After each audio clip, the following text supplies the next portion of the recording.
Chapter 1 of Sense and Sensibility by Jane Austen. Chapter 1. The family of Dashwood had long been settled in Sussex. Their estate was large, and their residence was at Norland Park, in the centre of their property, where for many generations they had lived in so respectable a manner as to engage the general good opinion of their surrounding acquaintance. The late owner of this estate was a single man, who lived to a very advanced age, and who for many years of his life had a constant companion and housekeeper in his sister. But her death, which happened 10 years before his own, produced a great alteration in his home; for to supply her loss, he invited and received into his house the family of his nephew, Mr. Henry Dashwood, the legal inheritor of the Norland estate, and the person to whom he intended to bequeath it. In the society of his nephew and niece, and their children, the old gentleman's days were comfortably spent. His attachment to them all increased. The constant attention of Mr. and Mrs. Henry Dashwood to his wishes, which proceeded not merely from interest but from goodness of heart, gave him every degree of solid comfort which his age could receive, and the cheerfulness of the children added a relish to his existence. By a former marriage Mr. Henry Dashwood had one son; by his present lady 3 daughters. The son, a steady, respectable young man, was amply provided for by the fortune of his mother, which had been large, and half of which devolved on him on his coming of age. By his own marriage likewise, which happened soon afterwards, he added to his wealth.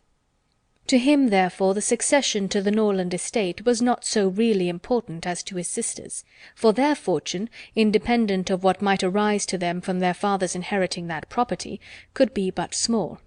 Their mother had nothing, and their father only £7,000 in his own disposal, for the remaining moiety of his first wife's fortune was also secured to her child, and he had only a life interest in it. The old gentleman died. His will was read, and, like almost every other will, gave as much disappointment as pleasure. He was neither so unjust nor so ungrateful as to leave his estate from his nephew, but he left it to him on such terms as destroyed half the value of the bequest. Mr. Dashwood had wished for it more for the sake of his wife and daughters than for himself or his son. But to his son, and his son's son, a child of 4 years old, it was secured, in such a way as to leave himself no power of providing for those who were most dear to him, and who most needed a provision by any charge on the estate, or by any sale of its valuable woods. The whole was tied up for the benefit of this child, who, in occasional visits with his father and mother at Norland, had so far gained on the affections of his uncle, by such attractions as are by no means unusual in children of 2 or 3 years old: an imperfect articulation, an earnest desire of having his own way, many cunning tricks, and a great deal of noise, as to outweigh all the value of all the attention which, for years, he had received from his niece and her daughters.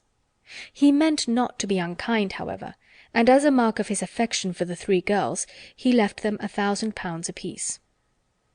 Mr. Dashwood's disappointment was at first severe, but his temper was cheerful and sanguine, and he might reasonably hope to live many years, and by living economically lay by a considerable sum from the produce of an estate already large, and capable of almost immediate improvement. But the fortune, which had been so tardy in coming, was his only 1 12-month. He survived his uncle no longer, and £10,000, including the late legacies, was all that remained for his widow and daughters. His son was sent for as soon as his danger was known, and to him Mr. Dashwood recommended, with all the strength and urgency which illness could command, the interest of his mother-in-law and sisters. Mr. John Dashwood had not the strong feelings of the rest of the family, but he was affected by a recommendation of such a nature at such a time, and he promised to do everything in his power to make them comfortable. His father was rendered easy by such an assurance, and Mr. John Dashwood had then leisure to consider how much there might prudently be in his power to do for them. He was not an ill-disposed young man, unless to be rather cold-hearted and rather selfish is to be ill-disposed, but he was in general well respected, for he conducted himself with propriety in the discharge of his ordinary duties. Had he married a more amiable woman, he might have been made still more respectable than he was. He might even have been made amiable himself, for he was very young when he married, and very fond of his wife. But Mrs. John Dashwood was a strong caricature of himself, more narrow-minded and selfish. When he gave his promise to his father, he meditated within himself to increase the fortunes of his sisters by the present of £1,000 apiece. He then really thought himself equal to it. The prospect of 4,000 a year, in addition to his present income, besides the remaining half of his own mother's fortune, warmed his heart, and made him feel comfortable of generosity. Yes, he would give them £3,000. It would be liberal and handsome. It would be enough to make them completely easy. £3,000, he could spare so considerable a sum, with little inconvenience. He thought of it all day long, and for many days successively, and he did not repent. No sooner was his father's funeral over than Mrs. John Dashwood, without sending any notice of her intention to her mother-in-law, arrived with her child and their attendants. No one could dispute her right to come. The house was her husband's from the moment of his father's decease, but the indelicacy of her conduct was so much the greater, and to a woman in Mrs. Dashwood's situation, with only common feelings, must have been highly unpleasing. But in her mind there was a sense of honour so keen, a generosity so romantic, that any offence of the kind, by whomsoever given or received, was to her a source of immovable disgust. Mrs. John Dashwood had never been a favourite with any of her husband's family, but she had had no opportunity till the present of showing them with how little attention to the comfort of other people she could act when occasion required it. So acutely did Mrs. Dashwood feel this ungracious behaviour, and so earnestly did she despise her daughter-in-law for it, that on the arrival of the latter she would have quitted the house for ever, had not the entreaty of her eldest girl induced her first to reflect on the propriety of going, and her own tender love for all three children determined her afterwards to stay, and for their sakes avoid a breach with their brother. Eleanor, this eldest daughter, whose advice was so effectual, possessed a strength of understanding and coolness of judgment which qualified her, though only 19, to be the counsellor of her mother, and enabled her frequently to counteract, to the advantage of them all, that eagerness of mind in Mrs. Dashwood which must generally have led to imprudence. She had an excellent heart, her disposition was affectionate, and her feelings were strong, but she knew how to govern them. It was a knowledge which her mother had yet to learn, and which one of her sisters had resolved never to be taught. Mary Ann's abilities were in many respects quite equal to Eleanor's. She was sensible and clever, but eager in everything. Her sorrows, her joys could have no moderation. She was generous, amiable, interesting. She was everything but prudent. The resemblance between her and her mother was strikingly great. Eleanor saw with concern the excess of her sister's sensibility, but by Mrs. Dashwood it was valued and cherished. They encouraged each other now in the violence of their affliction. The agony of grief which overpowered them at first was voluntarily renewed, was sought for, was created again and again. They gave themselves up wholly to their sorrow, seeking increase of wretchedness in every reflection that could afford it, and resolved against ever admitting consolation in future. Eleanor, too, was deeply afflicted, but still she could struggle, she could exert herself, she could consult with her brother, could receive her sister-in-law on her arrival, and treat her with proper attention, and could strive to rouse her mother to similar exertion, and encourage her to similar forbearance. Margaret, the other sister, was a good-humoured, well-disposed girl, but as she had already imbibed a good deal of Mary Ann's romance, without having much of her sense, she did not, at 13, bid fair equal to her sisters at a more advanced period of life. Chapter 2 of Sense and Sensibility, by Jane Austen. Recording by Karen Savage. Chapter 2. Mrs. John Dashwood now installed herself mistress of Norland, and her mother and sisters-in-law were degraded to the condition of visitors. As such, however, they were treated by her with quiet civility, and by her husband with as much kindness as he could feel towards anybody beyond himself, his wife, and their child. He really pressed them, with some earnestness, to consider Norland as their home, and as no plan appeared so eligible to Mrs. Dashwood as remaining there till she could accommodate herself with a house in the neighbourhood, his invitation was accepted. A continuance in a place where everything reminded her of former delight was exactly what suited her mind. In seasons of cheerfulness, no temper could be more cheerful than hers, or possess, in a greater degree, that sanguine expectation of happiness, which is happiness itself. But in sorrow she must be equally carried away by her fancy, and as far beyond consolation as in pleasure she was beyond alloy. Mrs. John Dashwood did not at all approve of what her husband intended to do for his sisters. To take £3,000 from the fortune of their dear little boy would be impoverishing him to the most dreadful degree. She begged him to think again on the subject. How could he answer it to himself to rob his child, and his only child too, of so large a sum? And what possible claim could the Miss Dashwoods, who were related to him only by half-blood, which she considered as no relationship at all, have on his generosity to so large an amount? It was very well known that no affection was ever supposed to exist between the children of any man by different marriages. And why was he to ruin himself and their poor little Harry by giving away all his money to his half-sisters? "It was my father's last request to me," replied her husband, "that I should assist his widow and daughters." "He did not know what he was talking of, I dare say. 10 to 1, but he was light-headed at the time. Had he been in his right senses, he could not have thought of such a thing as begging you to give away half your fortune from your own child." "He did not stipulate for any particular sum, my dear Fanny. He only requested me in general terms to assist them, and make their situation more comfortable than it was in his power to do. Perhaps it would have been as well if he had left it wholly to myself. He could hardly suppose I should neglect them, but as he required the promise, I could not do less than give it. At least, I thought so at the time. The promise, therefore, was given, and must be performed. Something must be done for them, whenever they leave Norland and settle in a new home." "Well, then, let something be done for them, but that something need not be £3,000. Consider," she added, "that when the money is once parted with, it never can return. Your sisters will marry, and it will be gone for ever, if indeed it could be restored to our poor little boy." "Why, to be sure," said her husband very gravely, "that would make great difference. The time may come when Harry will regret that so large a sum was parted with. If he should have a numerous family, for instance, it would be a very convenient addition." "To be sure it would." "Perhaps, then, it would be better for all parties if the sum were diminished one half. £500 would be a prodigious increase to their fortunes." "Oh, beyond anything great! What brother on earth would do half so much for his sisters, even if really his sisters? And as it is only half-blood.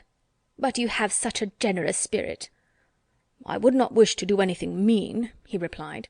"One had rather on such occasions do too much than too little. No one, at least, can think I have not done enough for them. Even themselves, they can hardly expect more." "There is no knowing what they may expect," said the lady. "But we are not to think of their expectations. The question is, what you can afford to do." "Certainly. And I think I may afford to give them £500 apiece. As it is, without any addition of mine, they will each have about £3,000 on their mother's death, a very comfortable fortune for any young woman." "To be sure it is. And indeed it strikes me that they can want no addition at all. They will have £10,000 divided amongst them. If they marry, they will be sure of doing well, and if they do not, they may all live very comfortably together on the interest of £10,000. "That is very true, and therefore I do not know whether, upon the whole, it would not be more advisable to do something for their mother while she lives, rather than for them, something of the annuity kind, I mean. My sisters would feel the good effects of it as well as herself. 100 a year would make them all perfectly comfortable." His wife hesitated a little, however, in giving her consent to this plan. "To be sure," said she, "it is better than parting with £1,500 at once. But then, if Mrs. Dashwood should live 15 years, we shall be completely taken in." "15 years, my dear Fanny, her life cannot be worth half that purchase." "Certainly not. But if you observe, people always live for ever when there is an annuity to be paid them, and she is very stout and healthy, and hardly 40. An annuity is a very serious business. It comes over and over every year, and there is no getting rid of it. You are not aware of what you are doing. I have known a great deal of the trouble of annuities, for my mother was clogged with the payment of 3 to old superannuated servants by my father's will, and it is amazing how disagreeable she found it. Twice every year these annuities were to be paid, and then there was the trouble of getting it to them, and then one of them was said to have died, and afterwards it turned out to be no such thing. My mother was quite sick of it. Her income was not her own, she said, with such perpetual claims on it, and it was the more unkind in my father, because otherwise the money would have been entirely at my mother's disposal, without any restriction whatever. It has given me such an abhorrence of annuities, that I am sure I would not pin myself down to the payment of one for all the world." "It is certainly an unpleasant thing," replied Mr. Dashwood, "to have those kind of yearly drains on one's income. One's fortune, as your mother justly says, is not one's own. To be tied down to the regular payment of such a sum, or every rent day, is by no means desirable. It takes away one's independence." "Undoubtedly. And after all, you have no thanks for it. They think themselves secure, you do no more than what is expected, and it raises no gratitude at all. If I were you, whatever I did should be done at my own discretion entirely. I would not bind myself to allow them anything yearly. It may be very inconvenient some years to spare 100 or even 50 pounds from our own expenses." "I believe you are right, my love. It will be better that there should be no annuity in the case. Whatever I may give them occasionally will be of far greater assistance than a yearly allowance, because they would only enlarge their style of living if they felt sure of a larger income, and would not be sixpence the richer for it at the end of the year. It will certainly be much the best way. A present of £50 now and then will prevent their ever being distressed for money, and will, I think, be amply discharging my promise to my father." "To be sure it will. Indeed, to say the truth, I am convinced within myself that your father had no idea of your giving them any money at all. The assistance he thought of, I dare say, was only such as might be reasonably expected of you. For instance, such as looking out for a comfortable small house for them, helping them to move their things, and sending them presents of fish and game and so forth whenever they are in season. I'll lay my life that he meant nothing further. Indeed, it would be very strange and unreasonable if he did. Do but consider, my dear Mr. Dashwood, how excessively comfortable your mother-in-law and her daughters may live on the interest of 7,000 pounds, besides the 1,000 pounds belonging to each of the girls, which brings them in 50 pounds a year apiece, and of course they will pay their mother for their board out of it, although they will have 500 a year amongst them, and what on earth can 4 women want for more than that? They will live so cheap. Their housekeeping will be nothing at all. They will have no carriage, no horses, and hardly any servants. They will keep no company, and can have no expenses of any kind. Only conceive how comfortable they will be. 500 a year! I am sure I cannot imagine how they will spend half of it. And as to your giving them more, it is quite absurd to think of it. They will be much more able to give you something." "Upon my word," said Mr. Dashwood, "I believe you are perfectly right. My father certainly could mean nothing more by his request to me than what you say. I clearly understand it now, and I will strictly fulfil my engagement by such acts of assistance and kindness to them as you have described. When my mother removes into another house, my services shall be readily given to accommodate her as far as I can. Some little present of furniture, too, may be acceptable then." "Certainly," returned Mrs. Dashwood. "But, however, one thing must be considered. When your father and mother moved to Norland, though the furniture of Stanhill was sold, all the china, plate, and linen was saved, and is now left to your mother. Her house will therefore be almost completely fitted up as soon as she takes it." "That is a material consideration, undoubtedly. A valuable legacy indeed. And yet some of the plate would have been a very pleasant addition to our own stock here." "Yes, and the set of breakfast china is twice as handsome as what belongs to this house. A great deal too handsome, in my opinion, for any place they can ever afford to live in. But, however, so it is. Your father thought only of them. And I must say this, that you owe no particular gratitude to him, nor attention to his wishes, for we very well know that if he could, he would have left almost everything in the world to them." This argument was irresistible. It gave to his intentions whatever of decision was wanting before, and he finally resolved that it would be absolutely unnecessary, if not highly indecorous, to do more for the widow and children of his father than such kind of neighbourly acts as his own wife pointed out. End of Chapter 2. Chapter 3 of Sense and Sensibility by Jane Austen. Recording by Karen Savage. Chapter 3. Mrs. Dashwood remained at Norland several months, not from any disinclination to move when the sight of every well-known spot ceased to raise the violent emotion which it produced for a while, for when her spirits began to revive, and her mind became capable of some other exertion than that of heightening its affliction by melancholy remembrances, she was impatient to be gone, and indefatigable in her inquiries for a suitable dwelling in the neighbourhood of Norland, for to remove far from that beloved spot was impossible. But she could hear of no situation that at once answered her notions of comfort and ease, and suited the prudence of her eldest daughter, whose steadier judgment rejected several houses as too large for their income, which her mother would have approved. Mrs. Dashwood had been informed by her husband of the solemn promise on the part of his son in their favour, which gave comfort to his last earthly reflections. She doubted the sincerity of this assurance no more than he had doubted it himself, and she thought of it for her daughter's sake with satisfaction, though as for herself she was persuaded that a much smaller provision than £7,000 would support her in affluence. For their brother's sake too, for the sake of his own heart, she rejoiced, and she reproached herself for being unjust to his merit before in believing him incapable of generosity. His attentive behaviour to herself and his sisters convinced her that their welfare was dear to him, and for a long time she firmly relied on the liberality of his intentions. The contempt which she had, very early in their acquaintance, felt for her daughter-in-law was very much increased by the further knowledge of her character, which half a year's residence in her family afforded, and perhaps in spite of every consideration of politeness or maternal affection on the side of the former, the two ladies might have found it impossible to have lived together so long, had not a particular circumstance occurred to give still greater eligibility, according to the opinions of Mrs. Dashwood, to her daughter's continuance at Norland. This circumstance was a growing attachment between her eldest girl and the brother of Mrs. John Dashwood, a gentlemanlike and pleasing young man, who was introduced to their acquaintance soon after his sister's establishment at Norland, and who had since spent the greatest part of his time there. Some mothers might have encouraged the intimacy from motives of interest, for Edward Ferrars was the eldest son of a man who had died very rich, and some might have repressed it from motives of prudence, for, except a trifling sum, the whole of his fortune depended on the will of his mother. But Mrs. Dashwood was alike uninfluenced by either consideration.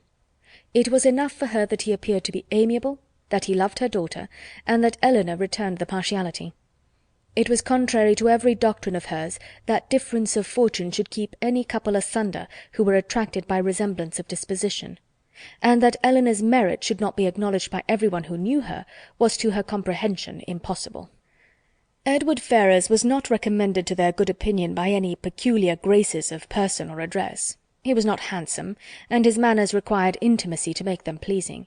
He was too diffident to do justice to himself, but when his natural shyness was overcome, his behaviour gave every indication of an open, affectionate heart.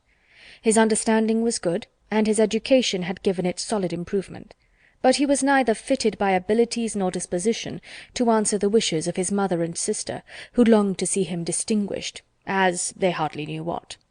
They wanted him to make a fine figure in the world in some manner or other. His mother wished to interest him in political concerns, to get him into Parliament, or to see him connected with some of the great men of the day. Mrs. John Dashwood wished it likewise, but in the meanwhile, till one of these superior blessings could be attained, it would have quieted her ambition to see him driving a barouche. But Edward had no turn for great men or barouches. All his wishes centred in domestic comfort and the quiet of private life. Fortunately, he had a younger brother who was more promising. Edward had been staying several weeks in the house before he engaged much of Mrs. Dashwood's attention, for she was at that time in such affliction as rendered her careless of surrounding objects. She only saw that he was quiet and unobtrusive, and she liked him for it. He did not disturb the wretchedness of her mind by ill-timed conversation. She was first called to observe and approve him farther by a reflection which Elinor chanced one day to make on the difference between him and his sister. It was a contrast which recommended him most forcibly to her mother.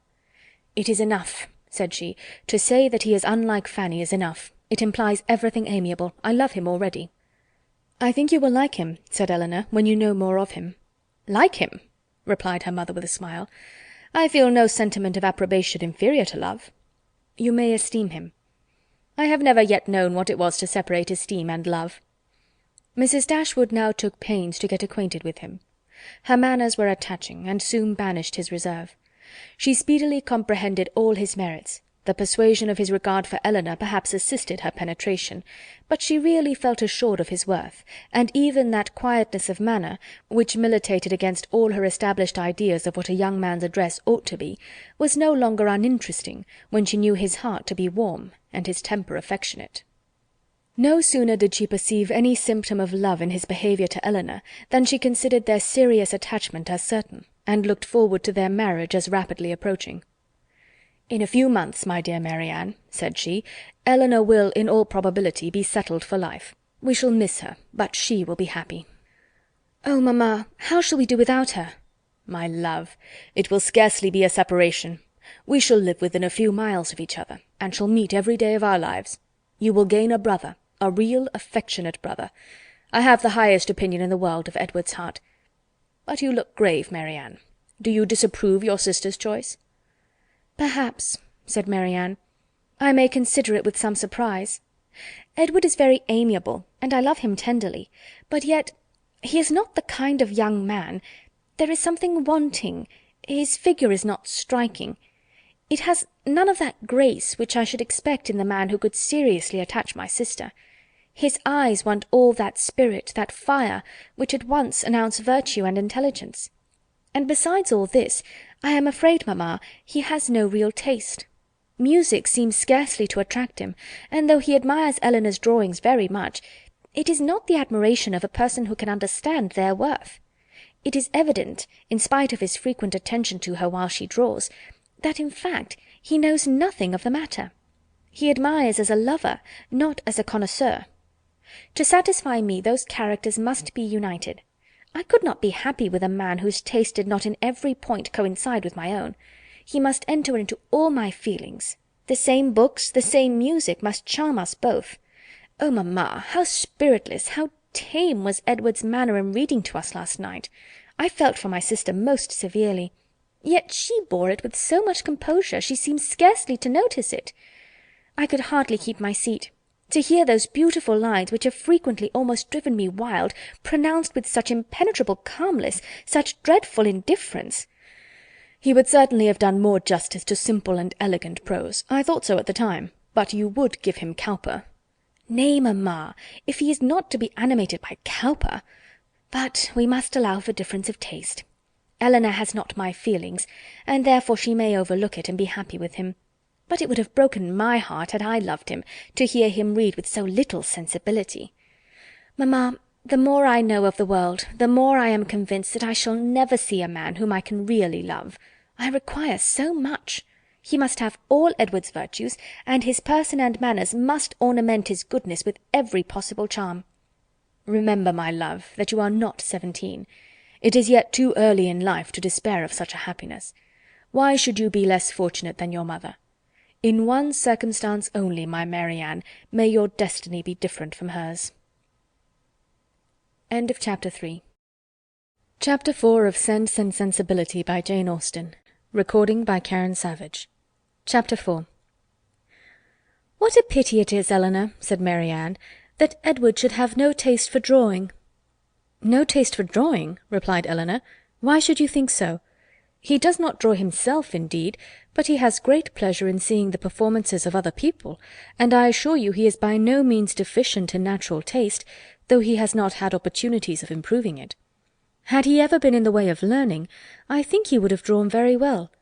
He distrusts his own judgment in such matters so much, that he is always unwilling to give his opinion on any picture, but he has an innate propriety and simplicity of taste, which in general direct him perfectly right." Marianne was afraid of offending, and said no more on the subject.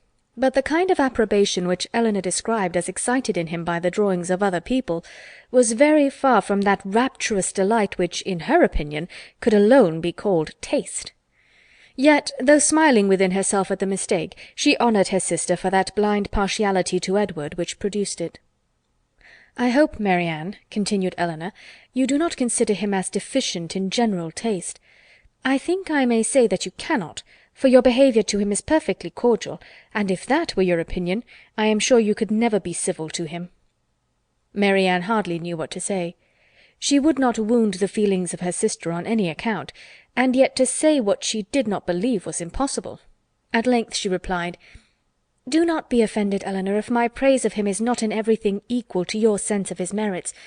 I have not had so many opportunities of estimating the minuter propensities of his mind, his inclinations, and his tastes, as you have, but I have the highest opinion in the world of his goodness and sense. I think him everything that is worthy and amiable." "I am sure," replied Elinor with a smile, "that his dearest friends could not be dissatisfied with such commendation as that. I do not perceive how you could express yourself more warmly." Marianne was rejoiced to find her sister so easily pleased. "Of his sense and goodness," continued Elinor, "no one can, I think, be in doubt, who has seen him often enough to engage him in unreserved conversation. The excellence of his understanding and his principles can be concealed only by that shyness which too often keeps him silent. You know enough of him to do justice to his solid worth, but of his minuter propensities, as you call them, you have from peculiar circumstances been kept more ignorant than myself. He and I have been at times thrown a good deal together, while you have been wholly engrossed on the most affectionate principle by my mother. I have seen a great deal of him, have studied his sentiments, and heard his opinion on subjects of literature and taste, and upon the whole, I venture to pronounce that his mind is well informed, enjoyment of books exceedingly great, his imagination lively, his observation just and correct, and his taste delicate and pure. His abilities in every respect improve as much upon acquaintance as his manners and person. At first sight his address is certainly not striking, and his person can hardly be called handsome, till the expression of his eyes, which are uncommonly good, and the general sweetness of his countenance, is perceived. At present I know him so well that I think him really handsome, or at least almost so. What say you, Marianne?" "I shall very soon think him handsome, Elinor, if I do not now. When you tell me to love him as a brother, I shall no more see imperfection in his face than I now do in his heart." Elinor started at this declaration, and was sorry for the warmth she had been betrayed into in speaking of him. She felt that Edward stood very high in her opinion. She believed the regard to be mutual, but she required greater certainty of it to make Marianne's conviction of their attachment agreeable to her. She knew that what Marianne and her mother conjectured one moment they believed the next, that with them to wish was to hope, and to hope was to expect. She tried to explain the real state of the case to her sister. "I do not attempt to deny," said she, "that I think very highly of him, that I greatly esteem, that I like him." Marianne here burst forth with indignation. "Esteem him? Like him? Cold-hearted Elinor! Oh, worse than cold-hearted, ashamed of being otherwise! Use those words again, and I will leave the room this moment." Elinor could not help laughing. "Excuse me," said she, "and be assured that I meant no offence to you by speaking in so quiet a way of my own feelings. Believe them to be stronger than I have declared. Believe them, in short, to be such as his merit and the suspicion, the hope of his affection for me may warrant, without imprudence or folly. But farther than this you must not believe. I am by no means assured of his regard for me. There are moments when the extent of it seems doubtful, and till his sentiments are fully known, you cannot wonder at my wishing to avoid any encouragement of my own partiality by believing or calling it more than it is. In my heart I feel little, scarcely any doubt of his preference, but there are other points to be considered besides his inclination. He is very far from being independent. What his mother really is we cannot know, but from Fanny's occasional mention of her conduct and opinions, we have never been disposed to think her amiable, and I am very much mistaken if Edward is not himself aware that there would be many difficulties in his way if he were to wish to marry a woman who had not either a great fortune or a high rank." Marianne was astonished to find how much the imagination of her mother and herself had outstripped the truth. "And you really are not engaged to him?" said she. "Yet it certainly soon will happen. But two advantages will proceed from this delay. I shall not lose you so soon, and Edward will have greater opportunity of improving that natural taste for your favourite pursuit, which must be so indispensably necessary to your future felicity. Oh, if he should be so far stimulated by your genius as to learn to draw himself, how delightful it would be!" Elinor had given her real opinion to her sister. She could not consider her partiality for Edward in so prosperous a state as Marianne had believed it. There was, at times, a want of spirits about him, which, if it did not denote indifference, spoke of something almost as unpromising. A doubt of her regard, supposing him to feel it, need not give him more than inquietude. It would not be likely to produce that dejection of mind which frequently attended him. A more reasonable cause might be found in the dependent situation which forbade the indulgence of his affection. She knew that his mother neither behaved to him so as to make his home comfortable at present, nor to give him any assurance that he might form a home for himself without strictly attending to her views for his aggrandizement. With such a knowledge as this, it was impossible for Elinor to feel easy on the subject. She was far from depending on that result of his preference of her, which her mother and sister still considered as certain. Nay, the longer they were together, the more doubtful seemed the nature of his regard, and sometimes, for a few painful minutes, she believed it to be no more than friendship. But whatever might really be its limits, it was enough, when perceived by his sister, to make her uneasy, and at the same time, which was still more common, to make her uncivil. She took the first opportunity of affronting her mother-in-law on the occasion, talking to her so expressively of her brother's great expectations, of Mrs. Ferrars's resolution that both her sons should marry well, and of the danger attending any young woman who attempted to draw him in, that Mrs. Dashwood could neither pretend to be unconscious nor endeavour to be calm. She gave her an answer which marked her contempt, and instantly left the room, resolving that, whatever might be the inconvenience or expense of so sudden a removal, her beloved Elinor should not be exposed another week to such insinuations. In this state of her spirits a letter was delivered to her from the post, which contained a proposal particularly well timed. It was the offer of a small house, on very easy terms, belonging to a relation of her own, a gentleman of consequence and property in Devonshire. The letter was from this gentleman himself, and written in the true spirit of friendly accommodation. He understood that she was in need of a dwelling, and though the house he now offered her was merely a cottage, he assured her that everything should be done to it which she might think necessary, if the situation pleased her. He earnestly pressed her, after giving the particulars of the house and garden, to come with her daughters to Barton Park, the place of his own residence, from whence she might judge herself whether Barton Cottage, for the houses were in the same parish, could, by any alteration, be made comfortable to her. He seemed really anxious to accommodate them, and the whole of his letter was written in so friendly a style as could not fail of giving pleasure to his cousin, more especially at a moment when she was suffering under the cold and unfeeling behaviour of her nearer connections. She needed no time for deliberation or inquiry. Her resolution was formed as she read. The situation of Barton, in a county so far distant from Sussex as Devonshire, which but a few hours before would have been a sufficient objection to outweigh every possible advantage belonging to the place, was now its first recommendation. To quit the neighbourhood of Norland was no longer an evil. It was an object of desire, it was a blessing, in comparison of the misery of continuing her daughter-in-law's guest, and to remove for ever from that beloved place would be less painful than to inhabit or visit it while such a woman was its mistress. She instantly wrote Sir John Middleton her acknowledgment of his kindness, and her acceptance of his proposal, and then hastened to show both letters to her daughters, that she might be secure of their approbation before her answer was sent. Elinor had always thought it would be more prudent for them to settle at some distance from Norland than immediately amongst their present acquaintance. On that head, therefore, it was not for her to oppose her mother's intention of removing into Devonshire. The house, too, as described by Sir John, was on so simple a scale, and the rent so uncommonly moderate, as to leave her no right of objection on either point; and therefore, though it was not a plan which brought any charm to her fancy, though it was a removal from the vicinity of Norland beyond her wishes, she made no attempt to dissuade her mother from sending a letter of acquiescence.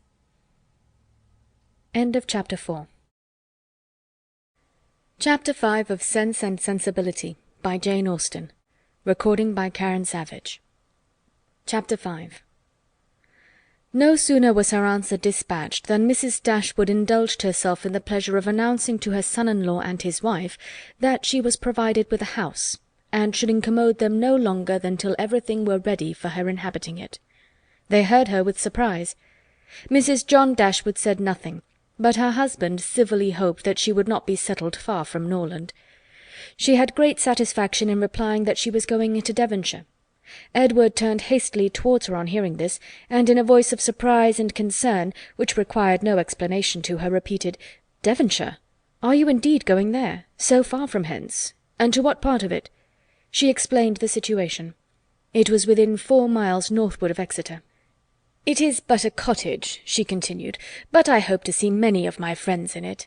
A room or two can easily be added, and if my friends find no difficulty in travelling so far to see me, I am sure I will find none in accommodating them." She concluded with a very kind invitation to Mr. and Mrs. John Dashwood to visit her at Barton, and to Edward she gave one with still greater affection.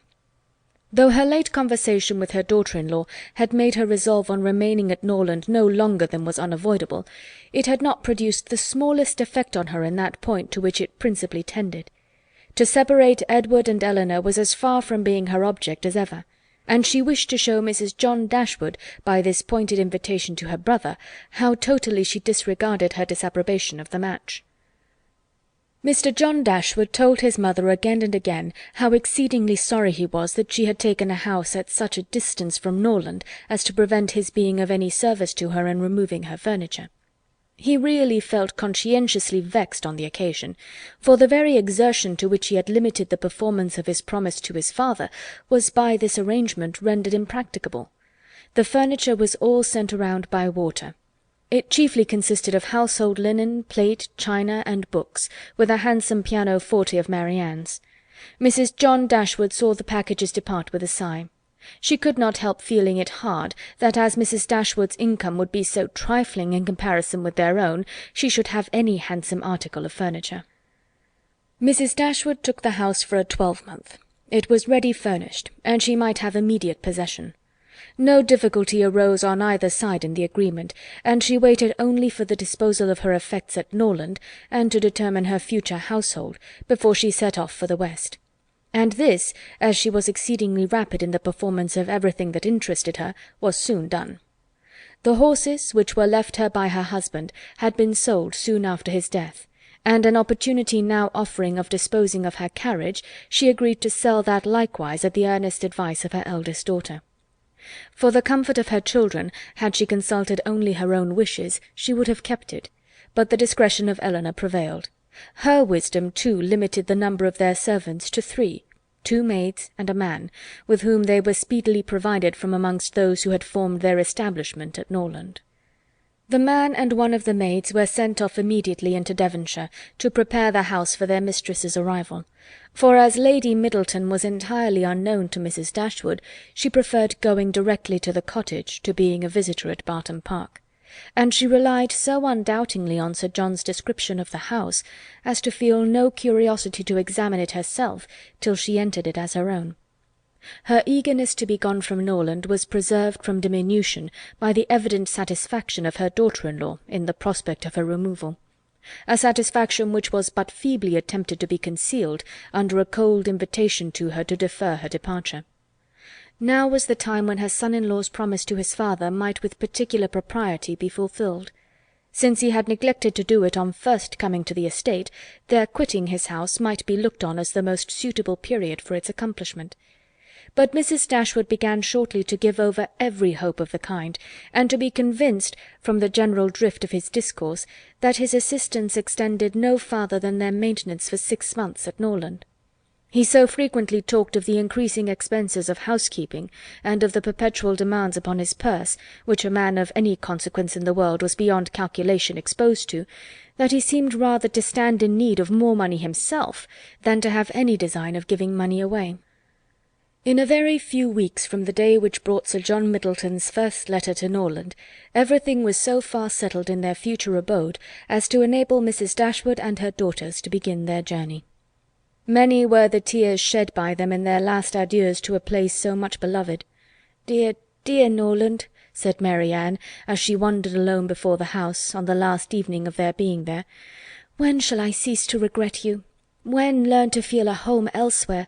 Oh, happy house!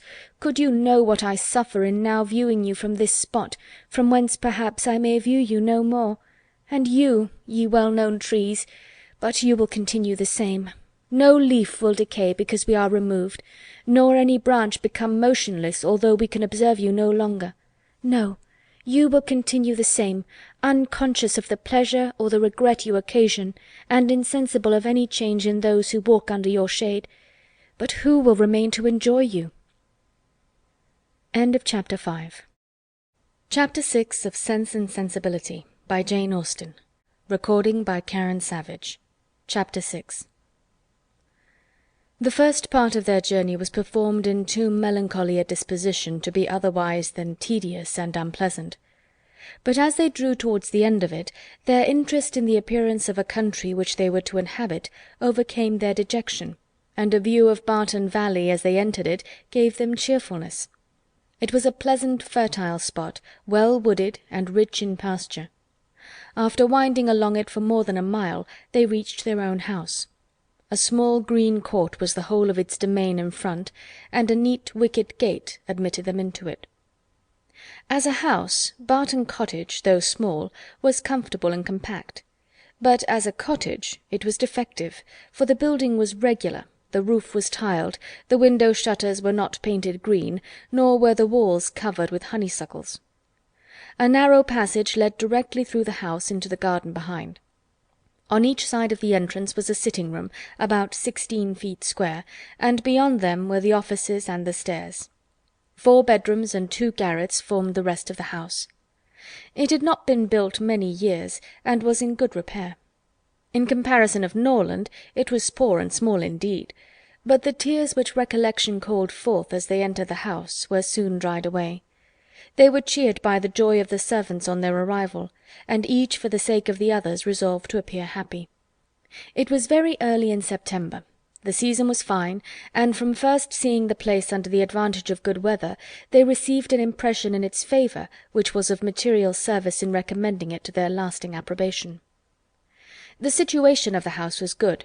High hills rose immediately behind, and at no great distance on each side, some of which were open downs, the others cultivated and woody. The village of Barton was chiefly on one of these hills, and formed a pleasant view from the cottage windows. The prospect in front was more extensive. It commanded the whole of the valley, and reached into the country beyond. The hills which surrounded the cottage terminated the valley in that direction. Under another name, and in another course, it branched out again between 2 of the steepest of them. With the size and furniture of the house, Mrs. Dashwood was upon the whole well satisfied. For though her former style of life rendered many additions to the latter indispensable, yet to add and improve was a delight to her, and she had at this time ready money enough to supply all that was wanted of greater elegance to the apartments. "As for the house itself, to be sure," said she, "it is too small for our family, but we will make ourselves tolerably comfortable for the present, as it is too late in the year for improvements. Perhaps in the spring, if I have plenty of money, as I dare say I shall, we may think of building. These parlours are both too small for such parties of our friends as I hope to see often collected here, and I have some thoughts of throwing the passage into one of them with perhaps a part of the other, and so leave the remainder of that other for an entrance. This, with a new drawing-room, which may be easily added, and a bedchamber and garret above, will make it a very snug little cottage. I could wish the stairs were handsome, but one must not expect everything, though I suppose it would be no difficult matter to widen them. I shall see how much I am beforehand with the world in the spring, and we will plan our improvements accordingly." In the meantime, till all these alterations could be made from the savings of an income of 500 a year by a woman who never saved in her life, they were wise enough to be contented with the house as it was, and each of them was busy in arranging their particular concerns, and endeavouring, by placing around them books and other possessions, to form themselves a home. Mary Ann's pianoforte was unpacked and properly disposed of, and Elinor's drawings were affixed to the walls of their sitting-room. In such employments as these they were interrupted soon after breakfast the next day by the entrance of their landlord, who called to welcome them to Barton, and to offer them every accommodation from his own house and garden, in which theirs might at present be deficient. Sir John Middleton was a good-looking man about 40. He had formerly visited at Stanhill, but it was too long for his young cousins to remember him. His countenance was thoroughly good-humoured, and his manners were as friendly as the style of his letter. Their arrival seemed to afford him real satisfaction, and their comfort to be an object of real solicitude to him. He said much of his earnest desire of their living in the most sociable terms with his family, and pressed them so cordially to dine at Barton Park every day till they were better settled at home, that though his entreaties were carried to a point of perseverance beyond civility, they could not give offence. His kindness was not confined to words, for within an hour after he left them, a large basket full of garden stuff and fruit arrived from the park, which was followed before the end of the day by a present of game. He insisted, moreover, on conveying all their letters to and from the post for them, and would not be denied the satisfaction of sending them his newspaper every day. Lady Middleton had sent a very civil message by him, denoting her intention of waiting on Mrs. Dashwood as soon as she could be assured that her visit would be no inconvenience; and as this message was answered by an invitation equally polite, her ladyship was introduced to them the next day. They were, of course, very anxious to see a person on whom so much of their comfort at Barton must depend, and the elegance of her appearance was favourable to their wishes. Lady Middleton was not more than 6 or 27. Her face was handsome, her figure tall and striking, and her address graceful. Her manners had all the elegance which her husband's wanted, but they would have been improved by some share of his frankness and warmth, and her visit was long enough to detract something from their first admiration by showing that, though perfectly well bred, she was reserved, cold, and had nothing to say for herself beyond the most commonplace inquiry or remark. Conversation, however, was not wanted, for Sir John was very chatty, and Lady Middleton had taken the wise precaution of bringing with her their eldest child, a fine little boy about 6 years old, by which means there was one subject always to be recurred to by the ladies in case of extremity, for they had to inquire his name and age, admire his beauty, and ask him questions which his mother answered for him, while he hung about her and held down his head, to the great surprise of her ladyship, who wondered at his being so shy before company, as he could make noise enough at home. On every formal visit a child ought to be of the party, by way of provision for discourse. In the present case it took up to 10 minutes to determine whether the boy were most like his father or mother, and in what particular he resembled either, for of course everybody differed, and everybody was astonished at the opinion of the others. An opportunity was soon to be given to the Dashwoods of debating on the rest of the children, as Sir John would not leave the house without securing their promise of dining at the park the next day. Chapter 7 of Sense and Sensibility, by Jane Austen. Recording by Karen Savage. Chapter 7. Barton Park was about half a mile from the cottage. The ladies had passed near it in their way along the valley, but it was screened from their view at home by the projection of a hill. The house was large and handsome, and the Middletons lived in a style of equal hospitality and elegance. The former was for Sir John's gratification, the latter for that of his lady. They were scarcely ever without some friends staying with them in the house, and they kept more company of every kind than any other family in the neighbourhood. It was necessary to the happiness of both, for however dissimilar in temper and outward behaviour, they strongly resembled each other in that total want of talent and taste which confined their employments, unconnected with such as society produced, within a very narrow compass. Sir John was a sportsman, Lady Middleton a mother. He hunted and shot, and she humoured her children, and these were their only resources. Lady Middleton had the advantage of being able to spoil her children all the year round, while Sir John's independent employments were in existence only half the time. Continual engagements at home and abroad, however, supplied all the deficiencies of nature and education, supported the good spirits of Sir John, and gave exercise to the good breeding of his wife. Lady Middleton piqued herself upon the elegance of her table and of all her domestic arrangements, and from this kind of vanity was her greatest enjoyment in any of their parties. But Sir John's satisfaction in society was much more real.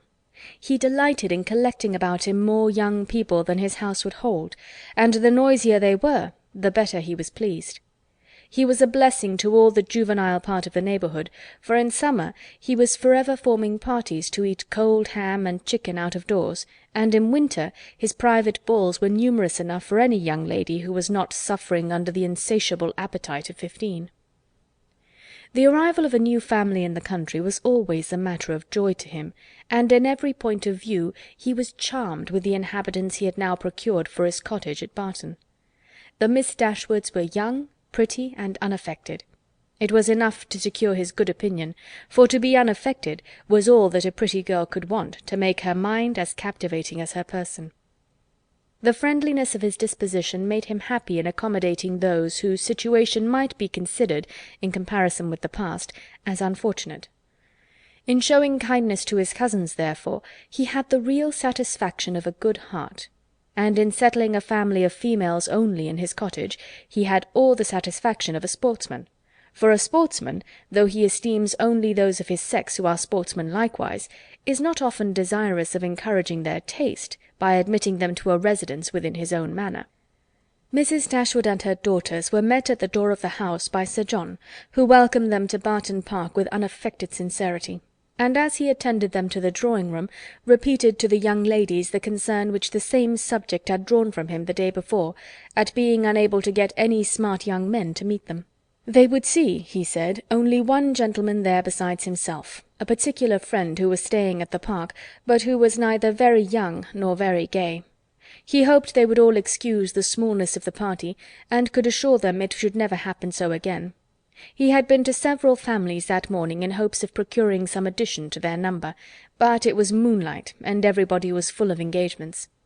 Luckily, Lady Middleton's mother had arrived at Barton within the last hour, and as she was a very cheerful, agreeable woman, he hoped the young ladies would not find it so very dull as they might imagine. The young ladies, as well as their mother, were perfectly satisfied with having two entire strangers of the party, and wished for no more. Mrs. Jennings, Lady Middleton's mother, was a good-humoured, merry, fat, elderly woman, who talked a great deal, seemed very happy, and rather vulgar.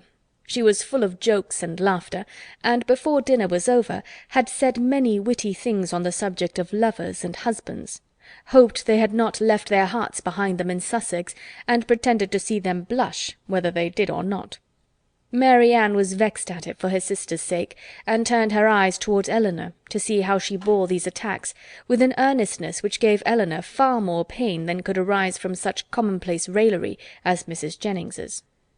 Colonel Brandon, the friend of Sir John, seemed no more adapted by resemblance of manner to be his friend than Lady Middleton was to be his wife, or Mrs. Jennings to be Lady Middleton's mother. He was silent and grave. His appearance, however, was not unpleasing, in spite of his being, in the opinion of Marianne and Margaret, an absolute old bachelor, for he was on the wrong side of 35. But though his face was not handsome, his countenance was sensible, and his address was particularly gentlemanlike. There was nothing in any of the party which could recommend them as companions to the Dashwoods, but the cold insipidity of Lady Middleton was so particularly repulsive that in comparison of it the gravity of Colonel Brandon, and even the boisterous mirth of Sir John and his mother-in-law, was interesting. Lady Middleton seemed to be roused to enjoyment only by the entrance of her 4 noisy children after dinner, who pulled her about, tore her clothes, and put an end to every kind of discourse except what related to themselves. In the evening, as Mary Ann was discovered to be musical, she was invited to play. The instrument was unlocked, everybody prepared to be charmed, and Mary Ann, who sang very well, at their request went through the chief of the songs which Lady Middleton had brought into the family on her marriage, and which, perhaps, had lain ever since in the same position on the pianoforte, for her ladyship had celebrated that event by giving up music, although by her mother's account she had played extremely well, and by her own was very fond of it. Mary Ann's performance was highly applauded. Sir John was loud in his admiration at the end of every song, and as loud in his conversation with the others while every song lasted. Lady Middleton frequently called him to order, wondered how anyone's attention could be diverted from music for a moment, and asked Mary Ann to sing a particular song, which Mary Ann had just finished. Colonel Brandon alone, of all the party, heard her without being in raptures. He paid her only the compliment of attention, and she felt a respect for him on the occasion, which the others had reasonably forfeited by their shameless want of taste. His pleasures in music, though it amounted not to that ecstatic delight which alone could sympathize with her own, was estimable when contrasted against the horrible insensibility of the others, and she was reasonable enough to allow that a man of 35 might well have outlived all acuteness of feeling and every exquisite power of enjoyment. She was perfectly disposed to make every allowance for the Colonel's advanced state of life which humanity required. End of Chapter 7. Chapter 8 of Sense and Sensibility by Jane Austen. Recording by Karen Savage. Chapter 8. Mrs. Jennings was a widow with an ample jointure. She had only 2 daughters, both of whom she had lived to see respectably married, and she had now therefore nothing to do but to marry all the rest of the world. In the promotion of this object she was zealously active, as far as her ability reached, and missed no opportunity of projecting weddings among all the young people of her acquaintance. She was remarkably quick in the discovery of attachments, and had enjoyed the advantage of raising the blushes and the vanity of many a young lady by insinuations of her power over such a young man, and this kind of discernment enabled her soon after her arrival at Barton decisively to pronounce that Colonel Brandon was very much in love with Mary Anne Dashwood. She rather suspected it to be so, on the very first evening of their being together, from his listening so attentively while she sang to them, and when the visit was returned by the Middletons dining at the cottage, the fact was ascertained by his listening to her again. It must be so. She was perfectly convinced of it. It would be an excellent match, for he was rich and she was handsome. Mrs. Jennings had been anxious to see Colonel Brandon well married ever since her connection with Sir John first brought him to her knowledge, and she was always anxious to get a good husband for every pretty girl. The immediate advantage to herself was by no means inconsiderable, for it supplied her with endless jokes against them both. At the park she laughed at the Colonel, and in the cottage at Mary Anne. To the former her raillery was probably, as far as it regarded only himself, perfectly indifferent, but to the latter it was at first incomprehensible, and when its object was understood, she hardly knew whether most to laugh at his absurdity or censure its impertinence, for she considered it as an unfeeling reflection on the Colonel's advanced years, and on his forlorn condition as an old bachelor. Mrs. Dashwood, who could not think a man 5 years younger than herself so exceedingly ancient as he appeared to the youthful fancy of her daughter, ventured to clear Mrs. Jennings from the probability of wishing to throw ridicule on his age. "But at least, mamma, you cannot deny the absurdity of the accusation, though you may not think it intentionally ill-natured. Colonel Brandon is certainly younger than Mrs. Jennings, but he is old enough to be my father, and if he were ever animated enough to be in love, must have long outlived every sensation of the kind. It is too ridiculous. When is a man to be safe from such wit, if age and infirmity will not protect him?" "Infirmity!" said Elinor. "Do you call Colonel Brandon infirm? I can easily suppose that his age may appear much greater to you than to my mother, but you can hardly deceive yourself as to his having the use of his limbs." "Did you not hear him complain of the rheumatism? And is not that the commonest infirmity of declining life?" "My dearest child," said her mother, laughing, "at this rate you must be in continual terror of my decay, and it must seem to you a miracle that my life has been extended to the advanced age of 40. "Mamma, you are not doing me justice. I know very well that Colonel Brandon is not old enough to make his friends yet apprehensive of losing him in the course of nature. He may live 20 years longer, but 35 has nothing to do with matrimony."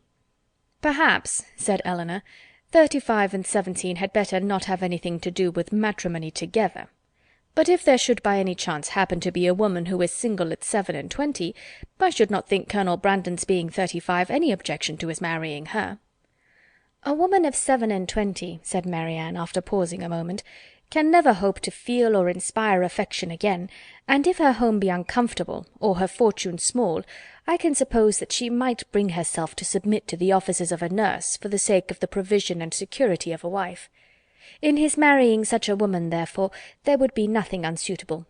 It would be a compact of convenience, and the world would be satisfied. In my eyes it would be no marriage at all, but that would be nothing. To me it would seem only a commercial exchange, in which each wished to be benefited at the expense of the other." "It would be impossible, I know," replied Elinor, "to convince you that a woman of 27 could feel for a man of 35 anything near enough to love to make him a desirable companion to her. But I must object to your dooming Colonel Brandon and his wife to the constant confinement of a sick-chamber, merely because he chanced to complain yesterday, a very cold, damp day, of a slight rheumatic feel in one of his shoulders."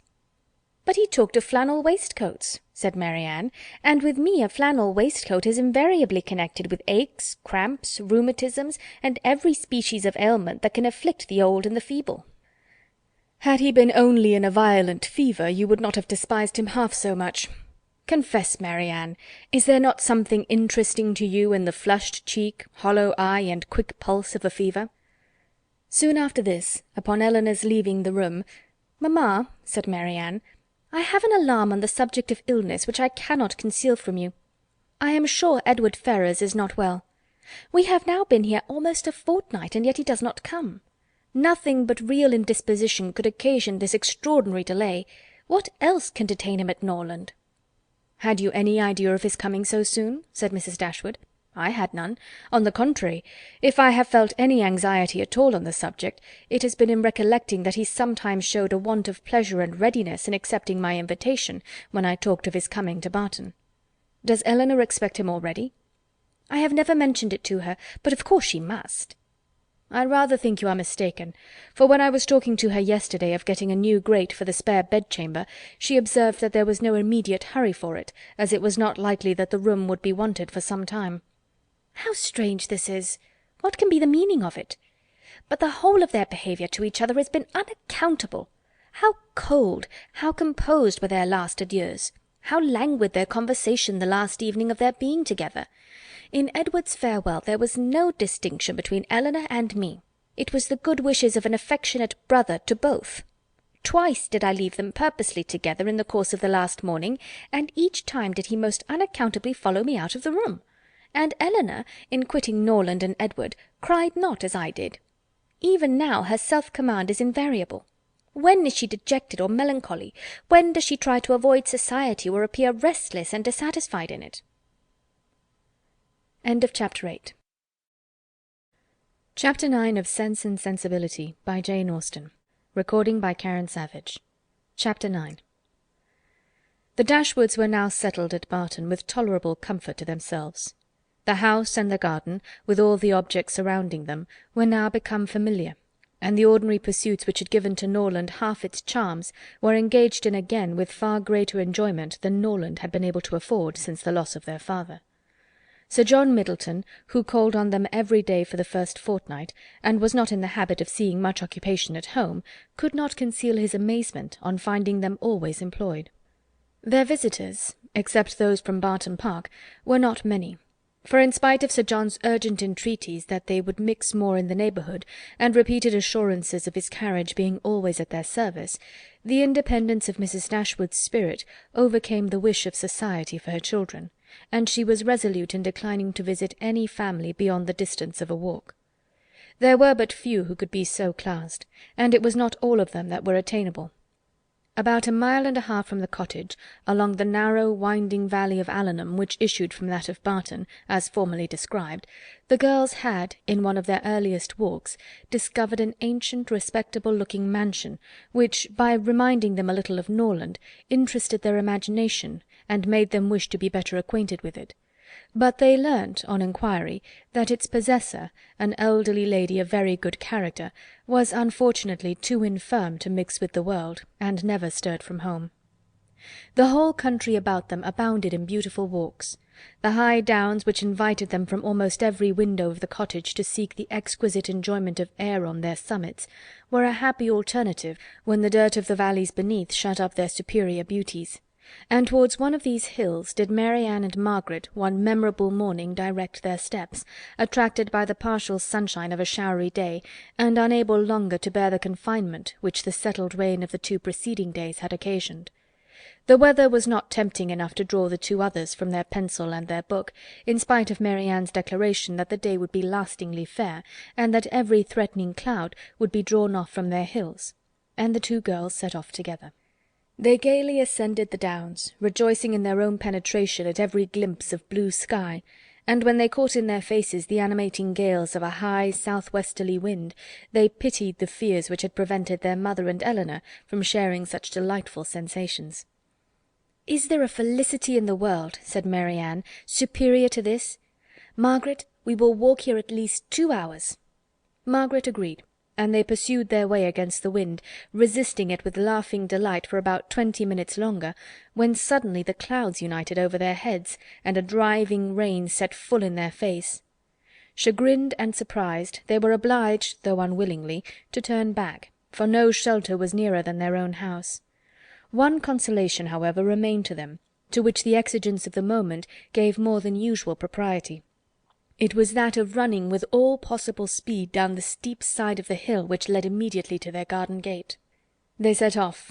Mary Ann had at first the advantage, but a false step brought her suddenly to the ground, and Margaret, unable to stop herself to assist her, was involuntarily hurried along, and reached the bottom in safety. A gentleman carrying a gun, with 2 pointers playing round him, was passing up the hill, and within a few yards of Mary Ann when her accident happened. He put down his gun, and ran to her assistance. She had raised herself from the ground, but her foot had been twisted in her fall, and she was scarcely able to stand. The gentleman offered his services, and perceiving that her modesty declined what her situation rendered necessary, took her up in his arms without further delay, and carried her down the hill. Then, passing through the garden, the gate of which had been left open by Margaret, he bore her directly into the house, whither Margaret was just arrived, and quitted not his hold till he had seated her in a chair in the parlour. Elinor and her mother rose up in amazement at their entrance, and while the eyes of both were fixed on him with an evident wonder and a secret admiration, which equally sprung from his appearance, he apologized for his intrusion by relating its cause, in a manner so frank and so graceful that his person, which was uncommonly handsome, received additional charms from his voice and expression. Had he been even old, ugly, and vulgar, the gratitude and kindness of Mrs. Dashwood would have been secured by any act of attention to her child. But the influence of youth, beauty, and elegance gave an interest to the action which came home to her feelings. She thanked him again and again, and with a sweetness of address which always attended her, invited him to be seated. But this he declined, as he was dirty and wet. Mrs. Dashwood then begged to know to whom she was obliged. His name, he replied, was Willoughby, and his present home was at Allenham, from whence he hoped she would allow him the honour of calling to-morrow to inquire after Miss Dashwood. The honour was readily granted, and he then departed, to make himself still more interesting, in the midst of a heavy rain. His manly beauty and more than common gracefulness were instantly the theme of general admiration, and the laugh which his gallantry raised against Mary Ann received particular spirit from his exterior attractions. Mary Ann herself had seen less of his person than the rest, for the confusion which crimsoned over her face on his lifting her up had robbed her of the power of regarding him after their entering the house. But she had seen enough of him to join in all the admiration of the others, and with an energy which always adorned her praise. His person and air were equal to what her fancy had ever drawn for the hero of a favourite story, and in his carrying her into the house with so little previous formality there was a rapidity of thought which particularly recommended the action to her. Every circumstance belonging to him was interesting. His name was good, his residence was in their favourite village, and she soon found out that of all manly dresses a shooting jacket was the most becoming. Her imagination was busy, her reflections were pleasant, and the pain of a sprained ankle was disregarded. Sir John called on them as soon as the next interval of fair weather that morning allowed him to get out of doors, and Mary Ann's accident being related to him, he was eagerly asked whether he knew any gentleman of the name of Willoughby at Allenham.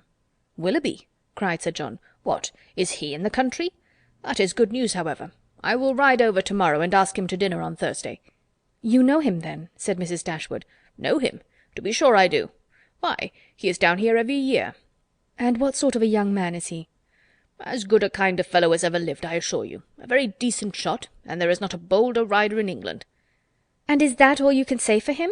cried Mary Ann indignantly. "But what are his manners on more intimate acquaintance? What his pursuits, his talents and genius?" Sir John was rather puzzled. "Upon my soul," said he, "I do not know much about him as to all that, but he is a pleasant, good-humoured fellow, and has got the nicest little black bitch of a pointer I ever saw. Was she out with him to-day?" But Mary Ann could no more satisfy him as to the colour of Mr. Willoughby's pointer than he could describe to her the shades of his mind. "But who is he?" said Elinor. "Where does he come from? Has he a house at Allenham?" On this point Sir John could give more certain intelligence, and he told them that Mr. Willoughby had no property of his own in the country, that he resided there only while he was visiting the old lady at Allenham Court, to whom he was related, and whose possessions he was to inherit, adding, "Yes, yes, he is very well worth catching, I can tell you, Miss Dashwood. He has a pretty little estate of his own in Somersetshire besides, and if I were you, I would not give him up to my younger sister, in spite of all this tumbling down hills. Miss Mary Ann must not expect to have all the men to herself. Brandon will be jealous if she does not take care." "I do not believe," said Mrs. Dashwood, with a good-humoured smile, "that Mr. Willoughby will be incommoded by the attempts of either of my daughters towards what you call catching him. It is not an employment to which they have been brought up. Men are very safe with us, let them be ever so rich. I am glad to find, however, from what you say, that he is a respectable young man, and one whose acquaintance will not be ineligible." "He is as good a sort of fellow, I believe, as ever lived," repeated Sir John. "I remember last Christmas, at a little hop in the park, he danced from 8 o'clock until 4, without once sitting down." "Did he indeed?" cried Mary Ann with sparkling eyes. "And with elegance? With spirit?" "Yes, and he was up again at 8 to write to Covert." "That is what I like. That is what a young man ought to be. Whatever his pursuits, his eagerness in them should show no moderation, and leave him no sense of fatigue." "Ay, ay, I see how it will be," said Sir John. "I see how it will be. You will be setting your cap at him now, and never think of poor Brandon." "That is an expression, Sir John," said Mary Ann warmly, "which I particularly dislike. I abhor every commonplace phrase by which wit is intended, and setting one's cap at a man, or making a conquest, are the most odious of all. Their tendency is gross and illiberal, and if their construction could ever be deemed clever, time has long ago destroyed all its ingenuity." Sir John did not much understand this reproof, but he laughed as heartily as if he did, and then replied, "You will make conquests enough, I dare say, one way or another. Poor Brandon! He is quite smitten already, and he is very well worth setting your cap at, I can tell you, in spite of all this tumbling about and spraining of ankles."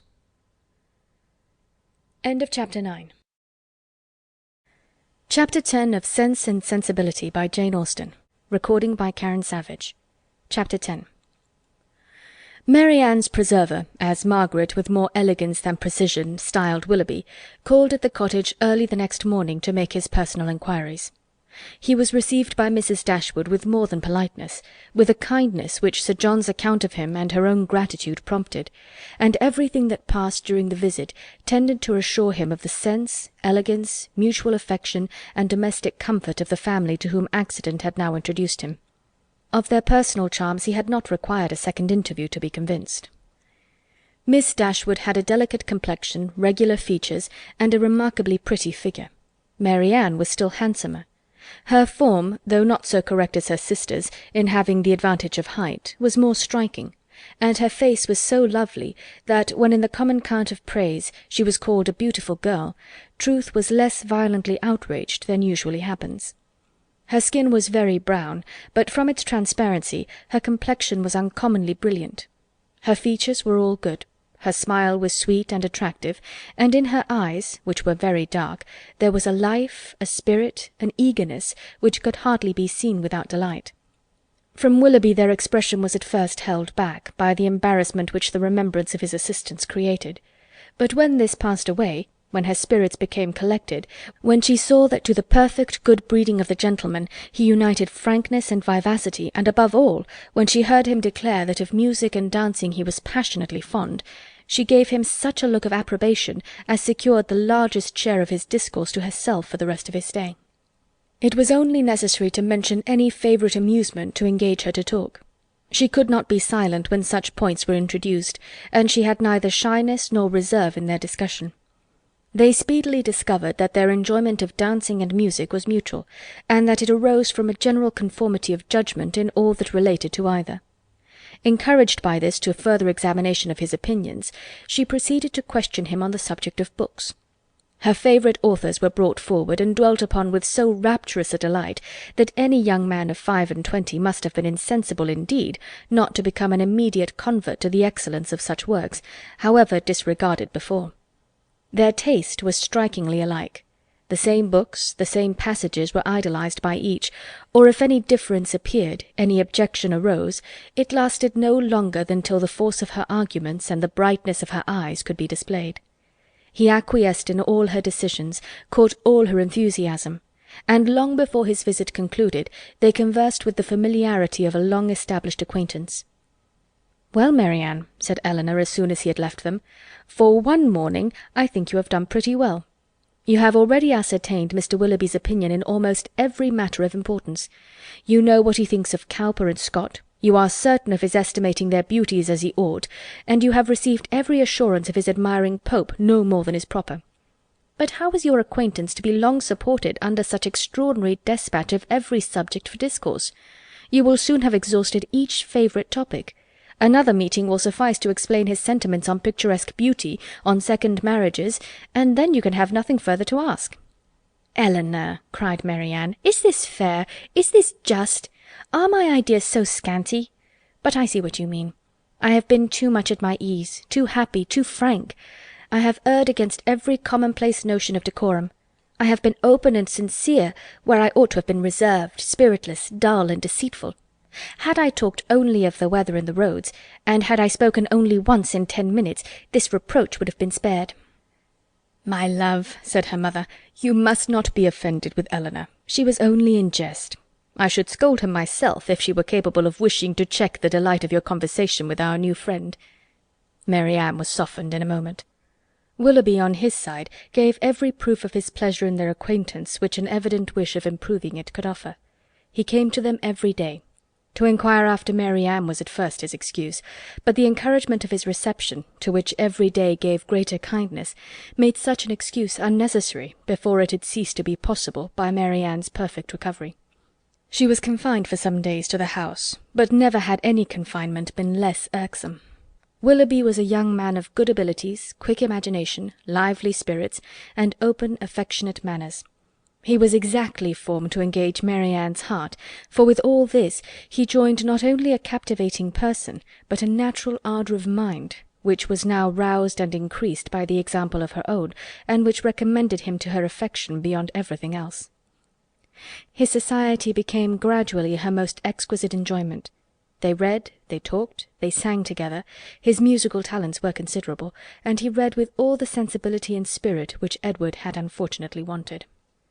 In Mrs. Dashwood's estimation he was as faultless as in Marianne's, and Elinor saw nothing to censure in him but a propensity, in which he strongly resembled and peculiarly delighted her sister, of saying too much what he thought on every occasion, without attention to persons or circumstances.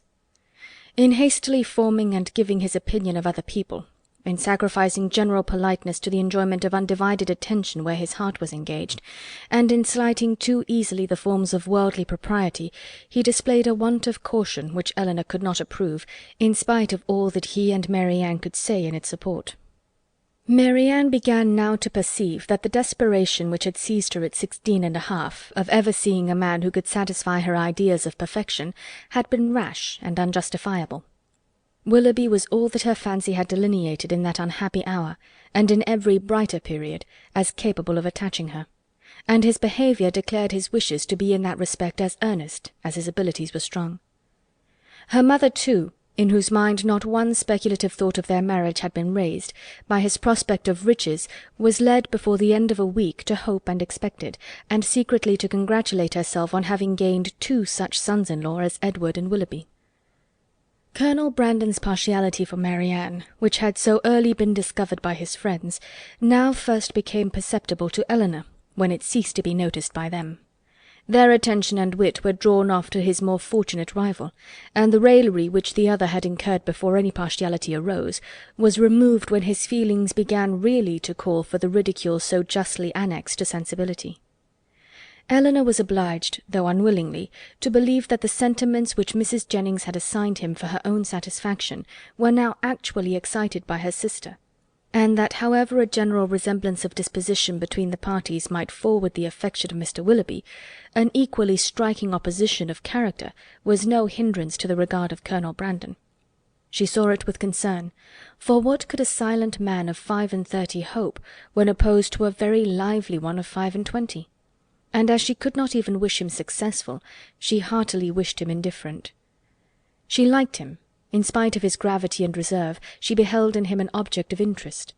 His manners, though serious, were mild, and his reserve appeared rather the result of some oppression of spirits than of any natural gloominess of temper. Sir John had dropped hints of past injuries and disappointments, which justified her belief of his being an unfortunate man, and she regarded him with respect and compassion. Perhaps she pitied and esteemed him the more because he was slighted by Willoughby and Marianne, who, prejudiced against him for being neither lively nor young, seemed resolved to undervalue his merits. "Brandon is just the kind of man," said Willoughby one day, when they were talking of him together, "whom everybody speaks well of, and nobody cares about, whom all are delighted to see, and nobody remembers to talk to." "That is exactly what I think of him," cried Marianne. "Do not boast of it, however," said Elinor, "for it is injustice in both of you. He is highly esteemed by all the family at the Park, and I never see him myself without taking pains to converse with him." "That he is patronized by you," replied Willoughby, "is certainly in his favour. But as for the esteem of the others, it is a reproach in itself. Who would submit to the indignity of being approved by such a woman as Lady Middleton and Mrs. Jennings, that could command the indifference of anybody else?" "But perhaps the abuse of such people as yourself and Marianne will make amends for the regard of Lady Middleton and her mother. If their praise is censure, your censure may be praise, for they are not more undiscerning than you are prejudiced and unjust." "In defence of your protégé, you can even be saucy." "My protégé, as you call him, is a sensible man, and sense will always have attractions for me. Yes, Marianne, even in a man between 30 and 40, he has seen a great deal of the world, has been abroad, has read, and has a thinking mind. I have found him capable of giving me much information on various subjects, and he has always answered my inquiries with readiness of good breeding and good nature." "That is to say," cried Marianne contemptuously, "he has told you that in the East Indies the climate is hot, and the mosquitoes are troublesome." "He would have told me so, I doubt not, had I made any such inquiries, but they happened to be points on which I had been previously informed." "Perhaps," said Willoughby, "his observations may have extended to the existence of nabobs, gold moors, and palanquins." "I may venture to say that his observations have stretched much further than your candour. But why should you dislike him?" "I do not dislike him. I consider him, on the contrary, as a very respectable man, who has everybody's good word, and nobody's notice, who has more money than he can spend, more time than he knows how to employ, and 2 new coats every year." "Add to which," cried Marianne, "he has neither genius, taste, nor spirit; that his understanding has no brilliancy, his feelings no ardour, and his voice no expression." "You decide on his imperfections so much in the mass," replied Elinor, "and so much on the strength of your own imagination, that the commendation I am able to give of him is comparatively cold and insipid. I can only pronounce him to be a sensible man, well bred, well informed, of gentle address, and, I believe, possessing an amiable heart." "Miss Dashwood," cried Willoughby, "you are now using me unkindly. You are endeavouring to disarm me by reason, and to convince me against my will. But it will not do. You shall find me as stubborn as you can be artful. I have 3 unanswerable reasons for disliking Colonel Brandon. He threatened me with rain when I wanted it to be fine. He has found fault with the hanging of my curricle, and I cannot persuade him to buy my brown mare. If it will be any satisfaction to you, however, to be told that I believe his character to be in other respects irreproachable, I am ready to confess it. And in return for an acknowledgment, which must give me some pain, you cannot deny me the privilege of disliking him as much as ever." End of Chapter 10. Chapter 11 of Sense and Sensibility by Jane Austen. Recording by Karen Savage. Chapter 11. Little had Mrs. Dashwood or her daughters imagined when they first came into Devonshire that so many engagements would arise to occupy their time as shortly presented themselves, or that they should have such frequent invitations and such constant visitors as to leave them little leisure for serious employment. Yet such was the case. When Marianne was recovered, the schemes of amusement at home and abroad, which Sir John had been previously forming, were put into execution. The private balls at the Park then began, and parties on the water were made and accomplished as often as a showery October would allow. In every meeting of the kind Willoughby was included, and the ease and familiarity which naturally attended these parties were exactly calculated to give increasing intimacy to his acquaintance with the Dashwoods, to afford him opportunity of witnessing the excellencies of Marianne, of marking his animated admiration of her, and of receiving, in her behaviour to himself, the most pointed assurance of her affection. Elinor could not be surprised at their attachment. She only wished that it were less openly shown, and once or twice did venture to suggest the propriety of some self-command to Marianne. But Marianne abhorred all concealment where no real disgrace could attend unreserve, and to aim at the restraint of sentiments which were not in themselves illaudable appeared to her not merely an unnecessary effort, but a disgraceful subjection of reason to commonplace and mistaken notions. Willoughby thought the same, and their behaviour at all times was an illustration of their opinions. When he was present, she had no eyes for any one else. Everything he did was right, everything he said was clever. If their evenings at the park were concluded with cards, he cheated himself and all the rest of the party to get her a good hand. If dancing formed the amusement of the night, they were partners for half the time, and when obliged to separate for a couple of dances, were careful to stand together, and scarcely spoke a word to anybody else. Such conduct made them, of course, most exceedingly laughed at, but ridicule could not shame, and seemed hardly to provoke them. Mrs. Dashwood entered into all their feelings with a warmth which left her no inclination for checking this excessive display of them. To her it was but the natural consequence of a strong affection in a young and ardent mind. This was the season of happiness to Marianne. Her heart was devoted to Willoughby, and the fond attachment to Norland, which she brought with her from Sussex, was more likely to be softened than she had thought it possible before by the charms which his society bestowed on her present home. Elinor's happiness was not so great. Her heart was not so much at ease, nor her satisfaction in their amusement so pure. They afforded her no companion that could make amends for what she had left behind, nor that could teach her to think of Norland with less regret than ever. Neither Lady Middleton nor Mrs. Jennings could supply to her the conversation she missed, although the latter was an everlasting talker, and from the first had regarded her with a kindness which ensured her a large share of her discourse. She had already repeated her own history to Elinor 3 or 4 times, and had Elinor's memory been equal to her means of improvement, she might have known very early in their acquaintance all the particulars of Mr. Jennings' last illness, and what he said to his wife a few minutes before he died. Lady Middleton was more agreeable than her mother, only in being more silent. Elinor needed little observation to perceive that her reserve was a mere calmness of manner with which sense had nothing to do. Towards her husband and mother she was the same as to them, and intimacy was therefore neither to be looked for nor desired. She had nothing to say one day that she had not said the day before. Her insipidity was invariable, for even her spirits were always the same, and though she did not oppose the parties arranged by her husband, provided everything were conducted in style and her 2 eldest children attended her, she never appeared to receive more enjoyment from them than she might have experienced in sitting at home.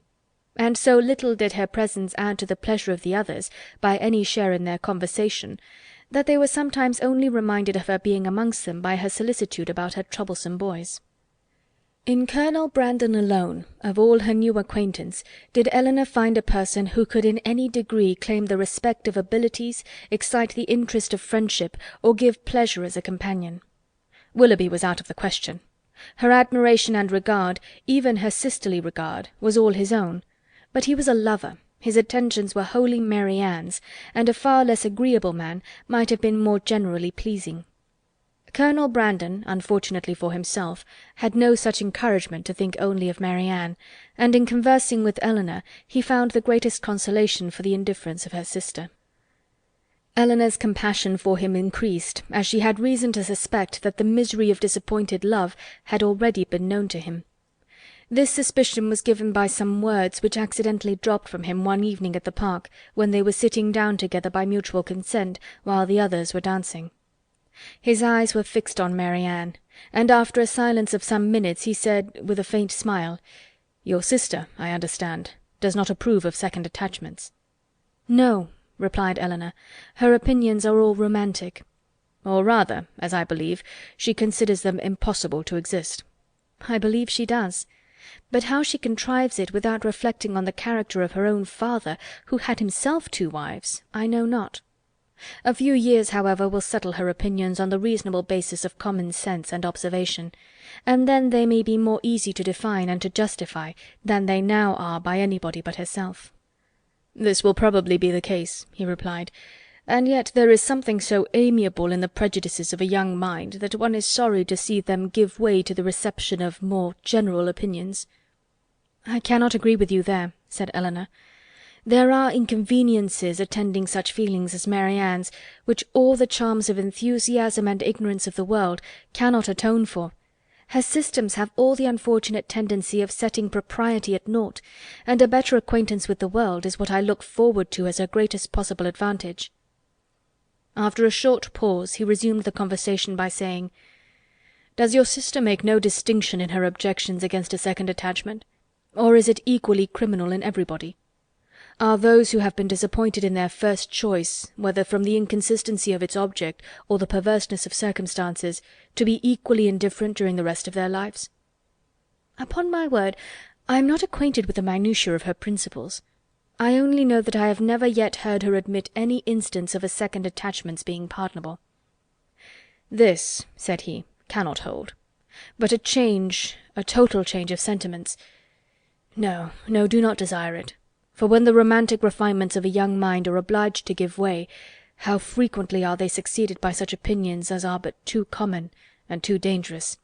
I speak from experience. I once knew a lady who, in temper and mind, greatly resembled your sister, who thought and judged like her, but who, from an enforced change, from a series of unfortunate circumstances—" Here he stopped suddenly, appeared to think that he had said too much, and by his countenance gave rise to conjectures which might not otherwise have entered Elinor's head. The lady would probably have passed without suspicion, had he not convinced Miss Dashwood that what concerned her ought not to escape his lips. As it was, it required but a slight effort of fancy to connect his emotion with the tender recollection of past regard. Elinor attempted no more. But Marianne, in her place, would not have done so little. The whole story would have been speedily formed under her active imagination, and everything established in the most melancholy order of disastrous love. Chapter 11 Chapter 12 of Sense and Sensibility by Jane Austen. Recording by Karen Savage. Chapter 12. As Elinor and Marianne were walking together the next morning, the latter communicated a piece of news to her sister, which, in spite of all that she knew before of Marianne's imprudence and want of thought, surprised her by its extravagant testimony of both. Marianne told her, with the greatest delight, that Willoughby had given her a horse, one that he had bred himself on his estate in Somersetshire, and which was exactly calculated to carry a woman. Without considering that it was not in her mother's plan to keep any horse, that if she were to alter her resolution in favour of this gift, she must buy another for the servant, and keep a servant to ride it, and after all build a stable to receive them, she had accepted the present without hesitation, and told her sister of it in raptures. "He intends to send his groom into Somersetshire immediately for it," she added, "and when it arrives we will ride every day. You shall share its use with me. Imagine to yourself, my dear Elinor, the delight of a gallop on some of these downs." Most unwilling was she to awaken from such a dream of felicity to comprehend all the unhappy truths which attended the affair, and for some time she refused to submit to them. As to an additional servant, the expense would be a trifle. Mamma, she was sure, would never object to it, and any horse would do for him. He might always get one at the park. As to a stable, the merest shed would be sufficient. Elinor then ventured to doubt the propriety of her receiving such a present from a man so little, or at least so lately, known to her. This was too much. "You are mistaken, Elinor," she said warmly, "in supposing I know very little of Willoughby. I have not known him long indeed, but I am much better acquainted with him than I am with any other creature in the world, except yourself and mamma. It is not time or opportunity that is to determine intimacy, it is disposition alone. 7 years would be insufficient to make some people acquainted with each other, and 7 days are more than enough for others. I should hold myself guilty of greater impropriety in accepting a horse from my brother than from Willoughby. Of John I know very little, though we have lived together for years, but of Willoughby my judgment has long been formed." Elinor thought it wisest to touch that point no more. She knew her sister's temper. Opposition on so tender a subject would only attach her the more to her own opinion. But by an appeal to her affection for her mother, by representing the inconveniences which that indulgent mother must draw on herself, if, as would probably be the case, she consented to this increase of establishment, Marianne was shortly subdued, and she promised not to tempt her mother to such imprudent kindness by mentioning the offer, and to tell Willoughby, when she saw him next, that it must be declined. She was faithful to her word, and when Willoughby called at the cottage the same day, Elinor heard her express her disappointment to him in a low voice on being obliged to forego the acceptance of his present. The reasons for this alteration were at the same time related, and they were such as to make further entreaty on his side impossible. His concern, however, was very apparent, and after expressing it with earnestness, he added, in the same low voice, "But, Marianne, the horse is still yours, though you cannot use it now. I shall keep it only till you can claim it. When you leave Barton to form your own establishment in a more lasting home, Queen Mab shall receive you." This was all overheard by Miss Dashwood, and in the whole of the sentence, in his manner of pronouncing it, and in his addressing her sister by her Christian name alone, she instantly saw an intimacy so decided, a meaning so direct, as marked a perfect agreement between them. From that moment she doubted not of their being engaged to each other, and the belief of it created no other surprise than that she, or any of their friends, should be left by tempers so frank to discover it by accident. Margaret related something to her the next day which placed this matter in a still clearer light. Willoughby had spent the preceding evening with them, and Margaret, by being left some time in the parlour with only him and Marianne, had had opportunity for observations, which, with a most important face, she communicated to her eldest sister, when they were next by themselves. "Oh, Elinor," she cried, "I have such a secret to tell you about Marianne. I am sure she will be married to Mr. Willoughby very soon." "You have said so," replied Elinor, "almost every day since they first met on High Church Down. And they had not known each other a week, I believe, before you were certain that Marianne wore his picture round her neck, but it turned out to be only the miniature of our great uncle." "But indeed this is quite another thing. I am sure they will be married very soon, for he has got a lock of her hair." "Take care, Margaret. It may be only the hair of some great uncle of his." "But indeed, Elinor, it is Marianne's. I'm almost sure it is, for I saw him cut it off.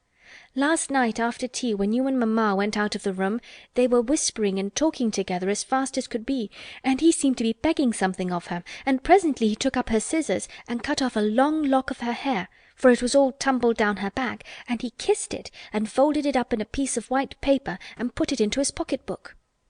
For such particulars, stated on such authority, Elinor could not withhold her credit.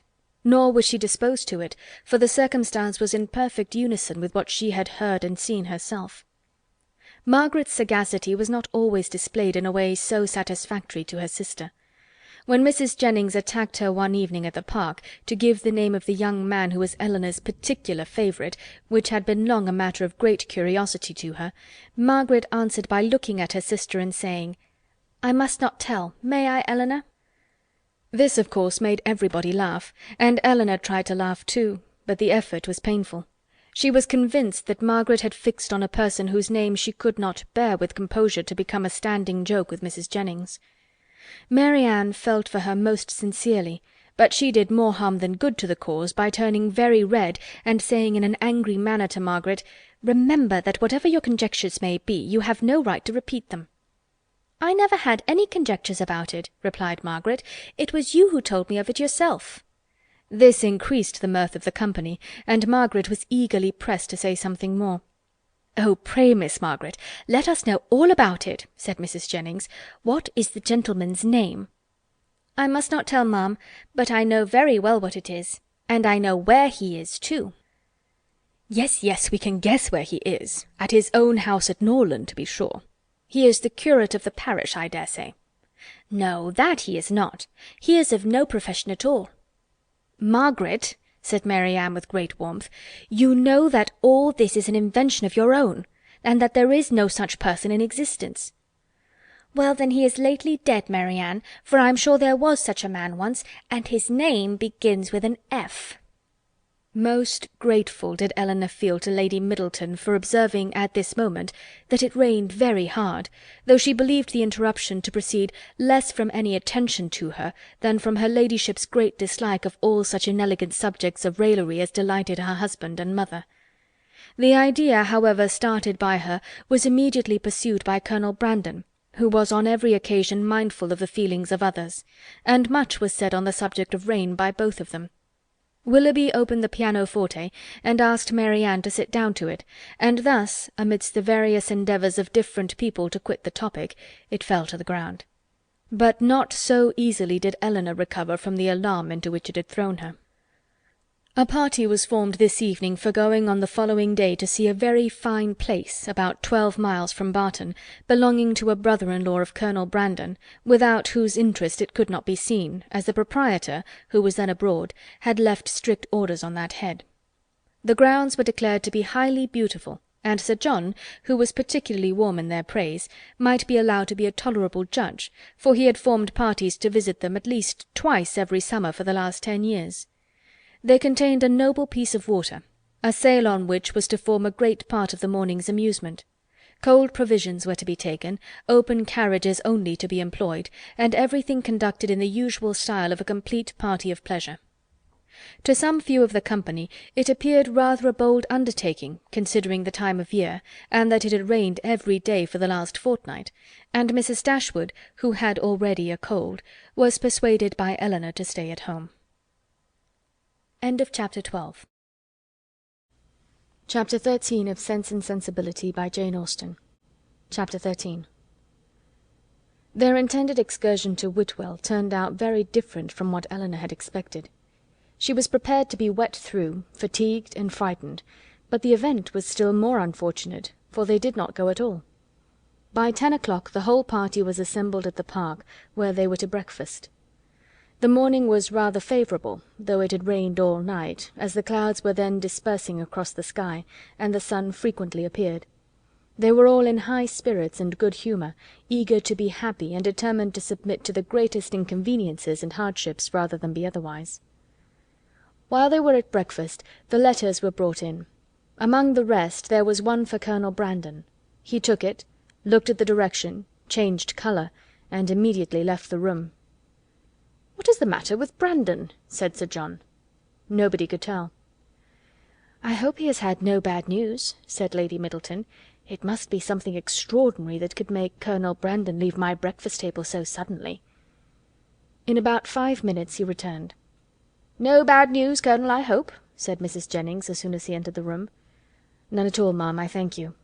"Was it from Avignon? I hope it is not to say that your sister is worse." "No, ma'am.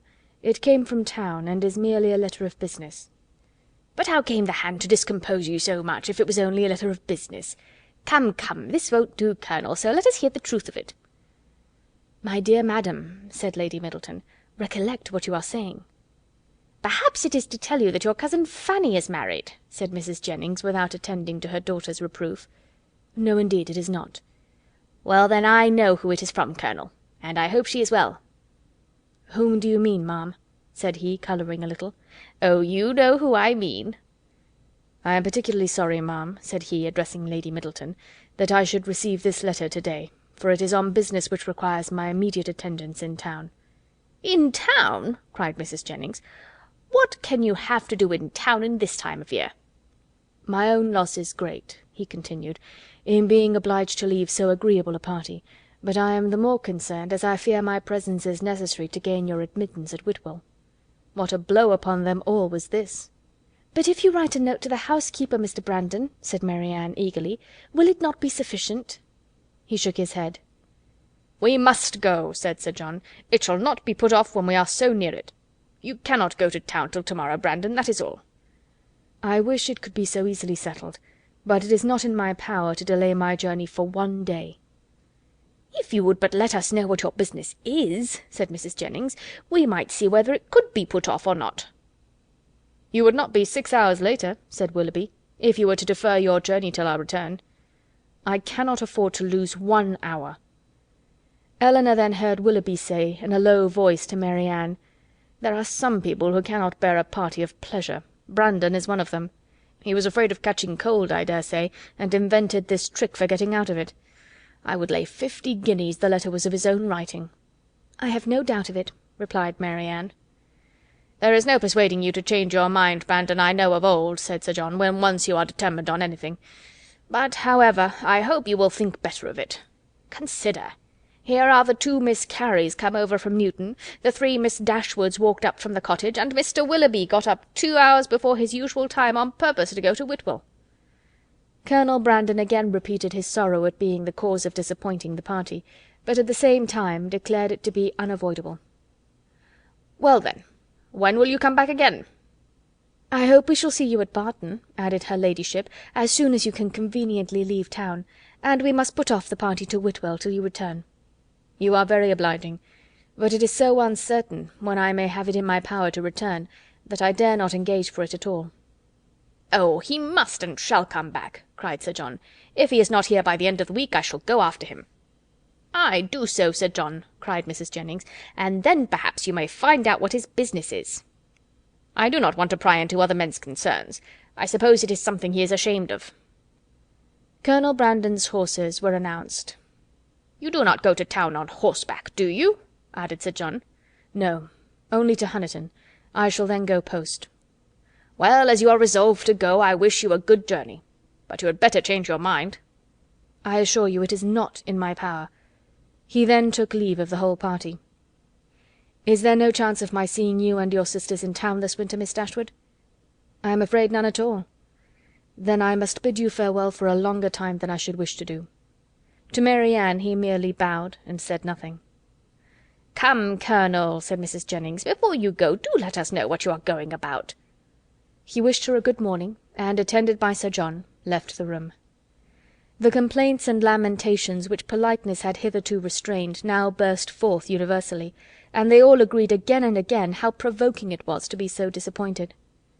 "I can guess what his business is, however," said Mrs. Jennings exultingly. "Can you, ma'am?" said almost everybody. "Yes, it is about Miss Williams, I am sure." "And who is Miss Williams?" asked Mary Ann. "What! Do not you know who Miss Williams is? I am sure you must have heard of her before. She is a relation of the Colonel's, my dear, a very near relation. We will not say how near, for fear of shocking the young ladies." Then, lowering her voice a little, she said to Elinor, "She is his natural daughter." "Indeed?" "Oh, yes, and as like him as she can stare. I dare say the Colonel will leave her all his fortune." When Sir John returned, he joined most heartily in the general regret on so unfortunate an event, concluding, however, by observing that as they were all got together, they must do something by way of being happy, and after some consultation it was agreed that although happiness could only be enjoyed at Whitwell, they might procure a tolerable composure of mind by driving about the country. The carriages were then ordered. Willoughby's was first, and Mary Ann never looked happier than when she got into it.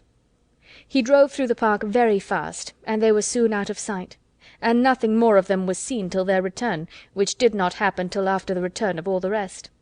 They both seemed delighted with their drive, but said only in general terms that they had kept in the lanes, while the others went on the downs. It was settled that there should be a dance in the evening, and that everybody should be extremely merry all day long. Some more of the Careys came to dinner, and they had the pleasure of sitting down nearly 20 to table, which Sir John observed with great contentment. Willoughby took his usual place between the 2 elder Miss Dashwoods. Mrs. Jennings sat on Elinor's right hand, and they had not been long seated before she leant behind her and Willoughby, and said to Mary Ann, loud enough for them both to hear, "I have found you out in spite of all your tricks. I know where you spent the morning." Mary Ann coloured, and replied very hastily, "Where, pray?" "Did not you know," said Willoughby, "that we had been out in my curricle?" "Yes, yes, Mr. Impudence, I know that very well, and I was determined to find out where you had been to. I hope you like your house, Miss Mary Ann. It is a very large one, I know, and when I come to see you I hope you will have new furnished it, for it wanted it very much when I was there 6 years ago." Mary Ann turned away in great confusion.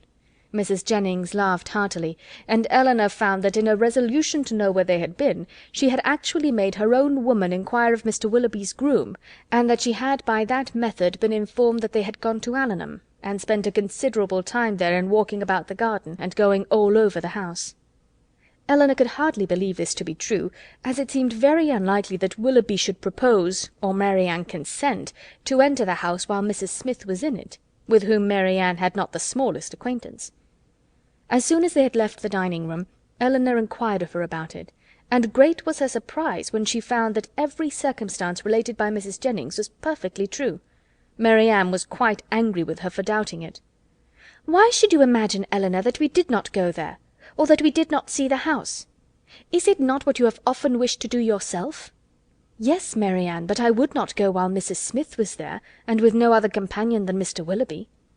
"Mr. Willoughby, however, is the only person who can have a right to show that house, and as he went in an open carriage, it was impossible to have any other companion. I never spent a pleasanter morning in my life." "I am afraid," replied Elinor, "that the pleasantness of an employment does not always evince its propriety." "On the contrary, nothing can be a stronger proof of it, Elinor, for if there had been any real impropriety in what I did, I should have been sensible of it at the time, for we always know when we are acting wrong, and with such a conviction I could have had no pleasure." "But, my dear Marianne, as it has already exposed you to some very impertinent remarks, do you not now begin to doubt the discretion of your own conduct?" "If the impertinent remarks of Mrs. Jennings are to be the proof of impropriety in conduct, we are all offending every moment of our lives. I value not her censure any more than I should do her commendation. I am not sensible of having done anything wrong in walking over Mrs. Smith's grounds, or in seeing her house. They will one day be Mr. Willoughby's, and—" "If they were one day to be your own, Marianne, you would not be justified in what you have done." She blushed at this hint, but it was even visibly gratifying to her, and after a 10 minutes' interval of earnest thought, she came to her sister again, and said with great good humour, "Perhaps, Elinor, it was rather ill-judged in me to go to Allenham, but Mr. Willoughby wanted particularly to show me the place, and it is a charming house, I assure you. There is one remarkably pretty sitting-room upstairs, of a nice comfortable size for constant use, and with modern furniture it would be delightful. It is a corner room, and has windows on 2 sides. On one side you look across the bowling green behind the house, to a beautiful hanging wood, and on the other you have a view of the church and village, and beyond them of those fine bold hills that we have so often admired. I did not see it to advantage, for nothing could be more forlorn than the furniture, but if it were newly fitted up, a couple of £100, Willoughby says, would make it one of the pleasantest summer rooms in England." Could Elinor have listened to her without interruption from the others, she would have described every room in the house with equal delight. Chapter 14 of Sense and Sensibility by Jane Austen. Recording by Karen Savage. Chapter 14. The sudden termination of Colonel Brandon's visit at the park, with his steadiness in concealing its cause, filled the mind and raised the wonder of Mrs. Jennings for 2 or 3 days. She was a great wonderer, as every one must be who takes a very lively interest in all the comings and goings of all their acquaintance. She wondered, with little intermission, what could be the reason of it, was sure there must be some bad news, and thought over every kind of distress that could have befallen him with a fixed determination that he should not escape them all. "Something very melancholy must be the matter, I am sure," said she. "I could see it in his face. Poor man! I am afraid his circumstances may be bad. The estate in Delaford was never reckoned more than 2,000 a year, and his brother left everything sadly involved. I do think he must have been sent for about money matters, for what else can it be? I wonder whether it is so. I could give anything to know the truth of it. Perhaps it is about Miss Williams, and by the by, I dare say it is, because he looked so conscious when I mentioned her. Maybe she is ill in town, nothing in the world more likely, for I have a notion she is always rather sickly. I would lay any wager it is about Miss Williams. It is not so very likely he should be distressed in his circumstances now, for he is a very prudent man, and to be sure must have cleared the estate by this time. I wonder what it can be. Maybe his sister is worse at Avignon, and has sent for him over. His setting off in such a hurry seems very like it. Well, I wish him out of all his trouble with all my heart, and a good wife into the bargain." So wondered, so talked Mrs. Jennings, her opinion varying with every fresh conjecture, and all seeming equally probable as they arose. Elinor, though she felt really interested in the welfare of Colonel Brandon, could not bestow all the wonder on his going so suddenly away, which Mrs. Jennings was desirous of her feeling; for besides that the circumstance did not, in her opinion, justify such lasting amazement or variety of speculation, her wonder was otherwise disposed of. It was engrossed by the extraordinary silence of her sister and Willoughby on the subject which they must know to be peculiarly interesting to them all. As this silence continued, every day made it appear more strange and more incompatible with the disposition of both. Why they should not openly acknowledge to her mother and herself what their constant behaviour to each other declared to have taken place, Elinor could not imagine. She could easily conceive that marriage might not be immediately in their power, for though Willoughby was independent, there was no reason to believe him rich. His estate had been rated by Sir John at about 600 or 700 a year, but he lived at an expense to which that income could hardly be equal, and he had himself often complained of his poverty. But for this strange kind of secrecy maintained by them relative to their engagement, which in fact concealed nothing at all, she could not account; and it was so wholly contradictory to their general opinions and practice, that a doubt sometimes entered her mind of their being really engaged, and this doubt was enough to prevent her making any inquiry of Marianne.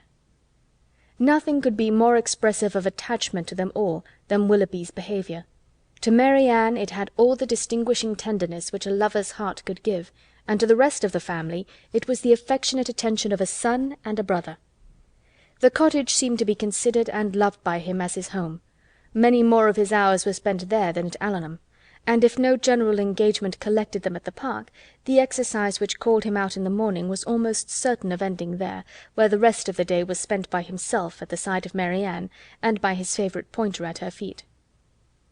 One evening in particular, about a week after Colonel Brandon left the country, his heart seemed more than usually open to every feeling of attachment to the objects around him, and on Mrs. Dashwood's happening to mention her design of improving the cottage in the spring, he warmly opposed every alteration of a place which affection had established as perfect with him. "What!" he exclaimed, "improve this dear cottage? No, that I will never consent to. Not a stone must be added to its walls, not an inch to its size, if my feelings are regarded." "Do not be alarmed," said Miss Dashwood. "Nothing of the kind will be done, for my mother will never have money enough to attempt it." "I am heartily glad of it," he cried. "May she always be poor, if she can employ her riches no better." "Thank you, Willoughby, but you may be assured that I would not sacrifice one sentiment of local attachment of yours, or of any one whom I loved, for all the improvements in the world. Depend upon it that whatever unemployed sum may remain when I make up my accounts in the spring, I would even rather lay it uselessly by than dispose of it in a manner so painful to you. But are you really so attached to this place as to see no defect in it?" "I am," said he. "To me it is faultless. Nay, more, I consider it as the only form of building in which happiness is attainable, and were I rich enough, I would instantly pull Combe down and build it up again in the exact plan of this cottage." "With dark narrow stairs and a kitchen that smokes, I suppose," said Elinor. "Yes," cried he in the same eager tone, "with all and everything belonging to it. In no one convenience or inconvenience about it should the least variation be perceptible. Then, and then only, under such a roof, I might perhaps be as happy at Combe as I have been at Barton." "I flatter myself," replied Elinor, "that even under the disadvantage of better rooms and a broader staircase, you will hereafter find your own house as faultless as you now do this." "There certainly are circumstances," said Willoughby, "which might greatly endear it to me, but this place will always have one claim on my affection which no other can possibly share." Mrs. Dashwood looked with pleasure at Marianne, whose fine eyes were fixed so expressively on Willoughby as plainly denoted how well she understood him. "How often did I wish," added he, "when I was at Allenham, this time twelvemonth, that Barton Cottage were inhabited! I never passed within view of it without admiring its situation, and grieving that no one should live in it.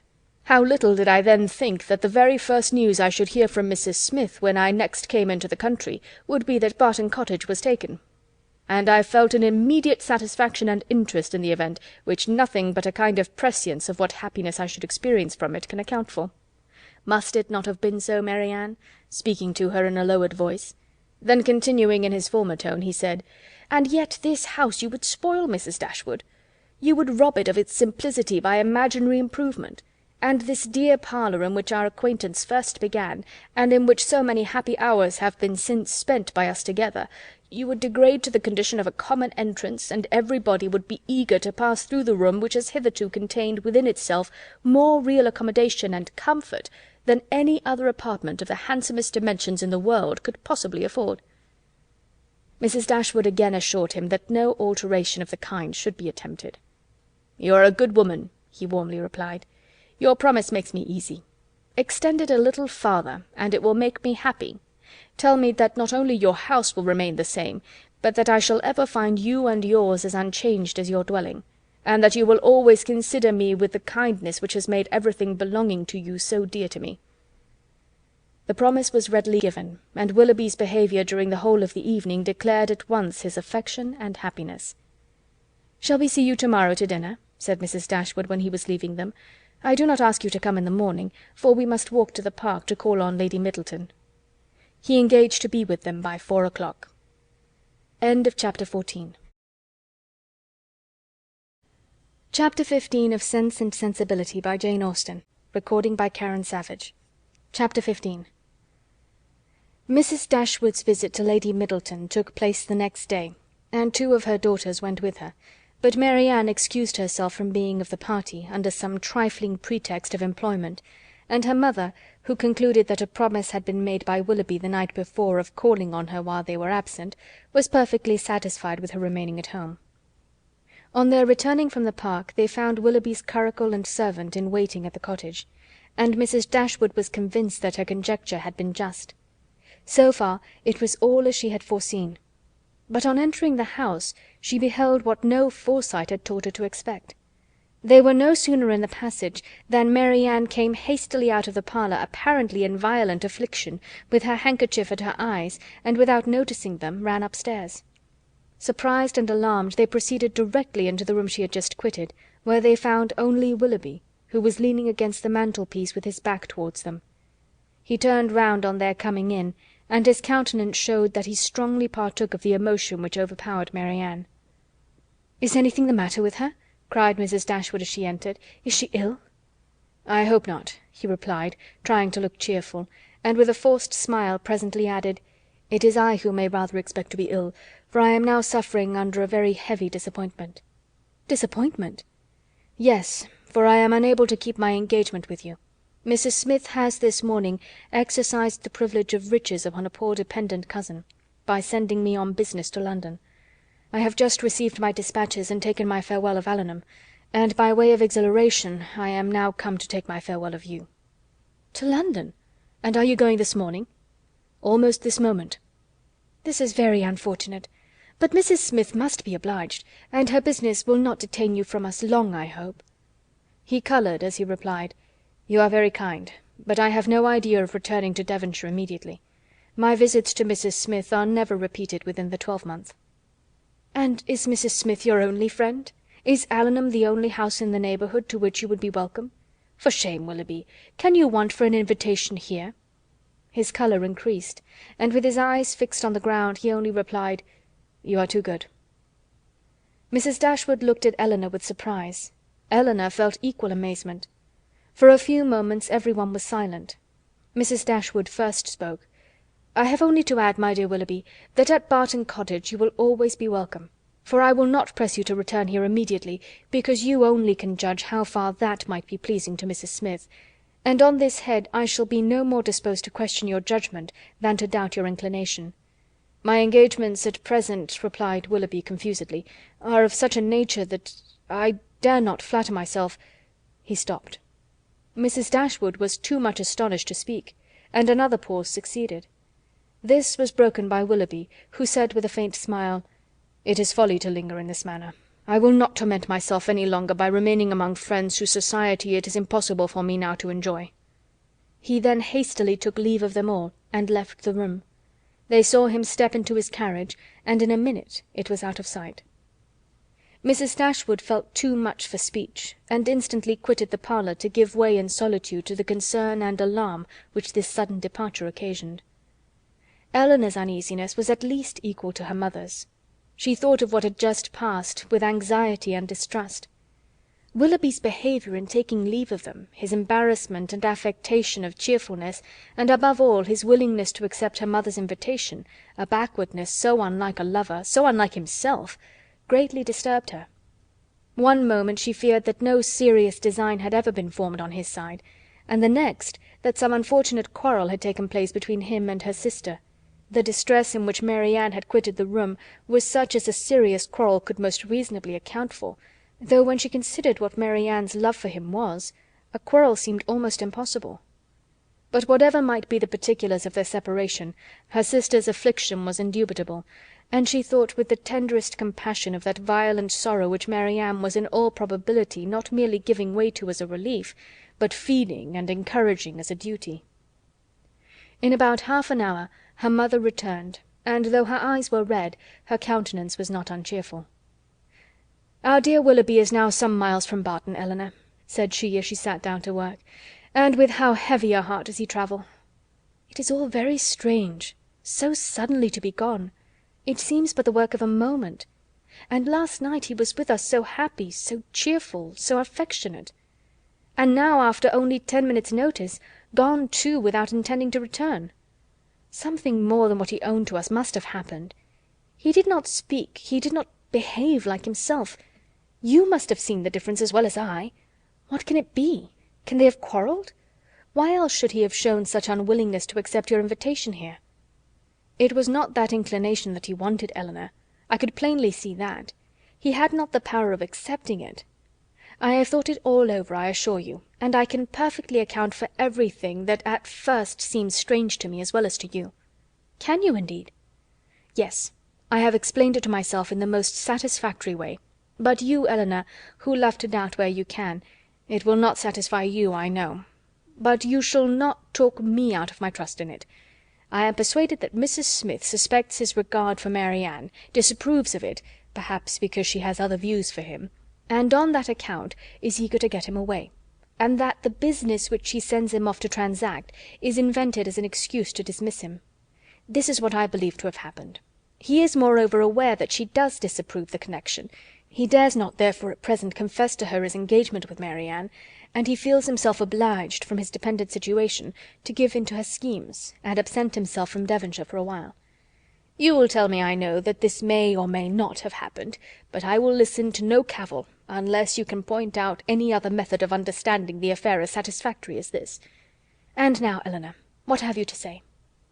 "Nothing, for you have anticipated my answer." "Then you would have told me that it might or might not have happened. Oh, Eleanor, how incomprehensible are your feelings! You had rather take evil upon credit than good. You had rather look out for misery for Mary Ann and guilt for poor Willoughby than an apology for the latter. You are resolved to think him blamable because he took leave of us with less affection than his usual behaviour has shown. And is no allowance to be made for inadvertence, or for spirits depressed by recent disappointment? Are no probabilities to be accepted merely because they are not certainties? Is nothing due to the man whom we have all such reason to love, and no reason in the world to think ill of? To the possibility of motives unanswerable in themselves, though unavoidably secret for a while? And after all, what is it you suspect him of?" "I can hardly tell myself. But suspicion of something unpleasant is the inevitable consequence of such an alteration as we just witnessed in him. There is great truth, however, in what you have now urged of the allowances which ought to be made for him, and it is my wish to be candid in my judgment of everybody. Willoughby may undoubtedly have very sufficient reasons for his conduct, and I will hope that he has. But it would have been more like Willoughby to acknowledge them at once. Secrecy may be advisable, but still I cannot help wondering at its being practised by him. Do not blame him, however, for departing from his character where the deviation is necessary. But you really do admit the justice of what I have said in this defence? I am happy, and he is acquitted." "Not entirely. It may be proper to conceal their engagement, if they are engaged, from Mrs. Smith, and if that is the case, it must be highly expedient for Willoughby to be but little in Devonshire at present. But this is no excuse for their concealing it from us." "Concealing it from us, my dear child! Do you accuse Willoughby and Mary Ann of concealment? This is strange indeed, when your eyes have been reproaching them every day for incestuousness." "I want no proof of their affection," said Eleanor, but of their engagement I do." "I am perfectly satisfied of both." "Yet not a syllable has been said to you on the subject by either of them."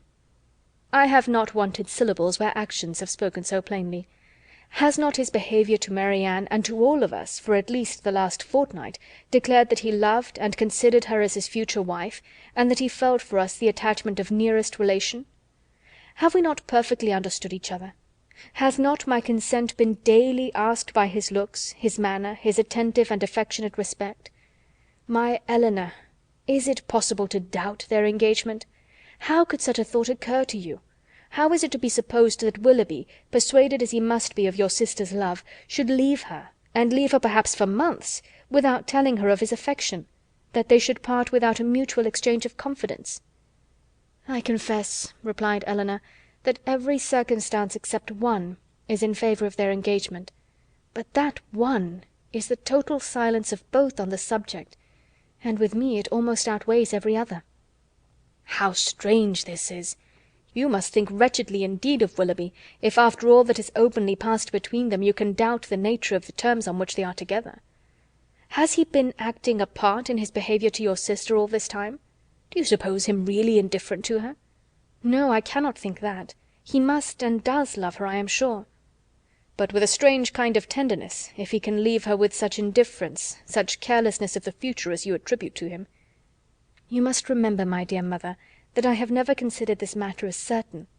I have had my doubts, I confess, but they are fainter than they were, and they may soon be entirely done away. If we find they correspond, every fear of mine will be removed." "A mighty concession indeed! If you were to see them at the altar, you would suppose they were going to be married. Ungracious girl! But I require no such proof. Nothing, in my opinion, has ever passed to justify doubt. No secrecy has been attempted. All has been uniformly open and unreserved.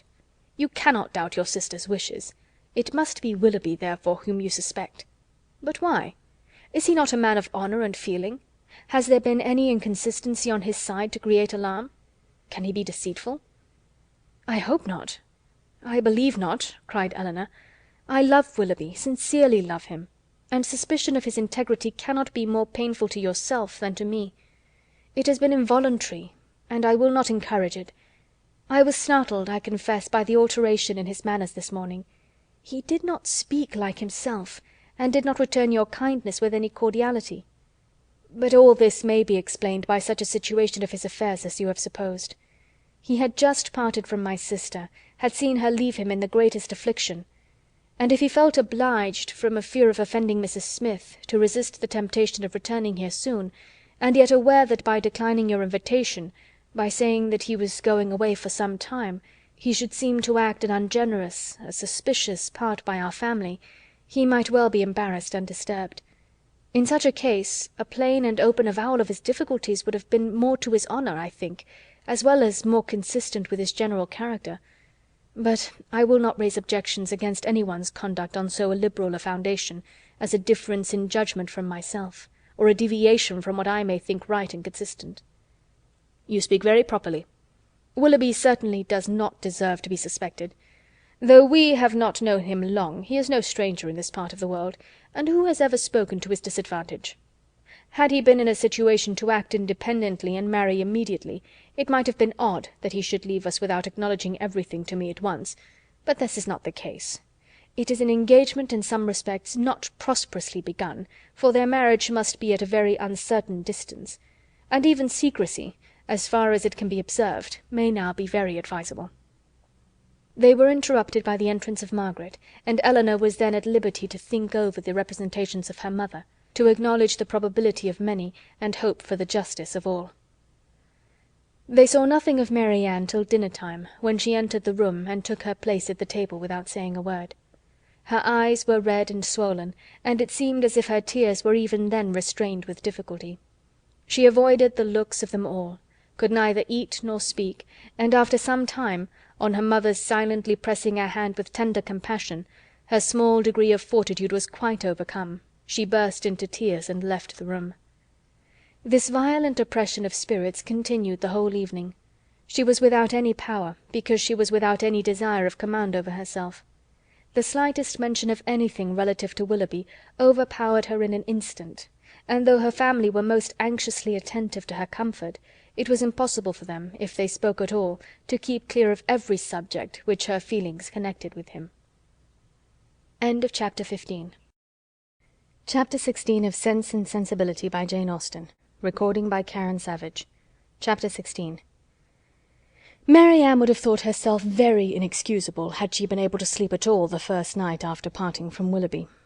She would have been ashamed to look her family in the face the next morning had she not risen from her bed in more need of repose than when she lay down in it. But the feelings which made such composure a disgrace left her in no danger of incurring it. She was awake the whole night, and she wept the greatest part of it. She got up with a headache, was unable to talk, and unwilling to take any nourishment, giving pain every moment to her mother and sisters, and forbidding all attempt at consolation from either. Her sensibility was potent enough.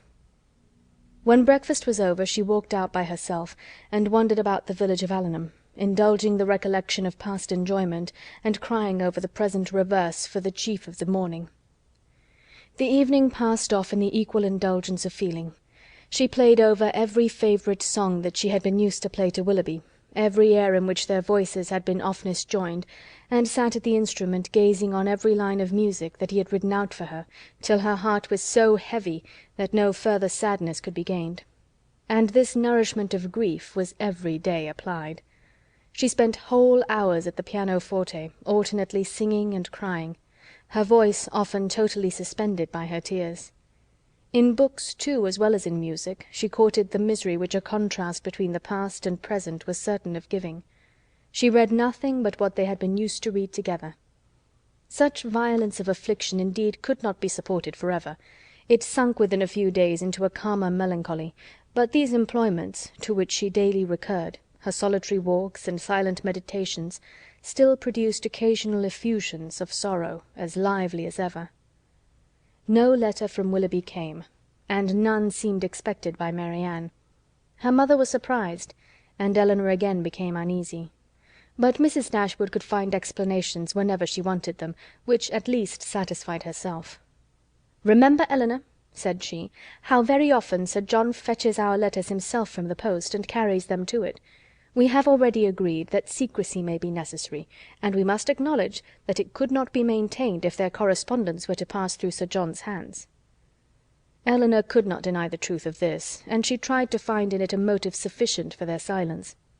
But there was one method so direct, so simple, and in her opinion so eligible of knowing the real state of the affair, and of instantly removing all mystery, that she could not help suggesting it to her mother. "Why do you not ask Mary Ann at once," said she, "whether she is or she is not engaged to Willoughby? From you, her mother, and so kind, so indulgent a mother, the question could not give offence. It would be the natural result of your affection for her. She used to be all unreserve, and to you more especially."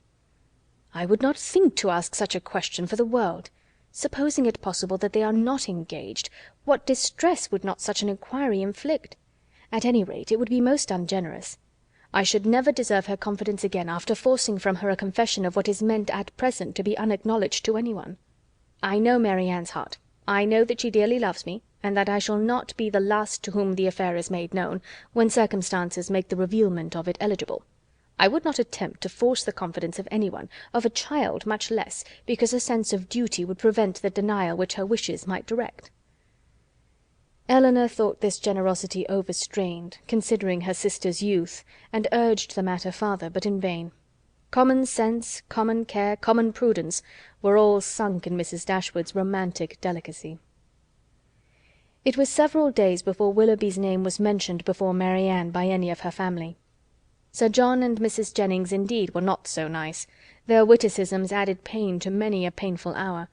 But one evening Mrs. Dashwood, accidentally taking up a volume of Shakespeare, exclaimed, "We have never finished Hamlet, Mary Ann. Our dear Willoughby went away before we could get through it.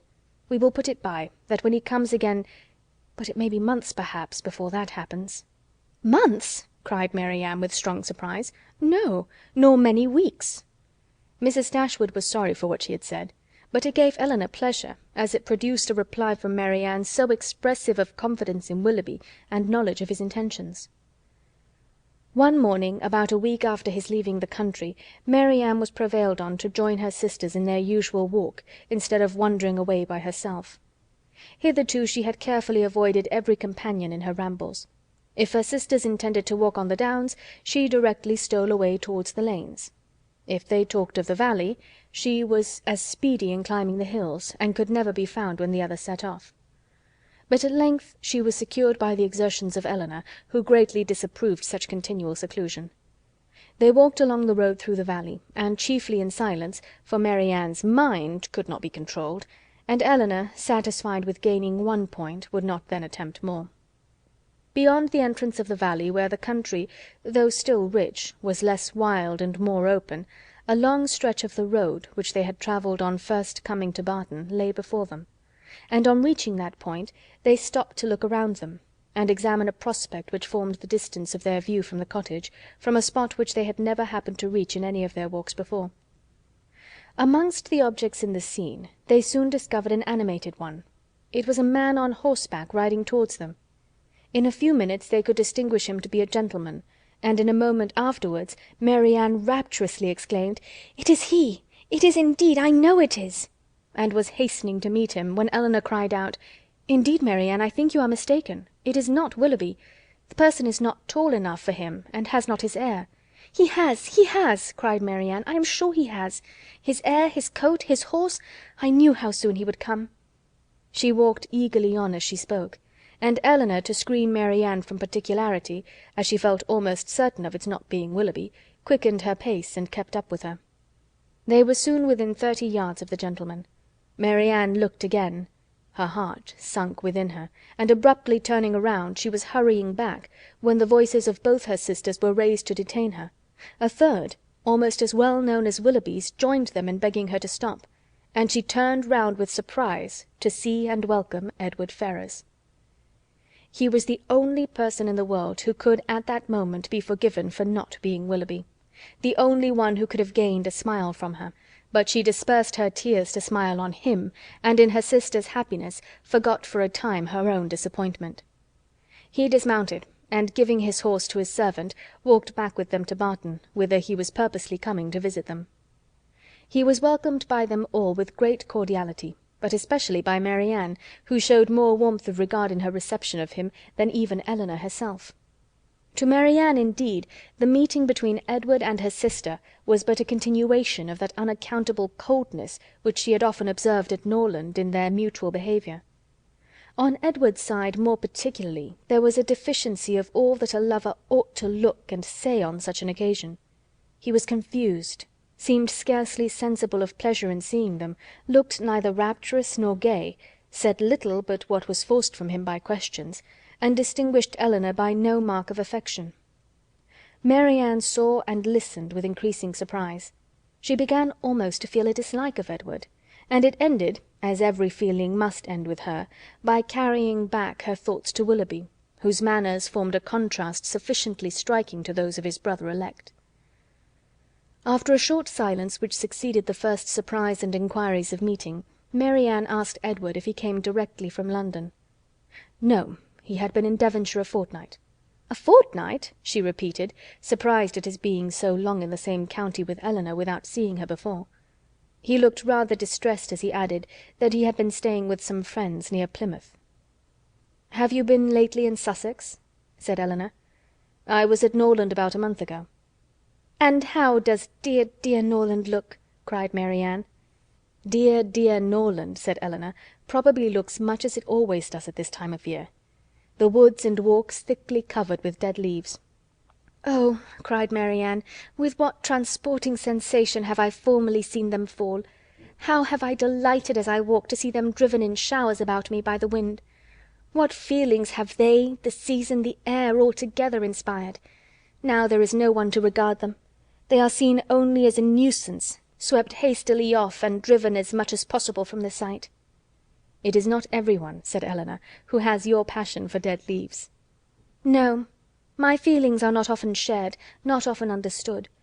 But sometimes they are." As she said this, she sunk into a reverie for a few moments, but rousing herself again, "Now, Edward," said she, calling his attention to the prospect, "here is Barton Valley. Look up to it, and be tranquil if you can. Look at those hills. Did you ever see their equals? To the left is Barton Park, amongst those woods and plantations. You may see the end of the house. And there, beneath that farthest hill which rises with such grandeur, is our cottage." "It is a beautiful country," he replied, "but these bottoms must be dirty in winter." "How can you think of dirt with such objects before you?" "Because," replied he, smiling, "among the rest of the objects before me, I see a very dirty lane." "How strange!" said Mary Ann to herself as she walked on. "Have you an agreeable neighbourhood here? Are the Middletons pleasant people?" "No, not at all," answered Mary Ann. "We could not be more unfortunately situated." "Mary Ann!" cried her sister, "how can you say so? How can you be so unjust?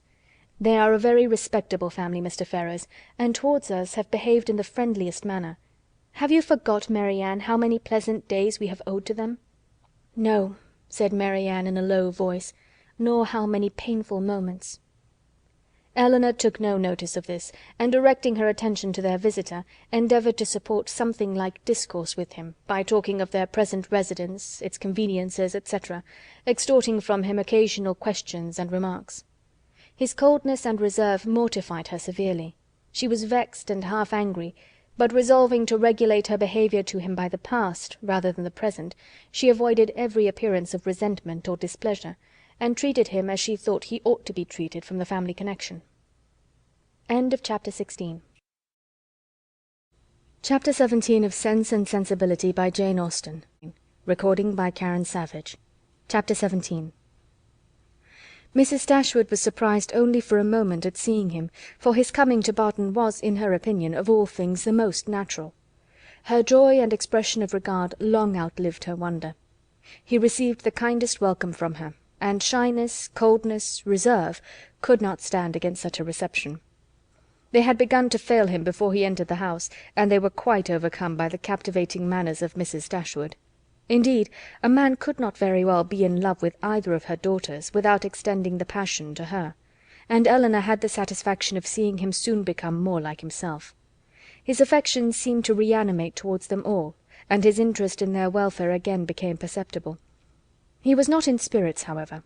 He praised their house, admired its prospect, was attentive and kind, but still he was not in spirits. The whole family perceived it, and Mrs. Dashwood, attributing it to some want of liberality in his mother, sat down to table indignant against all selfish parents. "What are Mrs. Ferrars's views for you at present, Edward?" said she, when dinner was over and they had drawn round the fire. "Are you still to be a great orator in spite of yourself?" "No. I hope my mother is now convinced that I have no more talents than inclination for a public life." "But how is your fame to be established? For famous you must be to satisfy all your family, and with no inclination for expense, no affection for strangers, no profession, and no assurance, you may find it a difficult matter." "I shall not attempt it. I have no wish to be distinguished, and have every reason to hope I never shall. Thank heaven, I cannot be forced into genius and eloquence." "You have no ambition, I well know. Your wishes are all moderate."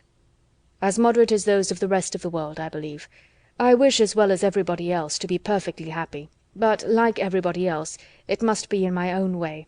Greatness will not make me so." "Strange that it would!" cried Mary Ann. "What have wealth or grandeur to do with happiness?" "Grandeur has but little," said Elinor, "but wealth has much to do with it." "Elinor, for shame!" said Mary Ann. "Money can only give happiness where there is nothing else to give it. Beyond a competence it can afford no real satisfaction, as far as mere self is concerned." "Perhaps," said Elinor, smiling, "we may come to the same point. Your competence and my wealth are very much alike, I dare say, and without them, as the world goes now, we shall both agree that every kind of external comfort must be wanting. Your ideas are only more noble than mine. Come, what is your competence?" "About 1,800 or 2,000 a year. Not more than that." Elinor laughed. "2,000 a year! One is my wealth. I guessed how it would end." "And yet 2,000 a year is a very moderate income," said Mary Ann. "A family cannot well be maintained on a smaller. I am sure I am not extravagant in my demands. A proper establishment of servants, a carriage, perhaps two, and hunters, cannot be supported on less." Elinor smiled again, to hear her sister describing so accurately their future expenses at Combe Magna. "Hunters?" repeated Edward. But why must you have hunters? Everybody does not hunt." Marianne coloured as she replied, "But most people do." "I wish," said Margaret, striking out a novel thought, "that somebody would give us all a large fortune apiece." "Oh, that they would!" cried Marianne, her eyes sparkling with animation and her cheeks glowing with the delight of such imaginary happiness. "We are all unanimous in that wish, I suppose," said Elinor, "in spite of the insufficiency of wealth." "Oh, dear!" cried Margaret, "how happy I should be! I wonder what I should do with it." Marianne looked as if she had no doubt on that point. "I should be puzzled to spend so large a fortune myself," said Mrs. Dashwood, "if my children were all to be rich without my help." "You must begin your improvements on this house," observed Elinor, "and your difficulties will soon vanish." "What magnificent orders would travel from this family to London," said Edward, "in such an event! What a happy day for booksellers, music sellers, and print shops! You, Miss Dashwood, would give a general commission for every new print of merit to be sent you, and as for Marianne, I know her greatness of soul, there would not be music enough in London to content her. And books, Thomson, Cowper, Scott, she would buy them all over and over again. She would buy up every copy, I believe, to prevent their falling into unworthy hands. And she would have every book that tells her how to admire an old twisted tree. Should you not, Marianne? Forgive me if I am very saucy, but I was willing to show you that I had not forgot our old disputes." "I love to be reminded of the past, Edward, whether it be melancholy or gay. I love to recall it, and you will never offend me by talking of former times. You are very right in supposing how my money would be spent, some of it at least. My loose cash would certainly be employed in improving my collection of music and books." "And the bulk of your fortune would be laid out in annuities on the authors or their heirs." "No, Edward, I should have something else to do with it." "Perhaps, then, you would bestow it as a reward on that person who wrote the ablest defense of your favorite maxim, that no one can ever be in love more than once in their life. Your opinion on that point is unchanged, I presume?" "Undoubtedly. At my time of life opinions are tolerably fixed. It is not likely that I should now see or hear anything to change them." "Marianne is as steadfast as ever, you see," said Elinor. "She is not at all altered." "She has only grown a little more grave than she was." "Nay, Edward," said Marianne, "you need not reproach me. You are not very gay yourself." "Why should you think so?" replied he with a sigh. "But gaiety never was part of my character." "Nor do I think it a part of Marianne's," said Elinor. "I should hardly call her a lively girl. She is very earnest, very eager in all she does, sometimes talks a great deal, and always with animation, but she is not often really merry." "I believe you are right," he replied, "and yet I have always set her down as a lively girl." "I have frequently detected myself in such kind of mistakes," said Elinor, "in a total misapprehension of character in some point or other, fancying people so much more gay or grave, or ingenious or stupid than they really are, and I can hardly tell why or in what the deception originated. Sometimes one is guided by what they say of themselves, and very frequently by what other people say of them, without giving oneself time to deliberate and judge." "But I thought it was right, Elinor," said Marianne, "to be guided wholly by the opinion of other people. I thought our judgments were given us merely to be subservient to those of neighbours. This has always been your doctrine, I am sure." "No, Marianne, never. My doctrine has never aimed at the subjection of the understanding. All I have ever attempted to influence has been the behaviour. You must not confound my meaning. I am guilty, I confess, of having often wished you to treat our acquaintance in general with greater attention, but when have I advised you to adopt their sentiments, or to conform to their judgment in serious matters?" "You have not been able to bring your sister over to your plan of general civility," said Edward to Elinor. "Do you gain no ground?" "Quite the contrary," replied Elinor, looking expressively at Marianne. "My judgment," he returned, "is all on your side of the question, but I am afraid my practice is much more on your sister's. I never wish to offend, but I am so foolishly shy that I often seem negligent, when I am only kept back by my natural awkwardness. I have frequently thought that I must have been intended by nature to be fond of low company, I am so little at my ease among strangers of gentility." "Marianne has not shyness to excuse any inattention of hers," said Elinor. "She knows her own worth too well for false shame," replied Edward. "Shyness is only the effect of a sense of inferiority in some way or other.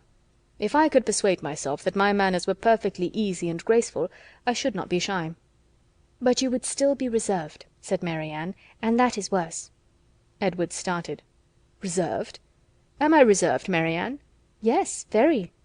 "I do not understand you," replied he, colouring. "Reserved? How? In what manner? What am I to tell you? What can you suppose?" Elinor looked surprised at his emotion, but trying to laugh off the subject, she said to him, "Do not you know my sister well enough to understand what she means? Do not you know she calls every one reserved who does not talk as fast and admire what she admires as rapturously as herself?" Edward made no answer. His gravity and thoughtfulness returned on him in their fullest extent, and he sat for some time silent and dull.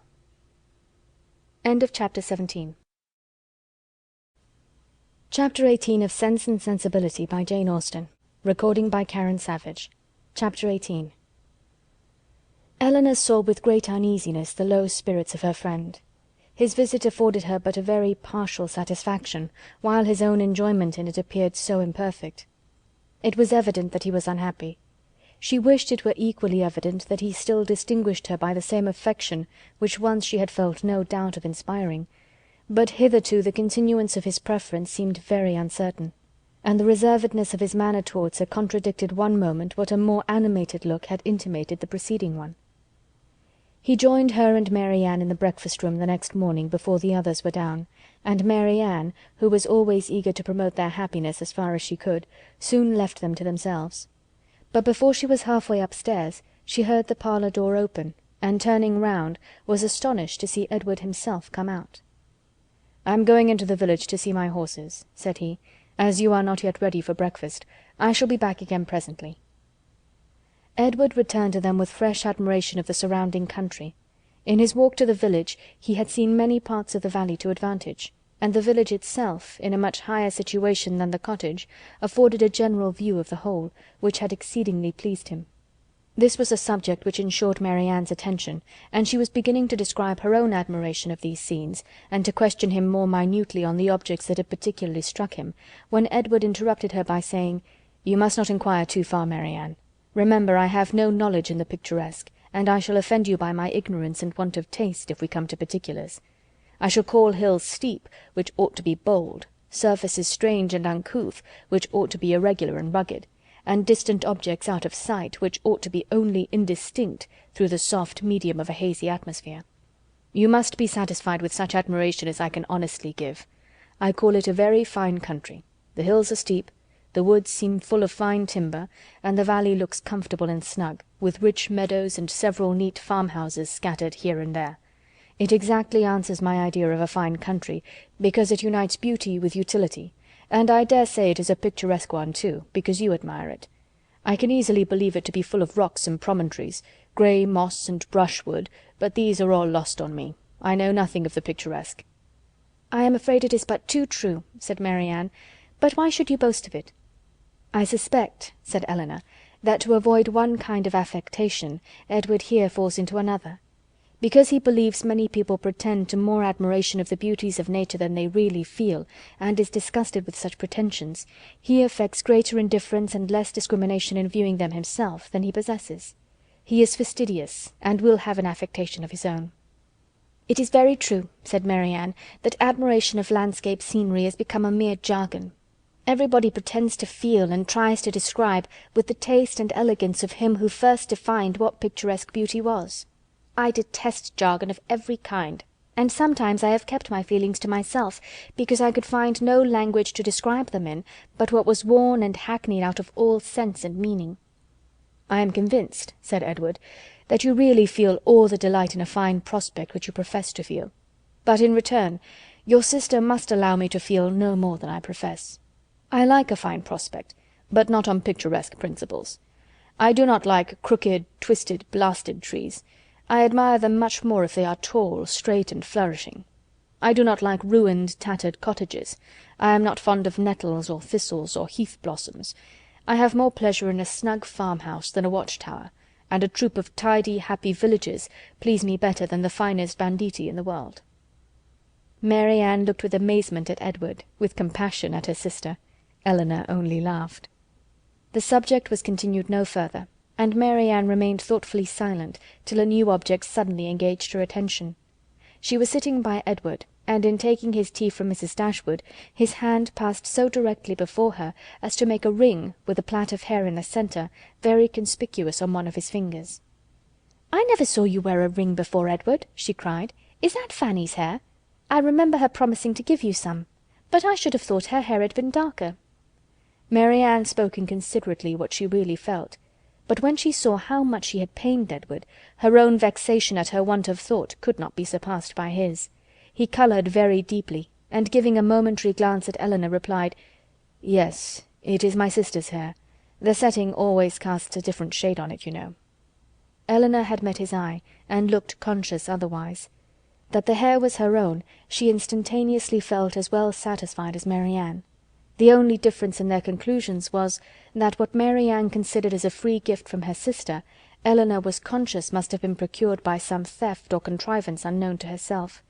She was not in a humour, however, to regard it as an affront, and affecting to take no notice of what passed, by instantly talking of something else, she internally resolved henceforward to catch every opportunity of eyeing the hair, and of satisfying herself beyond all doubt that it was exactly the shade of her own. Edward's embarrassment lasted some time, and it ended in an absence of mind still more settled. He was particularly grave the whole morning. Mary Ann severely censured herself for what she had said, but her own forgiveness might have been more speedy had she known how little offence it had given her sister. Before the middle of the day they were visited by Sir John and Mrs. Jennings, who, having heard of the arrival of a gentleman at the cottage, came to take a survey of the guest.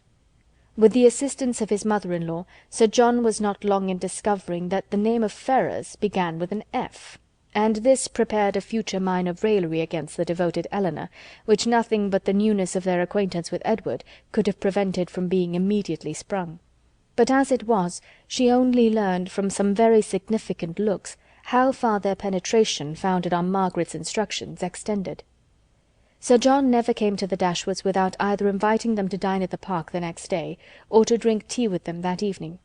On the present occasion, for the better entertainment of their visitor, towards whose amusement he felt himself bound to contribute, he wished to engage them for both. "You must drink tea with us to-night," said he, "for we shall be quite alone, and to-morrow you must absolutely dine with us, for we shall be a large party." Mrs. Jennings enforced the necessity.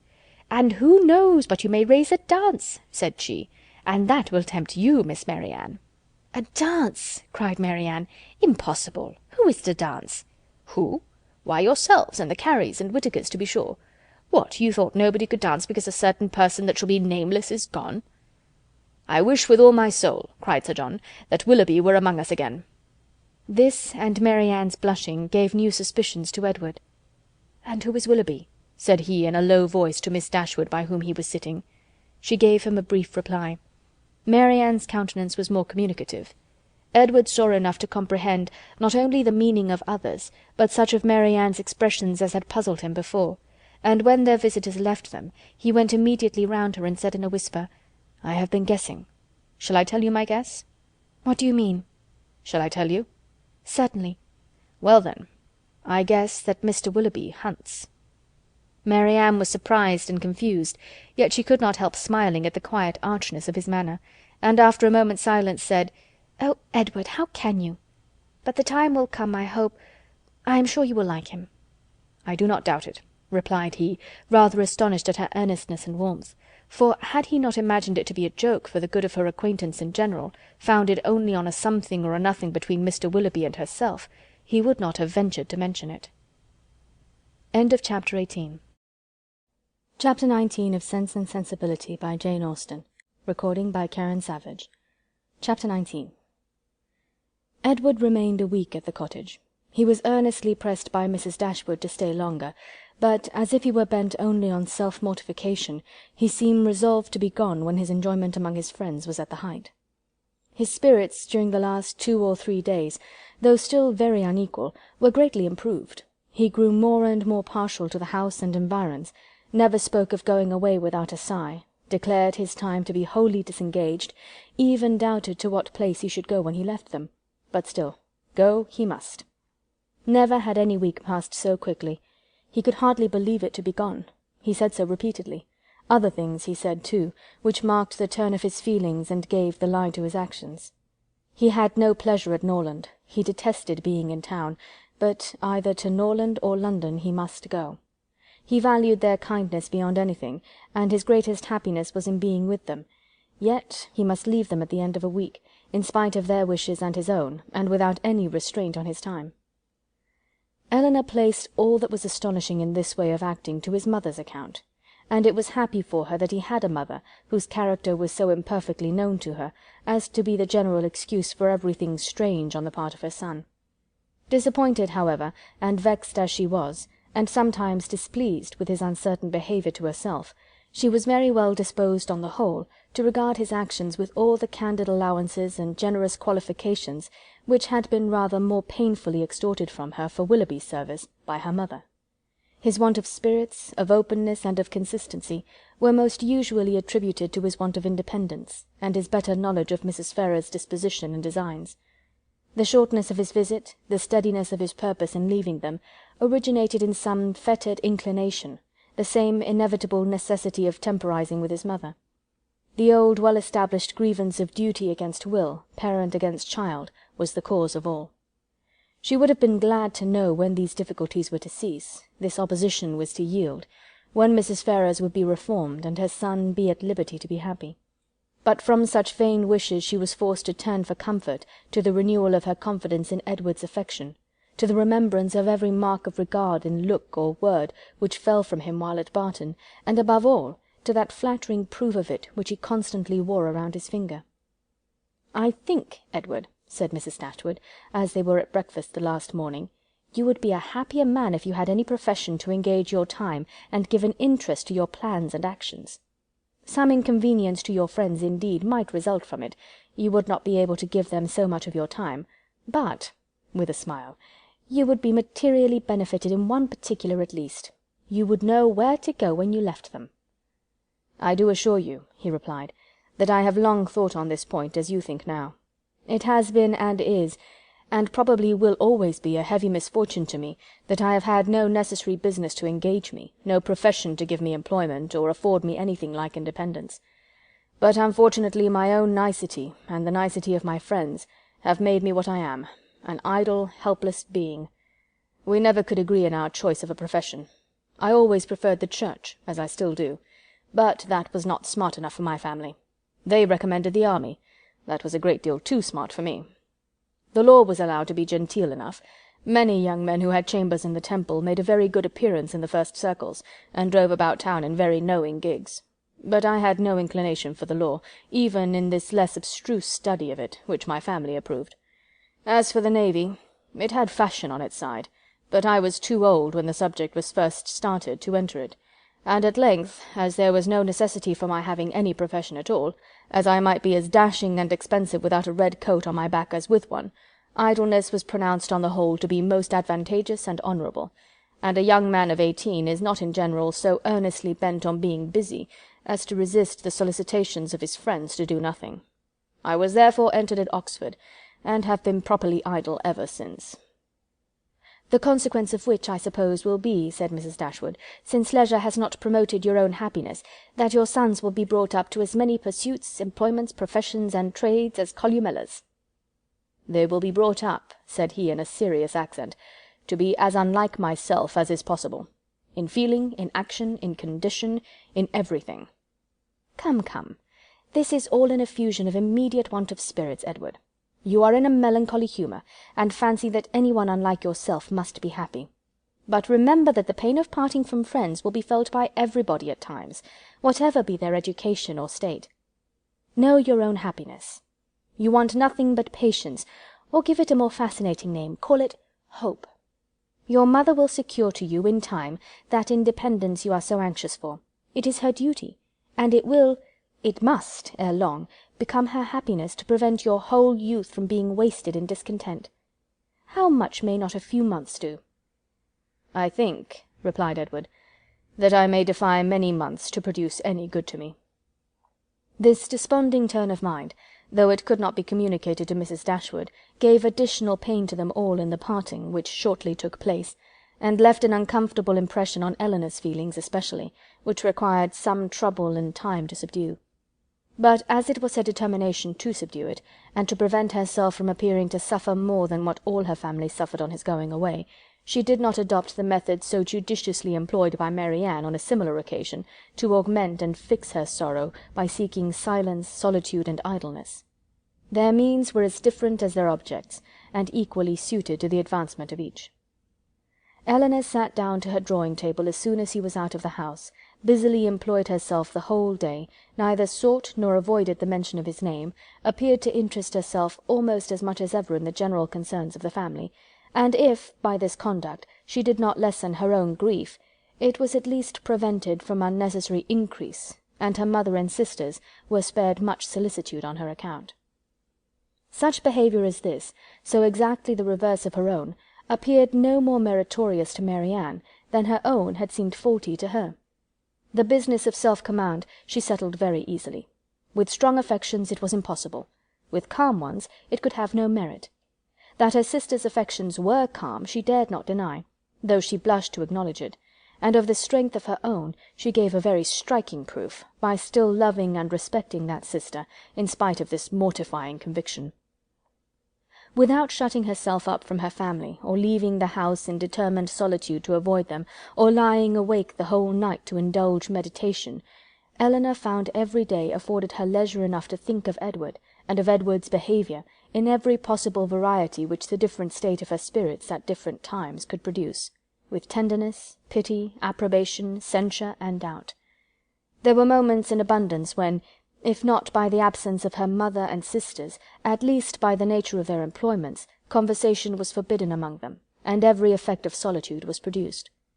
Her mind was inevitably at liberty, her thoughts could not be chained elsewhere, and the past and the future, on a subject so interesting, must be before her, must force her attention and engross her memory, her reflection, and her fancy. From a reverie of this kind, as she sat at her drawing-table, she was roused one morning, soon after Edward's leaving them, by the arrival of company. She happened to be quite alone. The closing of the little gate, at the entrance of the green court in front of the house, drew her eyes to the window, and she saw a large party walking up to the door.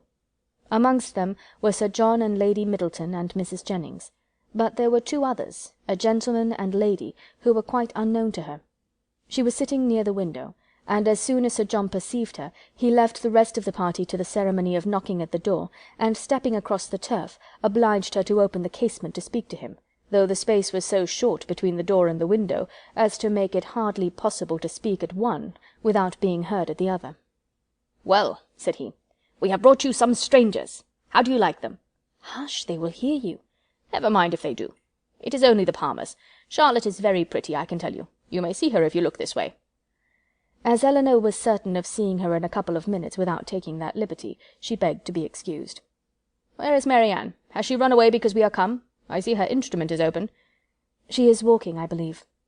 They were now joined by Mrs. Jennings, who had not patience enough to wait till the door was opened before she told her story. She came hallooing to the window. "How do you do, my dear? How does Mrs. Dashwood do? And where are your sisters? What, all alone? You will be glad of a little company to sit with you. I have brought my other son and daughter to see you. Only think of their coming so suddenly. I thought I heard a carriage last night while we were drinking our tea, but it never entered my head that it could be them. I thought of nothing but whether it might not be Colonel Brandon come back again, so I said to Sir John, 'I do think I hear a carriage. Perhaps it is Colonel Brandon come back again.'" Elinor was obliged to turn from her in the middle of her story, to receive the rest of the party. Lady Middleton introduced the two strangers. Mrs. Dashwood and Margaret came downstairs at the same time, and they all sat down to look at one another, while Mrs. Jennings continued her story as she walked through the passage into the parlour, attended by Sir John. Mrs. Palmer was several years younger than Lady Middleton, and totally unlike her in every respect. She was short and plump, had a very pretty face, and the finest expression of good humour in it that could possibly be. Her manners were by no means so elegant as her sister's, but they were much more prepossessing. She came in with a smile, smiled all the time of her visit, except when she laughed, and smiled when she went away. Her husband was a grave-looking young man of 5 or 26, with an air of more fashion and sense than his wife, but of less willingness to please or be pleased. He entered the room with a look of self-consequence, slightly bowed to the ladies without speaking a word, and after briefly surveying them and their apartments, took up a newspaper from the table, and continued to read it as long as he stayed. Mrs. Palmer, on the contrary, who was strongly endowed by nature with a turn for being uniformly civil and happy, was hardly seated before her admiration of the parlour and everything in it burst forth. "Well, what a delightful room this is! I never saw anything so charming. Only think, mamma, how it is improved since I was here last. I always thought it such a sweet place, ma'am," turning to Mrs. Dashwood, "but you have made it so charming. Only look, sister, how delightful everything is. How I should like such a house for myself. Should not you, Mr. Palmer?" Mr. Palmer made her no answer, and did not even raise his eyes from the newspaper. "Mr. Palmer does not hear me," said she, laughing. "He never does sometimes. It is so ridiculous." This was quite a new idea to Mrs. Dashwood. She had never been used to find wit in the inattention of anyone, and could not help looking with surprise at them both. Mrs. Jennings, in the meantime, talked on as loud as she could, and continued her account of their surprise the evening before on seeing their friends, without ceasing till everything was told. Mrs. Palmer laughed heartily at the recollection of their astonishment, and everybody agreed, 2 or 3 times over, that it had been quite an agreeable surprise. "You may believe how glad we all were to see them," added Mrs. Jennings, leaning forward towards Elinor, and speaking in a low voice as if she meant to be heard by no one else, though they were seated on different sides of the room. "But, however, I can't help wishing they had not travelled quite so fast, nor made such a long journey of it, for they came all round by London upon account of some business, for you know," nodding significantly and pointing to her daughter, "it was wrong in her situation. I wanted her to stay at home and rest this morning, but she would come with us. She longed so much to see you all." Mrs. Palmer laughed, and said it would not do her any harm. "She expects to be confined in February," continued Mrs. Jennings. Lady Middleton could no longer endure such a conversation, and therefore exerted herself to ask Mr. Palmer if there was any news in the paper. "No, none at all," he replied, and read on. "Here comes Marianne," cried Sir John. "Now, Palmer, you shall see a monstrous pretty girl." He immediately went into the passage, opened the front door, and ushered her in himself. Mrs. Jennings asked her, as soon as she appeared, if she had not been to Allenham, and Mrs. Palmer laughed so heartily at the question as to show she understood it. Mr. Palmer looked up on her entering the room, stared at her some minutes, and then returned to his newspaper. Mrs. Palmer's eye was now caught by the drawings which hung round the room. She got up to examine them. "Oh dear, how beautiful these are! Well, how delightful! Do but look, mamma, how sweet! I declare they are quite charming. I could look at them for ever." And then, sitting down again, she very soon forgot that there were any such things in the room. When Lady Middleton rose to go away, Mr. Palmer rose also, laid down the newspaper, stretched himself, and looked at them all around. "My love, have you been asleep?" said his wife, laughing. He made her no answer, and only observed, after again examining the room, that it was very low-pitched, and that the ceiling was crooked. He then made his bow, and departed with the rest. Sir John had been very urgent with them all to spend the next day at the park. Mrs. Dashwood, who did not choose to dine with them oftener than they dined at the cottage, absolutely refused on her own account. Her daughters might do as they pleased. But they had no curiosity to see how Mr. and Mrs. Palmer ate their dinner, and no expectation of pleasure from them in any other way. They attempted therefore likewise to excuse themselves. The weather was uncertain, and not likely to be good. But Sir John would not be satisfied. The carriage should be sent for them, and they must come. Lady Middleton too, though she did not press their mother, pressed them.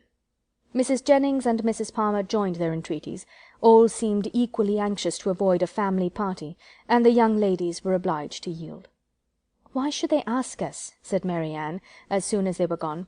"The rent of this cottage is said to be low, but we have it on very hard terms, if we are to dine at the park whenever anyone is staying either with them or with us."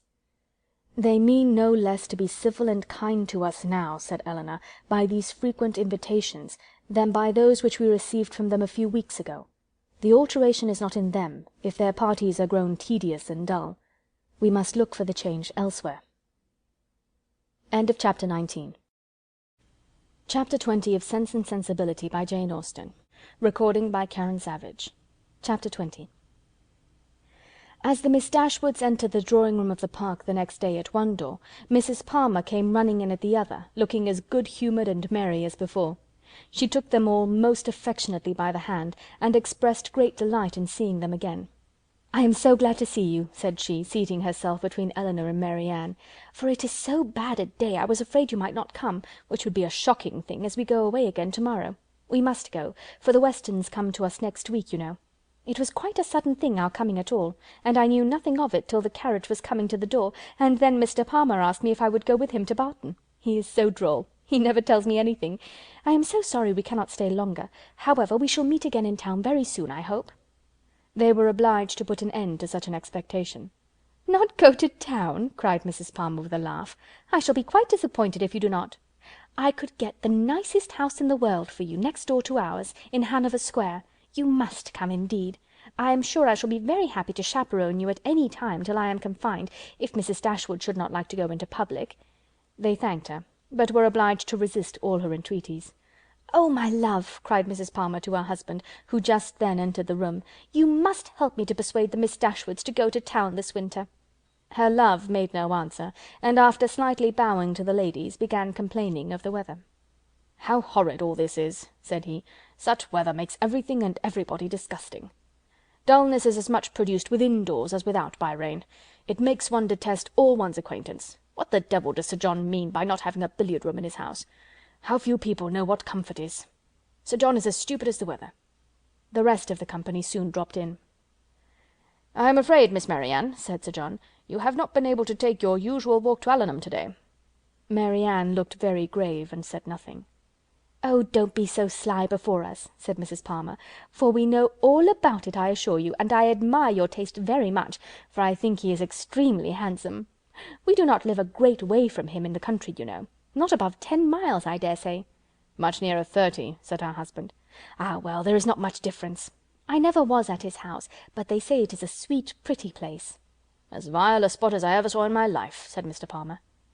Mary Ann remained perfectly silent, though her countenance betrayed her interest in what was said. "Is it very ugly?" continued Mrs. Palmer.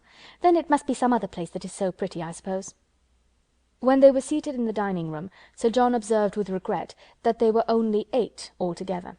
"My dear," said he to his lady, "it is very provoking that we should be so few. Why did not you ask the Gilberts to come to us to-day?" "Did not I tell you, Sir John, when you spoke to me about it before, that it could not be done? They dined with us last." "You and I, Sir John," said Mrs. Jennings, "should not stand upon such ceremony." "Then you would be very ill-bred," cried Mr. Palmer. "My love, you contradict everybody," said his wife with her usual laugh. "Do you know that you are quite rude?" "I did not know I contradicted anybody in calling your mother ill-bred." "Aye, you may abuse me as you please," said the good-natured old lady. "You have taken Charlotte off my hands, and cannot give her back again. So there I have the whip-hand of you."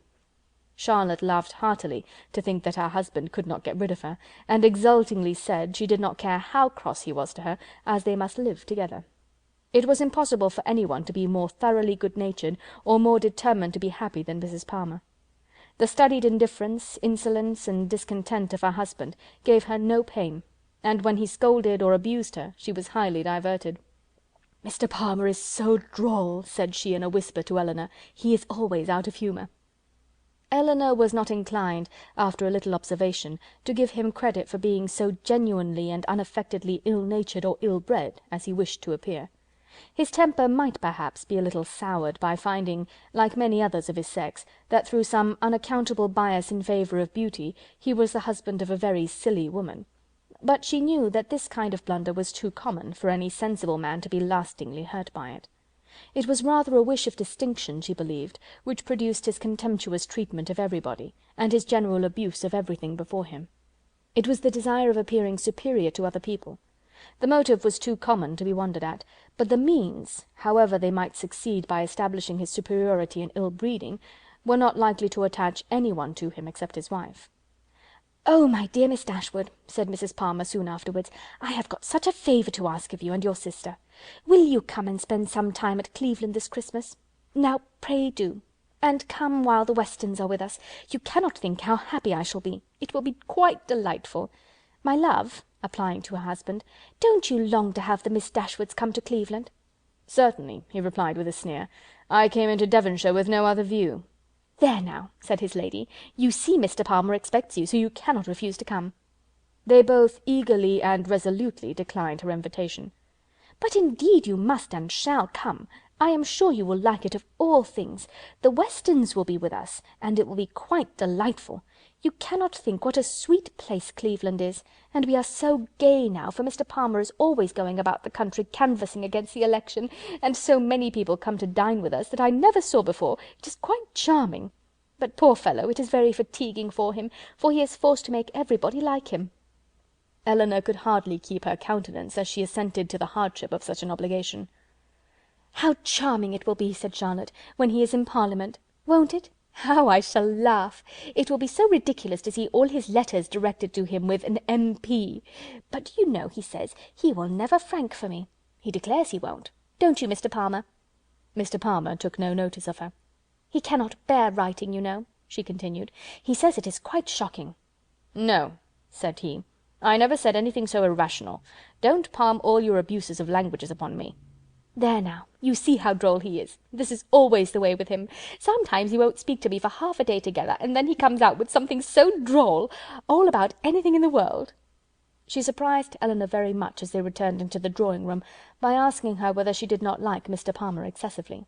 "Certainly," said Elinor, "he seems very agreeable." "Well, I am so glad you do. I thought you would. He is so pleasant, and Mr. Palmer is excessively pleased with you and your sisters, I can tell you, and you can't think how disappointed he will be if you don't come to Cleveland. I can't imagine why you should object to it."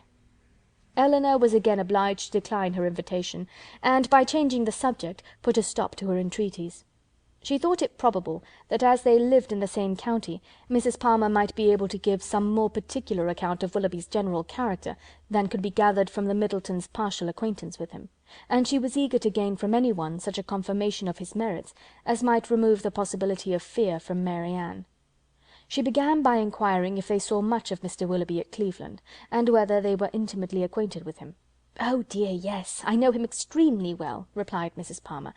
"Not that I ever spoke to him, indeed, but I have seen him for ever in town. Somehow or other, I never happened to be staying at Barton while he was at Allenham. Mamma saw him here once before, but I was with my uncle at Weymouth. However, I dare say we should have seen a great deal of him at Somersetshire, if it had not happened very unluckily that we should never have been in the country together. He is very little at Combe, I believe, but if he were ever so much there, I do not think Mr. Palmer would visit him, for he is in the opposition, you know, and besides, it is such a way off. I know why you inquire about him very well. Your sister is to marry him. I am monstrous glad of it, for then I shall have her for a neighbour, you know."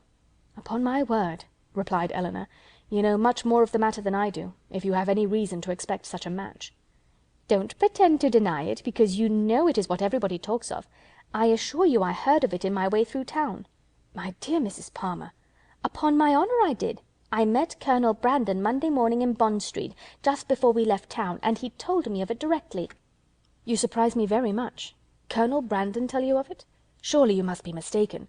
To give such intelligence to a person who could not be interested in it, even if it were true, is not what I should expect Colonel Brandon to do."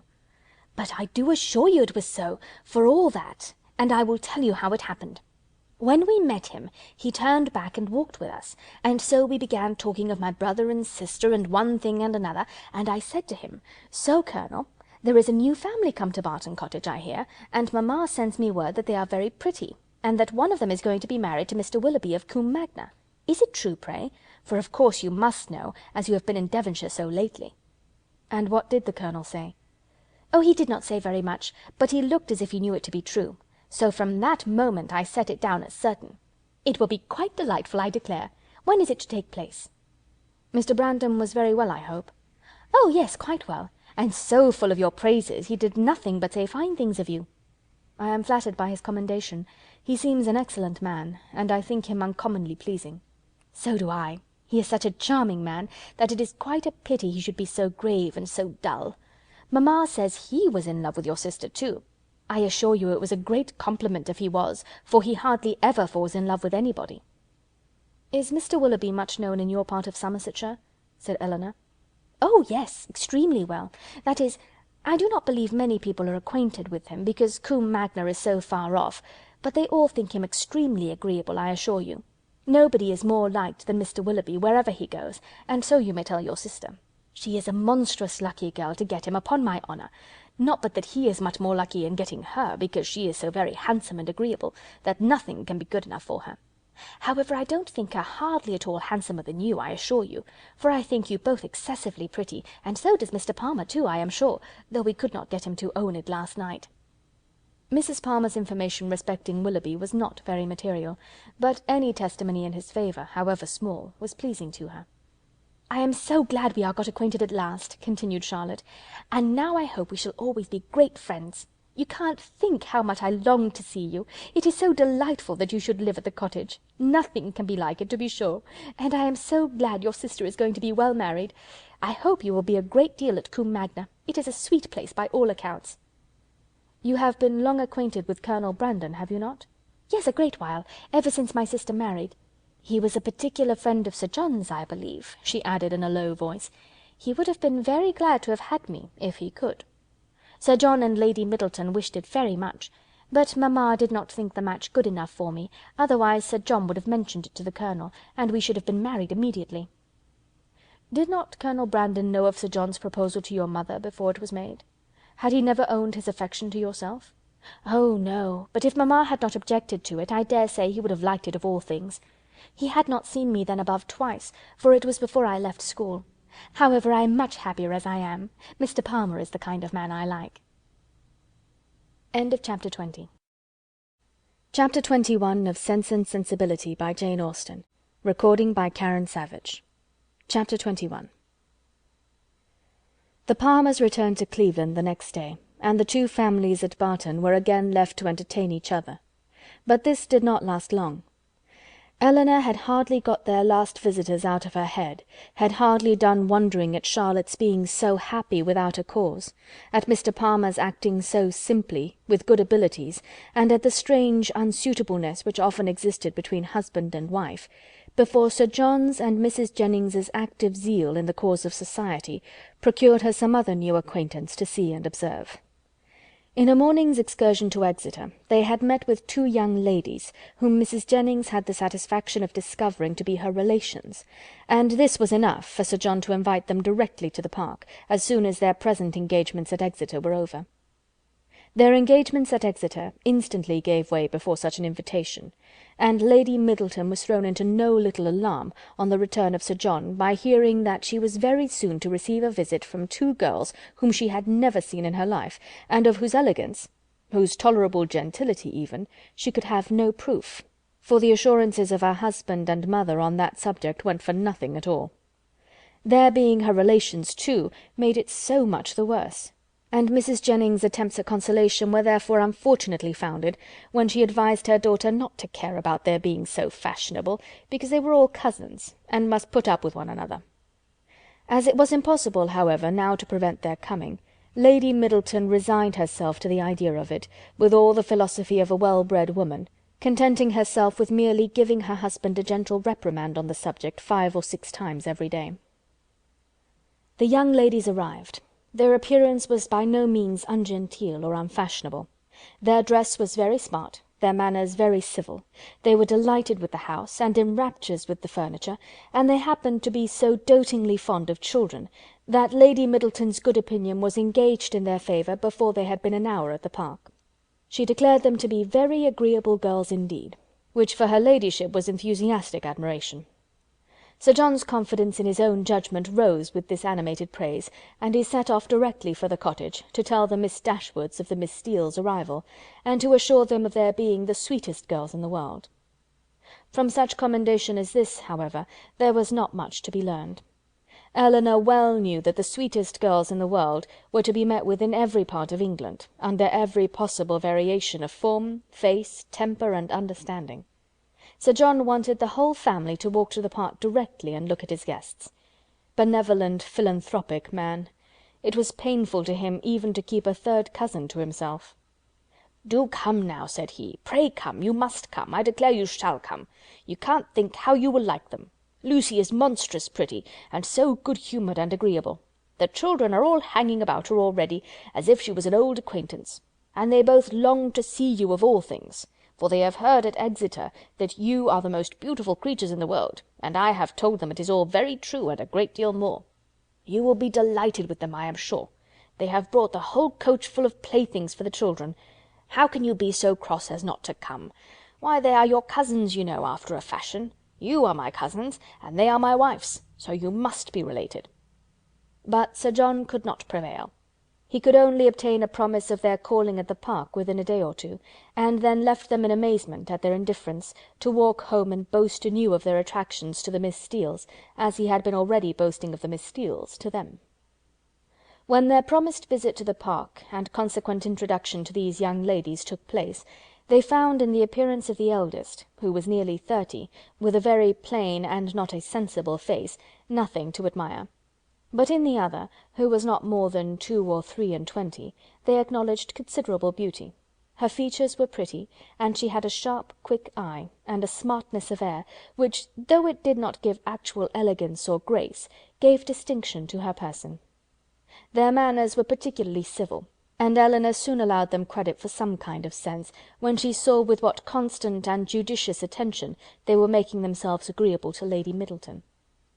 With her children they were in continual raptures, extolling their beauty, courting their notice, and humouring their whims, and such of their time as could be spared from the importunate demands which this politeness made on it, was spent in admiration of whatever her ladyship was doing, if she happened to be doing anything, or in taking patterns of some elegant new dress, in which her appearance the day before had thrown them into unceasing delight.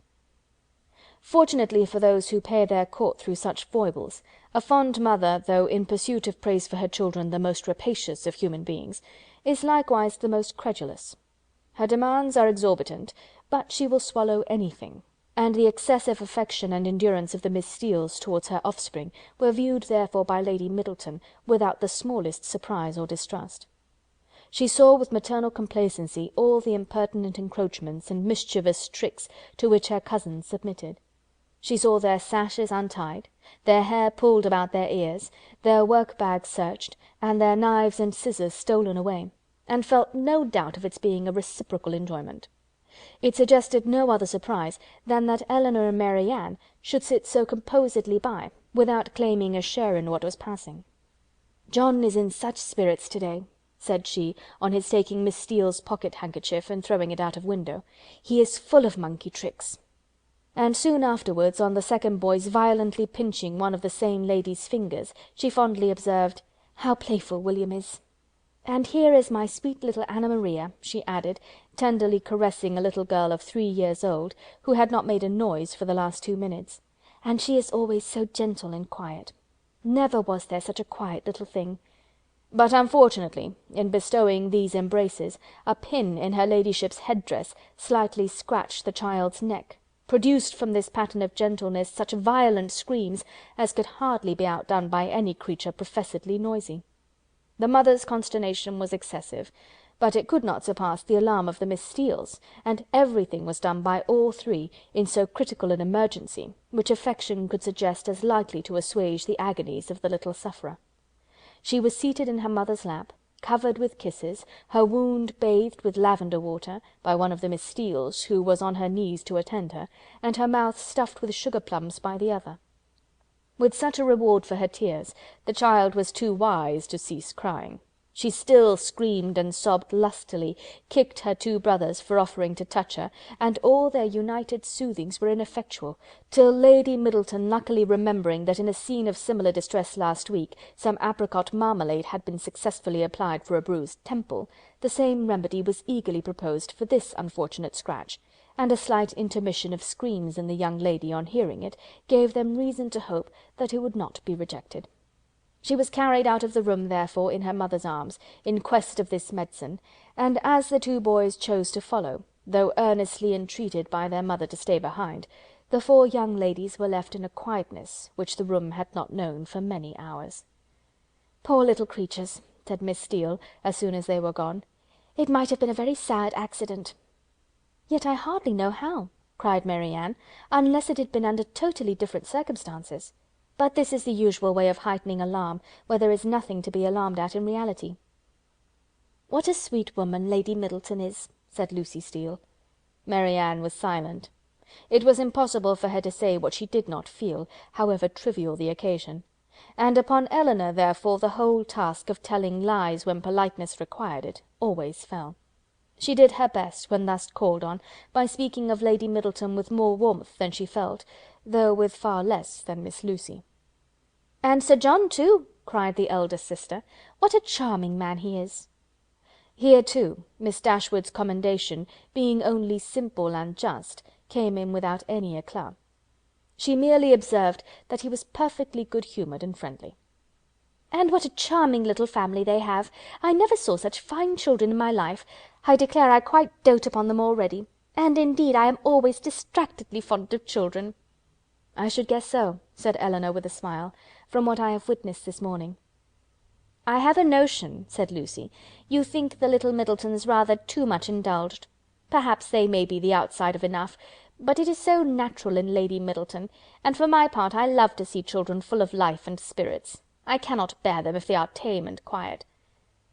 "I confess," replied Elinor, "that while I am at Barton Park, I never think of tame and quiet children with any abhorrence." A short pause succeeded this speech, which was first broken by Miss Steele, who seemed very much disposed for conversation, and who now said rather abruptly, "And how do you like Devonshire, Miss Dashwood? I suppose you were very sorry to leave Sussex." In some surprise at the familiarity of this question, or at least of the manner in which it was spoken, Elinor replied that she was. "Norland is a prodigious beautiful place, is not it?" added Miss Steele. "We have heard Sir John admire it excessively," said Lucy, who seemed to think some apology necessary for the freedom of her sister. "I think everyone must admire it," replied Elinor, "whoever saw the place, though it is not to be supposed that anyone can estimate its beauties as we do." "And you had a great many smart beaux there. I suppose you have not so many in this part of the world. For my part, I think they are a vast addition always." "But why should you think," said Lucy, looking ashamed of her sister, "that there are not as many genteel young men in Devonshire as Sussex?" "Nay, my dear, I'm sure I don't pretend to say that there aren't. I'm sure there's a vast many smart beaux in Exeter, but you know, how could I tell what smart beaux there might be about Norland? And I was only afraid the Miss Dashwoods might find it dull at Barton, if they had not so many as they used to have. But perhaps you young ladies may not care about the beaux, and had as lief be without them as with them. For my part, I think they are vastly agreeable, provided they dress smart and behave civil. But I can't bear to see them dirty and nasty. Now there's Mr. Rose at Exeter, a prodigious smart young man, quite a beau, clerk to Mr. Simpson, you know, and yet if you do but meet him of a morning, he is not fit to be seen. I suppose your brother was quite a beau, Miss Dashwood, before he married, as he was so rich?" "Upon my word," replied Elinor, "I cannot tell you, for I do not perfectly comprehend the meaning of the word. But this I can say, that if he ever was a beau before he married, he is one still, for there is not the smallest alteration in him." "Oh dear! One never thinks of married men's being beaux. They have something else to do." "Lord, Anne!" cried her sister, "you can talk of nothing but beaux. You will make Miss Dashwood believe you think of nothing else." And then, to turn the discourse, she began admiring the house and the furniture. This specimen of the Miss Steeles was enough. The vulgar freedom and folly of the eldest sister left her no recommendation, and as Elinor was not blinded by the beauty or the shrewd look of the youngest, to her want of real elegance and artlessness, she left the house without any wish of knowing them better. Not so the Miss Steeles. They came from Exeter, well provided with admiration for the use of Sir John Middleton, his family, and all his relations, and no niggardly proportion was now dealt out to his fair cousins, whom they declared to be the most beautiful, elegant, accomplished, and agreeable girls they had ever beheld, and with whom they were particularly anxious to be better acquainted.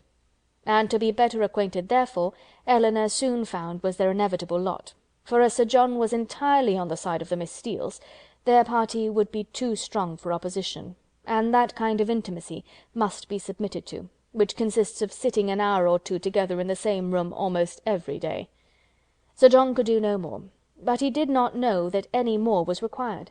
To be together was, in his opinion, to be intimate, and while his continual schemes for their meeting were effectual, he had not a doubt of their being established friends. To do him justice, he did everything in his power to promote their unreserve, by making the Miss Steeles acquainted with whatever he knew or supposed of his cousins' situations in the most delicate particulars, and Elinor had not seen them more than twice, before the eldest of them wished her joy on her sister's having been so lucky as to make a conquest of a very smart beau since she came to Barton. "'Twill be a fine thing to have her married so young, to be sure," said she, "and I hear he is quite a beau, and prodigious handsome. And I hope you may have as good luck yourself soon, but perhaps you may have a friend in the corner already." Elinor could not suppose that Sir John would be more nice in proclaiming his suspicions of a regard for Edward than he had been with respect to Mary Ann.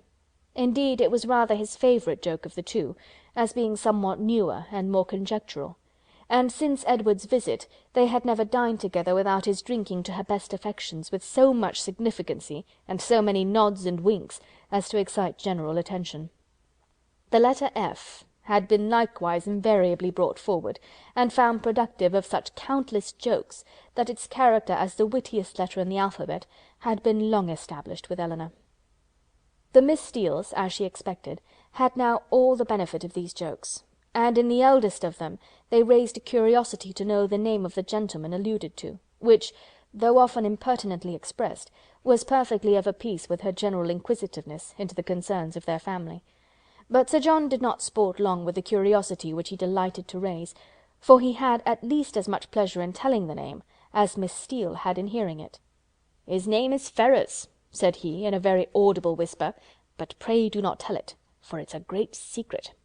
"Ferrars!" repeated Miss Steele. "Mr. Ferrars is the happy man, is he?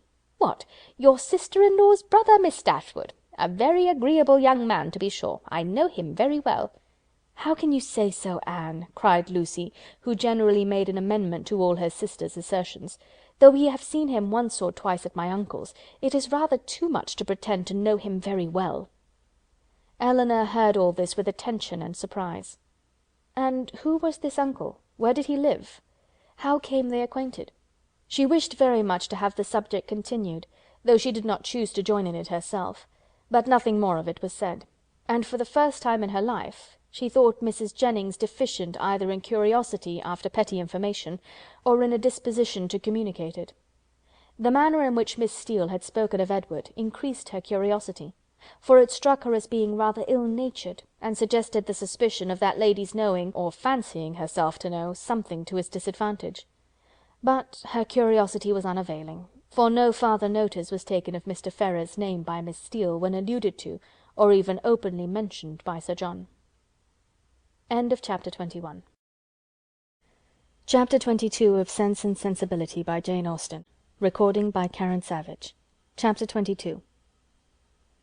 Mary Ann, who had never much toleration for anything like impertinence, vulgarity, inferiority of parts, or even difference of taste from herself, was at this time particularly ill-disposed, from the state of her spirits, to be pleased with the Miss Steeles, or to encourage their advances, and to the invariable coldness of her behaviour towards them, which checked every endeavour at intimacy on their side, Elinor principally attributed that preference of herself which soon became evident in the manners of both, but especially of Lucy, who missed no opportunity of engaging her in conversation, or of striving to improve their acquaintance by an easy and frank communication of her sentiments. Lucy was naturally clever.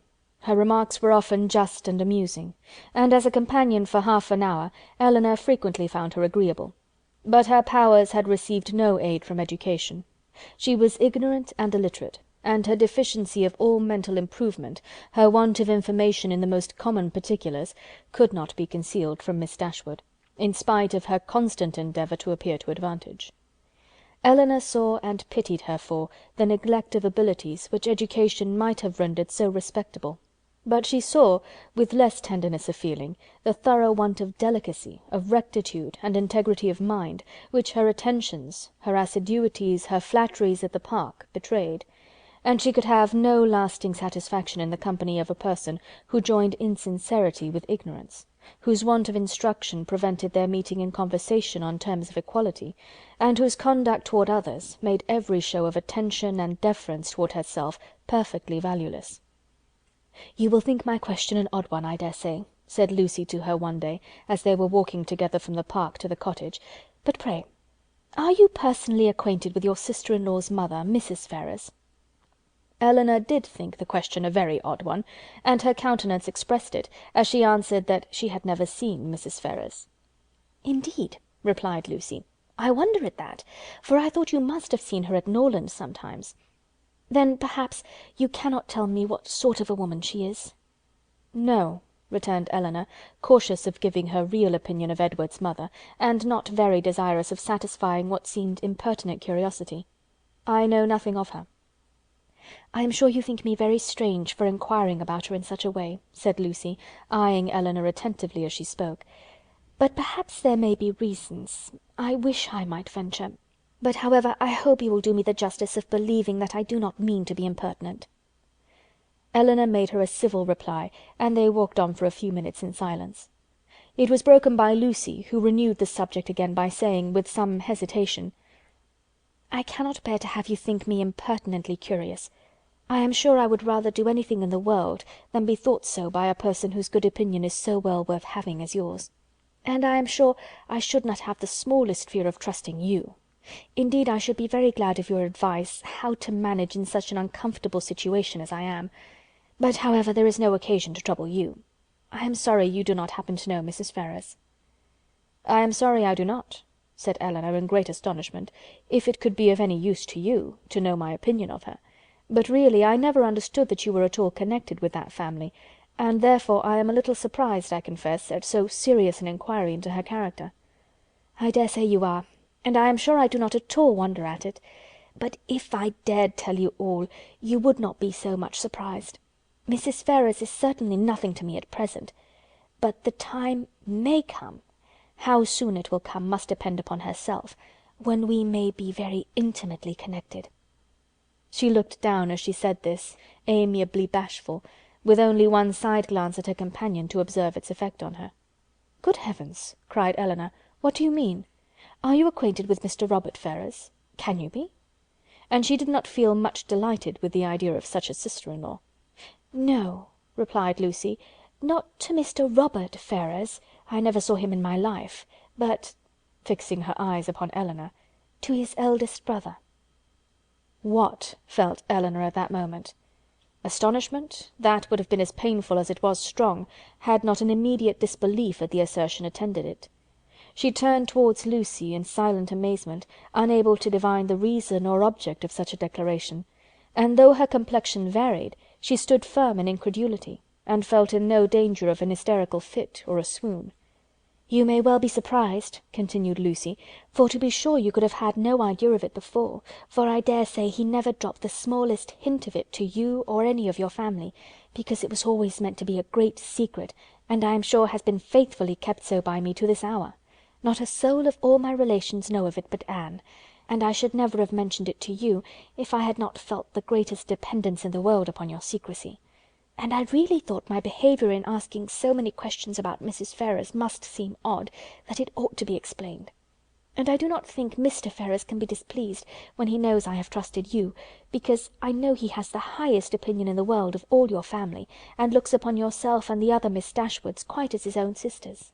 She paused. Eleanor for a few moments remained silent.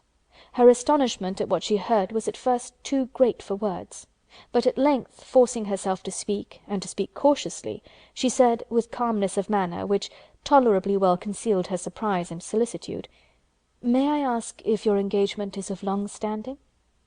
"We have been engaged these 4 years." "4 years?" "Yes." Eleanor, though greatly shocked, still felt unable to believe it. "I did not know," said she, "that you were even acquainted till the other day." "Our acquaintance, however, is of many years' date. He was under my uncle's care, you know, a considerable while." "Your uncle?" "Yes, Mr. Pratt. Did you never hear him talk of Mr. Pratt?" "I think I have," replied Eleanor, with an exertion of spirits which increased with her increase of emotion. "He was 4 years with my uncle, who lives at Longstable, near Plymouth. It was there our acquaintance begun, for my sister and me was often staying with my uncle, and it was there our engagement was formed, though not till a year after he had quitted as a pupil, but he was almost always with us afterwards. I was very unwilling to enter into it, as you may imagine, without the knowledge and approbation of his mother, but I was too young, and loved him too well, to be so prudent as I ought to have been. Though you do not know him so well as me, Miss Dashwood, you must have seen enough of him to be sensible he is very capable of making a woman sincerely attached to him." "Certainly," answered Elinor, without knowing what she said; but after a moment's reflection she added, with revived security of Edward's honour and love, and her companion's falsehood, "Engaged to Mr. Edward Ferrars! I confess myself so totally surprised at what you tell me, that really, I beg your pardon, but surely there must be some mistake of person or name. We cannot mean the same Mr. Ferrars." "We can mean no other," cried Lucy, smiling. "Mr. Edward Ferrars, the eldest son of Mrs. Ferrars of Park Street, and brother of your sister-in-law, Mrs. John Dashwood, is the person I mean. You must allow that I am not likely to be deceived as to the name of the man on whom all my happiness depends." "It is strange," replied Elinor, in a most painful perplexity, "that I should never have heard him even mention your name." "No, considering our situation, it was not strange. Our first care has been to keep the matter secret. You knew nothing of me or my family, and therefore there could be no occasion for ever mentioning my name to you. And as he was always particularly afraid of his sister suspecting anything, that was reason enough for his not mentioning it." She was silent. Elinor's security sunk, but her self-command did not sink with it. "4 years you have been engaged," said she with a firm voice. "Yes, and heaven knows how much longer we may have to wait. Poor Edward! It puts him quite out of heart." Then taking a small miniature from her pocket, she added, "To prevent the possibility of mistake, be so good as to look at this face. It does not do him justice, to be sure, but yet I think you cannot be deceived as to the person it was drew for. I have had it above these 3 years." She put it into her hands as she spoke, and when Elinor saw the painting, whatever other doubts her fear of a too hasty decision, or her wish of detecting falsehood might suffer to linger in her mind, she could have none of its being Edward's face. She returned it almost instantly, acknowledging the likeness. "I have never been able," continued Lucy, "to give him my picture in return, which I am very much vexed at, for he has been always so anxious to get it, but I am determined to set for it the very first opportunity." "You are quite in the right," replied Elinor calmly. They then proceeded a few paces in silence. Lucy spoke first. "I am sure," said she, "I have no doubt in the world of your faithfully keeping this secret, because you must know of what importance it is to us, not to have it reach his mother, for she would never approve of it, I dare say. I shall have no fortune, and I fancy she is an exceeding proud woman." "I certainly did not seek your confidence," said Elinor, "but you do me no more than justice in imagining that I may be depended on. Your secret is safe with me. But pardon me if I express some surprise at so unnecessary a communication. You must at least have felt that my being acquainted with it could not add to its safety." As she said this, she looked earnestly at Lucy, hoping to discover something in her countenance, perhaps the falsehood of the greatest part of what she had been saying, but Lucy's countenance suffered no change. "I was afraid you would think I was taking a great liberty with you," said she, "in telling you all this. I have not known you long, to be sure, personally at least, but I have known you and all your family by description a great while, and as soon as I saw you I felt almost as if I was an old acquaintance. Besides, in the present case, I really thought some explanation was due to you, after my making such particular inquiries about Edward's mother, and I am so unfortunate that I have not a creature whose advice I can ask. Anne is the only person that knows of it, and she has no judgment at all. Indeed, she does me a great deal more harm than good, for I am in constant fear of her betraying me. She does not know how to hold her tongue, as you must perceive, and I am sure I was in the greatest fright in the world t'other day, when Edward's name was mentioned by Sir John, lest she should out with it all. You can't think how much I go through in my mind from it altogether. I only wonder that I am alive, after what I have suffered for Edward's sake these last 4 years. Everything in such suspense and uncertainty, and seeing him so seldom. We can hardly meet above twice a year. I am sure I wonder my heart is not quite broke." Here she took out her handkerchief, but Elinor did not feel very compassionate. "Sometimes," continued Lucy, after wiping her eyes, "I think whether it would not be better for us both to break off the matter entirely." As she said this, she looked directly at her companion. "But then at other times I have not resolution enough for it. I cannot bear the thoughts of making him so miserable, as I know the very mention of such a thing would do. And on my own account too, so dear as he is to me, I don't think I could be equal to it. What would you advise me to do in such a case, Miss Dashwood? What would you do yourself?" "Pardon me," replied Elinor, startled by the question, "but I can give you no advice under such circumstances. Your own judgment must direct you." "To be sure," continued Lucy, after a few minutes' silence on both sides, "his mother must provide for him some time or other, but poor Edward is so cast down by it. Did you not think him dreadful low-spirited when he was at Barton? He was so miserable when he left us at Longstaple to go to you, that I was afraid you would think him quite ill." "Did he come from your uncle's, then, when he visited us?" "Oh, yes. He had been staying a fortnight with us. Did you think he came directly from town?" "No," replied Elinor, most feelingly sensible of every fresh circumstance in favour of Lucy's veracity. "I remember he told us that he had been staying a fortnight with some friends near Plymouth." She remembered, too, her own surprise at the time, at his mentioning nothing farther of those friends, at his total silence with respect even to their names. "Did not you think him sadly out of spirits?" repeated Lucy. "We did indeed, particularly so when he first arrived." "I begged him to exert himself, for fear you should suspect what was the matter, but it made him so melancholy, not being able to stay more than a fortnight with us, and seeing me so much affected. Poor fellow! I am afraid it is just the same with him now, for he writes in wretched spirits. I heard from him just before I left Exeter," taking a letter from her pocket, and carelessly showing the direction to Elinor. "You know his hand, I dare say, a charming one it is, but that is not written so well as usual. He was tired, I dare say, for he had just filled the sheet to me as full as possible." Elinor saw that it was his hand, and she could doubt no longer. This picture, she had allowed herself to believe, might have been accidentally obtained. It might not have been Edward's gift. But a correspondence between them by letter could subsist only under a positive engagement, could be authorized by nothing else. For a few moments she was almost overcome. Her heart sunk within her, and she could hardly stand. But exertion was indispensably necessary, and she struggled so resolutely against the oppression of her feelings, that her success was speedy, and for the time complete. "Writing to each other," said Lucy, returning the letter into her pocket, "is the only comfort we have in such long separations. Yes, I have one other comfort in his picture, but poor Edward has not even that. If he had but my picture, he says he should be easy. I gave him a lock of my hair set in a ring when he was at Longstaple last, and that was some comfort to him, he said, but not equal to a picture. Perhaps you might notice the ring when you saw him." "I did," said Elinor, with a composure of voice, under which was concealed an emotion and distress beyond anything she had ever felt before. She was mortified, shocked, confounded. Fortunately for her, they had now reached the cottage, and the conversation could be continued no further. After sitting with them a few minutes, the Miss Steeles returned to the park, and Elinor was then at liberty to think and be wretched. Chapter 22. Chapter 23 of Sense and Sensibility by Jane Austen.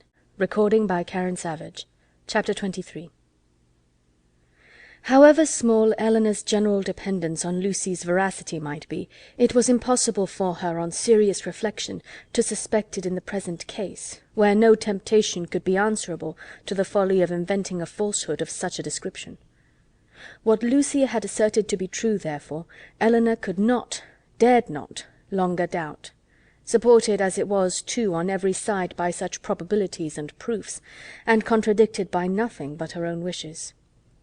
Their opportunity of acquaintance in the house of Mr. Pratt was a foundation for the rest, at once indisputable and alarming; and Edward's visit near Plymouth, his melancholy state of mind, his dissatisfaction at his own prospects, his uncertain behaviour towards herself, the intimate knowledge of the Miss Steeles as to Norland and their family connections, which had often surprised her, the picture, the letter, the ring, formed altogether such a body of evidence as overcame every fear of condemning him unfairly, and established as a fact, which no partiality could set aside, his ill-treatment of herself.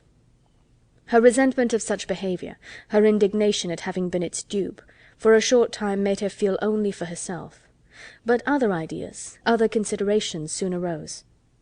Had Edward been intentionally deceiving her? Had he feigned a regard for her which he did not feel?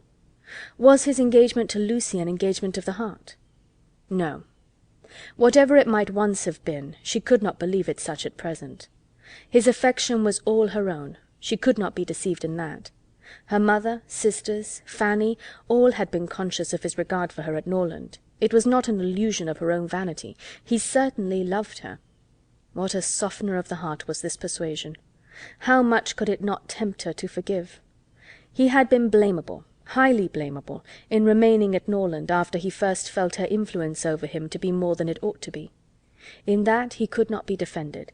But if he had injured her, how much more had he injured himself? If her case were pitiable, his was hopeless. His imprudence had made her miserable for a while, but it seemed to have deprived himself of all chance of ever being otherwise. She might in time regain tranquillity, but he, what had he to look forward to? Could he ever be tolerably happy with Lucy Steele? Could he, were his affection for herself out of the question, with his integrity, his delicacy, and well-informed mind, be satisfied with a wife like her, illiterate, artful, and selfish? The youthful infatuation of 19 would naturally blind him to everything but her beauty and good nature. But the 4 succeeding years, years which if rationally spent give such improvement to the understanding, must have opened his eyes to her defects of education, while the same period of time, spent on her side in inferior society and more frivolous pursuits, had perhaps robbed her of that simplicity which might once have given an interesting character to her beauty. If in the supposition of his seeking to marry herself his difficulties from his mother had seemed great, how much greater were they now likely to be, when the object of his engagement was undoubtedly inferior in connections, and probably inferior in fortune to herself.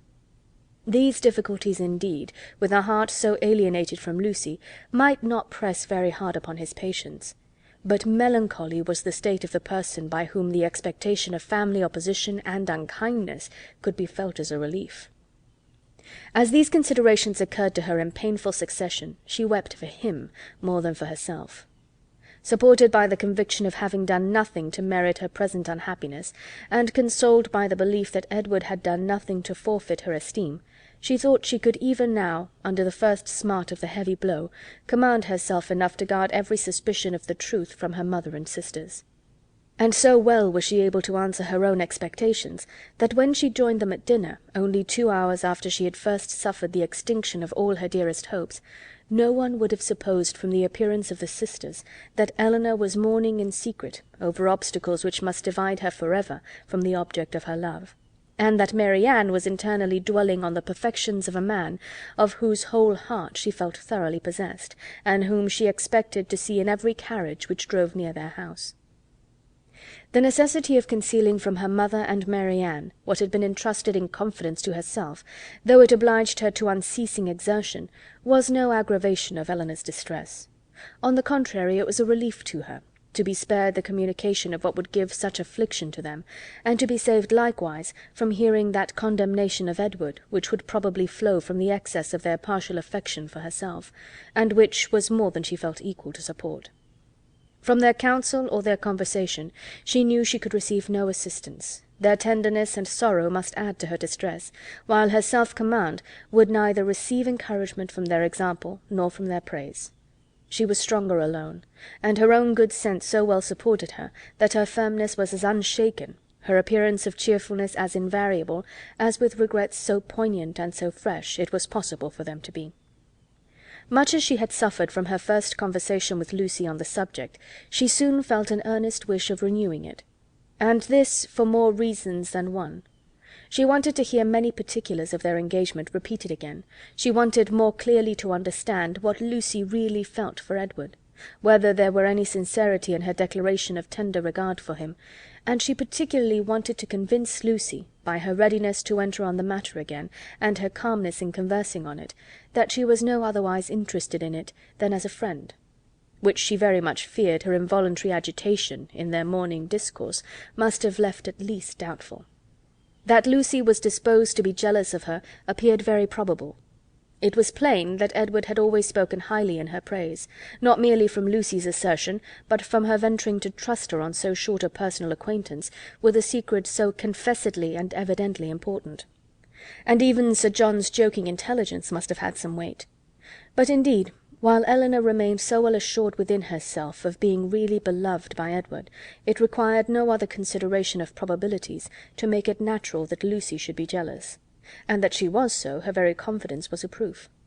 What other reason for the disclosure of the affair could there be, but that Elinor might be informed by it of Lucy's superior claims on Edward, and be taught to avoid him in future? She had little difficulty in understanding thus much of her rival's intentions, and while she was firmly resolved to act by her as every principle of honour and honesty directed, to combat her own affection for Edward, and to see him as little as possible, she could not deny herself the comfort of endeavouring to convince Lucy that her heart was unwounded. And as she could now have nothing more painful to hear on the subject than had already been told, she did not mistrust her own ability of going through a repetition of particulars with composure. But it was not immediately that an opportunity of doing so could be commanded, though Lucy was as well disposed as herself to take advantage of any that occurred, for the weather was not often fine enough to allow of their joining in a walk, where they might most easily separate themselves from the others; and though they met at least every other evening, either at the park or cottage, and chiefly at the former, they could not be supposed to meet for the sake of conversation. Such a thought would never enter either Sir John or Lady Middleton's head, and therefore very little leisure was ever given for a general chat, and none at all for particular discourse. They met for the sake of eating, drinking, and laughing together, playing at cards, or consequences, or any other game that was sufficiently noisy.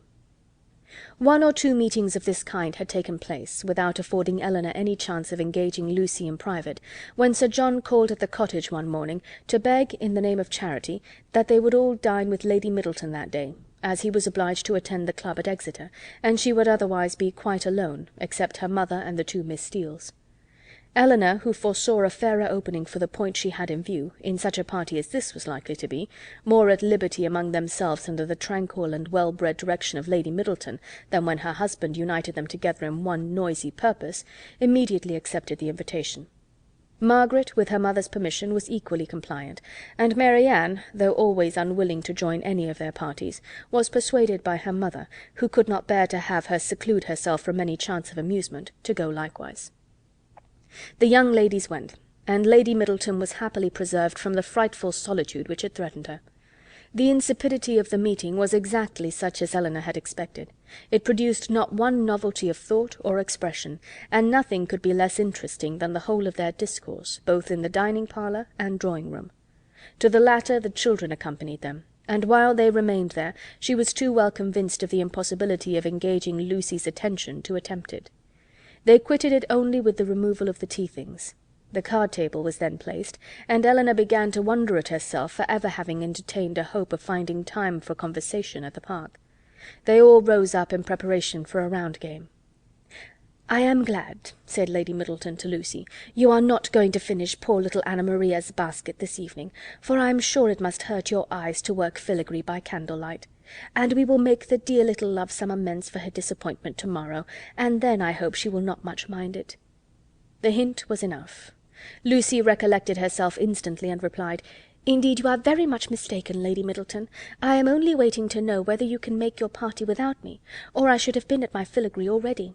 I would not disappoint the little angel for all the world, and if you want me at the card-table now, I am resolved to finish the basket after supper."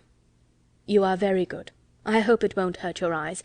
Will you ring the bell for some working candles? My poor little girl would be sadly disappointed, I know, if the basket was not finished to-morrow, for though I told her it certainly would not, I am sure she depends upon having it done." Lucy directly drew her work-table near her, and reseated herself with an alacrity and cheerfulness which seemed to infer that she could taste no greater delight than in making a filigree basket for a spoiled child. Lady Middleton proposed a rubber of Casino to the others.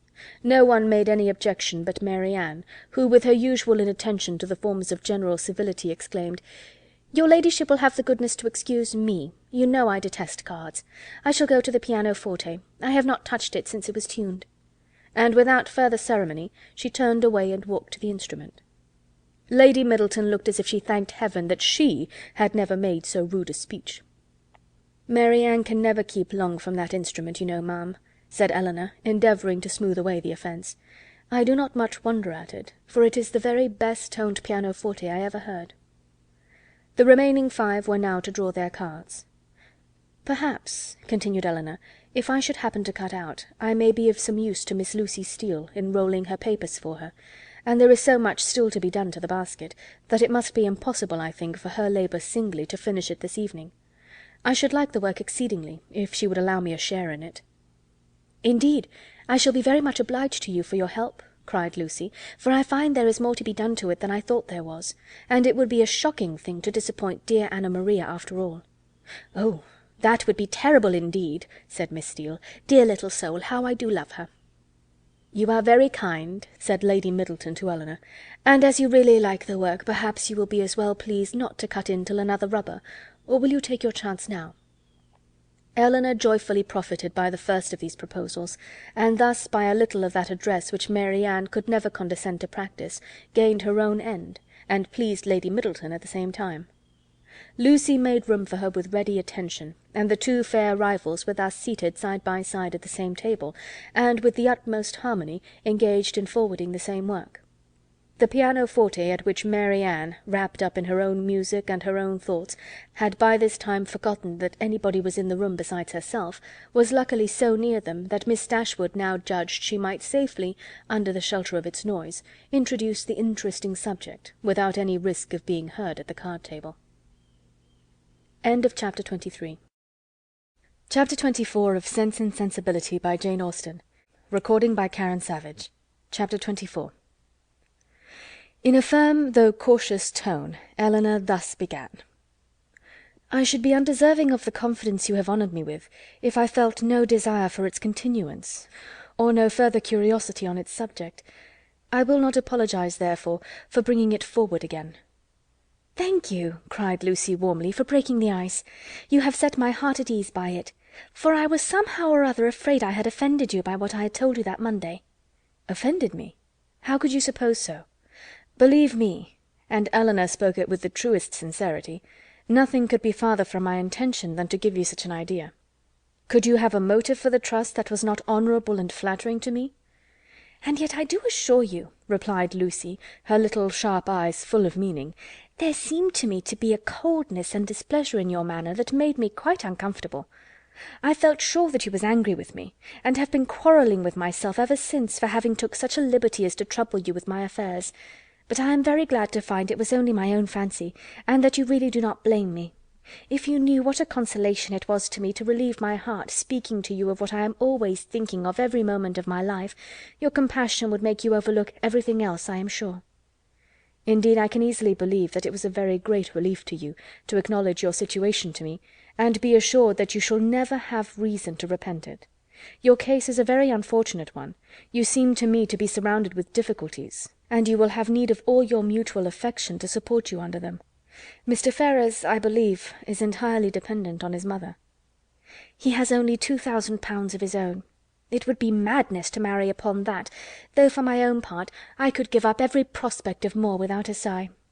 I have always been used to a very small income, and could struggle with any poverty for him, but I love him too well to be the selfish means of robbing him, perhaps, of all that his mother might give him if he married to please her. We must wait, it may be for many years.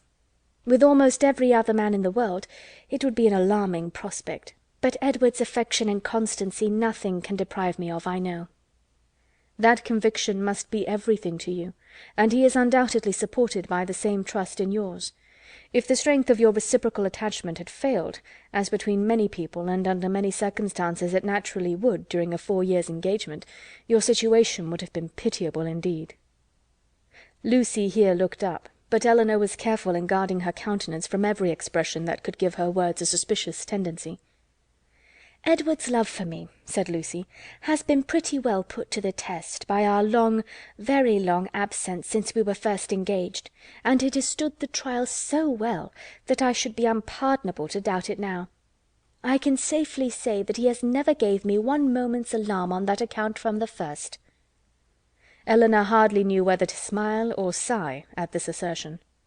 Lucy went on: "I am rather of a jealous temper too by nature, and from our different situations in life, from his being so much more in the world than me, and our continual separation, I was enough inclined for suspicion to have found out the truth in an instant, if there had been the slightest alteration in his behaviour to me when we met, or any lowness of spirits that I could not account for, or if he had talked more of one lady than another, or seemed in any respect less happy at Longstaple than he used to be. I do not mean to say that I am particularly observant or quick-sighted in general, but in such a case I am sure I could not be deceived." "All this," thought Elinor, "is very pretty, but it can impose upon neither of us." "But what," said she after a short silence, "are your views?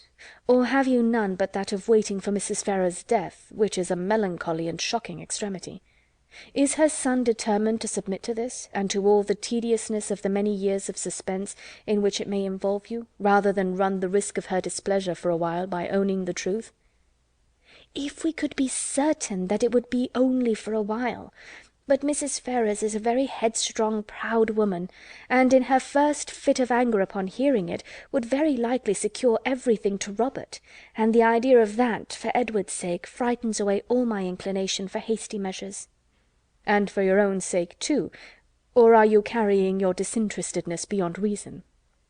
Lucy looked at Elinor again, and was silent. "Do you know Mr. Robert Ferrars?" asked Elinor. "Not at all. I never saw him, but I fancy he is very unlike his brother. Silly, and a great coxcomb." "A great coxcomb!" repeated Miss Steele, whose ear had caught those words by a sudden pause in Mary Ann's music. "Oh! They are talking of their favourite beaux, I dare say." "No, sister," cried Lucy, "you are mistaken there. Our favourite beaux are not great coxcombs." "I can answer for it that Miss Dashwood's is not," said Mrs. Jennings, laughing heartily, "for he is one of the modestest, prettiest behaved young men I ever saw. But as for Lucy, she is such a sly little creature, there is no finding out who she likes." "Oh!" cried Miss Steele, looking significantly round at them, "I dare say Lucy's beau is quite as modest and pretty behaved as Miss Dashwood's." Elinor blushed in spite of herself. Lucy bit her lip and looked angrily at her sister. A mutual silence took place for some time. Lucy first put an end to it by saying in a lower tone, though Mary Ann was then giving them the powerful protection of a very magnificent concerto: "I will honestly tell you of one scheme which has lately come into my head, for bringing matters to bear. Indeed, I am bound to let you into the secret, for you are a party concerned. I dare say you have seen enough of Edward to know that he would prefer the church to every other profession. Now, my plan is that he should take orders as soon as he can, and then through your interest, which I am sure you would be kind enough to use out of friendship for him, and I hope out of some regard to me, your brother might be persuaded to give him Norland living, which I understand is a very good one, and the present incumbent not likely to live a great while. That would be enough for us to marry upon, and we might trust to time and chance for the rest." "I should always be happy," replied Elinor, "to show any mark of esteem and friendship for Mr. Ferrars. But do you not perceive that my interest on such an occasion would be perfectly unnecessary? He is brother to Mrs. John Dashwood. That must be recommendation enough to her husband." "But Mrs. John Dashwood would not much approve of Edward's going into orders." "Then I rather suspect that my interest would do very little." They were again silent for many minutes. At length Lucy exclaimed with a deep sigh: "I believe it would be the wisest way to put an end to the business at once by dissolving the engagement. We seem so beset with difficulties on every side, that though it would make us miserable for a time, we should be happier perhaps in the end. But you will not give me your advice, Miss Dashwood?"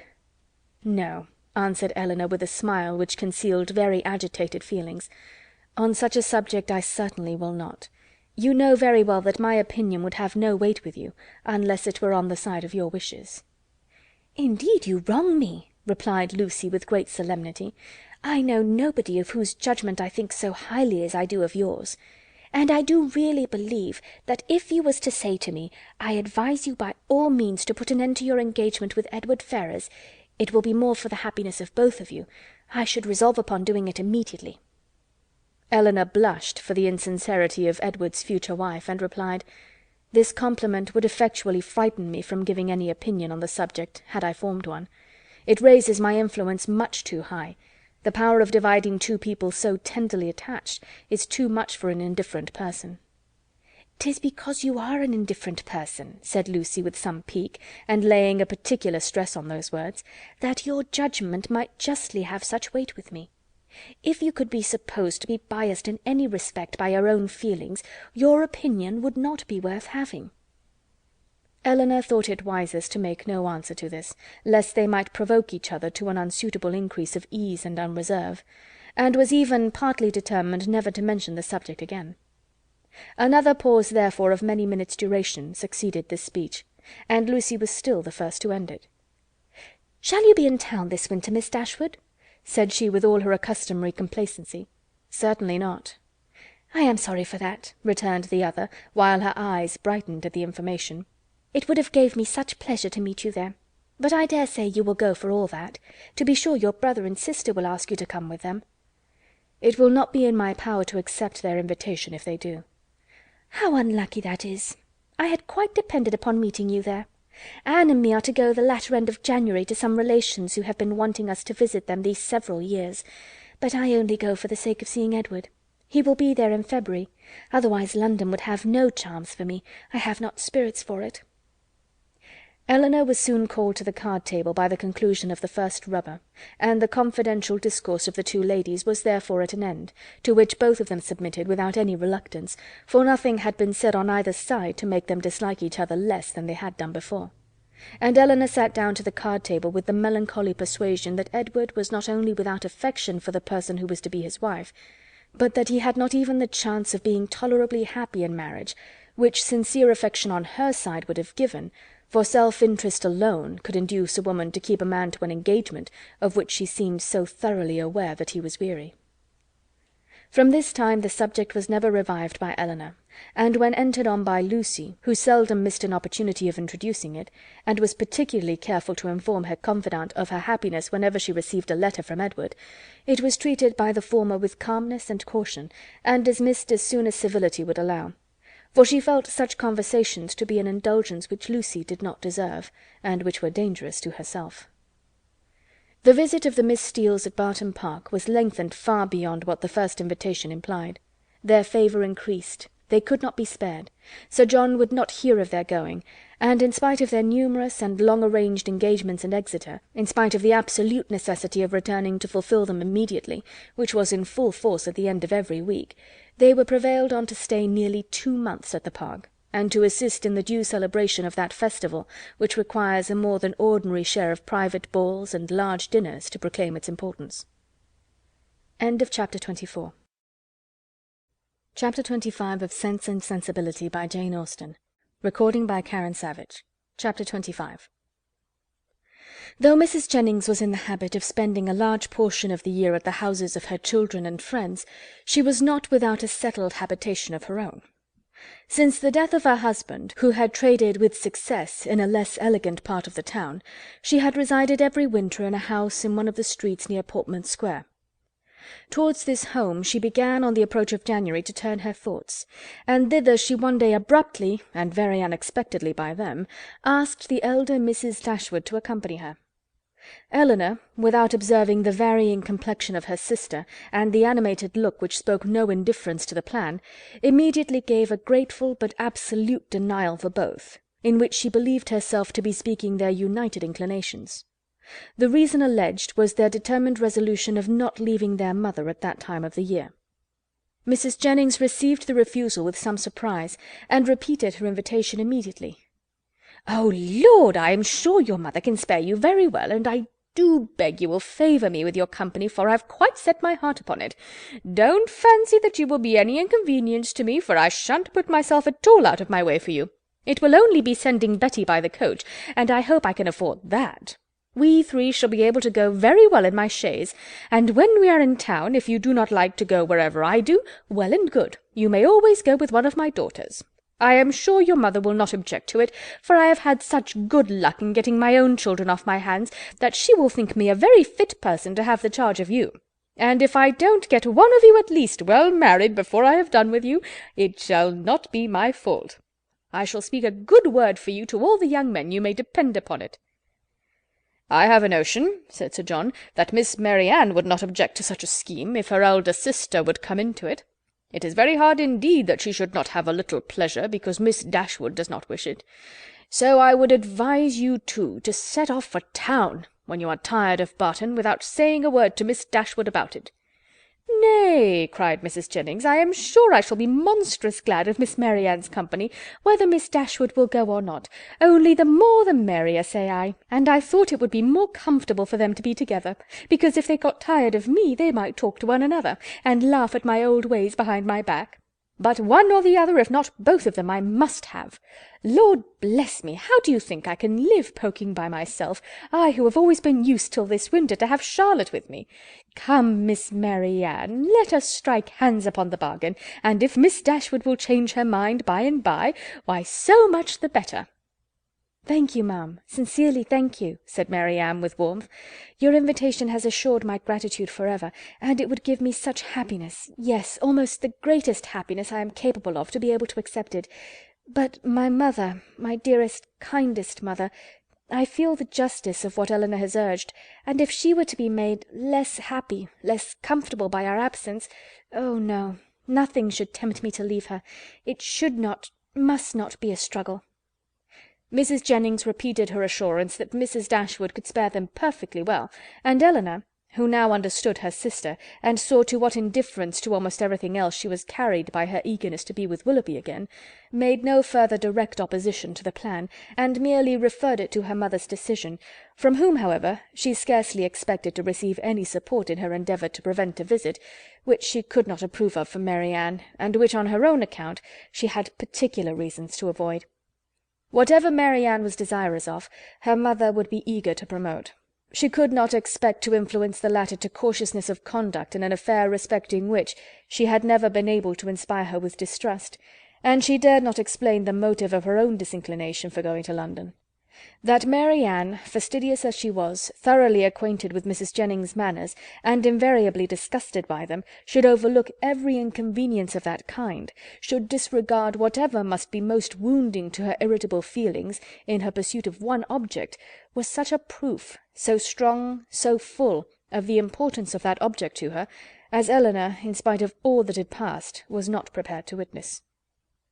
On being informed of the invitation, Mrs. Dashwood, persuaded that such an excursion would be productive of much amusement to both her daughters, and perceiving through all her affectionate attention to herself how much the heart of Mary Ann was in it, would not hear of their declining the offer upon her account, insisted on their both accepting it directly, and then began to foresee, with her usual cheerfulness, a variety of advantages that would accrue to them all from this separation.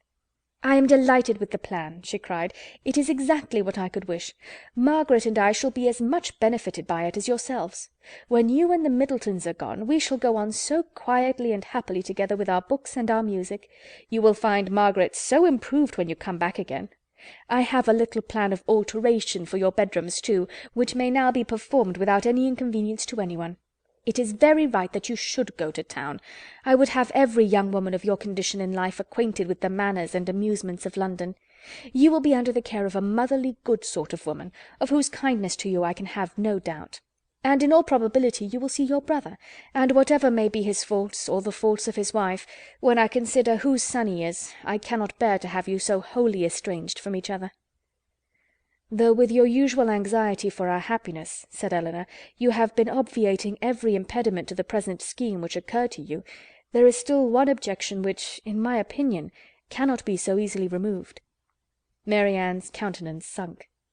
"And what," said Mrs. Dashwood, "is my dear prudent Elinor going to suggest? What formidable obstacle is she now to bring forward? Do let me hear a word about the expense of it." "My objection is this. Though I think very well of Mrs. Jennings's heart, she is not a woman whose society can afford us pleasure, or whose protection will give us consequence." "That is very true," replied her mother, "but of her society, separately from that of other people, you will scarcely have anything at all, and you will almost always appear in public with Lady Middleton." "If Elinor is frightened away by her dislike of Mrs. Jennings," said Mary Ann, "at least it need not prevent my accepting her invitation. I have no such scruples, and I am sure I could put up with every unpleasantness of that kind with very little effort." Elinor could not help smiling at this display of indifference towards the manner of a person to whom she had often had difficulty in persuading Marianne to behave with tolerable politeness, and resolved within herself that if her sister persisted in going, she would go likewise, as she did not think it proper that Marianne should be left to the sole guidance of her own judgment, or that Mrs. Jennings should be abandoned to the mercy of Marianne for all the comfort of her domestic hours. To this determination she was the more easily reconciled by recollecting that Edward Ferrars, by Lucy's account, was not to be in town before February, and that their visit, without any unreasonable abridgment, might be previously finished. "I will have you both go," said Mrs. Dashwood. "These objections are nonsensical. You will have much pleasure in being in London, and especially in being together. And if Elinor would ever condescend to anticipate enjoyment, she would foresee it there from a variety of sources. She would, perhaps, expect some from improving her acquaintance with her sister-in-law's family." Elinor had often wished for an opportunity of attempting to weaken her mother's dependence on the attachment of Edward and herself, that the shock might be less when the whole truth were revealed, and now on this attack, though almost hopeless of success, she forced herself to begin her design by saying as calmly as she could, "I like Edward Ferrars very much, and shall always be glad to see him, but as to the rest of the family, it is a matter of perfect indifference to me whether I am ever known to them or not." Mrs. Dashwood smiled and said nothing. Marianne lifted up her eyes in astonishment, and Elinor conjectured that she might as well have held her tongue. After very little further discourse, it was finally settled that the invitation should be fully accepted. Mrs. Jennings received the information with a great deal of joy, and many assurances of kindness and care. Nor was it a matter of pleasure merely to her.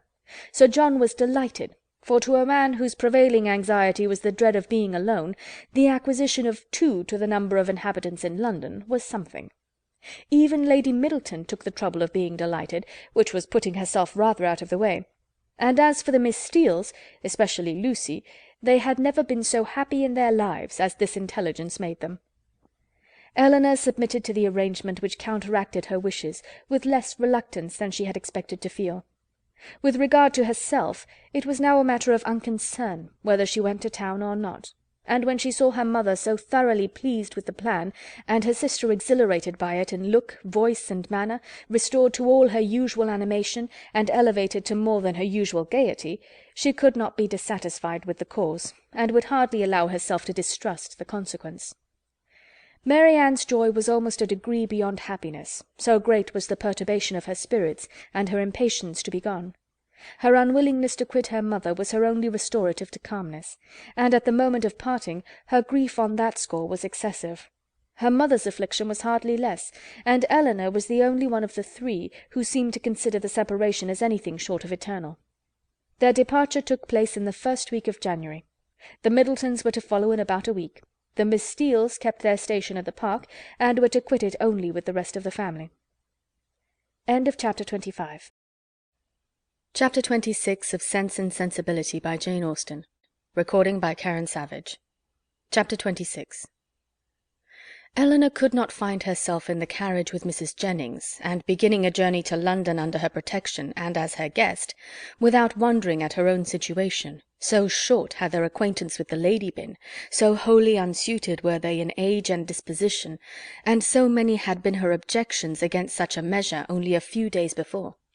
But these objections had all, with that happy ardour of youth which Marianne and her mother equally shared, been overcome or overlooked, and Elinor, in spite of every occasional doubt of Willoughby's constancy, could not witness the rapture of delightful expectation which filled the whole soul and beamed in the eyes of Marianne, without feeling how blank was her own prospect, how cheerless her own state of mind in the comparison, and how gladly she would engage in the solicitude of Marianne's situation to have the same animating object in view, the same possibility of hope.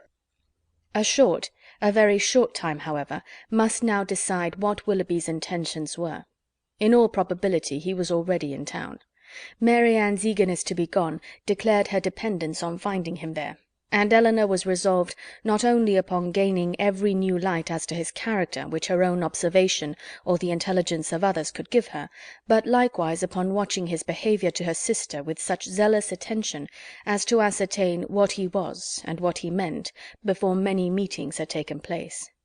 Should the result of her observations be unfavourable, she was determined at all events to open the eyes of her sister. Should it be otherwise, her exertions would be of a different nature.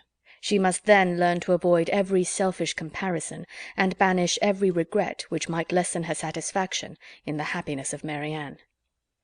They were 3 days on their journey, and Marianne's behaviour as they travelled was a happy specimen of what future complaisance and companionableness to Mrs. Jennings might be expected to be. She sat in silence almost all the way, wrapped in her own meditations, and scarcely ever voluntarily speaking, except when any object of picturesque beauty within their view drew from her an exclamation of delight exclusively addressed to her sister. To atone for this conduct, therefore, Elinor took immediate possession of the post of civility which she had assigned herself, behaved with the greatest attention to Mrs. Jennings, talked with her, laughed with her, and listened to her whenever she could. And Mrs. Jennings, on her side, treated them both with all possible kindness, was solicitous on every occasion for their ease and enjoyment, and only disturbed that she could not make them choose their own dinners at the inn, nor extort a confession of their preferring salmon to cod, or boiled fowls to veal cutlets. They reached town by 3 o'clock the 3rd day, glad to be released after such a journey from the confinement of a carriage, and ready to enjoy all the luxury of a good fire. The house was handsome, and handsomely fitted up, and the young ladies were immediately put in possession of a very comfortable apartment. It had formerly been Charlotte's, and over the mantelpiece still hung a landscape in coloured silks of her performance, in proof of her having spent 7 years at a great school in town to some effect. As dinner was not to be ready in less than 2 hours from their arrival, Elinor determined to employ the interval in writing to her mother, and sat down for that purpose. In a few moments Marianne did the same. "I am writing home, Marianne," said Elinor. "Had not you better defer your letter for a day or two?" "I am not going to write to my mother," replied Marianne hastily, and as if wishing to avoid any further inquiry. Elinor said no more. It immediately struck her that she must then be writing to Willoughby, and the conclusion which as instantly followed was that, however mysteriously they might wish to conduct the affair, they must be engaged. This conviction, though not entirely satisfactory, gave her pleasure, and she continued her letter with greater alacrity. Marianne's was finished in a very few minutes. In length it could be no more than a note. It was then folded up, sealed, and directed with greater rapidity. Elinor thought she could distinguish a large W in the direction, and no sooner was it complete than Marianne, ringing the bell, requested the footman who answered it to get that letter conveyed for her to the twopenny post. This decided the matter at once. Her spirits still continued very high, but there was a flutter in them which prevented their giving much pleasure to her sister, and this agitation increased as the evening drew on. She could scarcely eat any dinner, and when they afterwards returned to the drawing-room, seemed anxiously listening to the sound of every carriage. It was a great satisfaction to Elinor that Mrs. Jennings, by being much engaged in her own room, could see little of what was passing.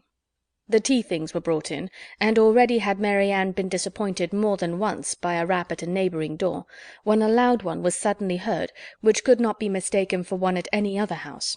Elinor felt secure of its announcing Willoughby's approach, and Marianne, starting up, moved towards the door. Everything was silent. This could not be borne many seconds. She opened the door, advanced a few steps toward the stairs, and after listening half a minute, returned into the room in all the agitation such a conviction of having heard him would naturally produce. In the ecstasy of her feelings at that instant, she could not help exclaiming, "Oh, Elinor, it is Willoughby, indeed it is!" and seemed almost ready to throw herself into his arms, when Colonel Brandon appeared. It was too great a shock to be borne with calmness, and she immediately left the room. Elinor was disappointed too, but at the same time her regard for Colonel Brandon ensured his welcome with her, and she felt particularly hurt that a man so partial to her sister should perceive that she experienced nothing but grief and disappointment in seeing him. She instantly saw that it was not unnoticed by him, that he even observed Marianne as she quitted the room with such astonishment and concern as hardly left him the recollection of what civility demanded towards herself. "Is your sister ill?" said he. Elinor answered in some distress that she was, and then talked of headaches, low spirits, and over-fatigues, and of everything to which she could decently attribute her sister's behaviour. He heard her with the most earnest attention, but seeming to recollect himself, said no more on the subject, and began directly to speak of his pleasure at seeing them in London, making the usual inquiries about their journey and the friends they had left behind. In this calm kind of way, with very little interest on either side, they continued to talk, both of them out of spirits, and the thoughts of both engaged elsewhere. Elinor wished very much to ask whether Willoughby were then in town, but she was afraid of giving him pain by any inquiry after his rival, and at length, by way of saying something, she asked if he had been in London ever since she had seen him last. "Yes," he replied with some embarrassment, "almost ever since. I have been once or twice at Delaford for a few days, but it has never been in my power to return to Barton." This, and the manner in which it was said, immediately brought back to her remembrance all the circumstances of his quitting that place, with the uneasiness and suspicions they had caused to Mrs. Jennings, and she was fearful that her question had implied much more curiosity on the subject than she had ever felt. Mrs. Jennings soon came in. "Oh, Colonel," said she, with her usual noisy cheerfulness, "I am monstrous glad to see you. Sorry I could not come before. Beg your pardon, but I have been forced to look about me a little and settle my matters, for it is a long while since I have been at home, and you know one has always a world of little odd things to do after one has been away for a time. And then I have had Cartwright to settle with. Lord, I have been as busy as a bee ever since dinner. But pray, Colonel, how came you to conjure out that I should be in town to-day?" "I had the pleasure of hearing it at Mrs. Palmer's, where I have been dining." "Oh, you did? Well, and how do they all at their house? How does Charlotte do? I warrant you she is a fine size by this time." "Mrs. Palmer appeared quite well, and I am commissioned to tell you that you will certainly see her to-morrow." "Ay, to be sure, I thought as much. Well, Colonel, I have brought 2 young ladies with me, you see. That is, you see but one of them now, but there is another somewhere. Your friend Miss Marianne, too, which you will not be sorry to hear. I do not know what you and Mr. Willoughby will do between you about her. Ay, it is a fine thing to be young and handsome. Well, I was young once, but I never was very handsome, worse luck for me. However, I got a very good husband, and I don't know what the greatest beauty can do more. Ah, poor man, he has been dead these 8 years and better. But, Colonel, where have you been to since we parted? And how does your business go on? Come, come, let's have no secrets among friends." He replied with his accustomary mildness to all her inquiries, but without satisfying her in any. Elinor now began to make the tea, and Marianne was obliged to appear again. After her entrance, Colonel Brandon became more thoughtful and silent than he had been before, and Mrs. Jennings could not prevail on him to stay long. No other visitor appeared that evening, and the ladies were unanimous in agreeing to go early to bed. Marianne rose the next morning with recovered spirits and happy looks. The disappointment of the evening before seemed forgotten in the expectation of what was to happen that day. They had not long finished their breakfast before Mrs. Palmer's barouche stopped at the door, and in a few minutes she came laughing into the room, so delighted to see them all that it was hard to say whether she received most pleasure from meeting her mother or the Miss Dashwoods again. So surprised at their coming to town, though it was what she had rather expected all along, so angry at their accepting her mother's invitation after having declined her own, though at the same time she would never have forgiven them if they had not come. "Mr. Palmer will be so happy to see you," said she. "What do you think he said when he heard of your coming with mamma? I forget what it was now, but it was something so droll." After an hour or two spent in what her mother called comfortable chat, or in other words, in every variety of inquiry concerning all their acquaintance on Mrs. Jennings's side, and in laughter without cause on Mrs. Palmer's, it was proposed by the latter that they should all accompany her to some shops where she had business that morning, to which Mrs. Jennings and Elinor readily consented, as having likewise some purchases to make themselves, and Marianne, though declining it at first, was induced to go likewise. Wherever they went, she was evidently always on the watch. In Bond Street especially, where much of their business lay, her eyes were in constant inquiry, and in whatever shop the party were engaged, her mind was equally abstracted from everything actually before them, from all that interested and occupied the others. Restless and dissatisfied everywhere, her sister could never obtain her opinion of any article of purchase, however it might equally concern them both. She received no pleasure from anything, was only impatient to be at home again, and could with difficulty govern her vexation at the tediousness of Mrs. Palmer, whose eye was caught by everything pretty, expensive, or new, who was wild to buy all, could determine on none, and dawdled away her time in rapture and indecision. It was late in the morning before they returned home, and no sooner had they entered the house than Mary Ann flew eagerly upstairs, and when Elinor followed, she found her turning from the table with a sorrowful countenance, which declared that no Willoughby had been there. "Has no letter been left here for me since we went out?" she said to the footman who then entered with the parcels. She was answered in the negative. "Are you quite sure of it?" she replied. "Are you certain that no servant, no porter, has left any letter or note?" The man replied that none had. "How very odd," said she in a low and disappointed voice, as she turned away to the window. "How odd indeed," repeated Elinor within herself, regarding her sister with uneasiness. If she had not known him to be in town, she would not have written to him as she did. She would have written to Combe Magna. And if he is in town, how odd that he should neither come nor write. Oh, my dear mother, you must be wrong in permitting an engagement between a daughter so young, a man so little known, to be carried on in so doubtful, so mysterious a manner. I long to inquire, and how will my interference be borne?" She determined, after some consideration, that if appearances continued many days longer as unpleasant as they now were, she would represent in the strongest manner to her mother the necessity of some serious inquiry into the affair. Mrs. Palmer and two elderly ladies of Mrs. Jennings's intimate acquaintance, whom she had met and invited in the morning, dined with them. The former left them soon after tea to fulfil her evening engagements, and Elinor was obliged to assist in making a whist table for the others. Mary Ann was of no use on these occasions, as she would never learn the game, but though her time was therefore at her own disposal, the evening was by no means more productive of pleasure to her than to Elinor, for it was spent in all the anxiety of expectation and the pain of disappointment. She sometimes endeavoured for a few minutes to read, but the book was soon thrown aside, and she returned to the more interesting employment of walking backwards and forwards across the room, pausing for a moment whenever she came to the window, in hopes of distinguishing the long-expected rap. Chapter 27 of Sense and Sensibility by Jane Austen. Chapter 27. "If this open weather holds much longer," said Mrs. Jennings, when they met at breakfast the following morning, "Sir John will not like leaving Barton next week. 'Tis a sad thing for sportsmen to lose a day's pleasure, poor souls.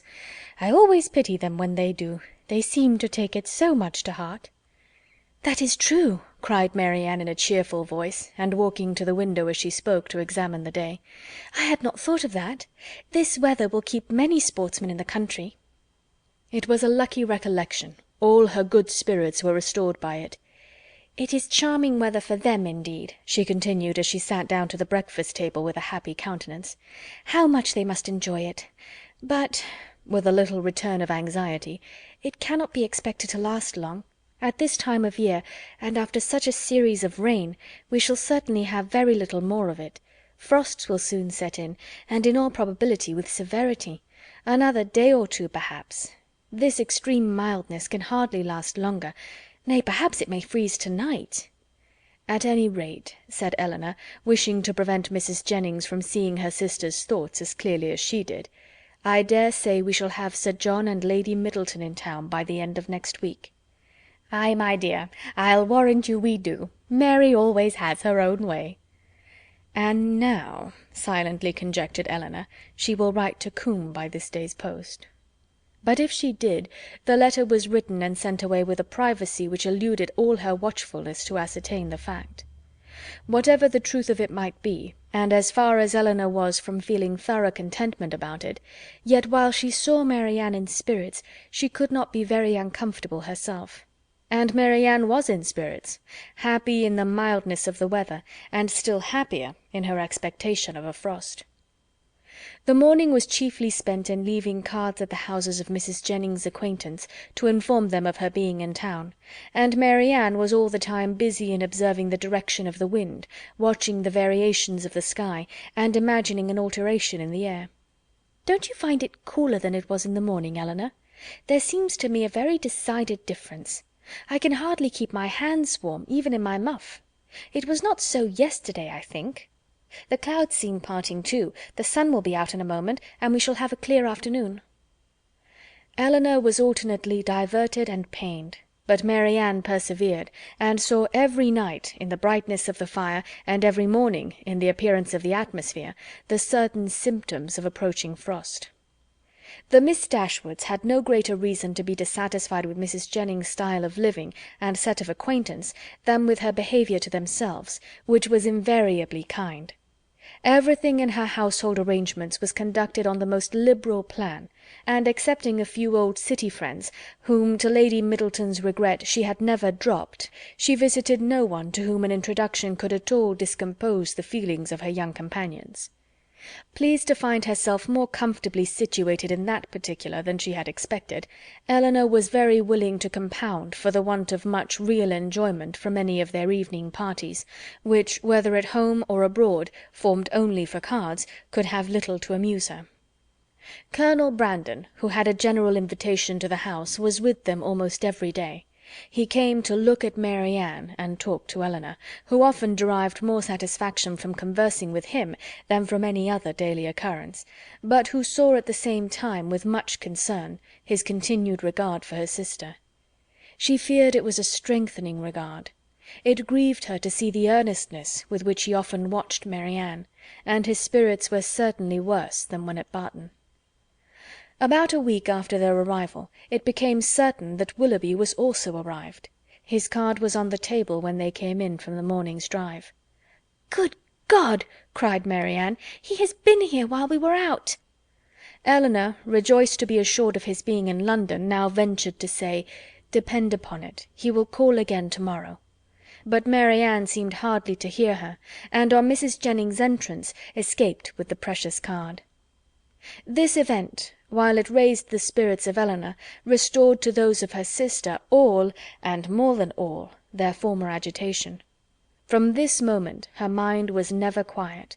The expectation of seeing him every hour of the day made her unfit for anything. She insisted on being left behind the next morning when the others went out. Elinor's thoughts were full of what might be passing in Berkeley Street during their absence, but a moment's glance at her sister when they returned was enough to inform her that Willoughby had paid no second visit there. A note was just then brought in and laid on the table. "For me?" cried Mary Ann, stepping hastily forward.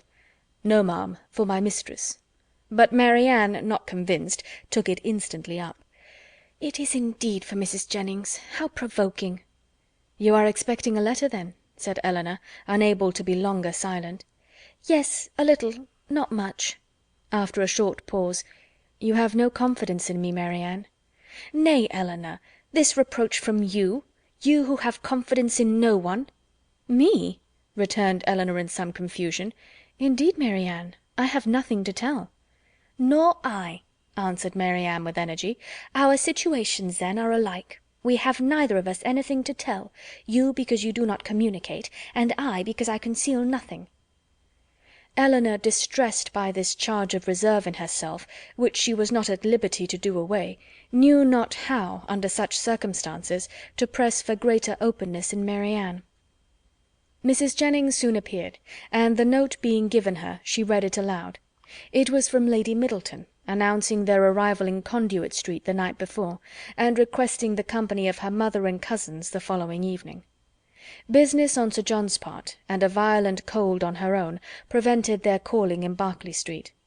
The invitation was accepted, but when the hour of appointment drew near, necessary as it was in common civility to Mrs. Jennings that they should both attend her on such a visit, Elinor had some difficulty in persuading her sister to go, for still she had seen nothing of Willoughby, and therefore was not more indisposed for amusement abroad than unwilling to run the risk of his calling again in her absence.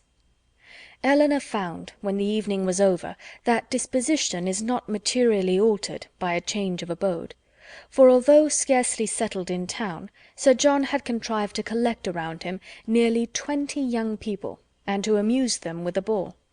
This was an affair of which Lady Middleton did not approve. In the country an unpremeditated dance was very allowable, But in London, where the reputation of elegance was more important and less easily attained, it was risking too much for the gratification of a few girls to have it known that Lady Middleton had given a small dance of 8 or 9 couple, with 2 violins and a mere sideboard collation. Mr. and Mrs. Palmer were of the party. From the former, whom they had not seen before since their arrival in town, as he was careful to avoid the appearance of any attention to his mother-in-law, and therefore never came near her, they received no mark of recognition on their entrance. He looked at them slightly, without seeming to know who they were, and merely nodded to Mrs. Jennings from the other side of the room. Mary Ann gave one glance round the apartment as she entered. It was enough. He was not there. And she sat down, equally ill-disposed to receive or communicate pleasure. After they had been assembled about an hour, Mr. Palmer sauntered towards the Miss Dashwoods to express his surprise on seeing them in town, though Colonel Brandon had been first informed of their arrival at his house, and he had himself said something very droll on hearing that they were to come. "I thought you were both in Devonshire," said he. "Did you?" replied Elinor. "When do you go back again?" "I do not know." And thus ended their discourse. Never had Mary Ann been so unwilling to dance in her life as she was that evening, and never so much fatigued by the exercise.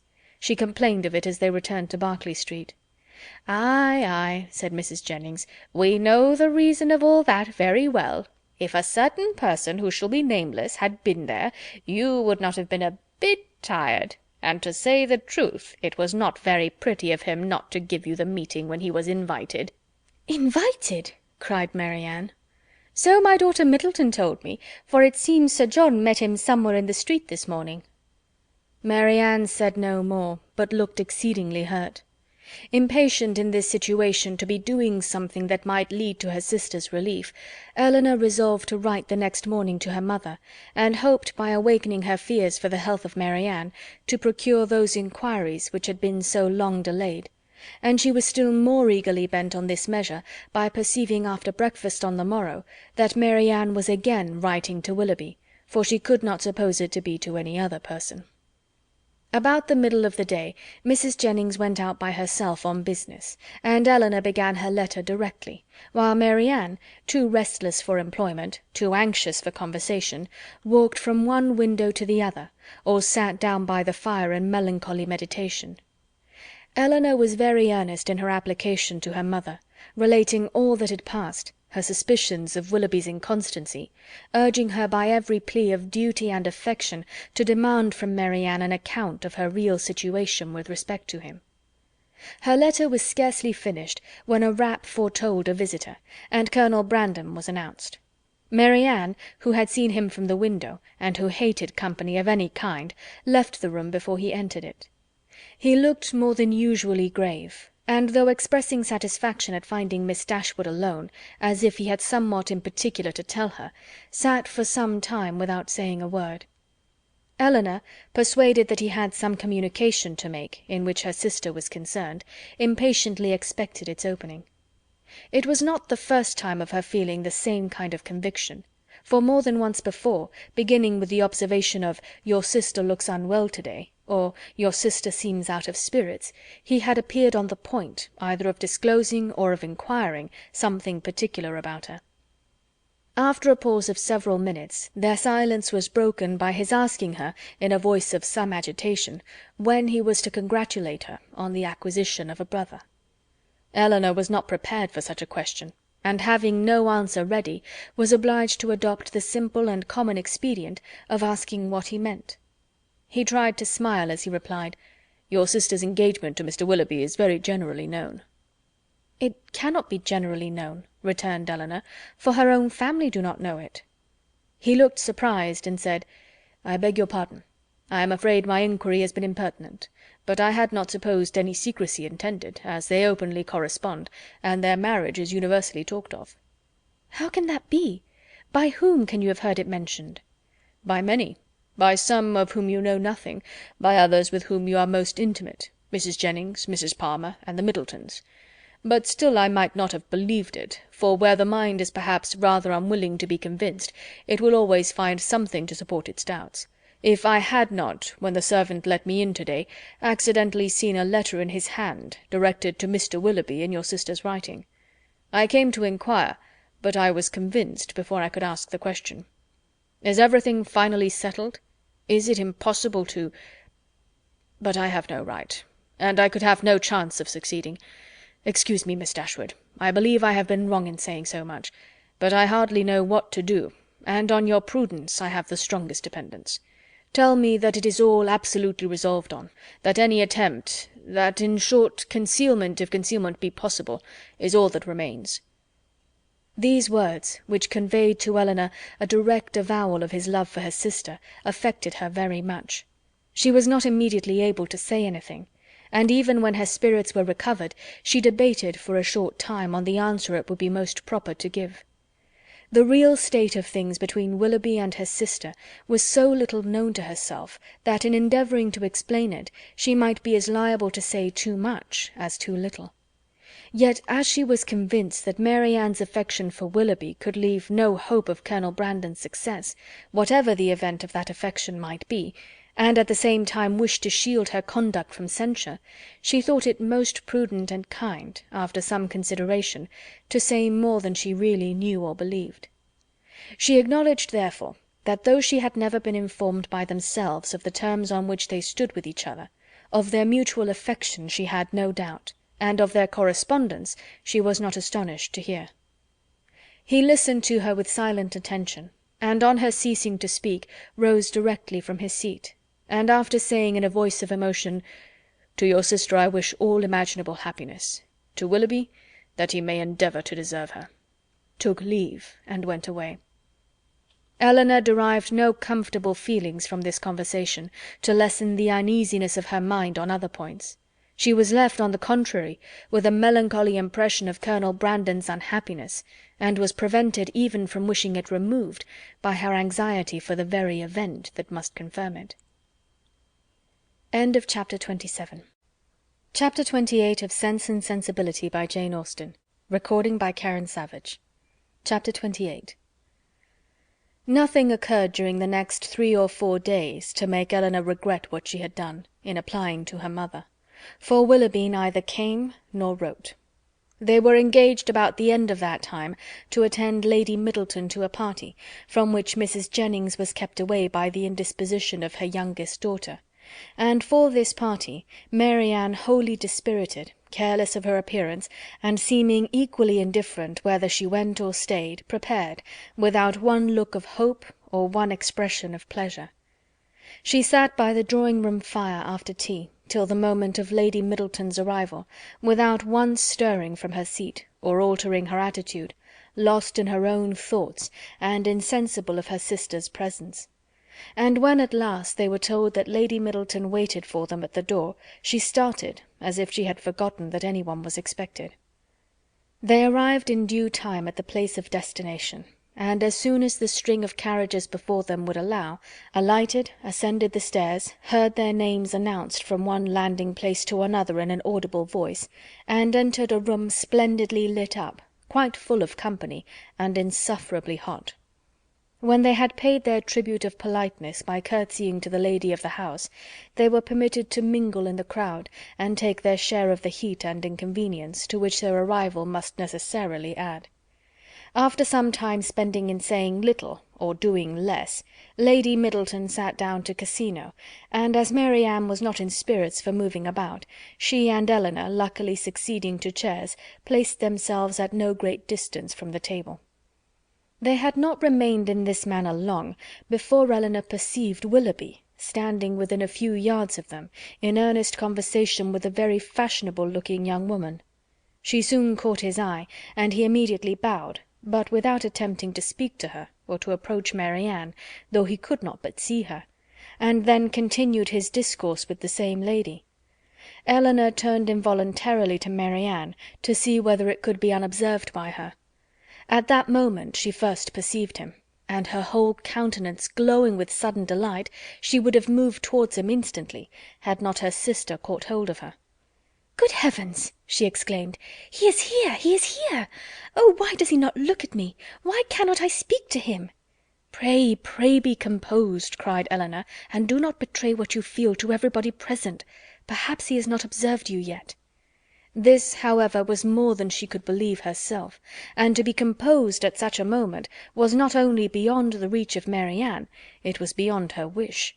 She sat in an agony of impatience which affected every feature.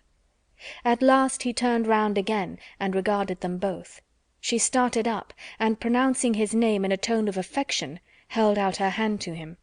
He approached, and addressing himself rather to Elinor than Marianne, as if wishing to avoid her eye, and determined not to observe her attitude, inquired in a hurried manner after Mrs. Dashwood, and asked how long they had been in town.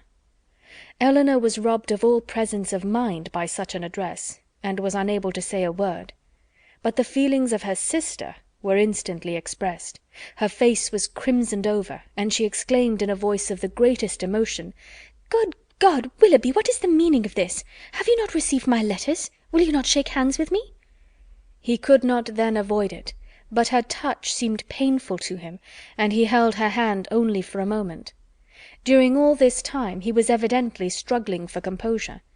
Elinor watched his countenance, and saw its expression becoming more tranquil. After a moment's pause he spoke with calmness. "I did myself the honour of calling in Berkeley Street last Tuesday, and very much regretted that I was not fortunate enough to find yourselves and Mrs. Jennings at home. My card was not lost, I hope." "But have you not received my notes?" cried Marianne in the wildest anxiety. "Here is some mistake, I am sure, some dreadful mistake. What can be the meaning of it? Tell me, Willoughby, for heaven's sake, tell me, what is the matter?" He made no reply. His complexion changed, and all his embarrassment returned, but as if, on catching the eye of the young lady with whom he had been previously talking, he felt the necessity of instant exertion, he recovered himself again, and after saying, "Yes, I had the pleasure of receiving the information of your arrival in town, which you were so good as to send me," turned hastily away with a slight bow, and joined his friend. Marianne, now looking dreadfully white and unable to stand, sunk into her chair, and Elinor, expecting every moment to see her faint, tried to screen her from the observation of others, while reviving her with lavender water. "Go to him, Elinor," she cried as soon as she could speak, "and force him to come to me. Tell him I must see him again, must speak to him instantly. I cannot rest. I shall not have a moment's peace till this is explained. Some dreadful misapprehension or other. Oh, go to him this moment." "How can that be done? No, my dearest Marianne, you must wait. This is not the place for explanations. Wait only till to-morrow." With difficulty, however, could she prevent her from following him herself, and to persuade her to check her agitation, to wait, at least, with the appearance of composure, till she might speak to him with more privacy and more effect, was impossible; for Marianne continued incessantly to give way in a low voice to the misery of her feelings, by exclamations of wretchedness. In a short time Elinor saw Willoughby quit the room by the door towards the staircase, and telling Marianne that he was gone, urged the impossibility of speaking to him again that evening, as a fresh argument for her to be calm. She instantly begged her sister would entreat Lady Middleton to take them home, as she was too miserable to stay a minute longer. Lady Middleton, though in the middle of a rubber, on being informed that Marianne was unwell, was too polite to object for a moment to her wish of going away, and making over her cards to a friend, they departed as soon as the carriage could be found. Scarcely a word was spoken during their return to Berkeley Street. Marianne was in a silent agony, too much oppressed even for tears; but as Mrs. Jennings was luckily not come home, they could go directly to their own room, where hartshorn restored her a little to herself. She was soon undressed and in bed, and as she seemed desirous of being alone, her sister then left her, and while she waited the return of Mrs. Jennings, had leisure enough for thinking over the past. That some kind of engagement had subsisted between Willoughby and Marianne she could not doubt, and that Willoughby was weary of it seemed equally clear; for however Marianne might still feed her own wishes, she could not attribute such behaviour to mistake or misapprehension of any kind. Nothing but a thorough change of sentiment could account for it. Her indignation would have been still stronger than it was, had she not witnessed that embarrassment which seemed to speak a consciousness of his own misconduct, and prevented her from believing him so unprincipled as to have been sporting with the affections of her sister from the first, without any design that would bear investigation. Absence might have weakened his regard, and convenience might have determined him to overcome it, but that such a regard had formerly existed she could not bring herself to doubt. As for Mary Anne, on the pangs which so unhappy a meeting must already have given her, and on those still more severe which might await her in its possible consequence, she could not reflect without the deepest concern. Her own situation gained in the comparison; for while she could esteem Edward as much as ever, however they might be divided in future, her mind might always be supported. But every circumstance that could embitter such an evil seemed uniting to heighten the misery of Mary Anne in a final separation from Willoughby, in an immediate and irreconcilable rupture with him. Chapter 28. Chapter 29 of Sense and Sensibility by Jane Austen. Recording by Karen Savage. Chapter 29. Before the housemaid had lit their fire the next day, or the sun gained any power over a cold, gloomy morning in January, Mary Anne, only half dressed, was kneeling against one of the window-seats for the sake of all the little light she could command from it, and writing as fast as a continual flow of tears would permit her. In this situation Elinor, roused from sleep by her agitation and sobs, first perceived her, and after observing her for a few moments with silent anxiety, said in a tone of the most considerate gentleness, "Mary Anne, may I ask—" "No, Elinor," she replied, "ask nothing. You will soon know all." The sort of desperate calmness with which this was said lasted no longer than while she spoke, and was immediately followed by a return of the same excessive affliction. It was some minutes before she could go on with her letter, and the frequent bursts of grief which still obliged her at intervals to withhold her pen were proofs enough of her feeling how more than probable it was that she was writing for the last time to Willoughby. Elinor paid her every quiet and unobtrusive attention in her power, and she would have tried to soothe and tranquillize her still more, had not Mary Anne entreated her, with all the eagerness of the most nervous irritability, not to speak to her for the world. In such circumstances it was better for both that they should not be long together, and the restless state of Mary Anne's mind not only prevented her from remaining in the room a moment after she was dressed, but, requiring at once solitude and continual change of place, made her wander about the house till breakfast time, avoiding the sight of everybody. At breakfast she neither ate nor attempted to eat anything, and Elinor's attention was then all employed, not in urging her, not in pitying her, nor in appearing to regard her, but in endeavouring to engage Mrs. Jennings's notice entirely to herself. As this was a favourite meal with Mrs. Jennings, it lasted a considerable time, and they were just setting themselves after it round the common working table, when a letter was delivered to Mary Anne, which she eagerly caught from the servant, and turning of a death-like paleness, instantly ran out of the room. Elinor, who saw as plainly by this as if she had seen the direction that it must come from Willoughby, felt immediately such a sickness at heart as made her hardly able to hold up her head, and sat in such a general tremor as made her fear it impossible to escape Mrs. Jennings's notice. That good lady, however, saw only that Mary Anne had received a letter from Willoughby, which appeared to her a very good joke, and which she treated accordingly, by hoping, with a laugh, that she would find it to her liking. Of Elinor's distress she was too busily employed in measuring lengths of worsted for her rug to see anything at all, and calmly continuing her talk, as soon as Mary Anne disappeared, she said, "'Pon my word, I never saw a young woman so desperately in love in my life. My girls were nothing to her, and yet they used to be foolish enough. But as for Miss Mary Anne, she is quite an altered creature. I hope from the bottom of my heart he won't keep her waiting much longer, for it is quite grievous to see her look so ill and forlorn. Pray, when are they to be married?" Elinor, though never less disposed to speak than at that moment, obliged herself to answer such an attack as this, and therefore, trying to smile, replied, "And have you really, ma'am, talked yourself into a persuasion of my sister's being engaged to Mr. Willoughby? I thought it had been only a joke, but so serious a question seems to imply more, and I must beg, therefore, that you will not deceive yourself any longer. I do assure you that nothing would surprise me more than to hear of their being going to be married." For shame, Miss Dashwood! How can you talk so? Don't we all know that it must be a match, that they were over head and ears in love with each other from the first moment they met? Did not I see them together in Devonshire every day and all day long? And did not I know that your sister came to town with me on purpose to buy wedding clothes? Come, come, this won't do, because you are so sly about it yourself, you think nobody else has any senses. But it is no such thing, I can tell you, for it has been known all over town this ever so long. I tell everybody of it, and so does Charlotte." "Indeed, ma'am," said Elinor very seriously, "you are mistaken. Indeed, you are doing a very unkind thing in spreading the report, and you will find that you have, though you will not believe me now."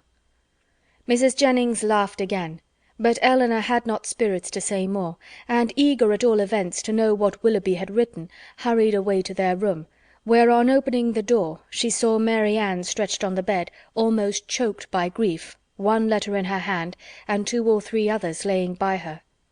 Elinor drew near, but without saying a word, and seating herself on the bed, took her hand, kissed her affectionately several times, and then gave way to a burst of tears, which at first was scarcely less violent than Mary Ann's.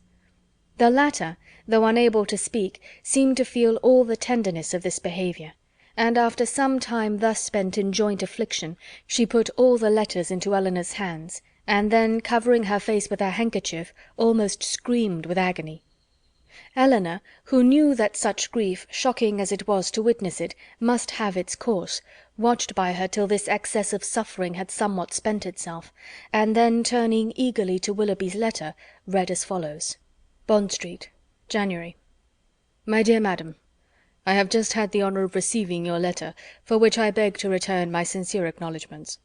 I am much concerned to find there was anything in my behaviour last night that did not meet your approbation, and though I am quite at a loss to discover in what point I could be so unfortunate as to offend you, I entreat your forgiveness of what I can assure you to have been perfectly unintentional.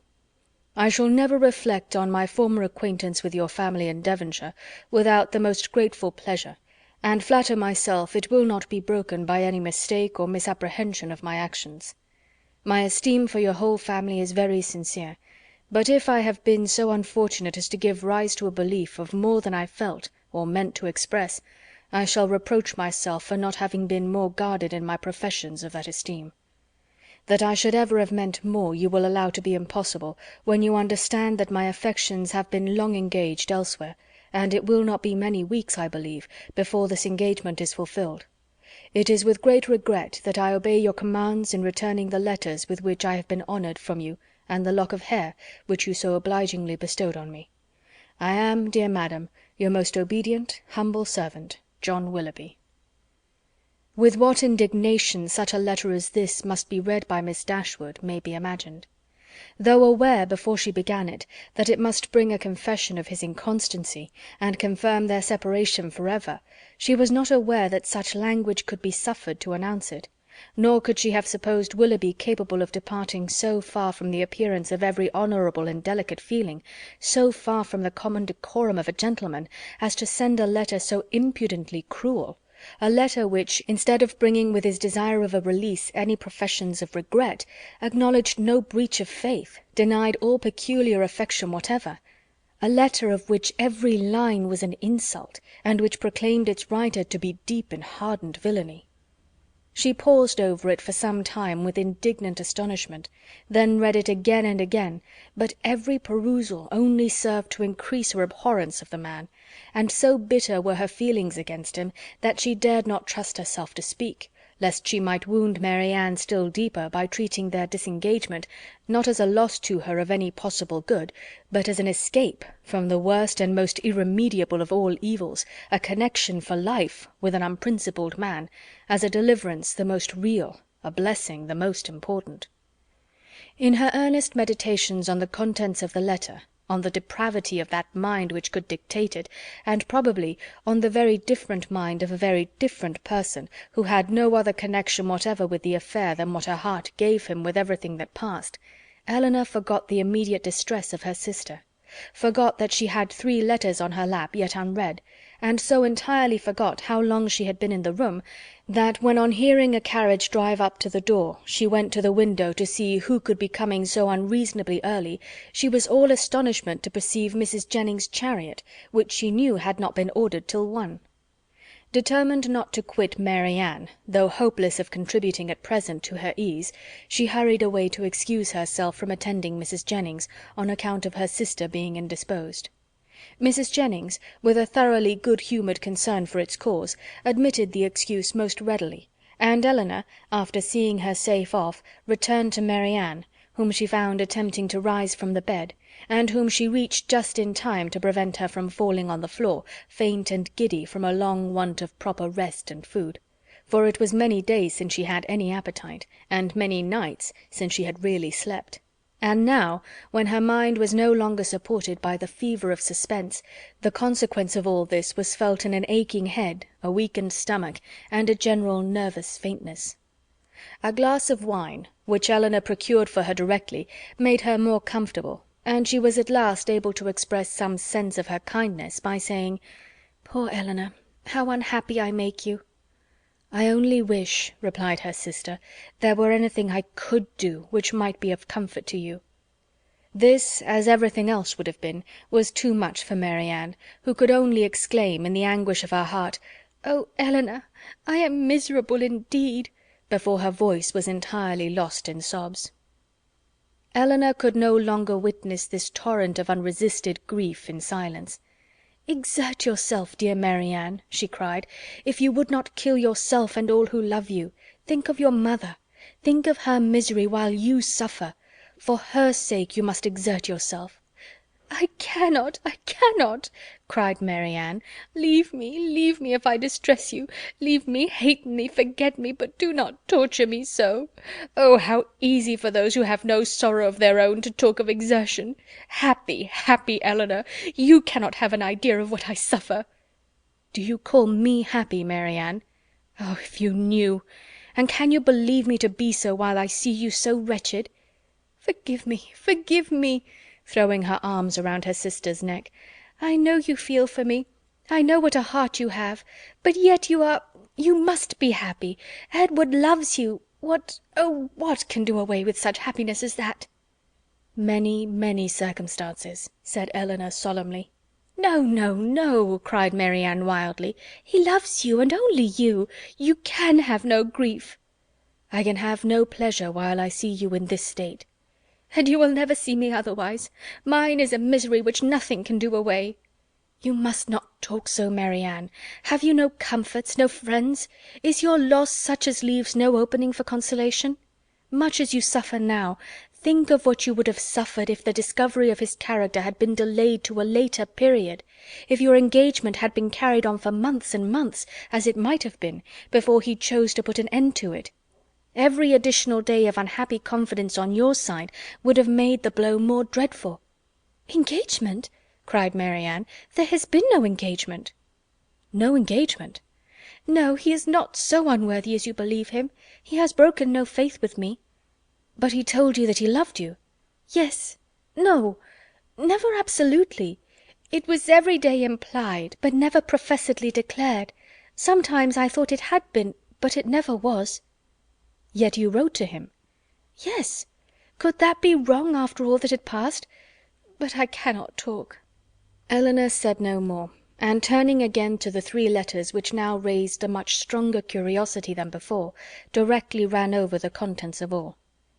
The first, which was what her sister had sent him on their arrival in town, was to this effect: "Berkeley Street, January. How surprised you will be, Willoughby, on receiving this, and I think you will feel something more than surprise when you know that I am in town. An opportunity of coming hither, though with Mrs. Jennings, was a temptation we could not resist. I wish you may receive this in time to come here to-night, but I will not depend on it. At any rate, I shall expect you to-morrow. For the present, adieu. M.D." Her second note, which had been written on the morning after the dance at the Middletons, was in these words: "I cannot express my disappointment in having missed you the day before yesterday, nor my astonishment at not having received any answer to a note which I sent you above a week ago. I have been expecting to hear from you, and still more to see you every hour of the day. Pray call again as soon as possible, and explain the reason of my having expected this in vain. You had better come earlier another time, because we are generally out by 1. We were last night at Lady Middleton's, where there was a dance. I have been told that you were asked to be one of the party. But could it be so? You must be very much altered indeed since we parted, if that could be the case and you not there. But I will not suppose this possible, and I hope very soon to receive your personal assurance of its being otherwise. M.D. The contents of her last note to him were these: "What am I to imagine, Willoughby, by your behaviour last night? Again I demand an explanation of it. I was prepared to meet you with the pleasure which our separation naturally produced, with the familiarity which our intimacy at Barton appeared to me to justify. I was repulsed indeed. I have passed a wretched night in endeavouring to excuse a conduct which can scarcely be called less than insulting. But though I have not yet been able to form any reasonable apology for your behaviour, I am perfectly ready to hear your justification of it. You have perhaps been misinformed, or purposely deceived, in something concerning me, which may have lowered me in your opinion. Tell me what it is, explain the grounds on which you acted, and I shall be satisfied, in being able to satisfy you. It would grieve me indeed to be obliged to think ill of you, but if I am to do it, if I am to learn that you are not what we have hitherto believed you, that your regard for us all was insincere, that your behaviour to me was intended only to deceive, let it be told as soon as possible. My feelings are at present in a state of dreadful indecision. I wish to acquit you, but certainty on either side will be ease to what I now suffer. If your sentiments are no longer what they were, you will return my notes and the lock of my hair which is in your possession. M.D. That such letters, so full of affection and confidence, could have been so answered, Elinor, for Willoughby's sake, would have been unwilling to believe. But her condemnation of him did not blind her to the impropriety of their having been written at all, and she was silently grieving over the imprudence which had hazarded such unsolicited proofs of tenderness, not warranted by anything preceding, and most severely condemned by the event, when Marianne, perceiving that she had finished the letters, observed to her that they contained nothing but what any one would have written in the same situation. "I felt myself," she added, "to be as solemnly engaged to him as if the strictest legal covenant had bound us each together." "I can believe it," said Elinor, "but unfortunately he did not feel the same." "He did feel the same, Elinor. For weeks and weeks he felt it, I know he did. Whatever may have changed him now, and nothing but the blackest art employed against me can have done it, I was once as dear to him as my own soul could wish. This lock of hair, which now he can so readily give up, was begged of me with the most earnest supplication. Had you seen his look, his manner, had you heard his voice at that moment— Have you forgot the last evening of our being together at Barton? The morning that we parted, too, when he told me that it might be many weeks before we met again. His distress! Can I ever forget his distress?" For a moment or two she could say no more, but when this emotion had passed away, she added, in a firmer tone, "Elinor, I have been cruelly used, but not by Willoughby." "Dearest Marianne, who but himself? By whom can he have been instigated?" "By all the world, rather than by his own heart. I could rather believe every creature of my acquaintance leagued together to ruin me in his opinion, than believe his nature capable of such cruelty. This woman of whom he writes, whoever she be, or any one, in short, but your own dear self, mamma, and Edward, may have been so barbarous to belie me. Beyond you three, is there a creature in the world whom I would not rather suspect of evil than Willoughby, whose heart I know so well?" Elinor would not contend, and only replied, "Whoever may have been so detestably your enemy, let them be cheated of their malignant triumph, my dear sister, by seeing how nobly the consciousness of your own innocence and good intentions supports your spirits. It is a reasonable and laudable pride which resists such malevolence." "No, no," cried Marianne, "misery such as mine has no pride. I care not who knows that I am wretched. The triumph of seeing me so may be open to all the world. Elinor, Elinor, they who suffer little may be proud and independent as they like, may resist insult or return mortification, but I cannot. I must feel, I must be wretched, and they are welcome to enjoy the consciousness of it that can." "But for my mother's sake and mine?" "I would do more than for my own, but to appear happy when I am miserable, oh, who can require it?" Again they were both silent. Eleanor was employed in walking thoughtfully from the fire to the window, from the window to the fire, without knowing that she received warmth from one, or discerning objects through the other; and Marianne, seated at the foot of the bed, with her head leaning against one of its posts, again took up Willoughby's letter, and after shuddering over every sentence, exclaimed, "It is too much! Oh, Willoughby, Willoughby, could this be yours? Cruel, cruel! Nothing can acquit you. Eleanor, nothing can. Whatever he might have heard against me, ought he not to have suspended his belief? Ought he not to have told me of it, to have given me the power of clearing myself? The lock of hair," repeating it from the letter, "which you so obligingly bestowed on me, that is unpardonable. Willoughby, where was your heart when you wrote those words? Oh, barbarously insolent! Eleanor, can he be justified?" "No, Marianne, in no possible way." "And yet this woman, who knows what her art may have been? How long it may have been premeditated, and how deeply contrived by her? Who is she? Who can she be? Whom did I ever hear him talk of as young and attractive among his female acquaintance? Oh, no one, no one! He talked to me only of myself." Another pause ensued. Marianne was greatly agitated, and it ended thus: "Eleanor, I must go home. I must go home and comfort mamma. Can we not be gone to-morrow?" "To-morrow, Marianne?" "Yes, why should I stay here? I came only for Willoughby's sake. And now who cares for me? Who regards me?" "It would be impossible to go to-morrow. We owe Mrs. Jennings much more than civility, and civility of the commonest kind must prevent such a hasty removal as that." "Well, then, another day or two perhaps, but I cannot stay here long. I cannot stay to endure the questions and remarks of all these people. The Middletons and Palmers, how am I to bear their pity? The pity of such a woman as Lady Middleton! Oh, what would he say to that?" Eleanor advised her to lie down again, and for a moment she did so, but no attitude could give her ease, and in restless pain of mind and body she moved from one posture to another, till, growing more and more hysterical, her sister could with difficulty keep her on the bed at all, and for some time was fearful of being constrained to call for assistance. Some lavender drops, however, which she was at length persuaded to take, were of use, and from that time till Mrs. Jennings returned, she continued on the bed quiet and motionless.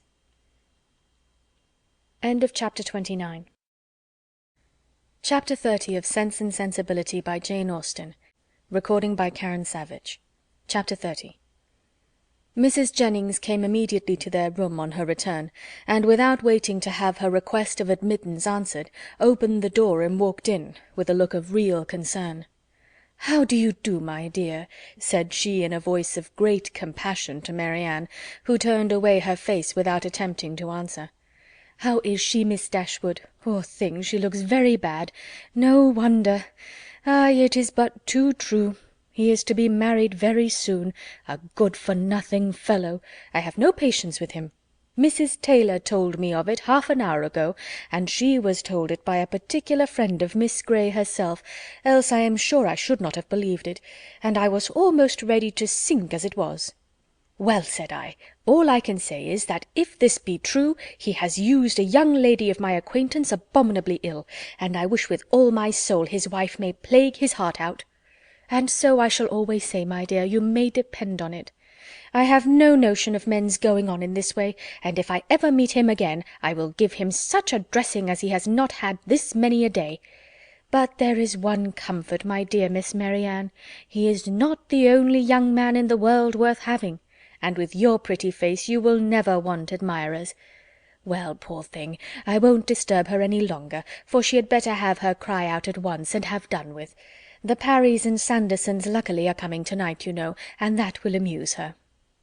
She then went away, walking on tiptoe out of the room, as if she supposed her young friend's affliction could be increased by noise. Marianne, to the surprise of her sister, determined on dining with them. Eleanor even advised her against it, but no, she would go down, she could bear it very well, and the bustle about her would be less. Eleanor, pleased to have her governed for a moment by such a motive, though believing it hardly possible that she could sit out the dinner, said no more, and adjusting her dress for her as well as she could, while Marianne still remained on the bed, was ready to assist her into the dining-room as soon as they were summoned to it. When there, Though looking most wretchedly, she ate more and was calmer than her sister had expected.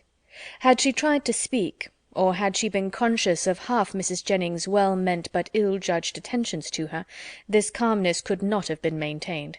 But not a syllable escaped her lips, and the abstraction of her thoughts preserved her in ignorance of everything that was passing before her.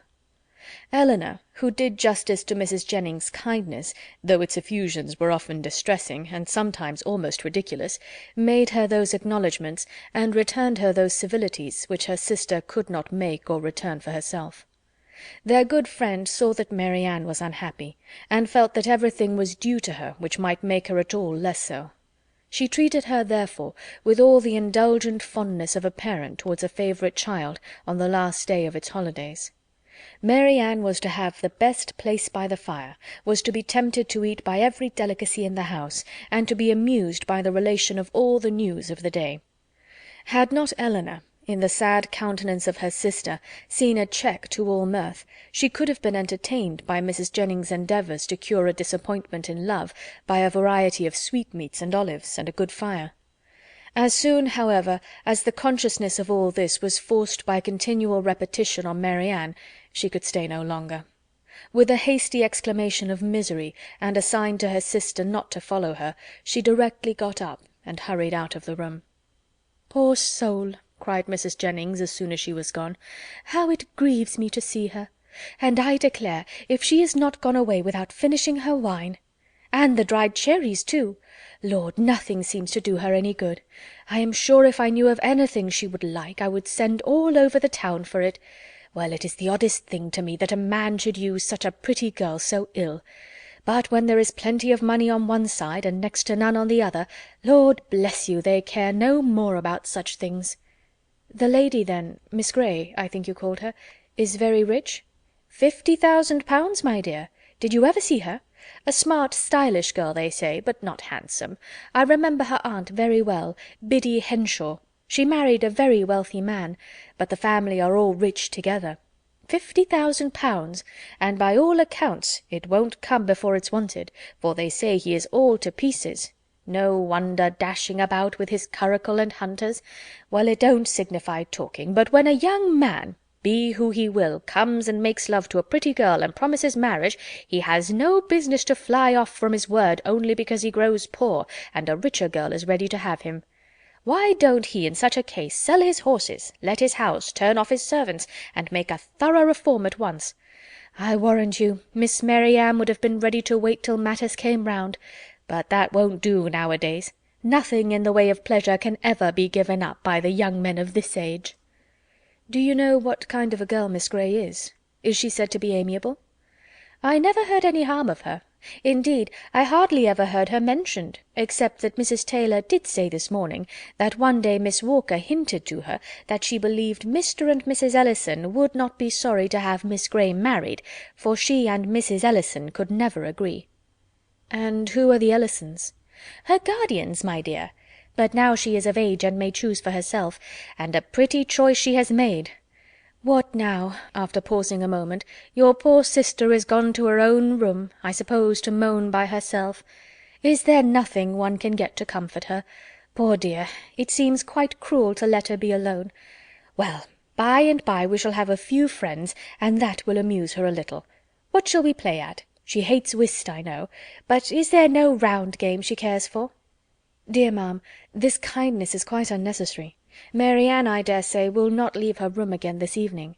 I shall persuade her, if I can, to go early to bed, for I am sure she wants rest." "Ay, I believe that will be best for her. Let her name her own supper and go to bed.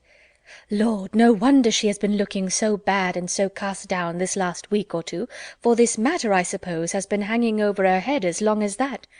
And so the letter that came to-day finished it. Poor soul! I am sure if I had had a notion of it, I would not have joked her about it for all my money. But then, you know, how should I guess such a thing? I made sure of its being nothing but a common love letter, and you know young people like to be laughed at about them. Lord, how concerned Sir John and my daughters will be when they hear it. If I had my senses about me, I might have called in Conduit Street on my way home, and told them of it, but I shall see them to-morrow." It would be unnecessary, I am sure, for you to caution Mrs. Palmer and Sir John against ever naming Mr. Willoughby, or making the slightest allusion to what has passed before my sister. Their own want of good nature must point out to them the real cruelty of appearing to know anything about it when she is present, and the less that may ever be said to myself on the subject, the more my feelings will be spared, as you, my dear madam, will easily believe. "Oh Lord, yes, that I do indeed. It must be terrible for you to hear it talked of, and as for your sister, I am sure I would not mention a word about it to her for the world. You saw I did not all dinner time.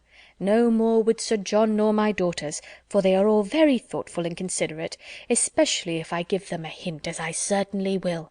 For my part, I think the less that is said about such things the better, the sooner 'tis blown over and forgot. And what does talking ever do, you know?"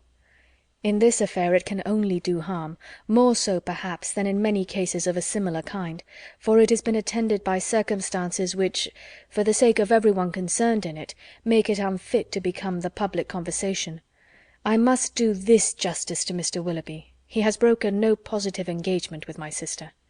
"Law, my dear, don't pretend to defend him. No positive engagement, indeed, after taking her all over Allenham House, and fixing on the very rooms they were to live in hereafter."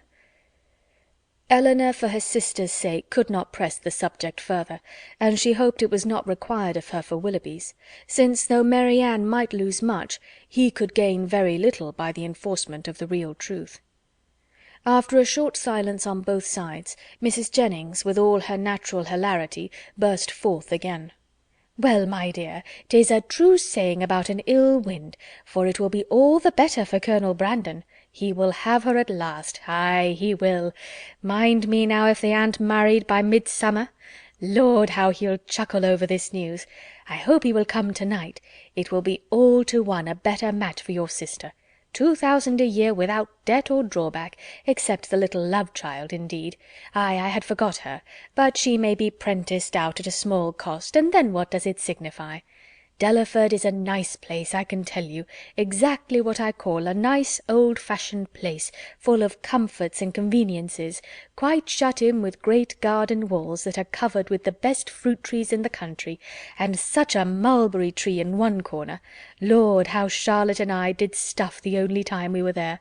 Then there is a dovecot, some delightful stew-ponds, and a very pretty canal, and everything, in short, that one could wish for.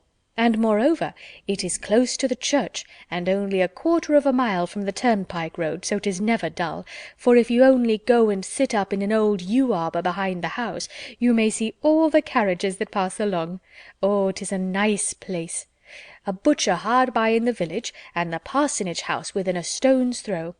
To my fancy 1,000 times prettier than Barton Park, where they are forced to send 3 miles for their meat, and have not a neighbour nearer than your mother. Well, I shall spirit up the Colonel as soon as I can. One shoulder of mutton, you know, drives another down. If we can but put Willoughby out of her head." "Aye, if we can do that, ma'am," said Eleanor, "we shall do very well with or without Colonel Brandon."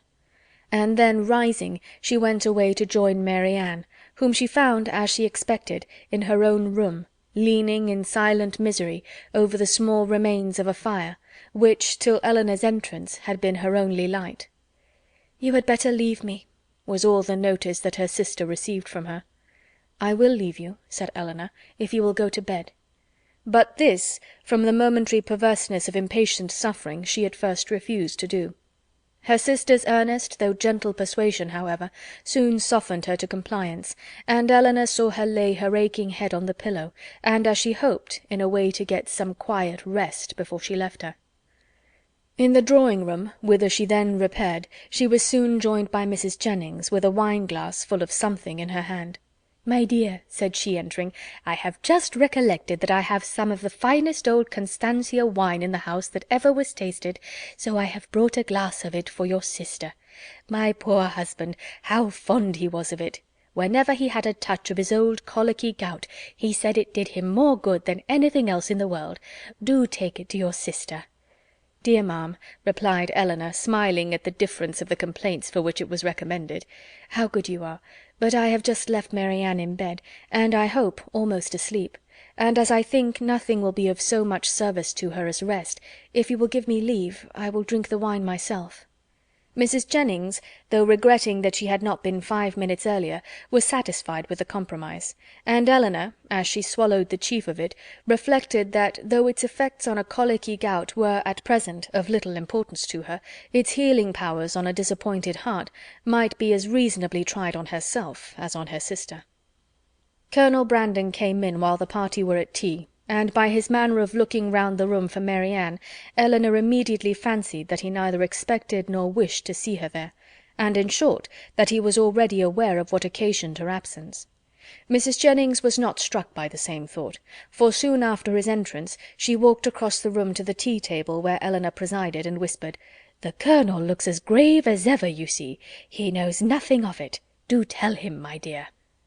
He shortly afterwards drew a chair close to hers, and with a look which perfectly assured her of his good information, inquired after his sister.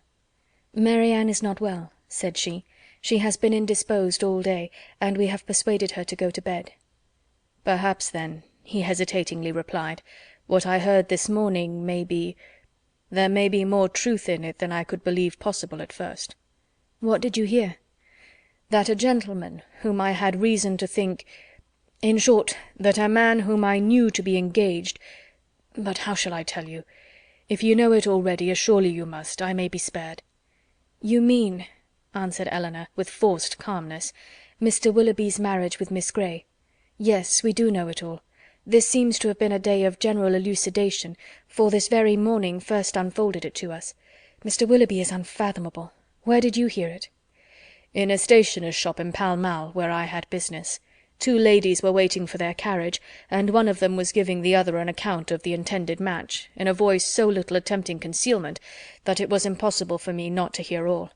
The name of Willoughby, John Willoughby, frequently repeated, first caught my attention, and what followed was a positive assertion that everything was now finally settled respecting his marriage with Miss Grey. It was no longer to be a secret. It would take place even within a few weeks, with many particulars of preparations and other matters. One thing especially I remember, because it served to identify the man still more. As soon as the ceremony was over, they were to go to Combe Magna, his seat in Somersetshire. My astonishment! But it would be impossible to describe what I felt. The communicative lady I learnt on inquiry, for I stayed in the shop till they were gone, was a Mrs. Ellison, and that, as I have been since informed, is the name of Miss Grey's guardian." "It is. But have you likewise heard that Miss Grey has £50,000? In that, if in anything, we may find an explanation." "It may be so. But Willoughby is capable— at least I think—" He stopped for a moment, then added in a voice which seemed to distrust itself, "And your sister, how did she—" "Her sufferings have been very severe.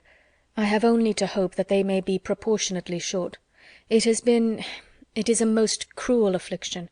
Till yesterday, I believe, she never doubted his regard, and even now, perhaps— but I am almost convinced that he never was really attached to her. He has been very deceitful, and in some points there seems a hardness of heart about him." "Ah," said Colonel Brandon, "there is indeed. But your sister does not— I think you said so— she does not consider quite as you do." "You know her disposition, and you may believe how eagerly she would still justify him if she could." He made no answer, and soon afterwards, by the removal of the tea things and the arrangement of the card parties, the subject was necessarily dropped. Mrs. Jennings, who had watched them with pleasure while they were talking, and who expected to see the effect of Miss Dashwood's communication in such an instantaneous gaiety on Colonel Brandon's side, as might have become a man in the bloom of youth, of hope and happiness, saw him, with amazement, remain the whole evening more serious and thoughtful than usual. End of Chapter 30. Chapter 31 of Sense and Sensibility by Jane Austen. Recording by Karen Savage. Chapter 31. From a night of more sleep than she had expected, Mary Ann awoke the next morning to the same consciousness of misery in which she had closed her eyes. Elinor encouraged her as much as possible to talk of what she felt, and before breakfast was ready they had gone through the subject again and again, and with the same steady conviction and affectionate counsel on Elinor's side, the same impetuous feelings and varying opinions on Mary Ann's as before. Sometimes she could believe Willoughby to be as unfortunate and as innocent as herself, and at others lost every consolation in the impossibility of acquitting him. At one moment she was absolutely indifferent to the observation of all the world, at another she would seclude herself from it for ever, and at a third could resist it with energy. In one thing, however, she was uniform when it came to the point, in avoiding where it was possible the presence of Mrs. Jennings, and in a determined silence when obliged to endure it. Her heart was hardened against the belief of Mrs. Jennings entering into her sorrows with any compassion. "No, no, no, it cannot be," she cried. "She cannot feel. Her kindness is not sympathy, her good nature is not tenderness. All that she wants is gossip, and she only likes me now because I supply it." Elinor had not needed this to be assured of the injustice to which her sister was often led in her opinion of others, by the irritable refinement of her own mind, and the too great importance placed by her on the delicacies of a strong sensibility and the graces of a polished manner. Like half the rest of the world, if more than half there be that are clever and good, Mary Ann, with excellent abilities and an excellent disposition, was neither reasonable nor candid. She expected from other people the same opinions and feelings as her own, and she judged of their motives by the immediate effect of their actions on herself. Thus a circumstance occurred, while the sisters were together in their room after breakfast, which sunk the heart of Mrs. Jennings still lower in her estimation, because through her own weakness it chanced to prove a source of fresh pain to herself, though Mrs. Jennings was governed in it by an impulse of the utmost goodwill. With a letter in her outstretched hand, and countenance gaily smiling, from the persuasion of bringing comfort, she entered their room, saying, "Now, my dear, I bring you something that I am sure will do you good." Mary Ann heard enough.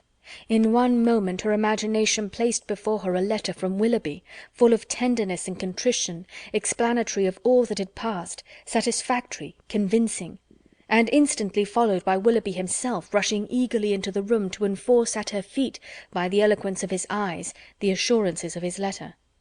The work of one moment was destroyed by the next. The handwriting of her mother, never till then unwelcome, was before her, and in the acuteness of the disappointment which followed such an ecstasy of more than hope, she felt as if till that instant she had never suffered. The cruelty of Mrs. Jennings no language, within her reach in her moments of happiest eloquence, could have expressed; and now she could reproach her only by the tears which streamed from her eyes with passionate violence; a reproach, however, so entirely lost on its object, that after many expressions of pity she withdrew, still referring her to the letter of comfort. But the letter, when she was calm enough to read it, brought little comfort. Willoughby filled every page. Her mother, still confident of their engagement, and relying as warmly as ever on his constancy, had only been roused by Elinor's application to entreat from Mary Ann greater openness towards them both, and this with such tenderness towards her, such affection for Willoughby, and such a conviction of their future happiness in each other, that she wept with agony through the whole of it. All her impatience to be at home again now returned. Her mother was dearer to her than ever, dearer through the very excess of her mistaken confidence in Willoughby, and she was wildly urgent to be gone. Elinor, unable herself to determine whether it were better for Mary Ann to be in London or at Barton, offered no counsel of her own, except of patience till their mother's wishes could be known; and at length she obtained her sister's consent to wait for that knowledge. Mrs. Jennings left them earlier than usual, for she could not be easy till the Middletons and Palmers were able to grieve as much as herself, and positively refusing Elinor's offered attendance, went out alone for the rest of the morning. Elinor, with a very heavy heart, aware of the pain she was going to communicate, and perceiving by Mary Ann's letter how ill she had succeeded in laying any foundation for it, then sat down to write her mother an account of what had passed, and entreat her directions for the future; while Mary Ann, who came into the drawing-room on Mrs. Jennings going away, remained fixed at the table where Elinor wrote, watching the advancement of her pen, grieving over her for the hardship of such a task, and grieving still more fondly over its effect on her mother. In this manner they had continued about a quarter of an hour, when Mary Ann, whose nerves could not then bear any sudden noise, was startled by a rap at the door. "Who can this be?" cried Elinor. "So early, too! I thought we had been safe." Mary Ann moved to the window. "It is Colonel Brandon," said she with vexation. "We are never safe from him." "He will not come in, as Mrs. Jennings is from home." "I will not trust to that," retreating to her own room. "A man who has nothing to do with his own time has no conscience in his intrusion on that of others." The event proved her conjecture right, though it was founded on injustice and error. For Colonel Brandon did come in, and Eleanor, who was convinced that solicitude for Mary Ann brought him thither, and who saw that solicitude in his disturbed and melancholy look, and in his anxious though brief inquiry after her, could not forgive her sister for esteeming him so lightly. "I met Mrs. Jennings in Bond Street," said he, after the first salutation, "and she encouraged me to come on. And I was the more easily encouraged because I thought it possible that I might find you alone, which I was very desirous of doing. My object, my wish, my sole wish in desiring it, I hope, I believe it is to be a means of giving comfort. No, I must not say comfort, not present comfort, but conviction, lasting conviction to your sister's mind. My regard for her, for yourself, for your mother, will you allow me to prove it by relating some circumstances which nothing but a very sincere regard, nothing but an earnest desire of being useful, I think I am justified, though where so many hours have been spent in convincing myself that I am right, is there not some reason to fear that I may be wrong?" He stopped. "I understand you," said Eleanor. "You have something to tell me of Mr. Willoughby that will open his character farther. Your telling it will be the greatest act of friendship that can be shown Mary Ann. My gratitude will be ensured immediately by any information tending to that end, and hers must be gained by it in time. Pray, pray let me hear it." "You shall. And to be brief, when I quitted Barton last October, but this will give you no idea. I must go further back. You will find me a very awkward narrator, Miss Dashwood. I hardly know where to begin. A short account of myself, I believe, will be necessary, and it shall be a short one. On such a subject," sighing heavily, "can I have little temptation to be diffuse." He stopped a moment for recollection, and then with another sigh went on. "You have probably entirely forgotten a conversation. It is not to be supposed that it could make any impression on you. A conversation between us one evening at Barton Park. It was the evening of a dance, in which I alluded to a lady I had once known, as resembling in some measure your sister Mary Ann." "Indeed," answered Eleanor, "I have not forgotten it." He looked pleased by this remembrance, and added, "If I am not deceived by the uncertainty, the partiality of tender recollection, there is a very strong resemblance between them, as well in mind as person. The same warmth of heart, the same eagerness of fancy and spirits. This lady was one of my nearest relations, an orphan from her infancy, and under the guardianship of my father. Our ages were nearly the same, and from our earliest years we were playfellows and friends. I cannot remember the time when I did not love Eliza, and my affection for her as we grew up was such as perhaps, judging from my present forlorn and cheerless gravity, you might think me incapable of having ever felt. Hers for me was, I believe, fervent as the attachment of your sister to Mr. Willoughby, and it was, though from a different cause, no less unfortunate. At 17 she was lost to me forever. She was married against her inclination, to my brother. Her fortune was large, and our family estate much encumbered, and this, I fear, is all that can be said for the conduct of one who was at once her uncle and guardian. My brother did not deserve her. He did not even love her. I had hoped that her regard for me would support her under any difficulty, and for some time it did. But at last the misery of her situation, for she experienced great unkindness, overcame all her resolution, and though she had promised me that nothing— but how blindly I relate! I have never told you how this was brought on. We were within a few hours of eloping together for Scotland. The treachery or the folly of my cousin's maid betrayed us. I was banished to the house of a relation far distant, and she was allowed no liberty, no society, no amusement, till my father's point was gained. I had depended on her fortitude too far, and the blow was a severe one. But had her marriage been happy, so young as I then was, a few months must have reconciled me to it, or at least I should not have now to lament it. This, however, was not the case. My brother had no regard for her. His pleasures were not what they ought to have been, and from the first he treated her unkindly. The consequence of this upon a mind so young, so lively, so inexperienced as Mrs. Brandon's, was but too natural. She resigned herself at first to all the misery of her situation, and happy had it been if she had not lived to overcome those regrets which the remembrance of me occasioned. But can we wonder that, with such a husband to provoke inconstancy, and without a friend to advise or restrain her, for my father lived only a few months after their marriage, and I was with my regiment in the East Indies, she should fall? Had I remained in England, perhaps... But I meant to promote the happiness of both by removing from her for years, and for that purpose had procured my exchange. The shock which her marriage had given me," he continued, in a voice of great agitation, "was of trifling weight, was nothing to what I felt when I heard, about 2 years afterwards, of her divorce. It was that which threw this gloom, even now the recollection of what I suffered—" He could say no more, and rising hastily walked for a few minutes about the room. Eleanor, affected by his relation, and still more by his distress, could not speak.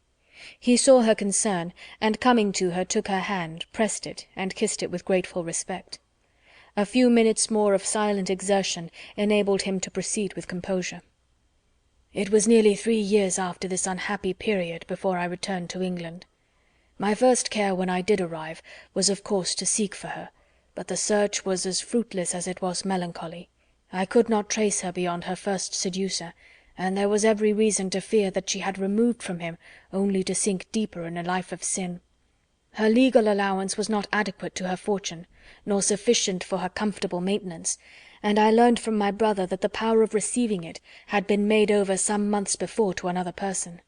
He imagined, and calmly could he imagine it, that her extravagance and consequent distress had obliged her to dispose of it for some immediate relief.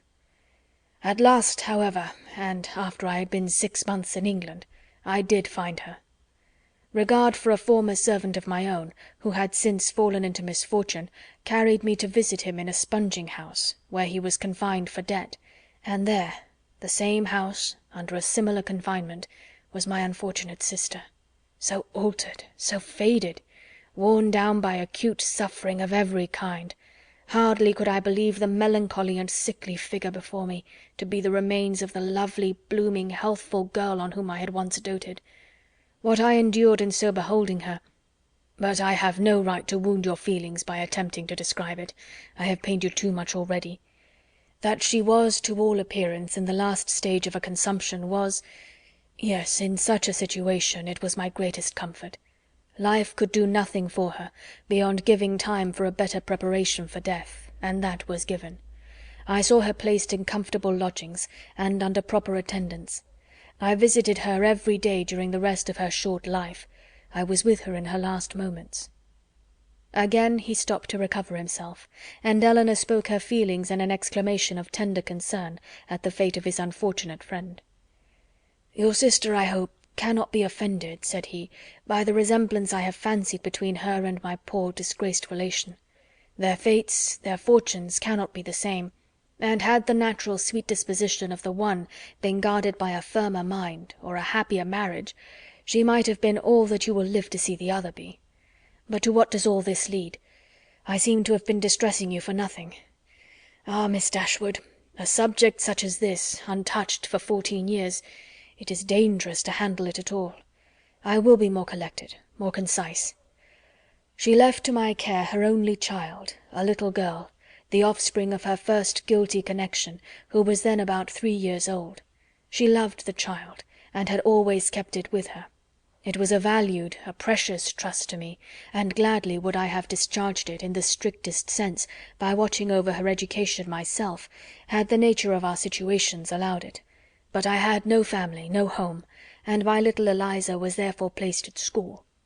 I saw her there whenever I could, and after the death of my brother, which happened about 5 years ago, and which left to me the possession of the family property, she visited me at Delaford. I called her a distant relation, but I am well aware that I have in general been suspected of a much nearer connection with her. It is now 3 years ago, she had just reached her 14th year, that I removed her from school, to place her under the care of a very respectable woman residing in Dorsetshire, who had the charge of 4 or 5 other girls of about the same time of life. and for 2 years I had every reason to be pleased with her situation. But last February, almost a 12-month back, she suddenly disappeared. I had allowed her, imprudently as it turned out, at her earnest desire, to go to Bath with one of her young friends, who was attending her father there for his health. I knew him to be a very good sort of man, and I thought well of his daughter, better than she deserved, for with a most obstinate and ill-judged secrecy she would tell nothing, would give no clue, though she certainly knew all. He, her father, a well-meaning but not a quick-sighted man, could really, I believe, give no information, for he had been generally confined to the house, while the girls were ranging over the town and making what acquaintance they chose. And he tried to convince me, as thoroughly as he was convinced himself, of his daughter's being entirely unconcerned in the business. In short, I could learn nothing but that she was gone. All the rest, for 8 long months, was left to conjecture. What I thought, what I feared, may be imagined, and what I suffered too. "Good heavens!" cried Eleanor. "Could Willoughby—" "The first news that reached me of her," he continued, "came in a letter from herself last October. It was forwarded to me from Delaford, and I received it on the very morning of our intended party to Whitwell. And this was the reason of my leaving Barton so suddenly, which I am sure must at the time have appeared strange to everybody, and which I believe gave offence to some. Little did Mr. Willoughby imagine, I suppose, when his looks censured me for incivility in breaking up the party, that I was called away to the relief of one whom he had made poor and miserable. But had he known it, what would it have availed? Would he have been less gay or less happy in the smiles of your sister?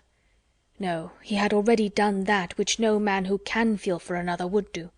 He had left the girl, whose youth and innocence he had seduced, in a situation of the utmost distress, with no creditable home, no help, no friends, ignorant of his address. He had left her, promising to return. He neither returned, nor wrote, nor relieved her." "This is beyond everything!" exclaimed Eleanor. "His character is now before you, expensive, dissipated, and worse than both. Knowing all this, as I have now known it many weeks, guess what I must have felt on seeing your sister as fond of him as ever, and on being assured that she was to marry him. Guess what I must have felt for all your sakes. When I came to you last week and found you alone, I came determined to know the truth, though irresolute to what to do when it was known. My behaviour must have seemed strange to you then, but now you will comprehend it. To suffer you all to be so deceived, to see your sister— But what could I do? I had no hope of interfering with success, and sometimes I thought your sister's influence might yet reclaim him. But now, after such dishonourable usage, who can tell what were his designs on her? Whatever they may have been, however, she may now, and hereafter doubtless will, turn with gratitude towards her own condition when she compares it with that of my poor Eliza, when she considers the wretched and hopeless situation of this poor girl, and pictures her to herself with an affection for him so strong, still as strong as her own, and with a mind tormented by self-reproach, which must attend her through life. Surely this comparison must have its use with her. She will feel her own sufferings to be nothing. They proceed from no misconduct, and can bring no disgrace. On the contrary, every friend must still be made more her friend by them. Concern for her unhappiness and respect for her fortitude under it must strengthen every attachment. Use your own discretion, however, in communicating to her what I have told you. You must know best what will be its effect, but had I not seriously, and from my heart, believed it might be of service, might lessen her regrets, I would not have suffered myself to trouble you with this account of my family afflictions, with a recital which may seem to have been intended to raise myself at the expense of others." Elinor's thanks followed this speech with grateful earnestness, attended too with the assurance of her expecting material advantage to Marianne from the communication of what had passed. "I have been more pained," said she, "by her endeavours to acquit him than by all the rest, for it irritates her mind more than the most perfect conviction of his unworthiness can do. Now, though at first she will suffer much, I am sure she will soon become easier. Have you," she continued after a short silence, "ever seen Mr. Willoughby since you left him at Barton?" "Yes," he replied gravely, "once I have. One meeting was unavoidable." Eleanor, startled by his manner, looked at him anxiously, saying, "What? Have you met him to—" "I could meet him no other way. Eliza had confessed to me, though most reluctantly, the name of her lover, and when he returned to town, which was within a fortnight after myself, we met by appointment, he to defend, I to punish his conduct. We returned unwounded, and the meeting therefore never got abroad." Eleanor sighed over the fancied necessity of this, but to a man and a soldier she presumed not to censure it. "Such," said Colonel Brandon after a pause, "has been the unhappy resemblance between the fate of mother and daughter, and so imperfectly have I discharged my trust." "Is she still in town?" "No. As soon as she recovered from her lying in, for I found her near her delivery, I removed her and her child into the country, and there she remains." Recollecting soon afterwards that he was probably dividing Eleanor from her sister, he put an end to his visit, receiving from her again the same grateful acknowledgments, and leaving her full of compassion and esteem for him. Chapter 32 of Sense and Sensibility by Jane Austen. Recording by Karen Savage. Chapter 32. When the particulars of this conversation were repeated by Miss Dashwood to her sister, as they very soon were, the effect on her was not entirely such as the former had hoped to see. Not that Mary Ann appeared to distrust the truth of any part of it, for she listened to it all with the most steady and submissive attention, made neither objection nor remark, attempted no vindication of Willoughby, and seemed to show by her tears that she felt it to be impossible. But though this behaviour assured Eleanor that the conviction of this guilt was carried home to her mind, though she saw with satisfaction the effect of it, in her no longer avoiding Colonel Brandon when he called, in her speaking to him, even voluntarily speaking, with a kind of compassionate respect, and though she saw her spirits less violently irritated than before, she did not see her less wretched. Her mind did become settled, but it was settled in a gloomy dejection. She felt the loss of Willoughby's character yet more heavily than she had felt the loss of his heart. His seduction and desertion of Miss Williams, the misery of that poor girl, and the doubt of what his designs might once have been on herself, preyed altogether so much on her spirits that she could not bring herself to speak of what she felt even to Eleanor, and brooding over her sorrows in silence gave more pain to her sister than could have been communicated by the most open and most frequent confession of them. To give the feelings or the language of Mrs. Dashwood on receiving and answering Eleanor's letter would be only to give a repetition of what her daughters had already felt and said, of a disappointment hardly less painful than Mary Ann's, and an indignation even greater than Eleanor's. Long letters from her, quickly succeeding each other, arrived to tell all that she suffered and thought, to express her anxious solicitude for Mary Ann, and entreat she would bear up with fortitude under this misfortune. Bad indeed must the nature of Mary Ann's affliction be, when her mother could talk of fortitude. Mortifying and humiliating must be the origin of those regrets which she could wish her not to indulge. Against the interest of her own individual comfort, Mrs. Dashwood had determined that it would be better for Mary Ann to be anywhere at that time than at Barton, where everything within her view would be bringing back the past in the strongest and most afflicting manner, by constantly placing Willoughby before her, such as she had always seen him there. She recommended it to her daughters, therefore, by all means not to shorten their visit to Mrs. Jennings, the length of which, though never exactly fixed, had been expected by all to comprise at least 5 or 6 weeks. A variety of occupations, of objects, and of company, which could not be procured at Barton, would be inevitable there, and might yet, she hoped, cheat Mary Ann at times into some interest beyond herself, and even into some amusement, much as the ideas of both might now be spurned by her. From all danger of seeing Willoughby again, her mother considered her to be at least equally safe in town as in the country, since his acquaintance must now be dropped by all who called themselves her friends. Design could never bring them in each other's way, negligence could never leave them exposed to a surprise, and chance had less in its favour in the crowd of London than even in the retirement of Barton, where it might force him before her while paying that visit at Allenham on his marriage, which Mrs. Dashwood, from foreseeing at first as a probable event, had brought herself to expect as a certain one. She had yet another reason for wishing her children to remain where they were. A letter from her son-in-law had told her that he and his wife were to be in town before the middle of February, and she judged it right that they should sometime see their brother. Mary Ann had promised to be guided by her mother's opinion, and she submitted to it therefore without opposition, though it proved perfectly different from what she wished and expected, though she felt it to be entirely wrong, formed on mistaken grounds, and that by requiring her longer continuance in London it deprived her of the only possible alleviation of her wretchedness, the personal sympathy of her mother, and doomed her to such society and such scenes as must prevent her ever knowing a moment's rest. But it was a matter of great consolation to her that what brought evil to herself would bring good to her sister, and Elinor, on the other hand, suspecting that it would not be in her power to avoid Edward entirely, comforted herself by thinking that though their longer stay would therefore militate against her own happiness, it would be better for Mary Ann than an immediate return into Devonshire. Her carefulness in guarding her sister from ever hearing Willoughby's name mentioned was not thrown away. Mary Ann, though without knowing it herself, reaped all its advantage, for neither Mrs. Jennings, nor Sir John, nor even Mrs. Palmer herself, ever spoke of him before her. Elinor wished that the same forbearance could have extended towards herself, but that was impossible, and she was obliged to listen day after day to the indignation of them all.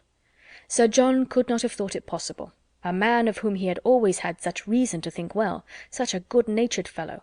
He did not believe there was a bolder rider in England. It was an unaccountable business. He wished him at the devil with all his heart. He would not speak another word to him, meet him where he might, for all the world. No, not if it were to be by the side of Barton Covert, and they were kept watching for 2 hours together. Such a scoundrel of a fellow, such a deceitful dog. It was only the last time they met that he had offered him one of Folly's puppies, and this was the end of it. Mrs. Palmer in her way was equally angry. She was determined to drop his acquaintance immediately, and she was very thankful that she had never been acquainted with him at all. She wished with all her heart Combe Magna was not so near Cleveland. But it did not signify, for it was a great deal too far off to visit. She hated him so much that she was resolved never to mention his name again, and she should tell everybody she saw how good-for-nothing he was. The rest of Mrs. Palmer's sympathy was shown in procuring all the particulars in her power of the approaching marriage and communicating them to Elinor. She could soon tell at what coachmaker's the new carriage was building, by what painter Mr. Willoughby's portrait was drawn, and at what warehouse Miss Grey's clothes might be seen. The calm and polite unconcern of Lady Middleton on the occasion was a happy relief to Elinor's spirits, oppressed as they often were by the clamorous kindness of the others. It was a great comfort to her to be sure of exciting no interest in one person at least among their circle of friends, a great comfort to know that there was one who would meet her without feeling any curiosity after particulars, or any anxiety for her sister's health. Every qualification is raised at times by the circumstances of the moment to more than its real value, and she was sometimes worried by the officious condolence to rate good breeding as more indispensable to comfort than good nature. Lady Middleton expressed her sense of the affair about once every day, or twice, if the subject occurred very often, by saying, "It is very shocking indeed," and by the means of this continual though gentle vent was able not only to see the Miss Dashwoods from the first without the smallest emotion, but very soon to see them without recollecting a word of the matter. And having thus supported the dignity of her own sex, and spoken her decided censure of what was wrong in the other, she thought herself at liberty to attend to the interest of her own assemblies, and therefore determined, though rather against the opinion of Sir John, that as Mrs. Willoughby would at once be a woman of elegance and fortune, to leave her card with her as soon as she married. Colonel Brandon's delicate, unobtrusive inquiries were never unwelcome to Miss Dashwood. He had abundantly earned the privilege of intimate discussion of her sister's disappointment by the friendly zeal with which he had endeavoured to soften it, and they always conversed with confidence. His chief reward for the painful exertion of disclosing past sorrows and present humiliations was given in the pitying eye with which Mary Ann sometimes observed him, and the gentleness of her voice whenever, though it did not happen often, she was obliged, or could oblige herself, to speak to him. These assured him that his exertion had produced an increase of goodwill towards himself, and these gave Elinor hopes of its being farther augmented hereafter. But Mrs. Jennings, who knew nothing of all this, who knew only that the colonel continued as grave as ever, and that she could neither prevail on him to make the offer himself, nor commission her to make it for him, began, at the end of 2 days, to think that instead of midsummer they would not be married till Michaelmas, and by the end of a week that it would not be a match at all. The good understanding between the colonel and Miss Dashwood seemed rather to declare that the honours of the mulberry tree, the canal, and the yew arbour would all be made over to her, and Mrs. Jennings had, for the time, ceased to think at all of Mrs. Ferrars. Early in February, within a fortnight from the receipt of Willoughby's letter, Elinor had the painful office of informing her sister that he was married. She had taken care to have the intelligence conveyed to herself as soon as it was known that the ceremony was over, as she was desirous that Mary Ann should not receive the first notice of it from the public papers, which she saw her eagerly examining every morning. She received the news with resolute composure, made no observation on it, and at first shed no tears. But after a short time they would burst out, and for the rest of the day she was in a state hardly less pitiable than when she first learnt to expect the event.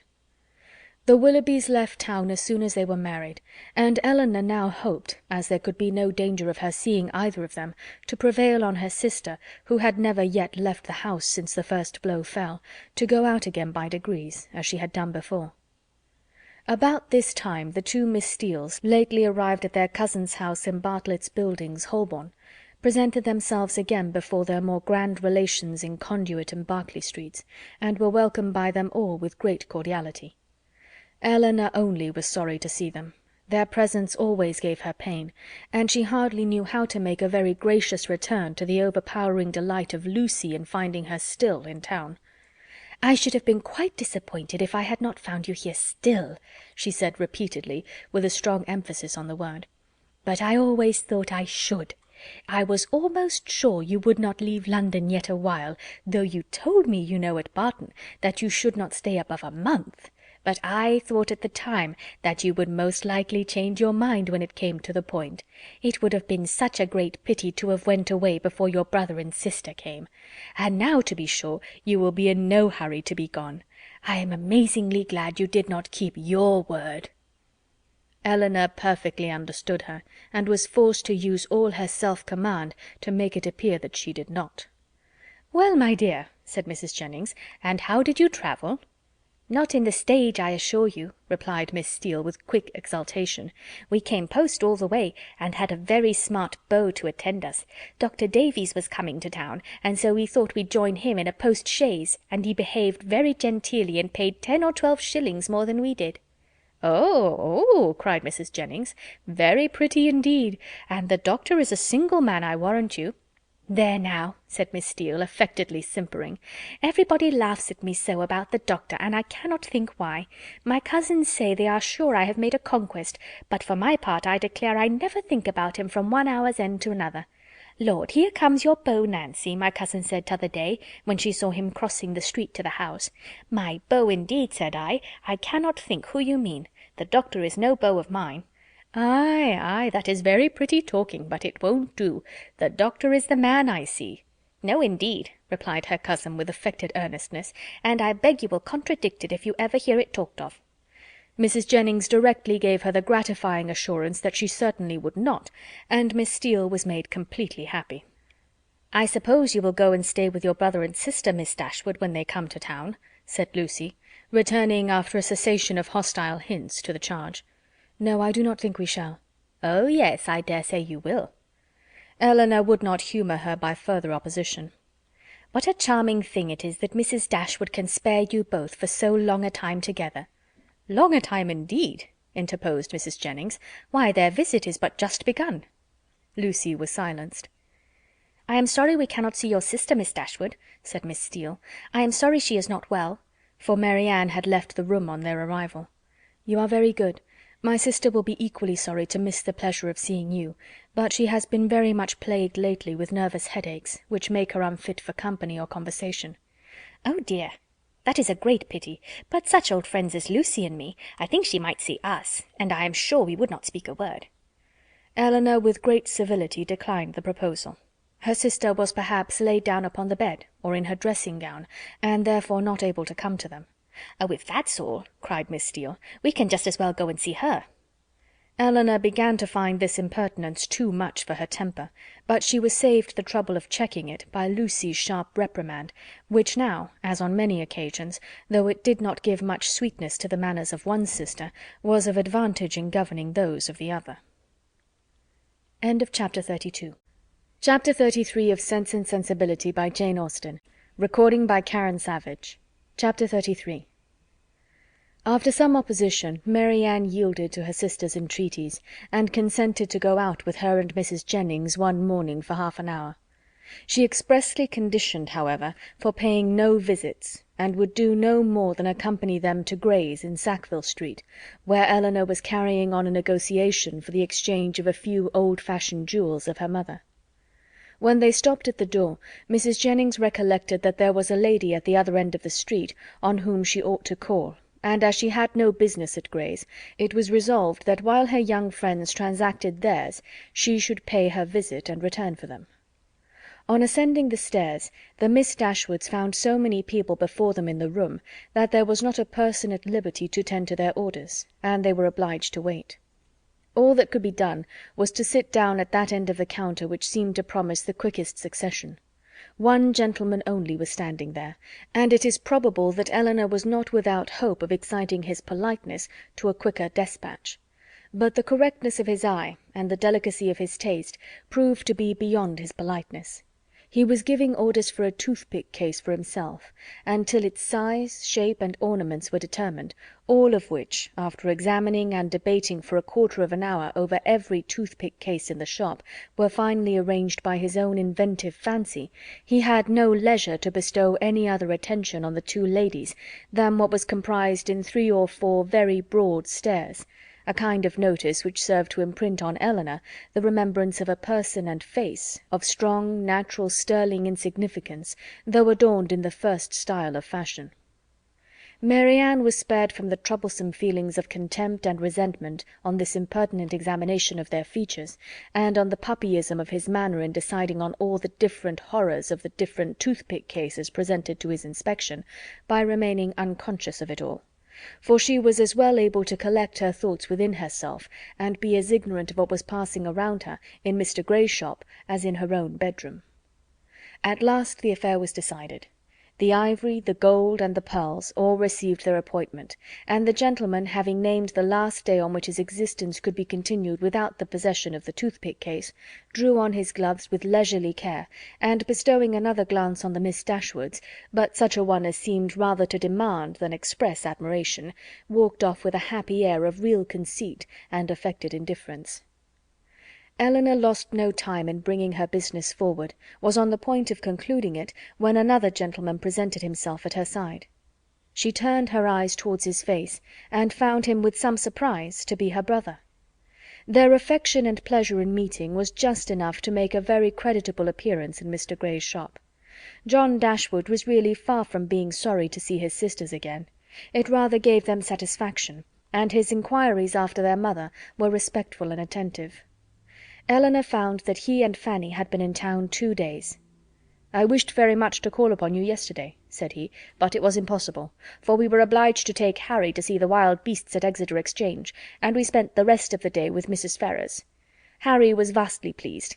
This morning I had fully intended to call on you, if I could possibly find a spare half-hour, but one has always so much to do on first coming to town. I am come here to bespeak Fanny a seal, but to-morrow I think I shall certainly be able to call in Berkeley Street, and be introduced to your friend Mrs. Jennings.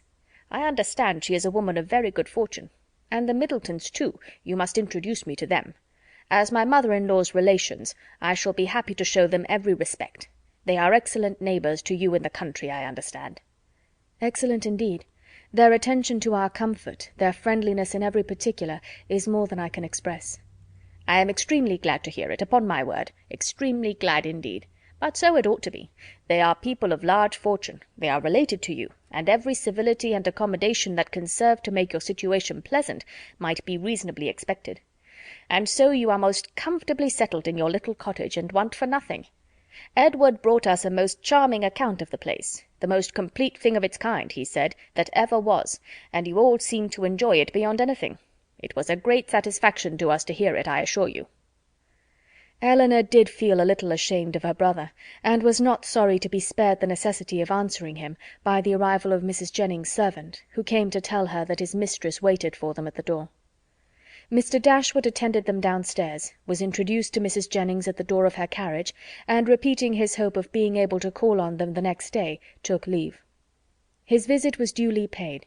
He came with a pretence at an apology from their sister-in-law for not coming too, but she was so much engaged with her mother that really she had no leisure for going anywhere. Mrs. Jennings, however, assured him directly that she should not stand upon ceremony, for they were all cousins, or something like it, and she should certainly wait on Mrs. John Dashwood very soon, and bring her sisters to see her. His manners to them, though calm, were perfectly kind. To Mrs. Jennings most attentively civil, and on Colonel Brandon's coming in soon after himself, he eyed him with a curiosity which seemed to say that he only wanted to know him to be rich, to be equally civil to him. After staying with them half an hour, he asked Eleanor to walk with him to Conduit Street, and introduce him to Sir John and Lady Middleton. The weather was remarkably fine, and she readily consented. As soon as they were out of the house, his inquiries began. "Who is Colonel Brandon? Is he a man of fortune?" "Yes, he has very good property in Dorsetshire." "I am glad of it. He seems a most gentlemanlike man, and I think, Eleanor, I may congratulate you on the prospect of a very respectable establishment in life." "Me, brother? What do you mean?" "He likes you. I observed him narrowly, and am convinced of it. What is the amount of his fortune?" "I believe about 2,000 a year." 2,000 a year. And then, working himself up to a pitch of enthusiastic generosity, he added, "Eleanor, I wish with all my heart it were twice as much for your sake." "Indeed, I believe you," replied Eleanor, "but I am very sure that Colonel Brandon has not the smallest wish of marrying me." "You are mistaken, Eleanor, you are very much mistaken. A very little trouble on your side secures him. Perhaps just at present he may be undecided. The smallness of your fortune may make him hang back, his friends may all advise him against it, but some of the little attentions and encouragements which ladies can so easily give will fix him in spite of himself. And there can be no reason why you should not try for him. It is not to be supposed that any prior attachment on your side— In short, you know, as to an attachment of that kind, it is quite out of the question, the objections are insurmountable, you have too much sense not to see all that. Colonel Brandon must be the man, and no civility shall be wanting on my part to make him pleased with you and your family. It is a match that must give universal satisfaction. In short, it is a kind of thing that," lowering his voice to an important whisper, "will be exceedingly welcome to all parties." Recollecting himself, however, he added, "That is, I mean to say, your friends are all truly anxious to see you well settled, Fanny particularly, for she has your interest very much at heart, I assure you. And her mother, too, Mrs. Ferrars, a very good-natured woman. I am sure it would give her great pleasure. She said as much the other day." Eleanor would not vouchsafe any answer. "It would be something remarkable now," he continued, "something droll, if Fanny should have a brother, and I a sister, settling at the same time. And yet it is not very unlikely." "Is Mr. Edward Ferrars," said Eleanor with resolution, "going to be married?" "It is not actually settled, but there is such a thing in agitation. He has a most excellent mother. Mrs. Ferrars, with the utmost liberality, will come forward and settle on him 1,000 a year if the match takes place. The lady is the Honourable Miss Morton, only daughter of the late Lord Morton, with 30,000 pounds, a very desirable connection on both sides, and I have not a doubt of its taking place in time. 1,000 a year is a great deal for a mother to give away, to make over for ever. But Mrs. Ferrars has a noble spirit. To give you another instance of her liberality, the other day, as soon as we came to town, aware that money could not be very plenty with us just now, she put bank-notes into Fanny's hands to the amount of 200 pounds, and extremely acceptable it is, for we must live at a great expense while we are here." He paused for her assent and compassion, and she forced herself to say, "Your expenses both in town and country must certainly be considerable, but your income is a large one." "Not so large, I dare say, as many people suppose. I do not mean to complain, however. It is undoubtedly a comfortable one, and I hope will in time be better. The enclosure of Norland Common, now carrying on, is a most serious drain, and then I have made a little purchase within this half year, East Kingham Farm, you must remember the place, where old Gibson used to live. The land was so very desirable for me in every respect, so immediately adjoining my own property, that I felt it my duty to buy it. I could not have answered it to my conscience to let it fall into any other hands. A man must pay for his convenience, and it has cost me a vast deal of money." "More than you think it really and intrinsically worth?" "Why, I hope not that. I might have sold it again the next day for more than I gave. But with regard to the purchase money, I might have been very unfortunate indeed, for the stocks were at that time so low that if I had not happened to have the necessary sum in my banker's hands, I must have sold out to very great loss." Elinor could only smile. "Other great and inevitable expenses, too, we have had on first coming to Norland. Our respected father, as you well know, bequeathed all the Stanhill effects that remained at Norland, and very valuable they were, to your mother. Far be it from me to repine at his doing so. He had an undoubted right to dispose of his own property as he chose. But in consequence of it, we have been obliged to make large purchases of linen, china, etc., to supply the place of what was taken away.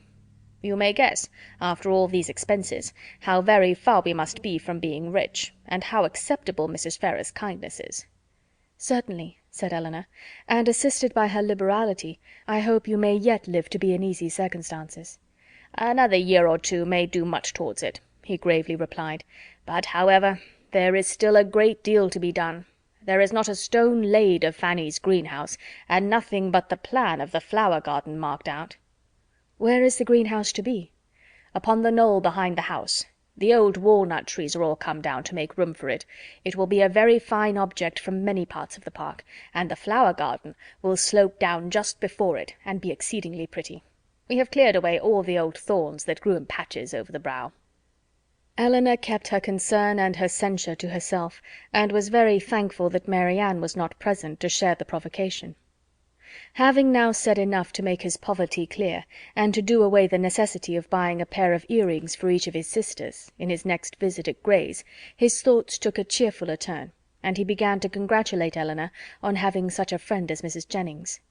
"She seems a most valuable woman indeed. Her house, her style of living, all bespeak an exceeding good income, and it is an acquaintance that has not only been of great use to you hitherto, but in the end may prove materially advantageous. Her inviting you to town is certainly a vast thing in your favor, and indeed it speaks altogether so great a regard for you that in all probability when she dies you will not be forgotten. She must have a great deal to leave." "Nothing at all, I should rather suppose, for she has only her jointure, which will descend to her children." "But it is not to be imagined that she lives up to her income. Few people of common prudence will do that, and whatever she saves she will be able to dispose of." "And do you not think it more likely that she should leave it to her daughters than to us?"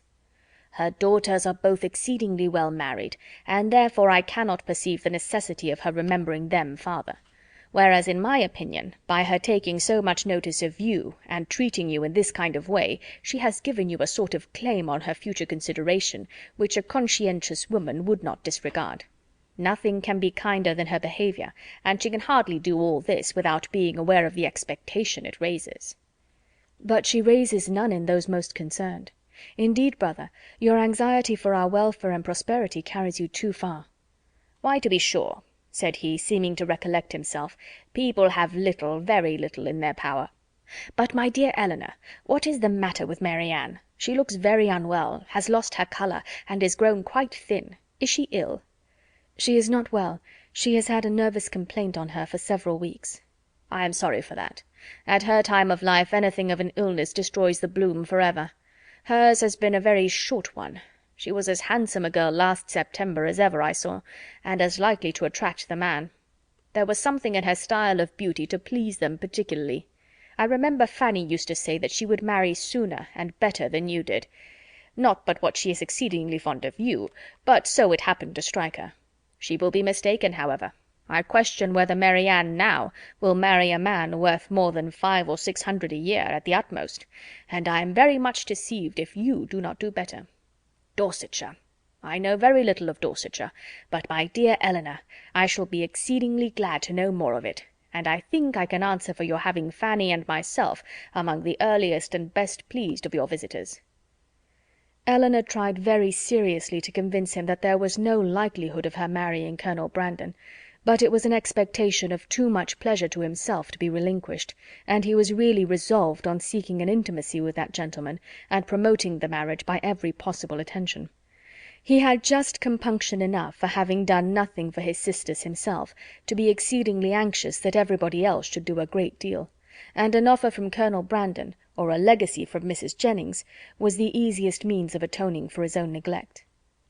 They were lucky enough to find Lady Middleton at home, and Sir John came in before their visit ended. Abundance of civilities passed on all sides.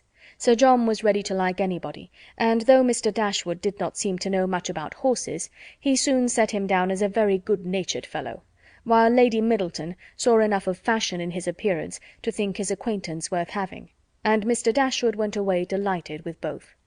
"I shall have a charming account to carry to Fanny," said he, as he walked back with his sister. "Lady Middleton is really a most elegant woman, such a woman as I am sure Fanny will be glad to know. And Mrs. Jennings, too, an exceedingly well-behaved woman, though not so elegant as her daughter. Your sister need not have any scruple even of visiting her, which, to say the truth, has been a little the case, and very naturally, for we only knew that Mrs. Jennings was the widow of a man who had got all his money in a low way, and Fanny and Mrs. Ferrars were both strongly prepossessed, that neither she nor her daughters were such kind of women as Fanny would like to associate with. But now I can carry her a most satisfactory account of both." End of chapter 33. Chapter 34 of Sense and Sensibility by Jane Austen. Recording by Karen Savage. Chapter 34. Mrs. John Dashwood had so much confidence in her husband's judgment that she waited the very next day on both Mrs. Jennings and her daughter, and her confidence was rewarded by finding even the former, even the woman with whom her sisters were staying, by no means unworthy of her notice. And as for Lady Middleton, she found her one of the most charming women in the world. Lady Middleton was equally pleased with Mrs. Dashwood. There was a kind of cold-hearted selfishness on both sides which mutually attracted them, and they sympathized with each other in an insipid propriety of demeanour and a general want of understanding. The same manners, however, which recommended Mrs. John Dashwood to the good opinion of Lady Middleton, did not suit the fancy of Mrs. Jennings, and to her she appeared nothing more than a little proud-looking woman of uncordial address, who met her husband's sisters without any affection, and almost without having anything to say to them. For of the quarter of an hour bestowed on Berkeley Street, she sat at least 7 minutes and a half in silence.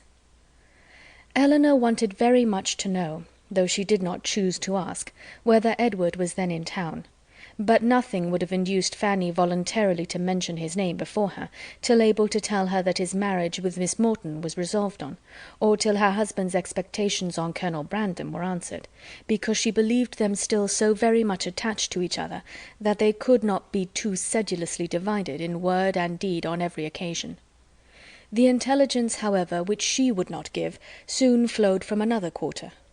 Lucy came very shortly to claim Elinor's compassion on being unable to see Edward, though he had arrived in town with Mr. and Mrs. Dashwood.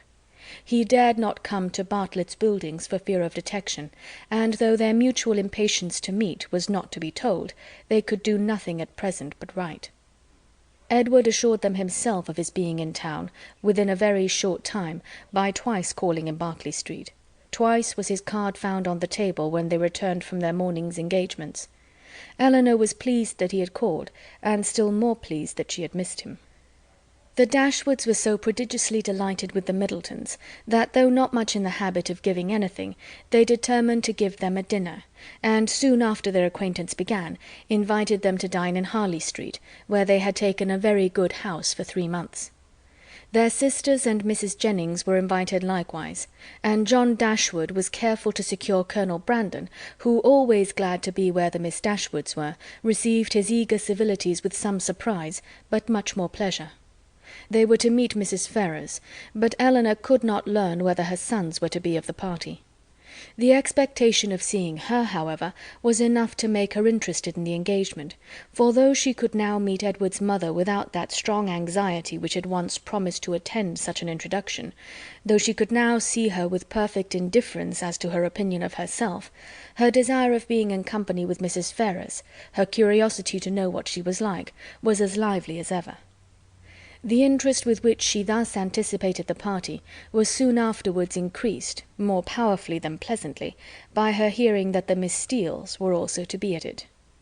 So well had they recommended themselves to Lady Middleton, so agreeable had their assiduities made them to her, that though Lucy was certainly not so elegant, and her sister not even genteel, she was as ready as Sir John to ask them to spend a week or two in Conduit Street, and it happened to be particularly convenient to the Miss Steeles, as soon as the Dashwoods' invitation was known, that their visit should begin a few days before the party took place. Their claims to the notice of Mrs. John Dashwood, as the nieces of the gentleman who for many years had had the care of her brother, might not have done much, however, towards procuring them seats at her table, but as Lady Middleton's guests they must be welcome; and Lucy, who had long wanted to be personally known to the family, to have a nearer view of their characters and her own difficulties, and to have an opportunity of endeavouring to please them, had seldom been happier in her life than she was on receiving Mrs. John Dashwood's card. On Elinor its effect was very different. She began immediately to determine that Edward, who lived with his mother, must be asked, as his mother was, to a party given by his sister, and to see him for the first time, after all that passed, in the company of Lucy, she hardly knew how she could bear it.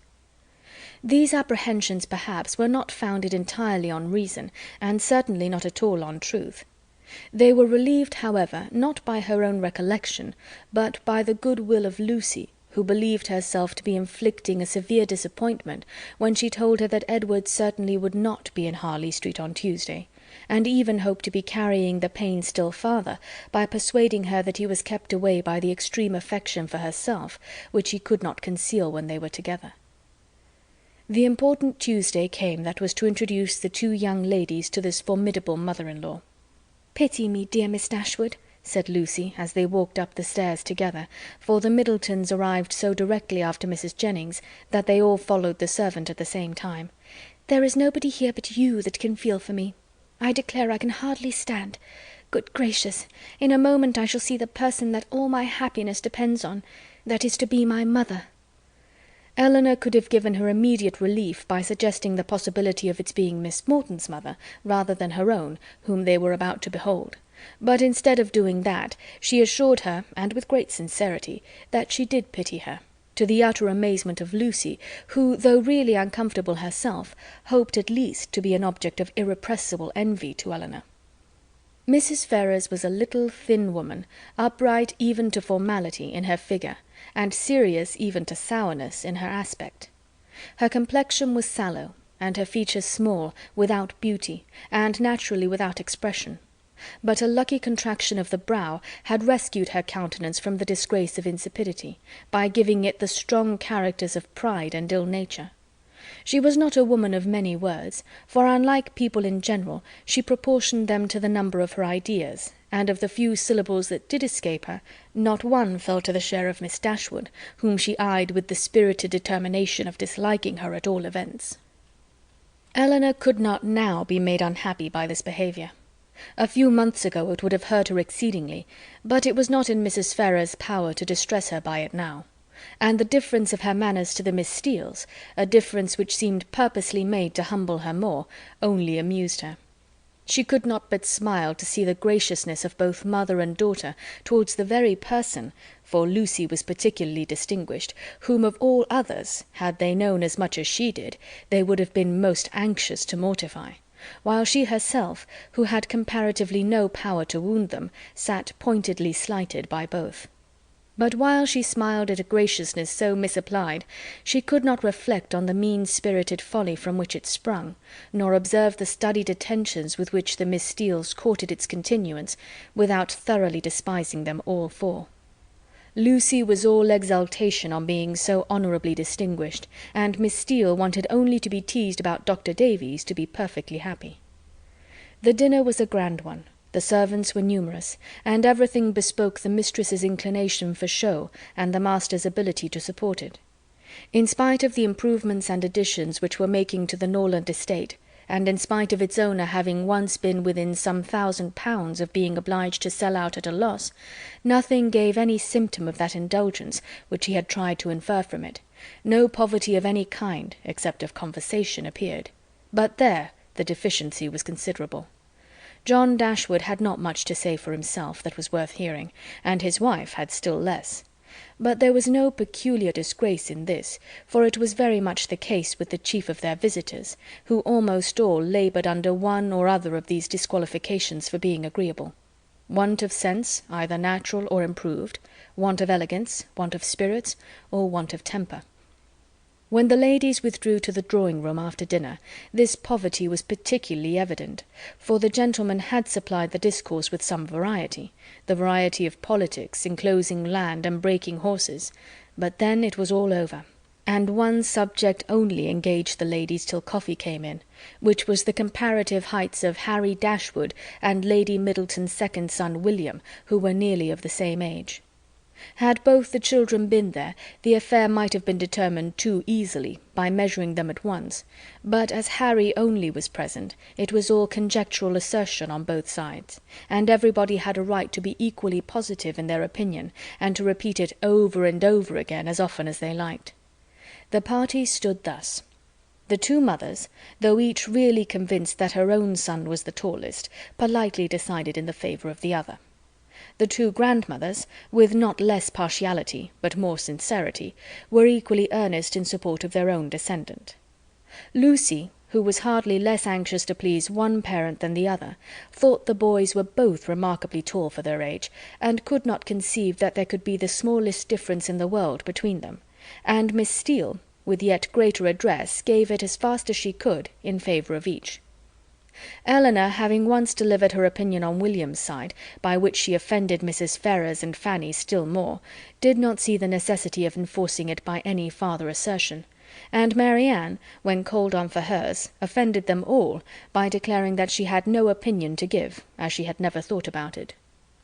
Before her removing from Norland, Elinor had painted a very pretty pair of screens for her sister-in-law, which being now just mounted and brought home, ornamented her present drawing-room; and these screens, catching the eye of John Dashwood on his following the other gentlemen into the room, were officiously handed by him to Colonel Brandon for his admiration. "These are done by my eldest sister," said he, "and you, as a man of taste, will, I dare say, be pleased with them. I do not know whether you have ever happened to see any of her performances before, but she is in general reckoned to draw extremely well."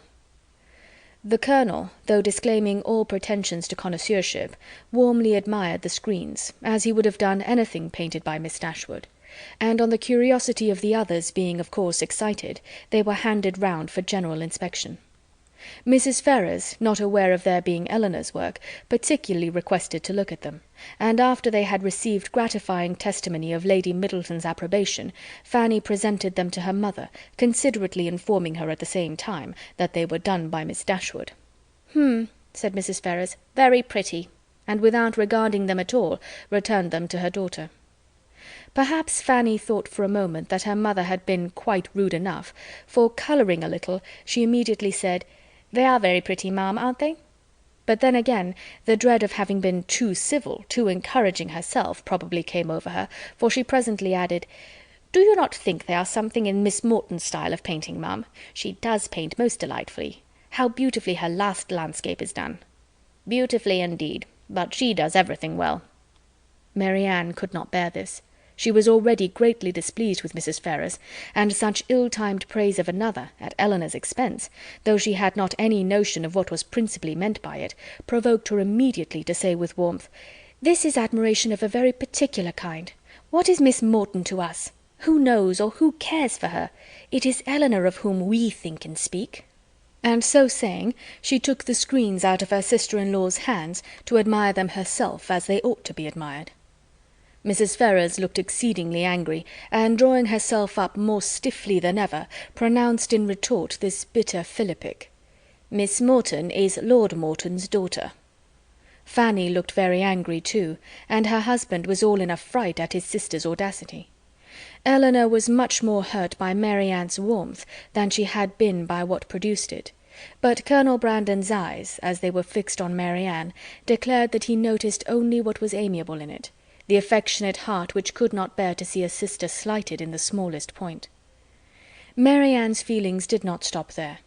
The cold insolence of Mrs. Ferrars's general behaviour to her sister seemed to her to foretell such difficulties and distresses to Elinor as her own wounded heart taught her to think of with horror; and urged by a strong impulse of affectionate sensibility, she moved, after a moment, to her sister's chair, and putting one arm round her neck, and one cheek close to hers, said in a low but eager voice, "Dear, dear Elinor, don't mind them. Don't let them make you unhappy."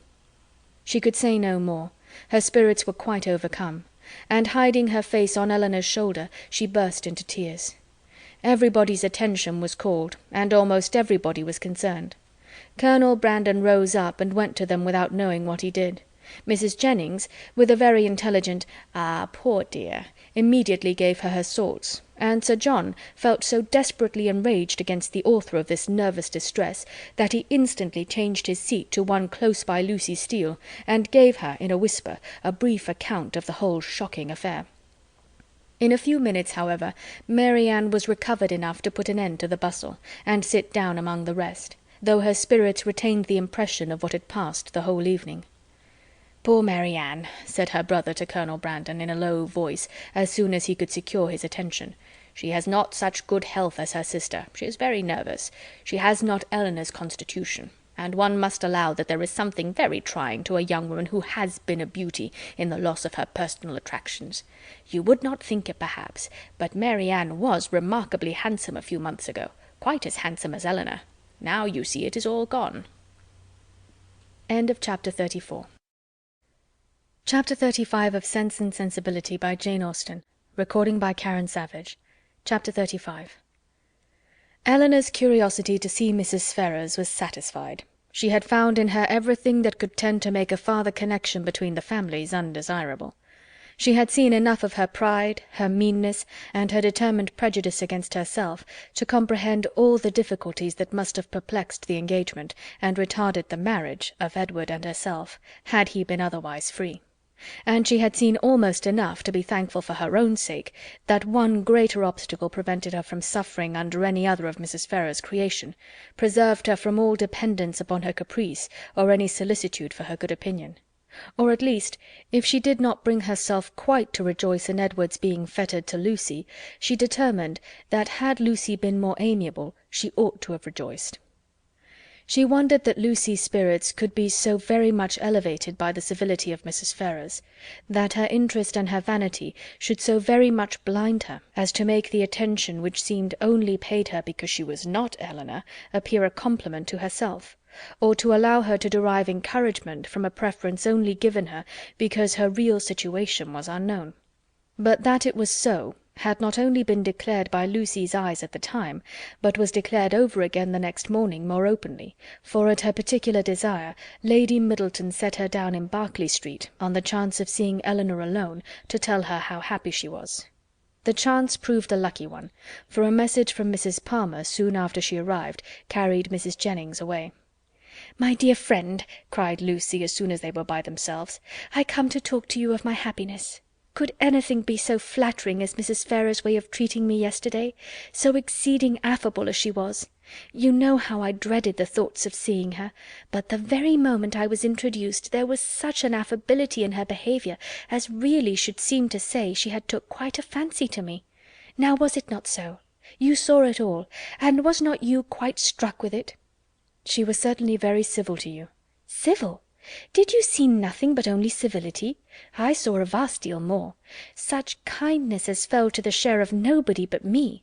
No pride, no hauteur, and your sister just the same, all sweetness and affability." Elinor wished to talk of something else, but Lucy still pressed her to own that she had reason for her happiness, and Elinor was obliged to go on. "Undoubtedly, if they had known your engagement," said she, "nothing could be more flattering than their treatment of you, but as that was not the case—" "I guessed you would say so," replied Lucy quickly, "but there was no reason in the world why Mrs. Ferrars should seem to like me, if she did not, and her liking me is everything. You shan't talk me out of my satisfaction. I am sure it will all end well, and there will be no difficulties at all to what I used to think. Mrs. Ferrars is a charming woman, and so is your sister. They are both delightful women indeed.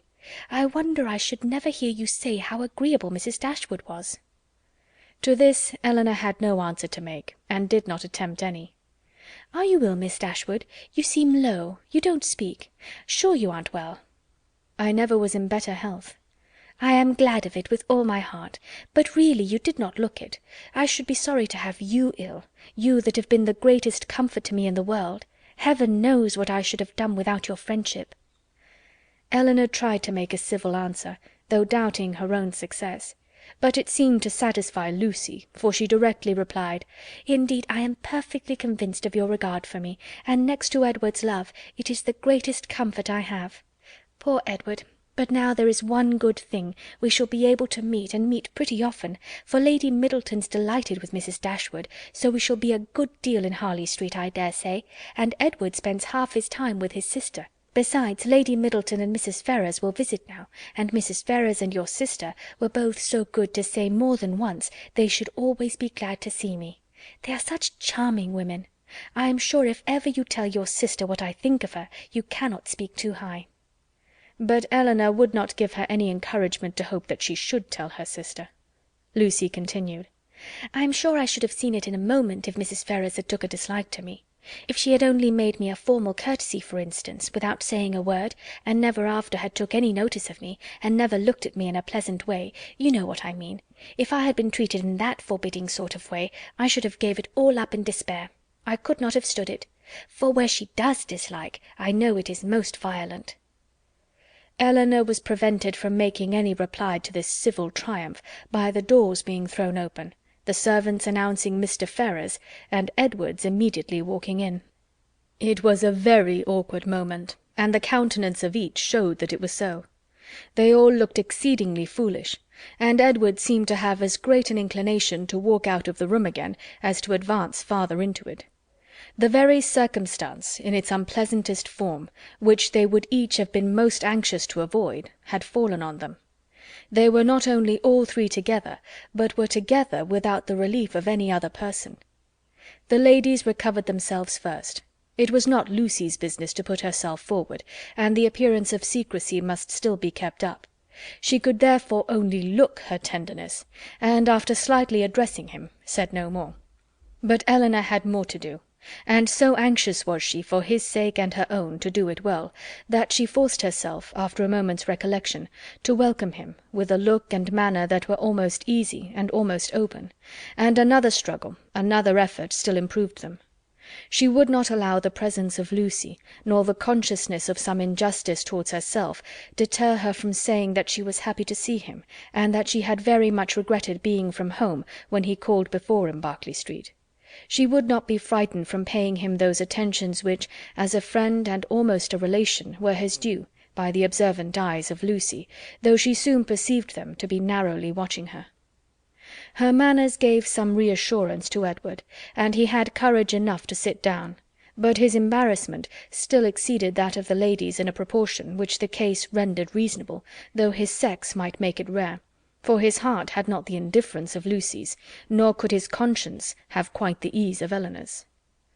Lucy, with a demure and settled air, seemed determined to make no contribution to the comfort of the others, and would not say a word, and almost everything that was said proceeded from Elinor, who was obliged to volunteer all the information about her mother's health, their coming to town, etc., which Edward ought to have inquired about, but never did. Her exertions did not stop there, for she soon afterwards felt herself so heroically disposed as to determine, under pretence of fetching Mary Ann, to leave the others by themselves; and she really did it, and that in the handsomest manner, for she loitered away several minutes on the landing-place with the most high-minded fortitude before she went to her sister. When that was once done, however, it was time for the raptures of Edward to cease, for Mary Ann's joy hurried her into the drawing-room immediately. Her pleasure in seeing him was like every other of her feelings, strong in itself and strongly spoken.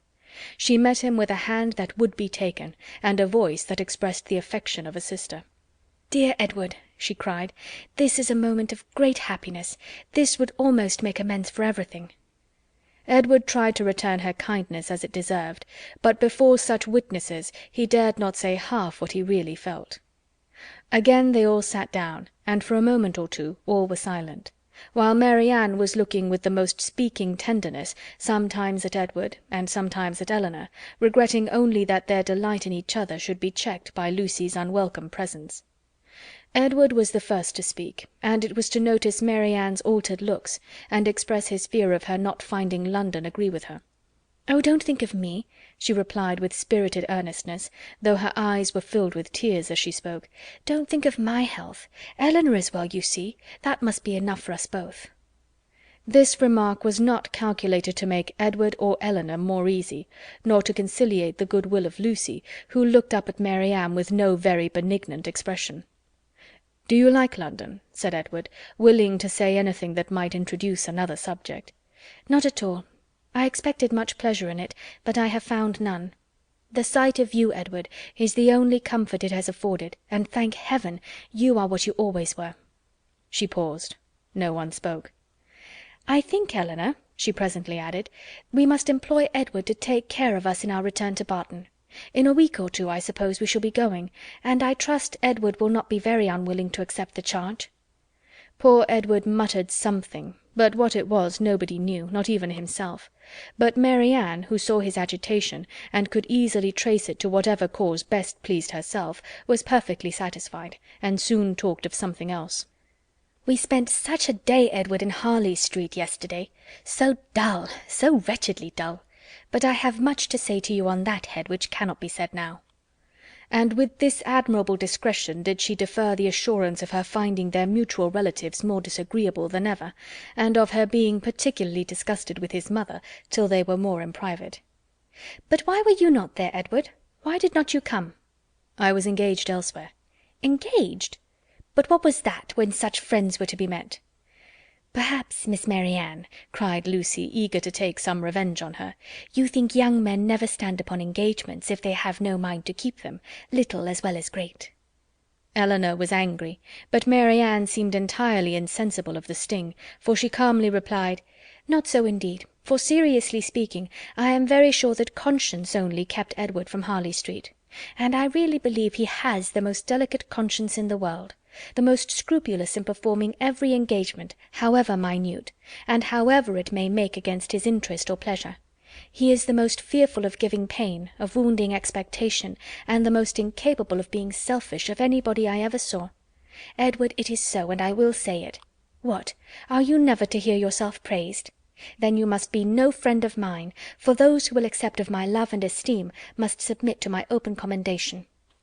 The nature of her commendation in the present case, however, happened to be particularly ill-suited to the feelings of 2/3 of her auditors, and was so very unexhilarating to Edward that he very soon got up to go away. "Going so soon?" said Mary Ann. "My dear Edward, this must not be."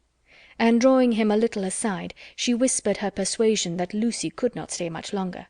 But even this encouragement failed, for he would go away, and Lucy, who would have outstayed him had his visit lasted 2 hours, soon afterwards went away. "What can bring her here so often?" said Mary Ann on her leaving them. "Could not she see that we wanted her gone? How teasing to Edward!" "Why so? We were all his friends, and Lucy has been the longest known to him of any. It is but natural that he should like to see her as well as ourselves." Mary Ann looked at her steadily and said, "You know, Eleanor, that this is a kind of talking which I cannot bear. If you only hope to have your assertion contradicted, as I must suppose to be the case, you ought to recollect that I am the last person in the world to do it. I cannot descend to be tricked out of assurances that are not really wanted." She then left the room, and Eleanor dared not follow her to say more, for bound as she was by her promise of secrecy to Lucy, she could give no information that would convince Mary Ann; and painful as the consequences of her still continuing in an error might be, she was obliged to submit to it. All that she could hope was that Edward would not often expose her or himself to the distress of hearing Mary Ann's mistaken warmth, nor to the repetition of any other part of the pain that had attended their recent meeting. And this she had every reason to expect. Chapter 35. Chapter 36 of Sense and Sensibility by Jane Austen. Recording by Karen Savage. Chapter 36. Within a few days after this meeting, the newspapers announced to the world that the lady of Thomas Palmer, Esquire, was safely delivered of a son and heir. a very interesting and satisfactory paragraph, at least to all those intimate connections who knew it before. This event, highly important to Mrs. Jennings's happiness, produced a temporary alteration in the disposal of her time, and influenced in a like degree the engagements of her young friends; for as she wished to be as much as possible with Charlotte, she went thither every morning as soon as she was dressed, and did not return till late in the evening, and the Miss Dashwoods, at the particular request of the Middletons, spent the whole of every day in Conduit Street. For their own comfort they would much rather have remained, at least all the morning, in Mrs. Jennings's house, but it was not a thing to be urged against the wishes of everybody. Their hours were therefore made over to Lady Middleton and the two Miss Steeles, by whom their company in fact was as little valued as it was professedly sought. They had too much sense to be desirable companions to the former, and by the latter they were considered with a jealous eye as intruding on their ground, and sharing the kindness which they wanted to monopolize. Though nothing could be more polite than Lady Middleton's behaviour to Elinor and Mary Ann, she did not really like them at all. Because they neither flattered herself nor her children, she could not believe them good-natured, and because they were fond of reading, she fancied them satirical, perhaps without exactly knowing what it was to be satirical, but that did not signify.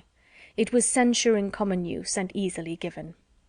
Their presence was a restraint both on her and on Lucy. It checked the idleness of one and the busyness of the other. Lady Middleton was ashamed of doing nothing before them, and the flattery which Lucy was proud to think of and administer at other times, she feared they would despise her for offering. Miss Steele was the least discomposed of the three by their presence, and it was in their power to reconcile her to it entirely. Would either of them only have given her a full and minute account of the whole affair between Mary Ann and Mr. Willoughby, she would have thought herself amply rewarded for the sacrifice of the best place by the fire after dinner which their arrival occasioned. But this conciliation was not granted, for though she often threw out expressions of pity for her sister to Elinor, and more than once dropped a reflection on the inconstancy of beaux before Mary Ann, no effect was produced but a look of indifference from the former, or of disgust in the latter. An effort even yet lighter might have made her their friend. Would they only have laughed at her about the doctor? But so little were they, any more than the others, inclined to oblige her, that if Sir John dined from home, she might spend a whole day without hearing any other raillery on the subject than what she was kind enough to bestow on herself. All these jealousies and discontents, however, were so totally unsuspected by Mrs. Jennings, that she thought it a delightful thing for the girls to be together, and generally congratulated her young friends every night on having escaped the company of a stupid old woman so long. She joined them sometimes at Sir John's, sometimes at her own house, but whenever it was, she always came in excellent spirits, full of delight and importance, attributing Charlotte's well-doing to her own care, and ready to give so exact, so minute a detail of her situation as only Miss Steele had curiosity enough to desire. One thing did disturb her, and of that she made her daily complaint. Mr. Palmer maintained the common but unfatherly opinion among his sex of all infants being alike, and though she could plainly perceive at different times the most striking resemblance between this baby and every one of his relations on both sides, there was no convincing his father of it, no persuading him to believe that it was not exactly like every other baby of the same age, nor could he even be brought to acknowledge the simple proposition of its being the finest child in the world. I come now to the relation of a misfortune which about this time befell Mrs. John Dashwood. It so happened that while her two sisters with Mrs. Jennings were first calling on her in Harley Street, another of her acquaintance had dropped in, a circumstance in itself not apparently likely to produce evil to her. But while the imaginations of other people will carry them away to form wrong judgments of our conduct, and to decide on it by slight appearances, one's happiness must in some measure be always at the mercy of chance. In the present instance, this last arrived lady allowed her fancy to so far outrun truth and probability, that on merely hearing the name of the Miss Dashwoods, and understanding them to be Mr. Dashwood's sisters, she immediately concluded them to be staying in Harley Street, and this misconstruction produced within a day or two afterwards cards of invitation for them as well as for their brother and sister to a small musical party at her house. the consequence of which was, that Mrs. John Dashwood was obliged to submit not only to the exceedingly great inconvenience of sending her carriage for the Miss Dashwoods, but, what was still worse, must be subject to all the unpleasantness of appearing to treat them with attention. And who could tell that they might not expect to go with her a second time? The power of disappointing them, it was true, must always be hers, but that was not enough, for when people are determined on a mode of conduct which they know to be wrong, they feel injured by the expectation of anything better from them. Mary Ann had now been brought by degrees so much into the habit of going out every day, that it was become a matter of indifference to her whether she went or not, and she prepared quietly and mechanically for every evening's engagement, though without expecting the smallest amusement from any, and very often without knowing, till the last moment, where it was to take her. To her dress and appearance she was grown so perfectly indifferent as not to bestow half the consideration on it during the whole of her toilet which it received from Miss Steele in the first 5 minutes of their being together, when it was finished. Nothing escaped her minute observation and general curiosity. She saw everything and asked everything, was never easy till she knew the price of every part of Mary Ann's dress, could have guessed the number of her gowns altogether with better judgment than Mary Ann herself, and was not without hopes of finding out before they parted how much her washing cost per week, and how much she had every year to spend upon herself. The impertinence of these kind of scrutinies, moreover, was generally concluded with a compliment, which, though meant as a douceur, was considered by Mary Ann as the greatest impertinence of all; for after undergoing an examination into the value and make of her gown, the colour of her shoes, and the arrangements of her hair, she was almost sure of being told that, upon her word, she looked vastly smart, and she dared to say she would make a great many conquests. With such encouragement as this was she dismissed on the present occasion to her brother's carriage, which they were ready to enter 5 minutes after it stopped at the door, a punctuality not very agreeable to their sister-in-law, who had preceded them to the house of her acquaintance, and was there hoping for some delay on their part that might inconvenience either herself or her coachman. The events of this evening were not very remarkable. The party, like other musical parties, comprehended a great many people who had real taste for the performance, and a great many more who had none at all; and the performers themselves were, as usual, in their own estimation and that of their immediate friends, the first private performers in England. As Elinor was neither musical nor affecting to be so, she made no scruple of turning her eyes from the grand pianoforte whenever it suited her, and, unrestrained even by the presence of a harp and violoncello, would fix them at pleasure on any other object in the room. In one of these excursive glances she perceived among a group of young men the very he who had given them a lecture on toothpick cases at Gray's. She perceived him soon afterwards looking at herself, and speaking familiarly to her brother, and had just determined to find out his name from the latter, when they both came towards her, and Mr. Dashwood introduced him to her as Mr. Robert Ferrars. He addressed her with easy civility, and twisted his head into a bow, which assured her as plainly as words could have done that he was exactly the coxcomb she had heard him described to be by Lucy. Happy had it been for her if her regard for Edward had depended less on his own merit than on the merit of his nearest relations; for then his brother's bow must have given the finishing stroke to what the ill humour of his mother and sister would have begun. But while she wondered at the difference of the two young men, she did not find that the emptiness of conceit of the one put her out of all charity with the modesty and worth of the other. Why, they were different, Robert exclaimed to her himself in the course of a quarter of an hour's conversation, for on talking of his brother and lamenting the extreme gaucherie which he really believed kept him from mixing in proper society, he candidly and generously attributed it much less to any natural deficiency than to the misfortune of a private education, while he himself, though probably without any material superiority by nature, merely from the advantage of a public school, was as well fitted to mix in the world as any other man. "'Pon my soul," he added, "I believe it is nothing more, and so I often tell my mother, when she is grieving about it. 'My dear madam,' I always say to her, 'you must make yourself easy.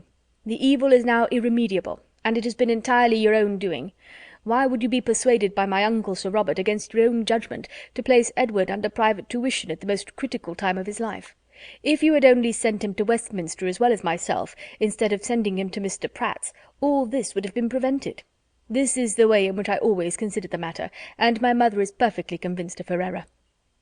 Eleanor would not oppose his opinion, because whatever might be her general estimation of the advantage of a public school, she could not think of Edward's abode in Mr. Pratt's family with any satisfaction.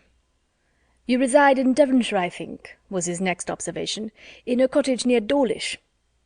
Eleanor set him right as to its situation, and it seemed rather surprising to him that anybody could live in Devonshire without living near Dawlish. He bestowed his hearty approbation, however, on their species of house. "For my own part," said he, "I am excessively fond of a cottage. There is always so much comfort, so much elegance about them, and I protest, if I had any money to spare, I should buy a little land and build one myself within a short distance of London, where I might drive myself down at any time, and collect a few friends about me, and be happy. I advise everybody who is going to build a cottage. My friend Lord Courtland came to me the other day on purpose to ask my advice, and laid before me 3 different plans of bonhomie's. I was to decide on the best of them. 'My dear Courtland,' said I, immediately throwing them all into the fire, 'do not adopt either of them, but by all means build a cottage, and that, I fancy, will be the end of it. Some people imagine that there can be no accommodations, no space in a cottage, but that is all a mistake. I was last month at my friend Elliot's, near Dartford.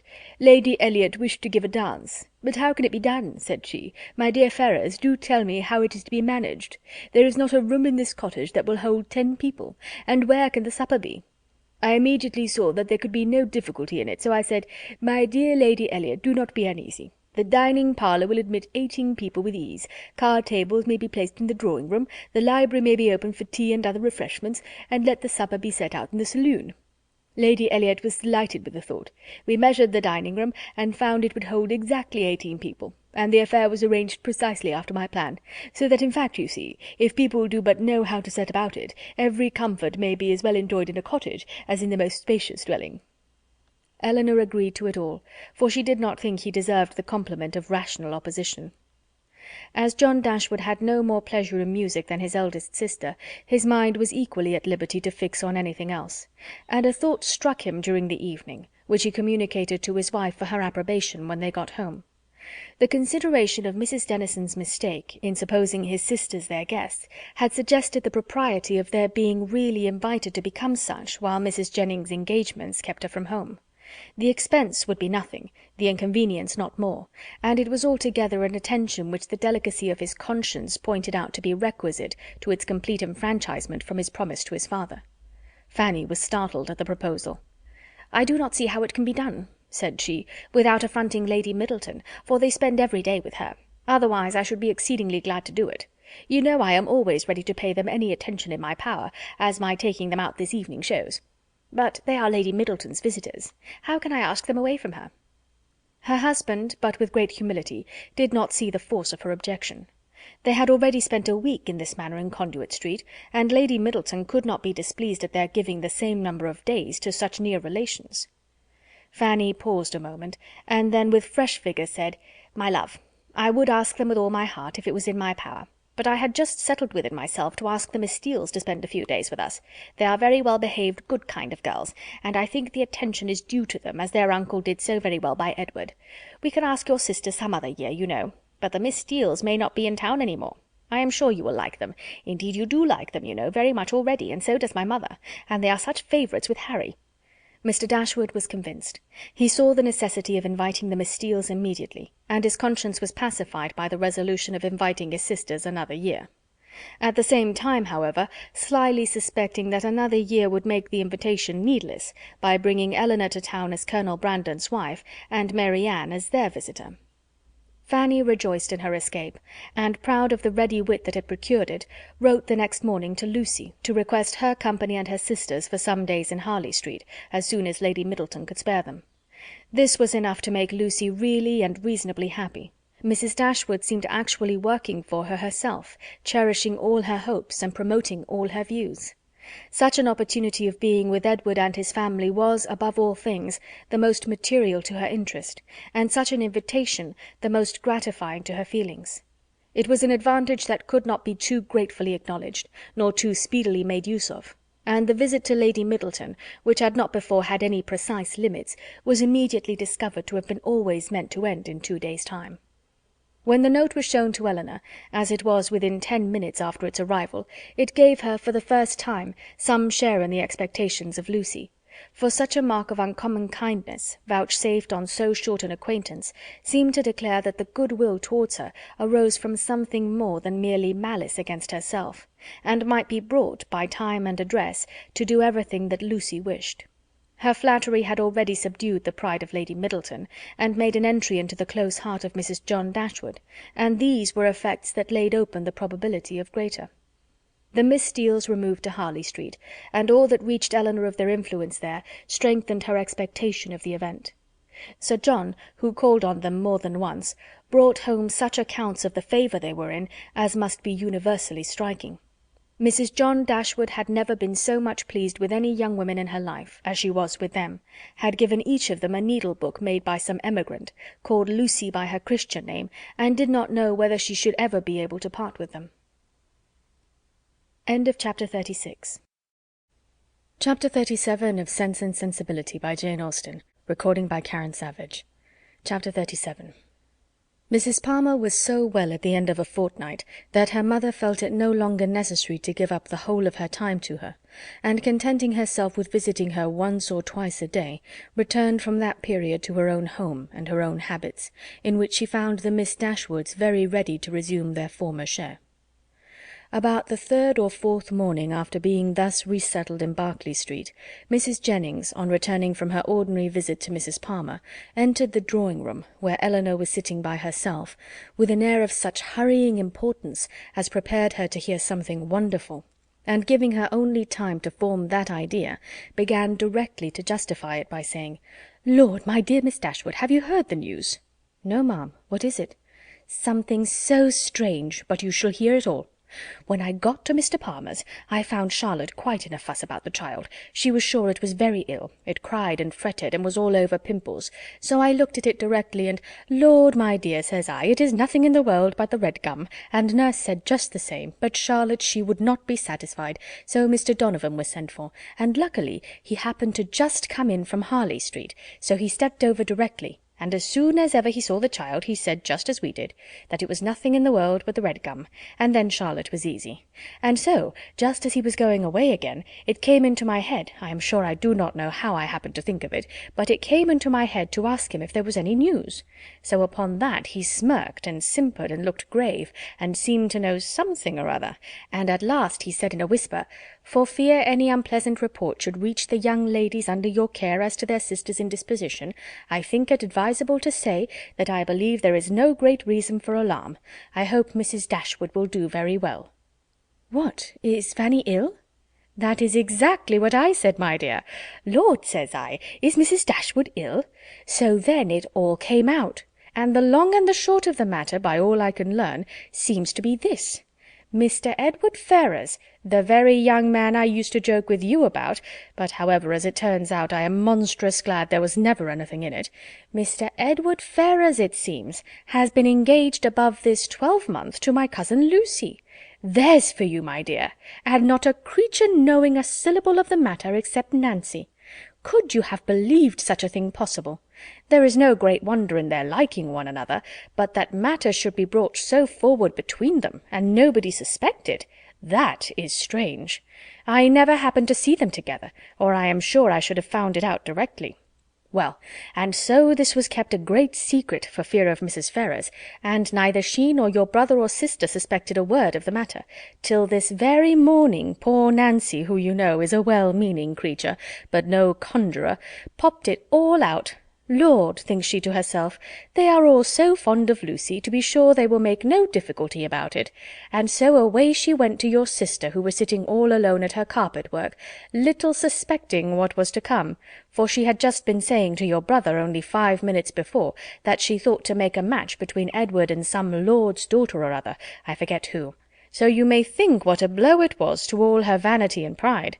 She fell into violent hysterics immediately, with such screams as reached your brother's ears as he was sitting in his own dressing-room downstairs, thinking about writing a letter to his steward in the country.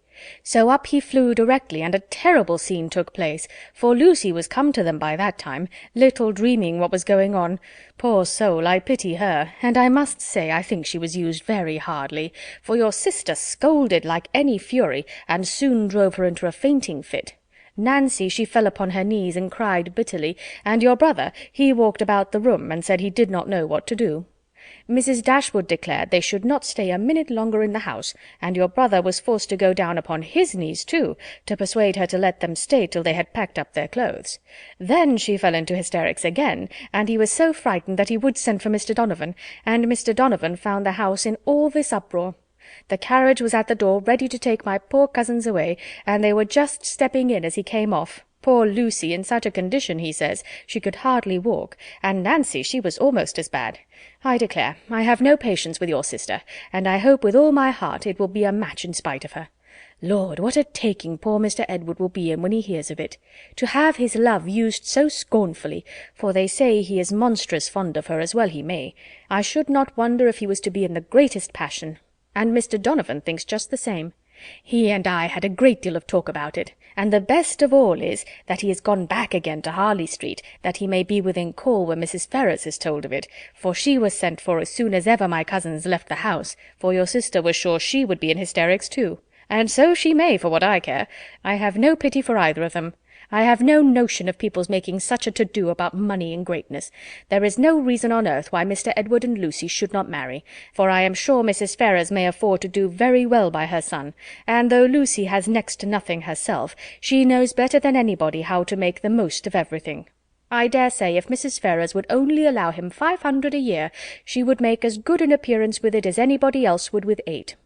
Lord, how snug they might live in such another cottage as yours, or a little bigger, with 2 maids and 2 men, and I believe I could help them to a housemaid, for my Betty has a sister out of place that would fit them exactly." Here Mrs. Jennings ceased, and as Elinor had had time enough to collect her thoughts, she was able to give such an answer, and make such observations, as the subject might naturally be supposed to produce.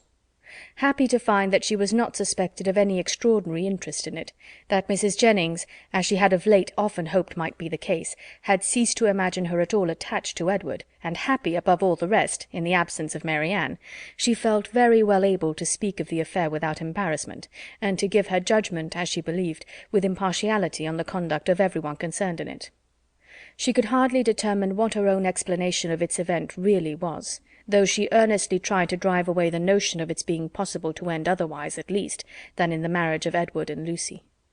What Mrs. Ferrars would say and do, though there could be no doubt of its nature, she was anxious to hear, and still more anxious to know how Edward would conduct himself. For him she felt much compassion, for Lucy very little, and it cost her some pains to procure that little. For the rest of the party, none at all. As Mrs. Jennings could talk of no other subject, Elinor soon saw the necessity of preparing Marianne for its discussion. No time was to be lost in undeceiving her, in making her acquainted with the real truth, and in endeavouring to bring her to hear it talked of by others, without betraying that she felt any uneasiness for her sister, or any resentment against Edward. Elinor's office was a painful one. She was going to remove what she really believed to be her sister's chief consolation, to give such particulars of Edward as she feared would ruin him for ever in her good opinion, and to make Marianne, by a resemblance in their situations, which to her fancy would seem strong, feel all her own disappointment over again. But unwelcome as such a task must be, it was necessary to be done, and Elinor therefore hastened to perform it. She was very far from wishing to dwell on her own feelings, or to represent herself as suffering much, any otherwise than as the self-command she had practised since her first knowledge of Edward's engagement might suggest a hint of what was practicable to Marianne.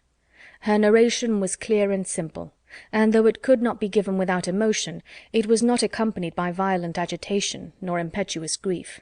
That belonged rather to the hearer, for Marianne listened with horror and cried excessively.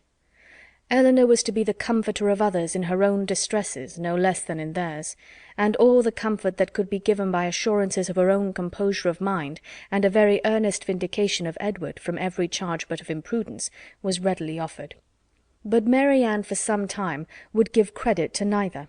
Edward seemed a second Willoughby, and acknowledging, as Elinor did, that she had loved him most sincerely, could she feel less than herself? As for Lucy Steele, she considered her so totally unamiable, so absolutely incapable of attaching a sensible man, that she could not be persuaded at first to believe, and afterwards to pardon, any former affection of Edward for her. She would not even admit it to have been natural, and Elinor left her to be convinced that it was so, by that which only could convince her, a better knowledge of mankind.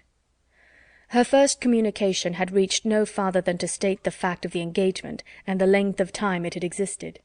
Mary Ann's feelings had then broken in and put an end to all regularity of detail, and for some time all that could be done was to soothe her distress, lessen her alarms, and combat her resentment. The first question on her side, which led to further particulars, was, "How long has this been known to you, Eleanor? Has he written to you?" "I have known it these 4 months. When Lucy first came to Barton Park last November, she told me in confidence of her engagement." At these words Mary Ann's eyes expressed the astonishment which her lips could not utter. After a pause of wonder she exclaimed, "4 months? Have you known of this 4 months?" Eleanor confirmed it. "What, while attending me in all my misery, has this been on your heart, and I have reproached you for being happy?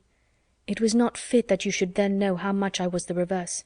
"4 months!" cried Mary Ann again. "So calm, so cheerful. How have you been supported?" "By feeling that I was doing my duty. My promise to Lucy obliged me to be secret. I owed it to her, therefore, to avoid giving any hint of the truth, and I owed it to my family and friends not to create in them a solicitude about me which it could not be in my power to satisfy." Mary Ann seemed much struck. "I have very often wished to undeceive yourself and my mother," added Eleanor, "and once or twice I have attempted it, but without betraying my trust I never could have convinced you." 4 months! And yet you loved him! "Yes, but I did not love only him, and while the comfort of others was dear to me, I was glad to spare them from knowing how much I felt. Now I can think and speak of it with little emotion. I would not have you suffer on my account, for I assure you I no longer suffer materially myself. I have many things to support me. I am not conscious of having provoked the disappointment by any imprudence of my own. I have borne it as much as possible without spreading it farther. I acquit Edward of essential misconduct. I wish him very happy, and I am so sure of his always doing his duty, that, though now he may harbour some regret, in the end he must become so. Lucy does not want sense, and that is the foundation on which everything good may be built. And after all, Mary Ann, after all that is bewitching in the idea of a single and constant attachment, and all that can be said of one's happiness depending entirely on one particular person, it is not meant, it is not fit, it is not possible that it should be so. Edward will marry Lucy. He will marry a woman superior in person and understanding to half her sex, and time and habit will teach him to forget that he ever thought another superior to her." "If such is your way of thinking," said Mary Ann, "if the loss of what is most valued is so easily to be made up by something else, your resolution, your self-command, are perhaps a little less to be wondered at. They are brought more within my comprehension." "I understand you. You do not suppose that I have ever felt much. For 4 months, Mary Ann, I have had all this hanging on my mind without being at liberty to speak of it to a single creature, knowing that it would make you and my mother most unhappy whenever it were explained to you, yet unable to prepare you for it in the least. It was told me, it was in a manner forced on me by the very person herself whose prior engagement ruined all my prospects, and told me, as I thought, with triumph. This person's suspicions, therefore, I have had to oppose, by endeavouring to appear indifferent where I have been most deeply interested. And it has not been only once. I have had her hopes and exultation to listen to again and again. I have known myself to be divided from Edward forever, without hearing one circumstance that could make me less desire the connection. Nothing has proved him unworthy, nor has anything declared him indifferent to me. I have had to contend with the unkindness of his sister and the insolence of his mother, and have suffered the punishment of an attachment without enjoying its advantages. And all this has been going on at a time when, as you know too well, it has not been my only unhappiness. If you can think me capable of ever feeling, surely you may suppose that I have suffered now. The composure of mind with which I have brought myself at present to consider the matter, the consolation that I have been willing to admit, have been the effect of constant and painful exertion. They did not spring up of themselves. They did not occur to relieve my spirits at first. No, Mary Ann.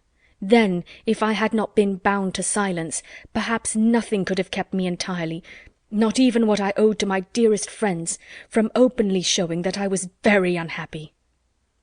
Mary Ann was quite subdued. "Oh, Eleanor," she cried, "you have made me hate myself forever.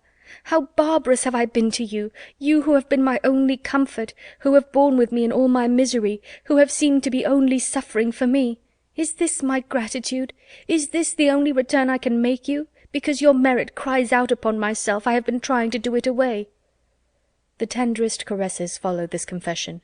In such a frame of mind as she was now in, Elinor had no difficulty in obtaining from her whatever promise she required, and at her request Mary Ann engaged never to speak of the affair to any one with the least appearance of bitterness, to meet Lucy without betraying the smallest increase of dislike to her, and even to see Edward himself, if chance should bring them together, without any diminution of her usual cordiality. These were great concessions, but where Mary Ann felt that she had injured, no reparation could be too much for her to make. She performed her promise of being discreet to admiration. She attended to all that Mrs. Jennings had to say upon the subject with an unchanging complexion, dissented from her in nothing, and was heard 3 times to say, "Yes, ma'am." She listened to her praise of Lucy with only moving from one chair to another, and when Mrs. Jennings talked of Edward's affection, it cost her only a spasm in her throat. Such advances towards heroism in her sister made Elinor feel equal to anything herself. The next morning brought a farther trial of it in a visit from their brother, who came with a most serious aspect to talk over the dreadful affair, and bring them news of his wife. "You have heard, I suppose," said he with great solemnity, as soon as he was seated, "of the very shocking discovery that took place under our roof yesterday." They all looked their assent. It seemed too awful a moment for speech. "Your sister," he continued, "has suffered dreadfully. Mrs. Ferrars, too. In short, it has been a scene of such complicated distress, but I will hope that the storm may be weathered without our being any of us quite overcome. Poor Fanny! She was in hysterics all yesterday, but I would not alarm you too much. Donovan says there is nothing materially to be apprehended. Her constitution is a good one, and her resolution equal to anything. She has borne it all with the fortitude of an angel. She says she never shall think well of anybody again, and one cannot wonder at it, after being so deceived. Meeting with such ingratitude, where so much kindness had been shown, so much confidence had been placed. It was quite out of the benevolence of her heart that she had asked these young women to her house, merely because she thought they deserved some attention, were harmless, well-behaved girls, and would be pleasant companions, for otherwise we both wished very much to have invited you and Mary Ann to be with us, while your kind friend there was attending her daughter. And now to be so rewarded! I wish with all my heart, says poor Fanny in her affectionate way, that we had asked your sisters instead of them." Here he stopped to be thanked, which being done, he went on. "What poor Mrs. Ferrars has suffered, when first Fanny broke it to her, is not to be described. While she with the truest affection had been planning a most eligible connection for him, was it to be supposed that he could be all the time secretly engaged to another person? Such a suspicion could never have entered her head. If she suspected any prepossession elsewhere, it could not be in that quarter.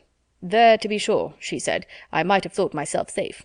She was quite in an agony. We consulted together, however, as to what should be done, and at last she determined to send for Edward.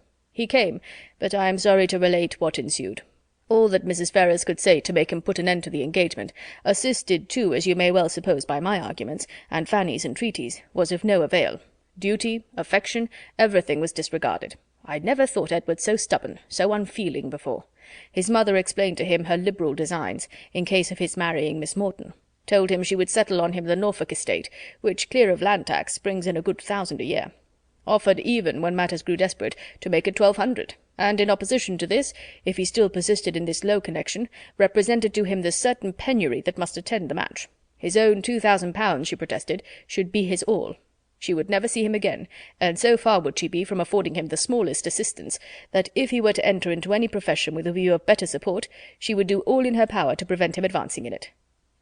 Here Mary Ann, in an ecstasy of indignation, clapped her hands together and cried, "Gracious God, can this be possible?"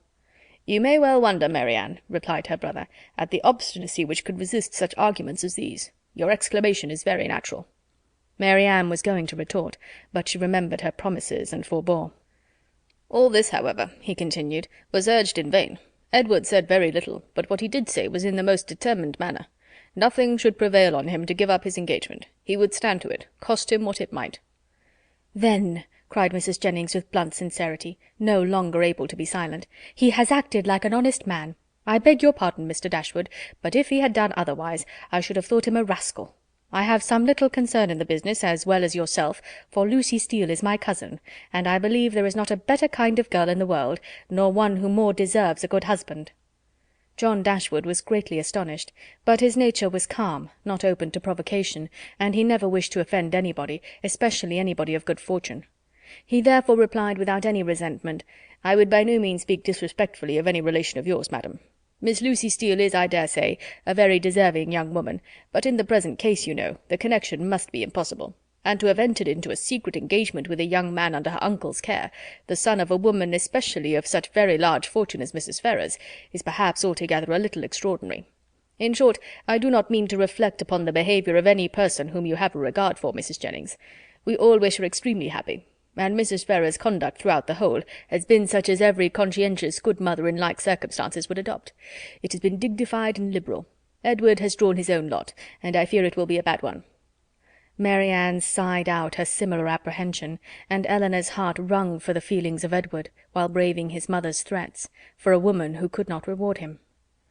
"Well, sir," said Mrs. Jennings, "and how did it end?" "I am sorry to say, ma'am, in a most unhappy rupture.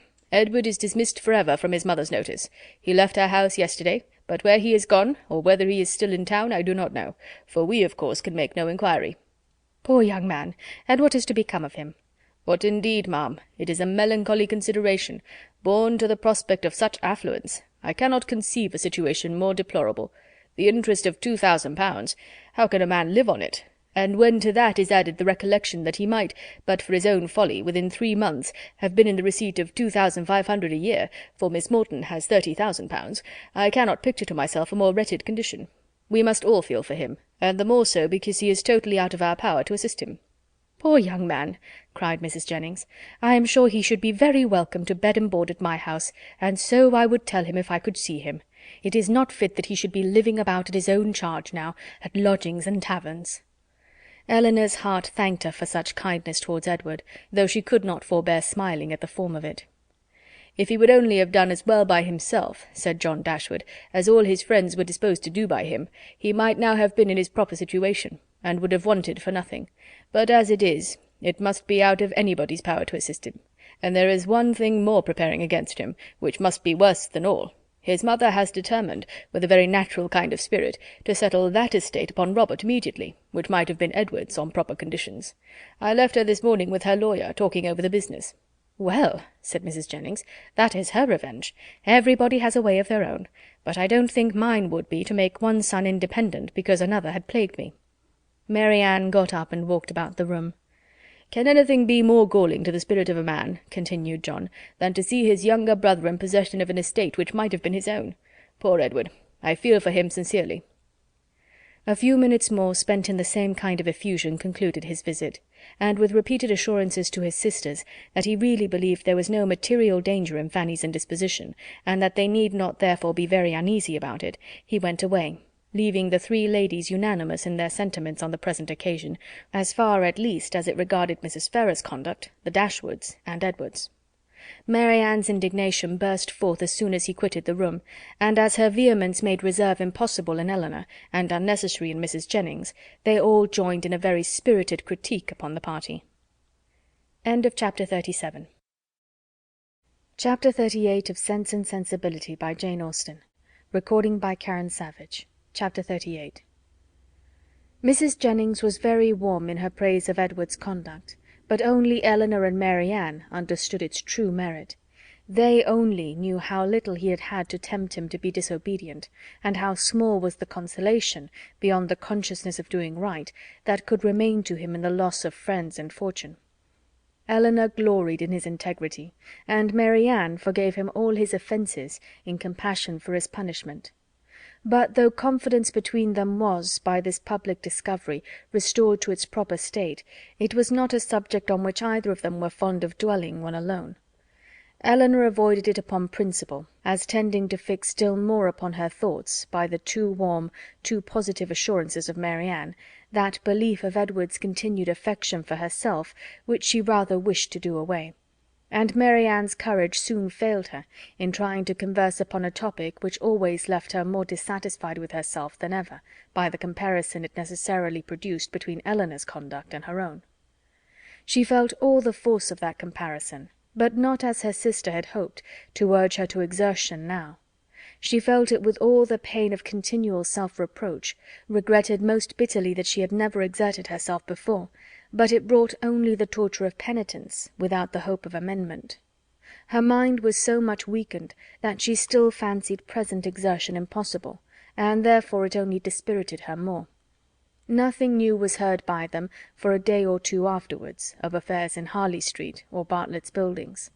But though so much of the matter was known to them already, that Mrs. Jennings might have had enough to do in spreading that knowledge farther, without seeking after more, she had resolved from the first to pay a visit of comfort and inquiry to her cousins as soon as she could, and nothing but the hindrance of more visitors than usual had prevented her from going to them within that time.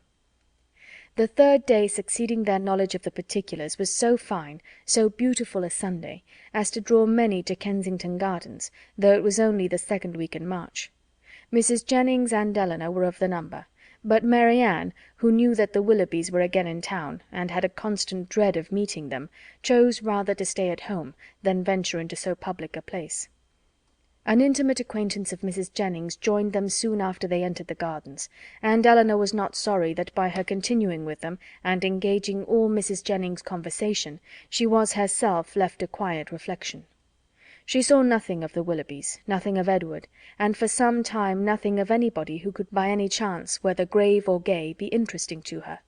But at last she found herself with some surprise accosted by Miss Steele, who, though looking rather shy, expressed great satisfaction in meeting them, and on receiving encouragement from the particular kindness of Mrs. Jennings, left her own party for a short time to join theirs. Mrs. Jennings immediately whispered to Elinor, "Get it all out of her, my dear. She will tell you anything if you ask. You see I cannot leave Mrs. Clark." It was lucky, however, for Mrs. Jennings' curiosity, and Elinor's too, that she would tell anything without being asked, for nothing would otherwise have been learnt. "I am so glad to meet you," said Miss Steele, taking her familiarly by the arm, "for I wanted to see you of all things in the world," and then lowering her voice, "I suppose Mrs. Jennings has heard all about it. Is she angry?" "Not at all, I believe, with you." "That is a good thing. And Lady Middleton, is she angry?" "I cannot suppose it possible that she should." "I am monstrous glad of it. Good gracious, I have had such a time of it. I never saw Lucy in such a rage in my life. She vowed at first she would never trim me up a new bonnet, nor do anything else for me again, so long as she lived. But now she is quite come to, and we are as good friends as ever. Look, she made me this bow to my hat, and put in the feather last night. There now, you are going to laugh at me too. But why should I not wear pink ribbons? I do not care if it is the doctor's favourite colour. I am sure for my part I should never have known he did like it better than any other colour, if he had not happened to say so. My cousins have been so plaguing me, I declare sometimes I do not know which way to look before them." She had wandered away to a subject on which Elinor had nothing to say, and therefore soon judged it expedient to find her way back again to the first. "Well, but Miss Dashwood," speaking triumphantly, "people may say what they choose about Mr. Ferrars declaring he would not have Lucy, for it is no such thing, I can tell you. And it is quite a shame for such ill-natured reports to be spread abroad. Whatever Lucy might think about it herself, you know, it was no business of other people to set it down for certain." "I never heard anything of the kind hinted at before, I assure you," said Elinor. "Oh, did not you? But it was said, I know very well, and by more than one, for Miss Godby told Miss Sparks that nobody in their senses could expect Mr. Ferrars to give up a woman like Miss Morton, with £30,000 to her fortune, for Lucy Steele that had nothing at all, and I had it from Miss Sparks myself. And besides that, my cousin Richard said himself that when it came to the point he was afraid Mr. Ferrars would be off, and when Edward did not come near us for 3 days, I could not tell what to think myself, and I believe in my heart Lucy gave it all up for lost, for we came away from your brother's Wednesday, and we saw nothing of him not all Thursday, Friday, and Saturday, and did not know what was become of him. Once Lucy thought to write to him, but then her spirits rose against that. However, this morning he came just as we came home from church, and then it all came out, how he had been sent for Wednesday to Harley Street, and been talked to by his mother and all of them, and how he had declared before them all that he loved nobody but Lucy, and nobody but Lucy would he have. and how he had been so worried by what passed, that as soon as he had went away from his mother's house, he had got upon his horse and ridden to the country, somewhere or other, and how he had stayed about at an inn all Thursday and Friday, on purpose to get the better of it. And after thinking it all over and over again, he said it seemed to him as if, now he had no fortune and no nothing at all, it would be quite unkind to keep her on to the engagement, because it must be for her loss, for he had nothing but £2,000, and no hope of anything else, and if he was to go into orders, as he had some thoughts, he could get nothing but a curacy, and how was they to live upon that? He could not bear to think of her doing no better, and so he begged, if she had the least mind for it, to put an end to the matter directly, and leave him shift for himself. I heard him say all this as plain as could possibly be, and it was entirely for her sake, and upon her account, that he said a word about being off, and not upon his own. I will take my oath he never dropped a syllable of being tired of her, or of wishing to marry Miss Morton, or anything like that. But to be sure, Lucy would not give ear to such kind of talking, so she told him directly, with a great deal about sweet and love, you know, and all that. Oh la! one can't repeat such kind of things, you know. She told him directly she had not the least mind in the world to be off, for she could live with him upon a trifle, and how little soever he might have, she would be very glad to have it all, you know, or something of the kind. So then he was monstrous happy, and talked on some time about what they should do, and they agreed he should take orders directly, and they must wait to be married till he got a living.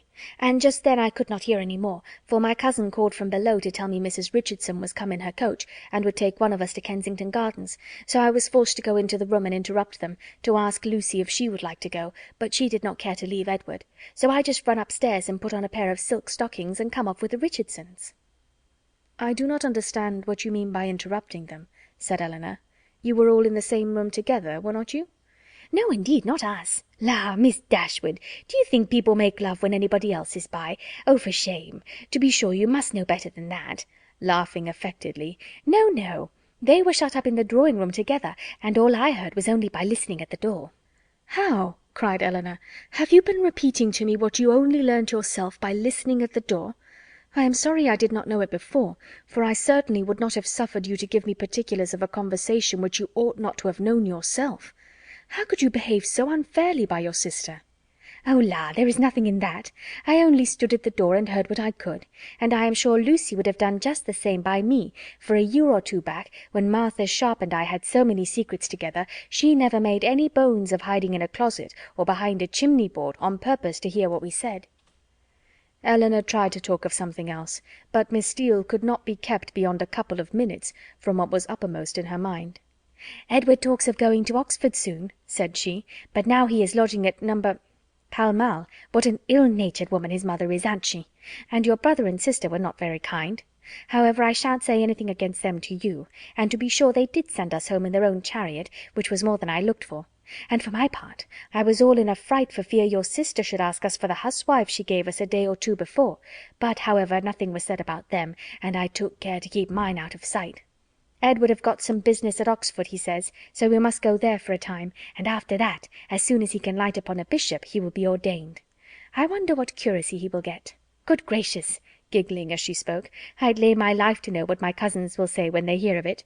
They will tell me I should write to the doctor to get Edward the curacy of his new living. I know they will, but I am sure I would not do such a thing for all the world.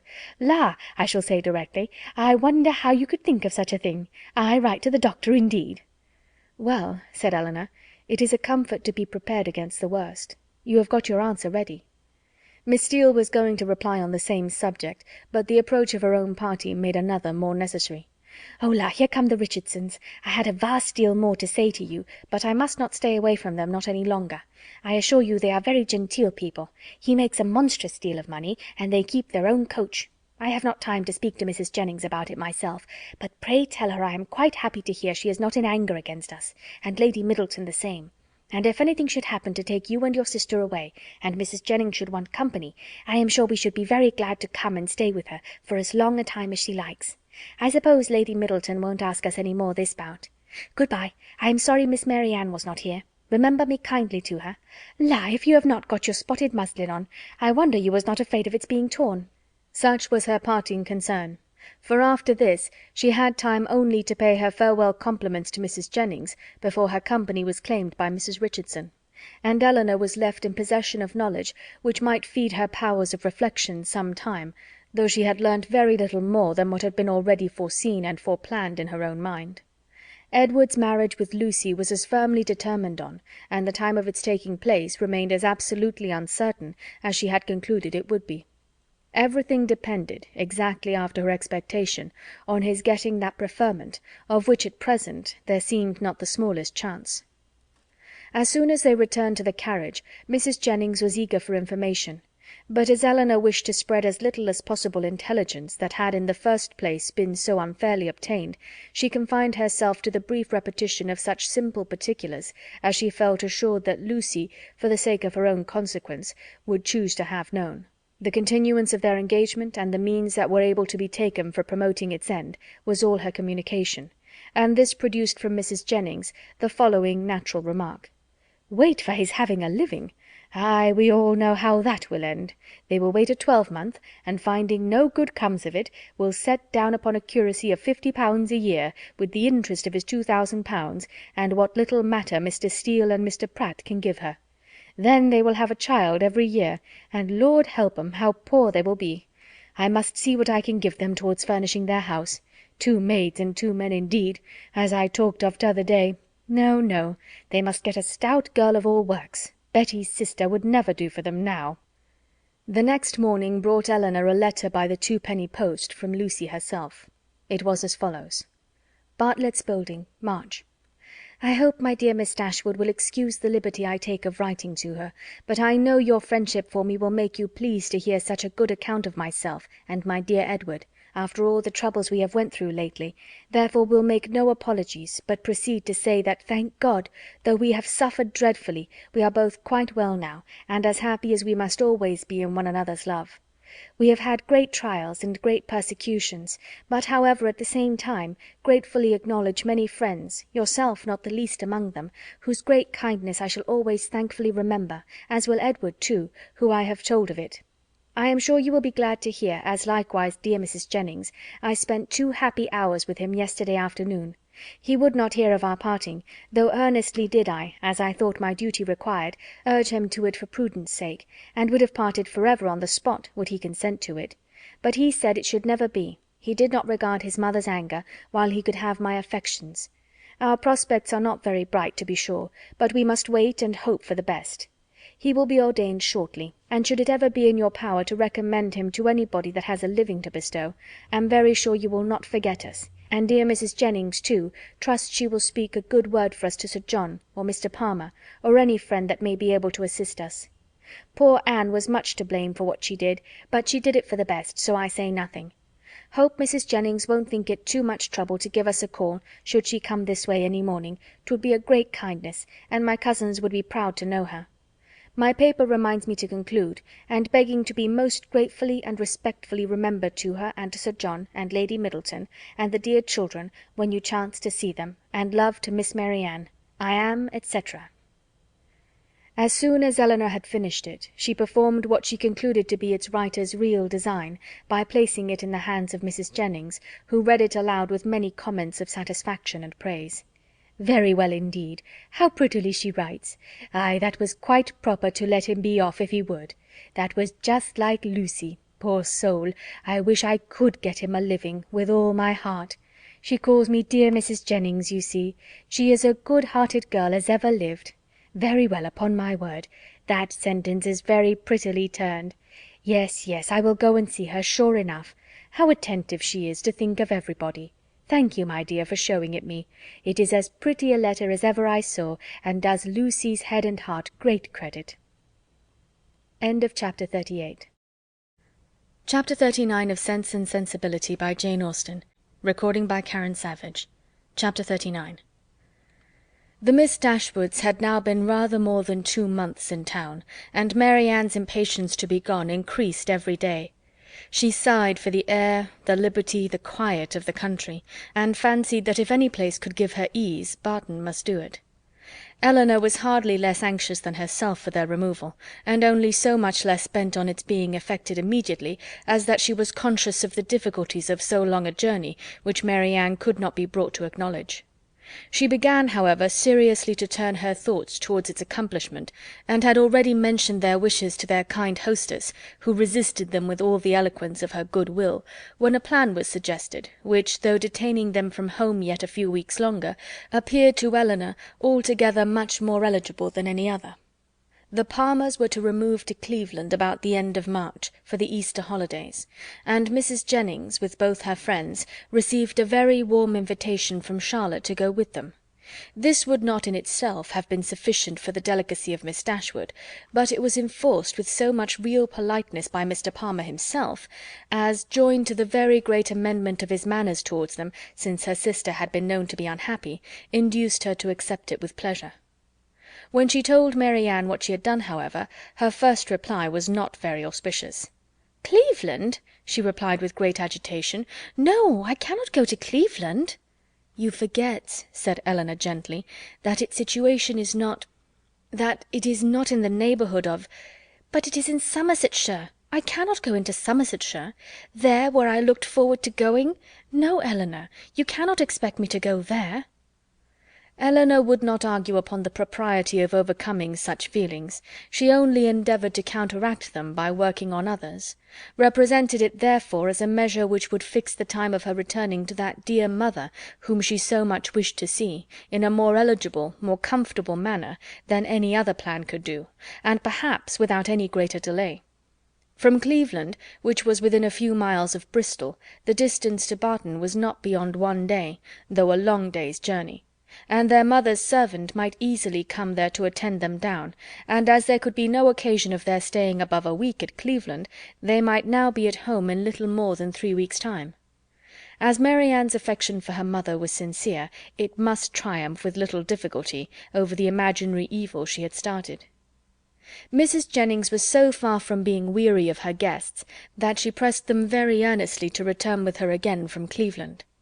Elinor was grateful for the attention, but it could not alter her design, and their mother's concurrence being readily gained, everything relative to their return was arranged as far as it could be, and Mary Ann found some relief in drawing up a statement of the hours that were yet to divide her from Barton.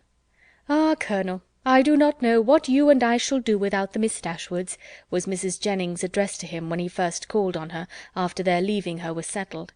"For they are quite resolved upon going home from the Palmers, and how forlorn we shall be when I come back! Lord, we shall sit and gape at one another as dull as 2 cats." Perhaps Mrs. Jennings was in hopes, by this vigorous sketch of their future ennui, to provoke him to make that offer which might give himself an escape from it; and if so, she had soon afterwards good reason to think her object gained; for on Elinor's moving to the window to take more expeditiously the dimensions of a print, which she was going to copy for her friend, he followed her to it with a look of particular meaning, and conversed with her there for several minutes. The effect of his discourse on the lady, too, could not escape her observation, for though she was too honourable to listen, and had even changed her seat on purpose that she might not hear, to one close by the pianoforte on which Mary Ann was playing, she could not keep herself from seeing that Elinor changed colour, attended with agitation, and was too intent on what he said to pursue her employment. Still farther in confirmation of her hopes, in the interval of Mary Ann's turning from one lesson to another, some words of the Colonel's inevitably reached her ear, in which he seemed to be apologizing for the badness of his house. This set the matter beyond a doubt. She wondered indeed at his thinking it necessary to do so, but supposed it to be the proper etiquette. What Elinor said in reply she could not distinguish, but judged from the motion of her lips that she did not think that any material objection; and Mrs. Jennings commended her in her heart for being so honest. They then talked on for a few minutes longer without her catching a syllable, when another lucky stop in Mary Ann's performance brought her these words in the Colonel's calm voice: "I am afraid it cannot take place very soon." Astonished and shocked at so unlover-like a speech, she was almost ready to cry out, "Lord, what should hinder it?" but, checking her desire, confined herself to this silent ejaculation: "This is very strange. Sure he need not wait to be older." This delay on the Colonel's side, however, did not seem to offend or mortify his fair companion in the least, for on their breaking up the conference soon afterwards, and moving different ways, Mrs. Jennings very plainly heard Elinor say, and with a voice which showed her to feel what she said, "I shall always think myself very much obliged to you." Mrs. Jennings was delighted with her gratitude, and only wondered that after hearing such a sentence the colonel should be able to take leave of them, as he immediately did, with the utmost sang-froid, and go away without making her any reply. She had not thought her old friend could have made so indifferent a suitor. What had really passed between them was to this effect. "I have heard," said he with great compassion, "of the injustice your friend Mr. Ferrars has suffered from his family, for if I understand the matter right, he has been entirely cast off by them for preserving in his engagement with a very deserving young woman. Have I been rightly informed? Is it so?" Elinor told him that it was. "The cruelty, the impolitic cruelty," he replied with great feeling, "of dividing, or attempting to divide, two young people long attached to each other, is terrible. Mrs. Ferrars does not know what she may be doing, what she may drive her son to. I have seen Mr. Ferrars 2 or 3 times in Harley Street, and am much pleased with him. He is not a young man with whom one can be intimately acquainted in a short time, but I have seen enough of him to wish him well for his own sake, and as a friend of yours I wish it still more. I understand that he intends to take orders. Will you be so good as to tell him that the living of Delaford, now just vacant, as I am informed by this day's post, is his, if he think it worth his acceptance; but that, perhaps, so unfortunately circumstanced as he is now, it may be nonsense to appear to doubt. I only wish it were more valuable. It is a rectory, but a small one. The late incumbent, I believe, did not make more than £200 per annum, and though it is certainly capable of improvement, I fear not to such an amount as to afford him a very comfortable income. Such as it is, however, my pleasure in presenting him to it will be very great.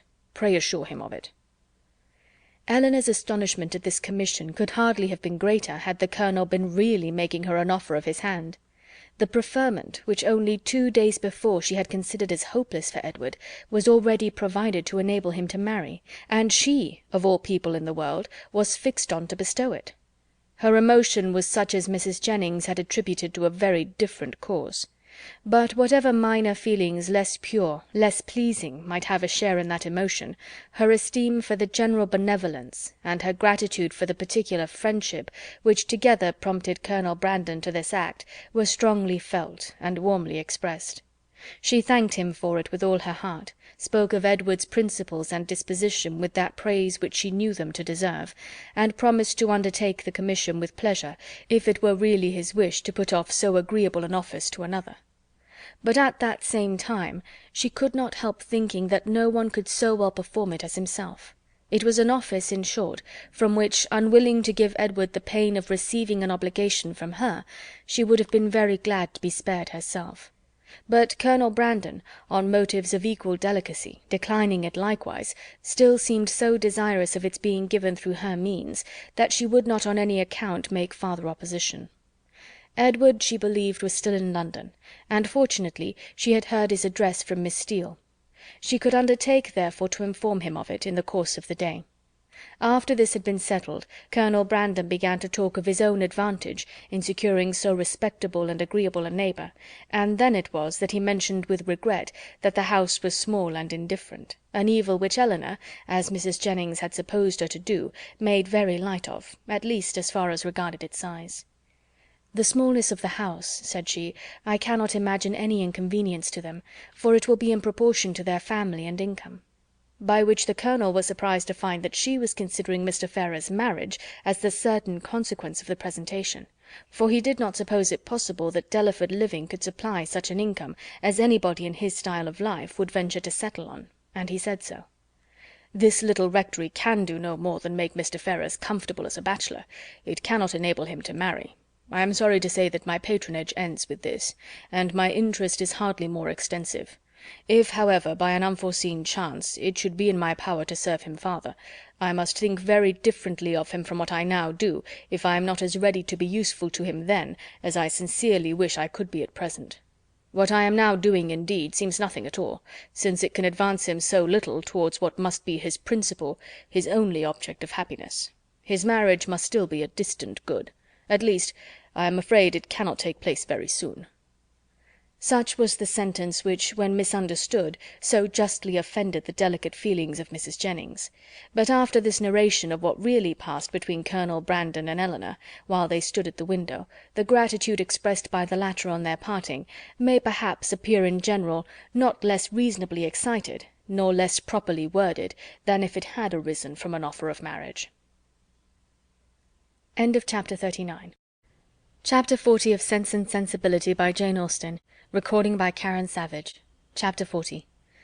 "Well, Miss Dashwood," said Mrs. Jennings, sagaciously smiling as soon as the gentleman had withdrawn, "I do not ask you what the Colonel has been saying to you, for though upon my honour I tried to keep out of hearing, I could not help catching enough to understand his business, and I assure you I never was better pleased in my life, and I wish you joy of it with all my heart." "Thank you, ma'am," said Elinor.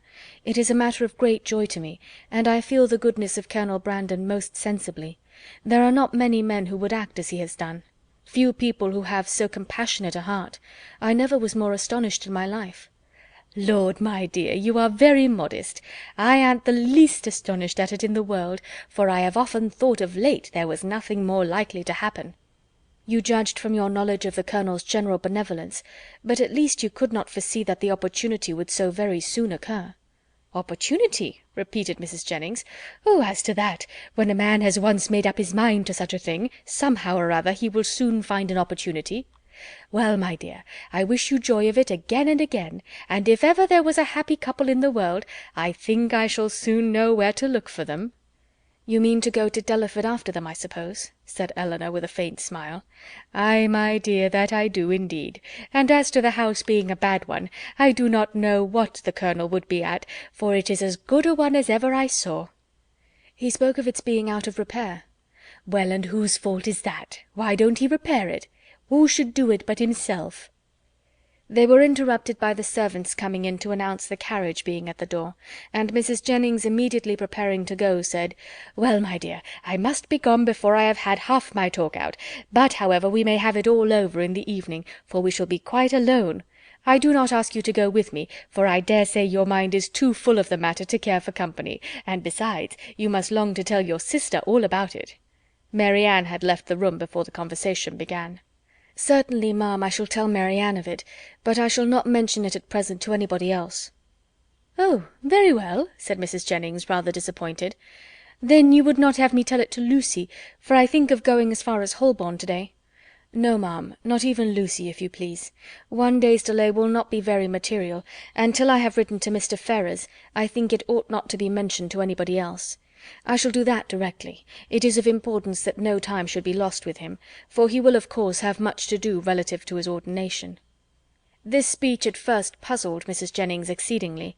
Why Mr. Ferrars was to have been written to about it in such a hurry she could not immediately comprehend. A few moments' reflection, however, produced a very happy idea, and she exclaimed, "Oh, I understand you. Mr. Ferrars is to be the man. Well, so much the better for him. Ay, to be sure, he must be ordained in readiness, and I am very glad to find things are so forward between you. But, my dear, is not this rather out of character? Should not the Colonel write himself? Sure he is the proper person." Elinor did not quite understand the beginning of Mrs. Jennings's speech, neither did she think it worth inquiring into, and therefore only replied to its conclusion. "Colonel Brandon is so delicate a man that he rather wished any one to announce his intentions to Mr. Ferrars than himself." "And so you are forced to do it. Well, that is an odd kind of delicacy. However, I will not disturb you," seeing her preparing to write. "You know your own concerns best. So good-bye, my dear. I have not heard of anything to please me so well since Charlotte was brought to bed." And away she went, but returning again in a moment, "I have just been thinking of Betty's sister, my dear. I should be very glad to get her so good a mistress. But whether she would do for a lady's maid, I am sure I can't tell. She is an excellent housemaid, and works very well at her needle. However, you will think of all that at your leisure." "Certainly, ma'am," replied Elinor, not hearing much of what she said, and more anxious to be alone than to be mistress of the subject. How she should begin, how she should express herself in her note to Edward, was now all her concern. The particular circumstances between them made a difficulty of that which to any other person would have been the easiest thing in the world.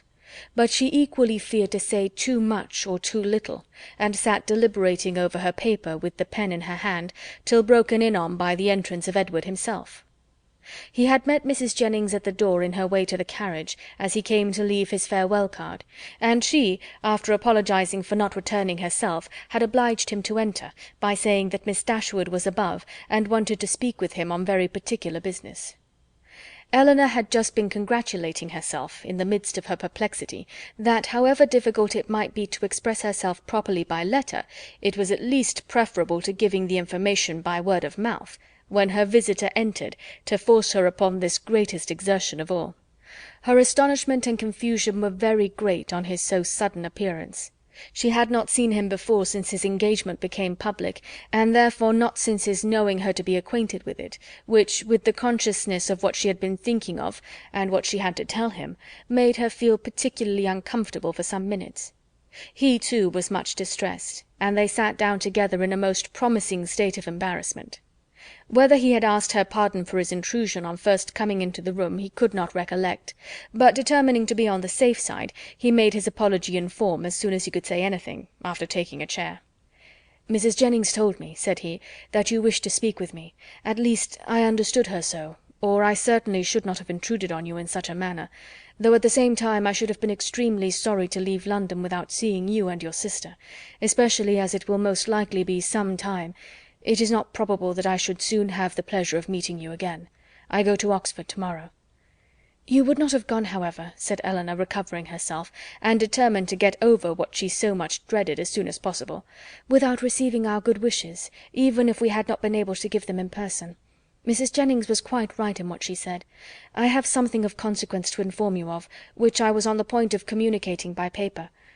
I am charged with a most agreeable office," breathing rather faster than usual as she spoke. "Colonel Brandon, who was here only 10 minutes ago, has desired me to say that, understanding you mean to take orders, he has great pleasure in offering you the living of Delaford, now just vacant, and only wishes it were more valuable. Allow me to congratulate you on having so respectable and well judging a friend, and to join in his wish that the living, it is about 200 a year, were much more considerable, and such as might better enable you to, as might be more than a temporary accommodation to yourself, such, in short, as might establish all your views of happiness." What Edward felt, as he could not say it himself, it cannot be expected that any one else should say for him. He looked all the astonishment which such unexpected, such unthought of information could not fail of exciting, but he said only these 2 words: "Colonel Brandon." "Yes," continued Elinor, gathering more resolution, as some of the worst was over, "Colonel Brandon means it as a testimony of his concern for what has lately passed, for the cruel situation in which the unjustifiable conduct of your family has placed you, a concern which I am sure Mary Ann, myself, and all your friends must share, and likewise as a proof of his high esteem for your general character, and his particular approbation of your behaviour on the present occasion." "Colonel Brandon give me a living? Can it be possible? The unkindness of your own relations has made you astonished to find friendship anywhere." "No," replied he, with sudden consciousness, "not to find it in you, for I cannot be ignorant that to you, to your goodness, I owe it all. I feel it. I would express it if I could, but, as you well know, I am no orator." "You are very much mistaken. I do assure you that you owe it entirely, at least mostly entirely, to your own merit, and Colonel Brandon's discernment of it. I have had no hand in it. I did not even know, till I understood his design, that the living was vacant, nor had it ever occurred to me that he might have had such a living in his gift. As a friend of mine, of my family, he may perhaps, indeed I know he has, still greater pleasure in bestowing it, but upon my word, you owe nothing to my solicitation." Truth obliged her to acknowledge some small share in the action, but she was at the same time so unwilling to appear as the benefactress of Edward, that she acknowledged it with hesitation, which probably contributed to fix that suspicion in his mind which had recently entered it. For a short time he sat deep in thought, after Elinor had ceased to speak. At last, and as if it were rather an effort, he said: "Colonel Brandon seems a man of great worth and respectability. I have always heard him spoken of as such, and your brother, I know, esteems him highly. He is undoubtedly a sensible man, and in his manners perfectly the gentleman." "Indeed," replied Elinor, I believe that you will find him on farther acquaintance all that you have heard him to be, and as you will be such very near neighbours, for I understand the parsonage is almost close to the mansion house, it is particularly important that he should be all this." Edward made no answer, but when she had turned away her head, gave her a look so serious, so earnest, so uncheerful, as seemed to say that he might hereafter wish the distance between the parsonage and the mansion house much greater. "Colonel Brandon, I think, lodges in St. James Street?" said he soon afterwards, rising from his chair. Elinor told him the number of the house.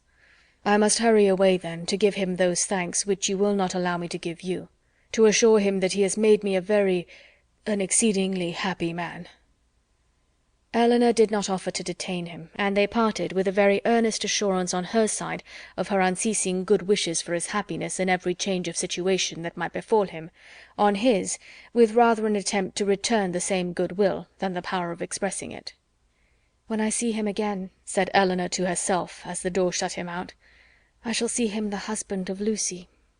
And with this pleasing anticipation she sat down to reconsider the past, recall the words, and endeavour to comprehend all the feelings of Edward, and of course to reflect on her own with discontent.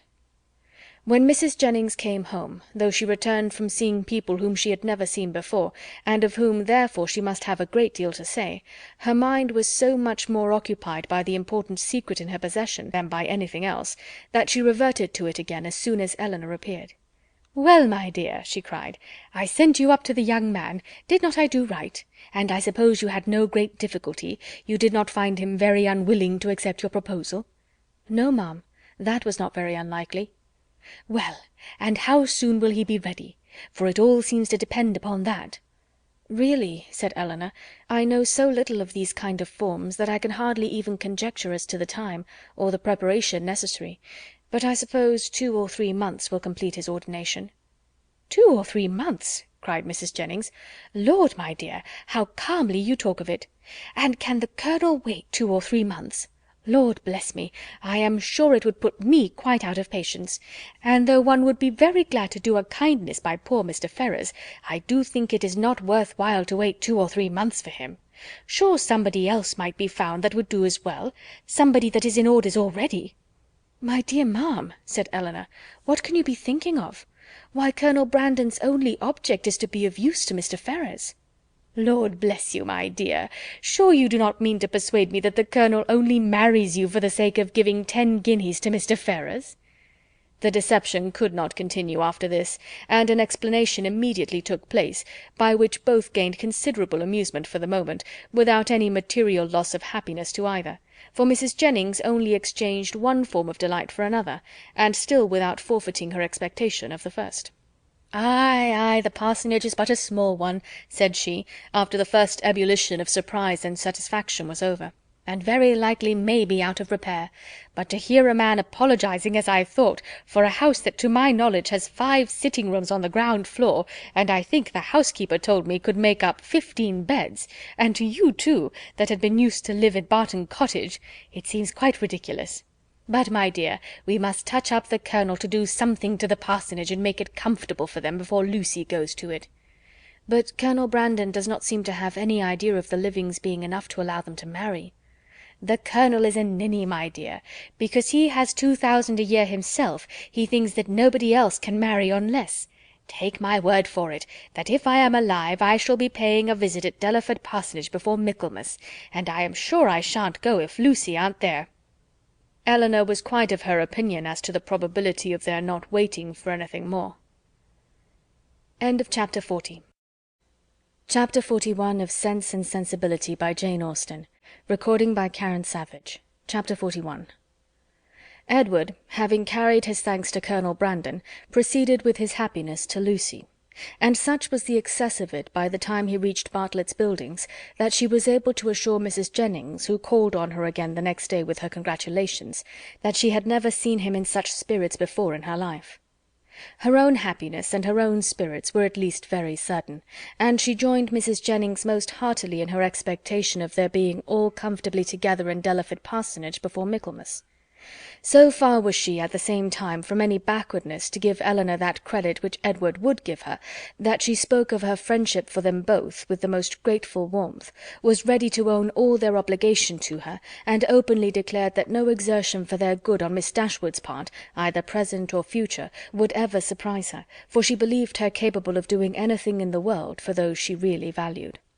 As for Colonel Brandon, she was not only ready to worship him as a saint, but was moreover truly anxious that he should be treated as one in all worldly concerns, anxious that his tithe should be raised to the utmost, and scarcely resolved to avail herself at Delaford, as far as she possibly could, of his servants, his carriage, his cows, and his poultry. It was now above a week since John Dashwood had called in Berkeley Street, and as since that time no notice had been taken by them of his wife's indisposition beyond one verbal inquiry, Eleanor began to feel it necessary to pay her a visit. This was an obligation, however, which not only opposed her own inclination, but which had not the assistance of any encouragement from her companions. Mary Ann, not contented with absolutely refusing to go herself, was very urgent to prevent her sister's going at all. And Mrs. Jennings, though her carriage was always at Eleanor's service, so very much disliked Mrs. John Dashwood, that not even her curiosity to see how she looked after the late discovery, nor her strong desire to affront her by taking Edward's part, could overcome her unwillingness to be in her company again. The consequence was that Eleanor set out by herself to pay a visit, for which no one could really have less inclination, and to run the risk of a tete-a-tete with a woman whom neither of the others had so much reason to dislike. Mrs. Dashwood was denied, but before the carriage could turn from the house, her husband accidentally came out. He expressed great pleasure in meeting Eleanor, told her that he had been just going to call in Berkeley Street, and assuring her that Fanny would be very glad to see her, invited her to come in. They walked upstairs into the drawing-room. Nobody was there. "Fanny is in her own room, I suppose," said he. "I will go to her presently, for I am sure she will not have the least objection in the world to seeing you. Very far from it, indeed. Now especially there cannot be. But, however, you and Mary Ann were always great favourites. Why would not Mary Ann come?" Eleanor made what excuses she could for her. "I am not sorry to see you alone," he replied, "for I have a good deal to say to you. This living of Colonel Brandon's, can it be true? Has he really given it to Edward? I heard it yesterday by chance, and was coming to you on purpose to inquire farther about it." "It is perfectly true. Colonel Brandon has given the living of Delaford to Edward." "Really? Well, this is very astonishing. No relationship, no connection between them, and now that livings fetch such a price. What was the value of this?" "About 200 a year." "Very well.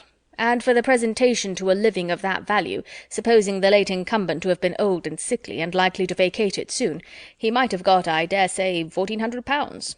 And how came he not to have settled that matter before this person's death? Now, indeed, it would be too late to sell it, but a man of Colonel Brandon's sense!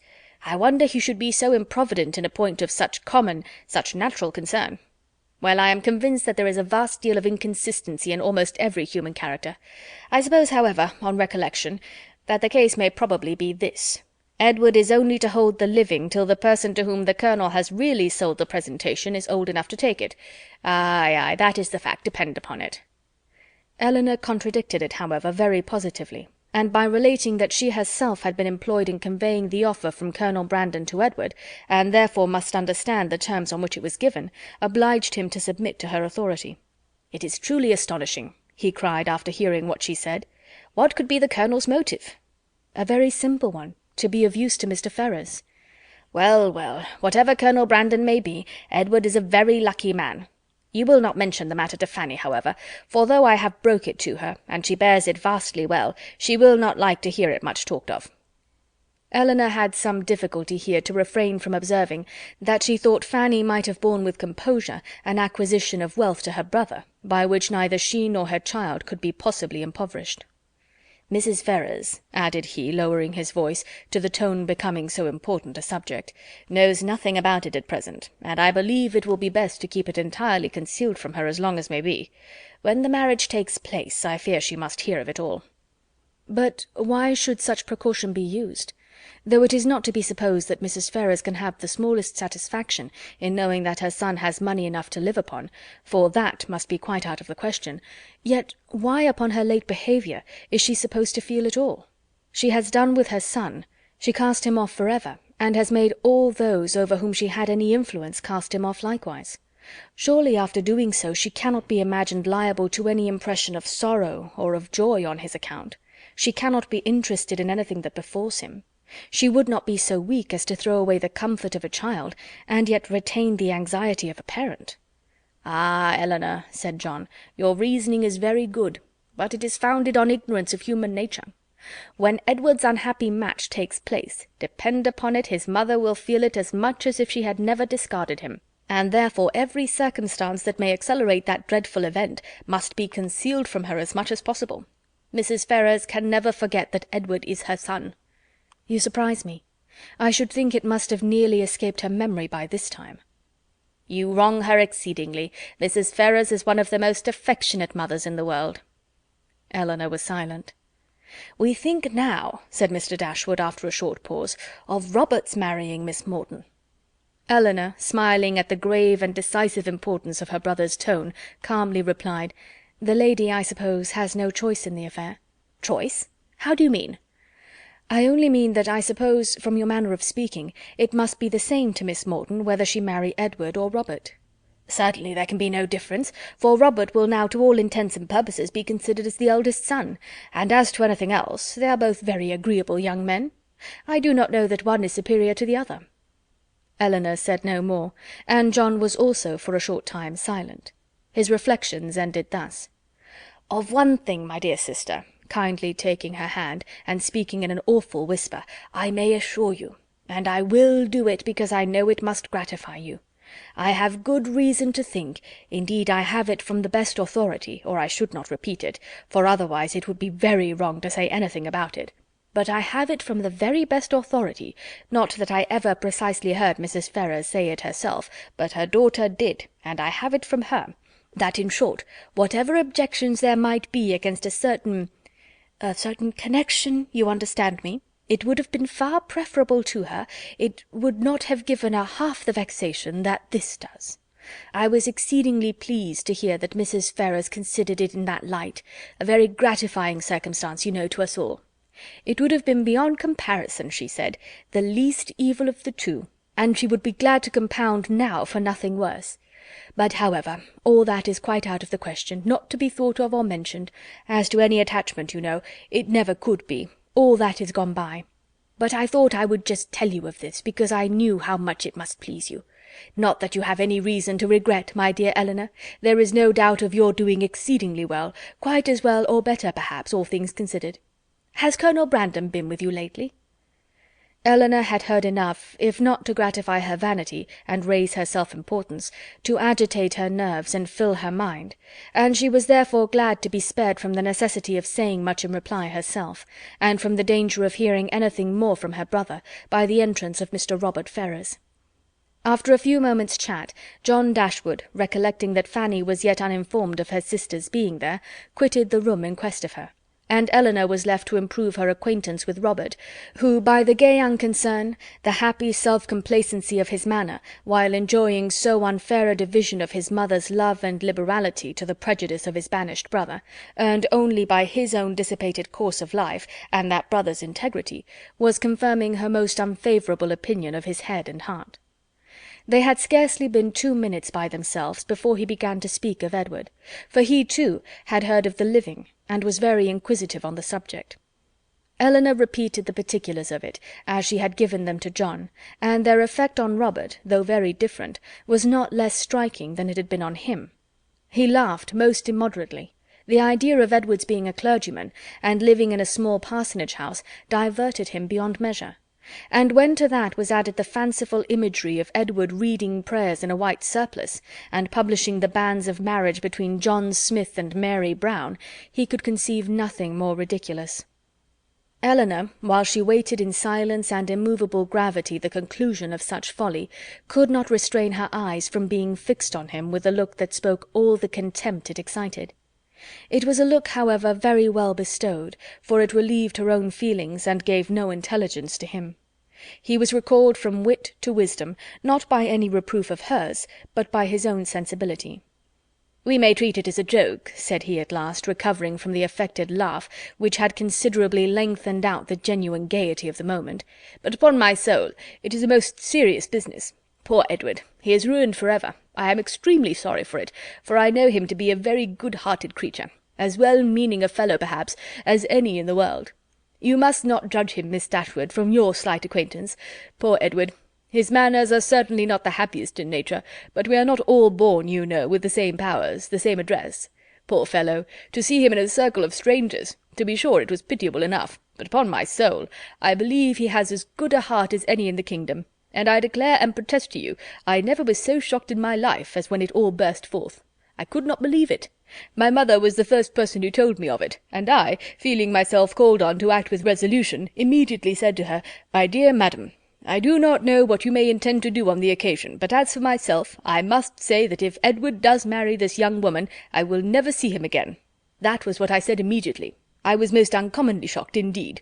Poor Edward! He has done for himself completely, shut himself out forever from all decent society, but as I directly said to my mother, I am not in the least surprised at it. From his style of education it was always to be expected. My poor mother was half frantic." "Have you ever seen the lady?" "Yes, once, while she was staying in this house. I happened to drop in for 10 minutes, and I saw quite enough of her. The merest awkward country girl, without style or elegance, and almost without beauty. I remember her perfectly, just the kind of girl I should suppose likely to captivate poor Edward. I offered immediately, as soon as my mother related the affair to me, to talk to him myself, and dissuade him from the match, but it was too late then, I found, to do anything, for unluckily I was not in the way at first, and knew nothing of it till after the breach had taken place, when it was not for me, you know, to interfere. But had I been informed of it a few hours earlier, I think it is most probable that something might have been hit on. I certainly should have represented it to Edward in a very strong light. 'My dear fellow,' I should have said, 'consider what you are doing. You are making a most disgraceful connection, and such a one as your family are unanimous in disapproving. I cannot help thinking, in short, that means might have been found, but now it is all too late. He must be starved, you know. That is certain, absolutely starved.'" He had just settled this point with great composure when the entrance of Mrs. John Dashwood put an end to the subject. But though she never spoke of it out of her own family, Elinor could see its influence on her mind, in the something like confusion of countenance with which she entered, and an attempt at cordiality in her behaviour to herself. She even proceeded so far as to be concerned to find that Elinor and her sister were so soon to leave town, as she had hoped to see more of them, an exertion in which her husband, who attended her into the room, and hung enamoured over her accents, seemed to distinguish everything that was most affectionate and graceful. Chapter 42 of Sense and Sensibility by Jane Austen. Chapter 42. One other short call in Harley Street, in which Elinor received her brother's congratulations on their travelling so far towards Barton without any expense, and on Colonel Brandon's being to follow them to Cleveland in a day or two, completed the intercourse of the brother and sisters in town, and a faint invitation from Fanny to come to Norland whenever it should happen to be in their way, which of all things was the most unlikely to occur, with a more warm though less public assurance from John to Elinor of the promptitude with which he should come to see her at Delaford, was all that foretold any meeting in the country. It amused her to observe that all her friends seemed determined to send her to Delaford, a place in which of all others she would now least choose to visit, or wish to reside. For not only was it considered as her future home by her brother and Mrs. Jennings, but even Lucy, when they parted, gave her a pressing invitation to visit her there. Very early in April, and tolerably early in the day, the two parties from Hanover Square and Berkeley Street set out from their respective homes to meet by appointment on the road. For the convenience of Charlotte and her child, they were to be more than 2 days on their journey, and Mr. Palmer, travelling more expeditiously with Colonel Brandon, was to join them at Cleveland soon after their arrival. Mary Ann, few as had been her hours of comfort in London, and eager as she had long been to quit it, could not, when it came to the point, bid adieu to the house in which she had for the last time enjoyed those hopes and that confidence in Willoughby which were now extinguished for ever, without great pain. Nor could she leave the place in which Willoughby remained, busy in new engagements and new schemes, in which she could have no share, without shedding many tears. Elinor's satisfaction at the moment of removal was more positive. She had no such object for her lingering thoughts to fix on. She left no creature behind, from whom it would give her a moment's regret to be divided for ever. She was pleased to be free herself from the persecution of Lucy's friendship, she was grateful for bringing her sister away unseen by Willoughby since his marriage, and she looked forward with hope to what a few months of tranquillity at Barton might do towards restoring Mary Ann's peace of mind and confirming her own. Their journey was safely performed. The second day brought them into the cherished, or the prohibited, county of Somerset, for as such was it dwelt on by turns in Mary Ann's imagination, and in the forenoon of the third they drove up to Cleveland. Cleveland was a spacious, modern-built house, situated on a sloping lawn. It had no park, but the pleasure grounds were tolerably extensive, and, like every other place of the same degree of importance, it had its open shrubbery and closer wood-walk. A road of smooth gravel winding round a plantation led to the front, the lawn was dotted over with timber, the house itself was under the guardianship of the fir, the mountain ash, and the acacia, and a thick screen of them all together, interspersed with tall Lombardy poplars, shut out the offices. Mary Ann entered the house with a heart swelling with emotion from the consciousness of being only 80 miles from Barton, and not 30 from Combe Magna, and before she had been 5 minutes within its walls, while the others were busily helping Charlotte to show her child to the housekeeper, she quitted it again, stealing away through the winding shrubberies, now just beginning to be in beauty, to gain a distant eminence, where, from its Grecian temple, her eye, wandering over a wide tract of country to the south-east, could fondly rest on the farthest ridge of hills in the horizon, and fancy that from their summits Combe Magna might be seen. In such moments of precious, invaluable misery she rejoiced in tears of agony to be at Cleveland, and as she returned by a different circuit to the house, feeling all the happy privilege of country liberty, of wandering from place to place in free and luxurious solitude, she resolved to spend almost every hour of every day while she remained with the Palmers in the indulgence of such solitary rambles. She returned just in time to join the others as they quitted the house, on an excursion through its more immediate premises, and the rest of the morning was easily whiled away, in lounging round the kitchen garden, examining the bloom upon its walls, and listening to the gardener's lamentations upon blights, in dawdling through the greenhouse, where the loss of her favourite plants, unwarily exposed and nipped by the lingering frost, raised the laughter of Charlotte, and in visiting her poultry-yard, wherein the disappointed hopes of her dairymaid, by hens forsaking their nests or being stolen by a fox, or in the rapid decrease of a promising young brood, she found fresh sources of merriment. The morning was fine and dry, and Mary Ann, in her plan of employment abroad, had not calculated for any change of weather during their stay at Cleveland. With great surprise, therefore, did she find herself prevented by a settled rain from going out again after dinner. She had depended on a twilight walk to the Grecian temple, and perhaps all over the grounds, and an evening merely cold or damp would not have deterred her from it, but a heavy and settled rain even she could not fancy dry or pleasant weather for walking. Their party was small, and the hours passed quietly away. Mrs. Palmer had her child, and Mrs. Jennings her carpet-work. They talked of the friends they had left behind, arranged Lady Middleton's engagements, and wondered whether Mr. Palmer and Colonel Brandon would get farther than Reading that night. Elinor, however little concerned in it, joined in their discourse, and Mary Ann, who had the knack of finding her way in every house to the library, however it might be avoided by the family in general, soon procured herself a book. Nothing was wanting on Mrs. Palmer's side that constant and friendly good humour could do to make them feel themselves welcome. The openness and heartiness of her manner more than atoned for that want of recollection and elegance which made her often deficient in the forms of politeness. Her kindness, recommended by so pretty a face, was engaging. Her folly, though evident, was not disgusting, because it was not conceited, and Elinor could have forgiven everything but her laugh. The two gentlemen arrived the next day to a very late dinner, affording a pleasant enlargement of the party, and a very welcome variety to their conversation, which a long morning of the same continued rain had reduced very low. Elinor had seen so little of Mr. Palmer, and in that little had seen so much variety in his address to her sister and herself, that she knew not what to expect to find him in his own family. She found him, however, perfectly the gentleman in his behaviour to all his visitors, and only occasionally rude to his wife and her mother. She found him very capable of being a pleasant companion, and only prevented from being so always by too great an aptitude to fancy himself as much superior to people in general as he must feel himself to be to Mrs. Jennings and Charlotte. For the rest of his character and habits, they were marked, as far as Elinor could perceive, with no traits at all unusual in his sex and time of life.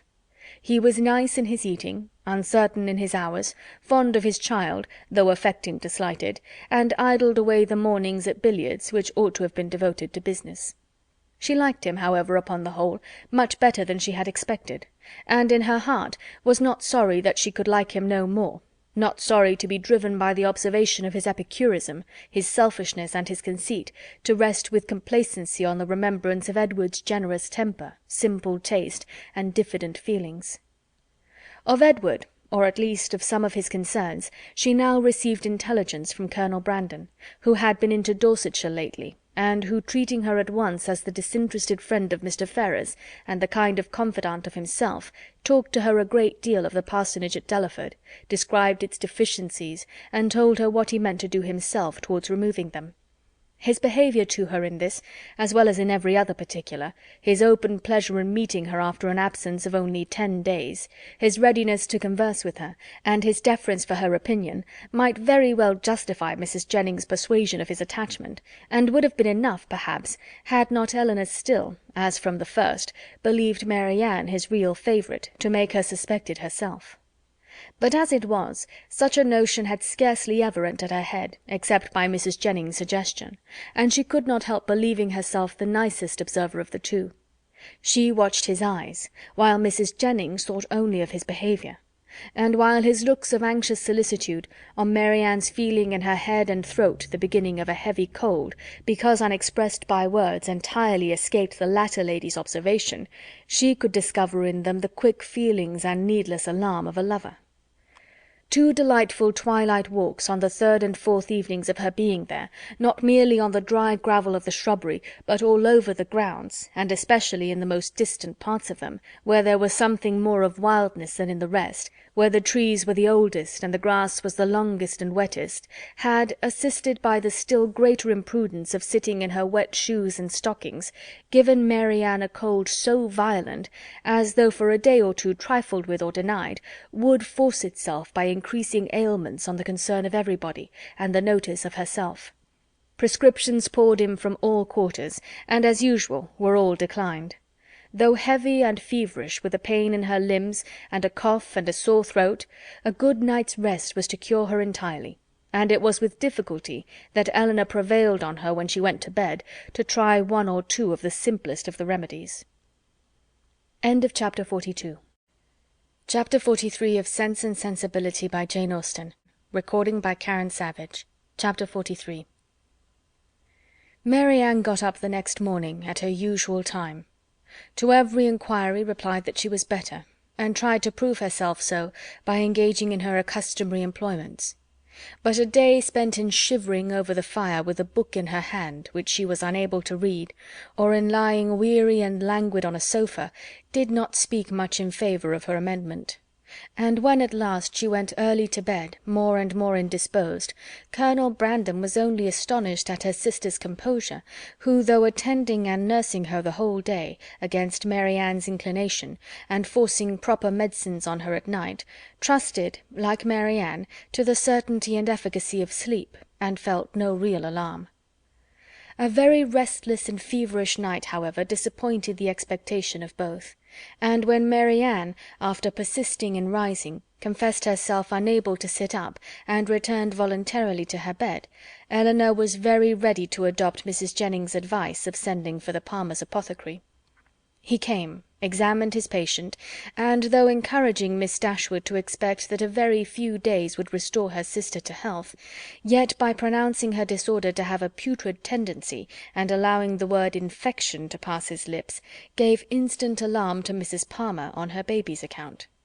Mrs. Jennings, who had been inclined from the first to think Mary Ann's complaint more serious than Elinor, now looked very grave on Mr. Harris's report, and, confirming Charlotte's fears and caution, urged the necessity of her immediate removal with her infant; and Mr. Palmer, though treating their apprehensions as idle, found the anxiety and importunity of his wife too great to be withstood. Her departure therefore was fixed on, and within an hour after Mr. Harris's arrival she set off, with her little boy and his nurse, for the house of a near relation of Mr. Palmer's, who lived a few miles on the other side of Bath, whither her husband promised, at her earnest entreaty, to join her in a day or two, and whither she was almost equally urgent with her mother to accompany her. Mrs. Jennings, however, with a kindness of heart which made Elinor really love her, declared her resolution of not stirring from Cleveland as long as Mary Ann remained ill, and of endeavouring, by her own attentive care, to supply to her the place of the mother she had taken her from; and Elinor found her on every occasion a most willing and active helpmate, desirous to share in all her fatigues, and often, by her better experience in nursing, of material use. Poor Mary Ann, languid and low from the nature of her malady, and feeling herself universally ill, could no longer hope that to-morrow would find her recovered, and the idea of what to-morrow would have produced, but for this unlucky illness, made every ailment severe; for on that day they were to have begun their journey home, and, attended the whole way by a servant of Mrs. Jennings, were to have taken their mother by surprise on the following forenoon. The little she said was all in lamentation of this inevitable delay, though Elinor tried to raise her spirits and make her believe, as she then really believed herself, that it would be a very short one. The next day produced little or no alteration in the state of the patient. She certainly was not better, and, except that there was no amendment, did not appear worse. Their party was now farther reduced, for Mr. Palmer, though very unwilling to go as well from real humanity and good nature as from a dislike of appearing to be frightened away by his wife, was persuaded at last by Colonel Brandon to perform his promise of following her; and while he was preparing to go, Colonel Brandon himself, with a much greater exertion, began to talk of going likewise. Here, however, the kindness of Mrs. Jennings interposed most acceptably; for to send the Colonel away while his love was in so much uneasiness on her sister's account would be to deprive them both, she thought, of every comfort; and therefore, telling him at once that his stay at Cleveland was necessary to herself, that she should want him to play piquet of an evening, while Miss Dashwood was above with her sister, etc., she urged him so strongly to remain, that he, who was gratifying the first wish of his own heart by a compliance, could not long even affect to demur; especially as Mrs. Jennings' entreaty was warmly seconded by Mr. Palmer, who seemed to feel a relief to himself in leaving behind him a person so well able to assist or advise Miss Dashwood in any emergence.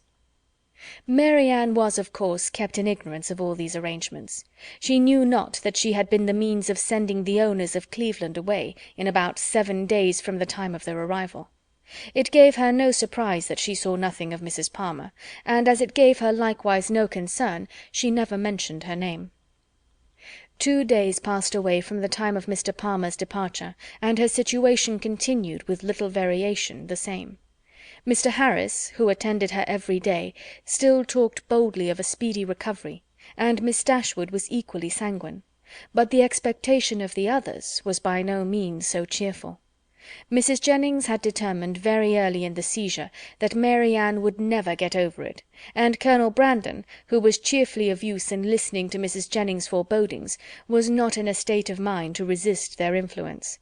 He tried to reason himself out of fears, which the different judgment of the apothecaries seemed to render absurd, but the many hours of each day in which he was left entirely alone were but too favourable for the admission of every melancholy idea, and he could not expel from his mind the persuasion that he should see Mary Ann no more. On the morning of the 3rd day, however, the gloomy anticipations of both were almost done away, for when Mr. Harris arrived, he declared his patient materially better. Her pulse was much stronger, and every symptom more favourable than on the preceding visit. Eleanor, confirmed in every pleasant hope, was all cheerfulness, rejoicing that in her letters to her mother she had pursued her own judgment rather than her friends, in making very light of the indisposition which delayed them at Cleveland, and almost fixing on the time when Mary Ann would be able to travel. But the day did not close so auspiciously as it began. Towards the evening Mary Ann became ill again, growing more heavy, restless, and uncomfortable than before. Her sister, however, still sanguine, was willing to attribute the change to nothing more than the fatigue of having sat up to have her bed made, and carefully administering the cordials prescribed, saw her with satisfaction sink at last into a slumber, from which she expected the most beneficial effects. Her sleep, though not so quiet as Eleanor wished to see it, lasted a considerable time, and, anxious to observe the result of it herself, she resolved to sit with her during the whole of it. Mrs. Jennings, knowing nothing of any change in the patient, went unusually early to bed. Her maid, who was one of the principal nurses, was recreating herself in the housekeeper's room, and Eleanor remained alone with Mary Ann. The repose of the latter became more and more disturbed, and her sister, who watched with unremitting attention her continual change of posture, and heard the frequent but inarticulate sounds of complaint which passed her lips, was almost wishing to rouse her from so painful a slumber, when Mary Ann, suddenly awakened by some accidental noise in the house, started hastily up, and with feverish wildness cried out, "Is mamma coming?" "Not yet," cried the other, concealing her terror, and assisting Mary Ann to lie down again, "but she will be here, I hope, before it is long. It is a great way, you know, from hence to Barton." "But she must not go round by London," cried Mary Ann in the same hurried manner. "I shall never see her if she goes by London." Eleanor perceived with alarm that she was not quite herself, and while attempting to soothe her, eagerly felt her pulse. It was lower and quicker than ever, and Mary Ann still talking wildly of mamma, her alarm increased so rapidly as to determine her on sending instantly for Mr. Harris, and dispatching a messenger to Barton for her mother. To consult with Colonel Brandon on the best means of effecting the latter was a thought which immediately followed the resolution of its performance, and as soon as she had rung up the maid to take her place by her sister, she hastened down to the drawing-room, where she knew he was generally to be found at a much later hour than the present. It was no time for hesitation. Her fears and her difficulties were immediately before him. Her fears he had no courage, no confidence to attempt the removal of. He listened to them in silent despondence, but her difficulties were instantly obviated, for with a readiness that seemed to speak the occasion, and the service prearranged in his mind, he offered himself as the messenger who should fetch Mrs. Dashwood. Eleanor made no resistance that was not easily overcome. She thanked him with brief though fervent gratitude, and while he went to hurry off his servant with a message to Mr. Harris and an order for post-horses directly, she wrote a few lines to her mother. The comfort of such a friend at that moment as Colonel Brandon, or such a companion for her mother, how gratefully was it felt! A companion whose judgment would guide, whose attendance must relieve, and whose friendship might soothe her. As far as the shock of such a summons could be lessened to her, his presence, his manners, his assistance, would lessen it. He, meanwhile, whatever he might feel, acted with all the firmness of a collected mind, made every necessary arrangement with the utmost despatch, and calculated with exactness the time in which she might look for his return. Not a moment was lost in delay of any kind. The horses arrived, even before they were expected, and Colonel Brandon only pressing her hand with a look of solemnity, and a few words spoken too low to reach her ear, hurried into the carriage. It was then about 12 o'clock, and she returned to her sister's apartment to wait for the arrival of the apothecary, and to watch by her the rest of the night. It was a night of almost equal suffering to both. Hour after hour passed away in sleepless pain and delirium on Mary Ann's side, and in the most cruel anxiety on Elinor's, before Mr. Harris appeared. Her apprehensions once raised, paid by their excess for all her former security, and the servant who sat up with her, for she would not allow Mrs. Jennings to be called, only tortured her more by hints of what her mistress had always thought. Mary Ann's ideas were still at intervals fixed incoherently on her mother, and whenever she mentioned her name it gave a pang to the heart of poor Elinor, who, reproaching herself for having trifled with so many days of illness, and wretched for some immediate relief, fancied that all relief might soon be in vain, that everything had been delayed too long, and pictured to herself her suffering mother arriving too late to see this darling child, or to see her rational. She was on the point of sending again for Mr. Harris, or if he could not come, for some other advice, when the former, but not till after 5 o'clock, arrived. His opinion, however, made some little amends for his delay, for though acknowledging a very unexpected and unpleasant alteration in his patient, he would not allow the danger to be material, and talked of the relief which a fresh mode of treatment must procure, with a confidence which, in a lesser degree, was communicated to Elinor. He promised to call again in the course of 3 or 4 hours, and left both the patient and her anxious attendant more composed than he had found them. With strong concern, and with many reproaches for not being called to their aid, did Mrs. Jennings hear in the morning of what had passed. Her former apprehensions, now with greater reason restored, left her no doubt of the event, and though trying to speak comfort to Elinor, her conviction of her sister's danger would not allow her to offer the comfort of hope. Her heart was really grieved. The rapid decay, the early death of a girl so young, so lovely as Mary Ann, must have struck a less interested person with concern. On Mrs. Jennings's compassion she had other claims. She had been for 3 months her companion, was still under her care, and she was known to have been greatly injured and long unhappy. The distress of her sister, too, particularly a favourite, was before her. And as for their mother, when Mrs. Jennings considered that Mary Ann might probably be to her what Charlotte was to herself, her sympathy in her sufferings was very sincere. Mr. Harris was punctual in his second visit, but he came to be disappointed in his hopes of what the last would produce. His medicines had failed, the fever was unabated, and Mary Ann, only more quiet, not more herself, remained in a heavy stupor. Elinor, catching all, and more than all, his fears in a moment, proposed to call in further advice, but he judged it unnecessary. He had still something more to try, some more fresh application, of whose success he was as confident as the last, and his visit concluded with encouraging assurances which reached the ear, but could not enter the heart of Miss Dashwood.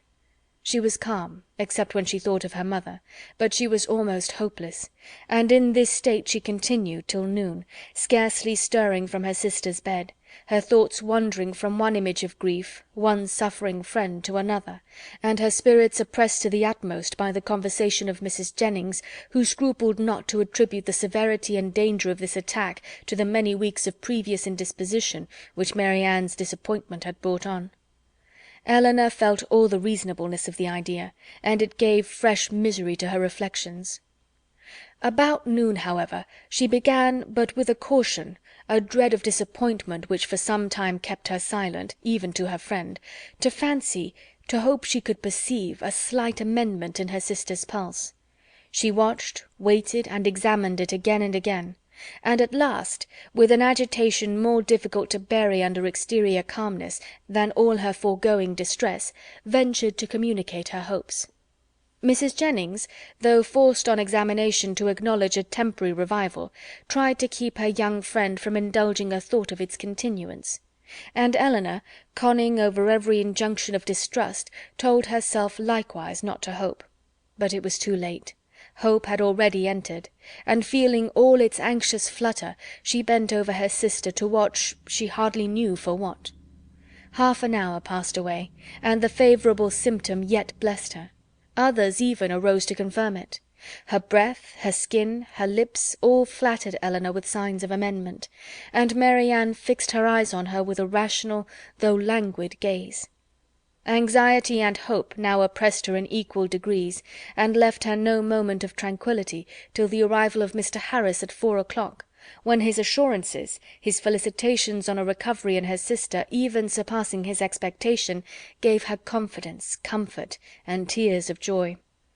Mary Ann was in every respect materially better, and he declared her entirely out of danger. Mrs. Jennings, perhaps satisfied with the partial justification of her forebodings which had been found in their late alarm, allowed herself to trust in his judgment, and admitted with unfeigned joy, and soon with unequivocal cheerfulness, the probability of an entire recovery. Elinor could not be cheerful. Her joy was of a different kind, and led to anything rather than to gaiety. Mary Ann restored to life, health, friends, and to her doting mother, was an idea to fill her heart with sensations of exquisite comfort, and expand it in fervent gratitude. But it led to no outward demonstrations of joy, no words, no smiles. All within Elinor's breast was satisfaction, silent and strong. She continued by the side of her sister with little intermission the whole afternoon, calming every fear, satisfying every inquiry of her enfeebled spirits, supplying every succour, and watching almost every look and every breath. The possibility of a relapse would of course in some moments occur to remind her of what anxiety was, but when she saw, on her frequent and minute examination, that every symptom of recovery continued, and saw Mary Ann at 6 o'clock sink into a quiet, steady, and to all appearance comfortable sleep, she silenced every doubt. The time was now drawing on when Colonel Brandon might be expected back. At 10 o'clock, she trusted, or at least not much later, her mother would be relieved from the dreadful suspense in which she must now be travelling towards them. The Colonel, too, perhaps scarcely less an object of pity. Oh, how slow was the progress of time which yet kept them in ignorance! At 7 o'clock, leaving Mary Ann still sweetly asleep, she joined Mrs. Jennings in the drawing-room to tea. Of breakfast she had been kept by her fears, and of dinner by their sudden reverse, from eating much; and the present refreshment therefore, with such feelings of content as she brought to it, was particularly welcome. Mrs. Jennings would have persuaded her at its conclusion to take some rest before her mother's arrival, and allow her to take her place by Mary Ann, but Elinor had no sense of fatigue, no capability of sleep at that moment about her, and she was not to be kept away from her sister an unnecessary instant. Mrs. Jennings therefore attended her upstairs into the sick chamber, to satisfy herself that all continued right, left her there again to her charge and her thoughts, and retired to her own room to write letters and sleep. The night was cold and stormy, the wind roared round the house, and the rain beat against the windows, but Elinor, all happiness within, regarded it not.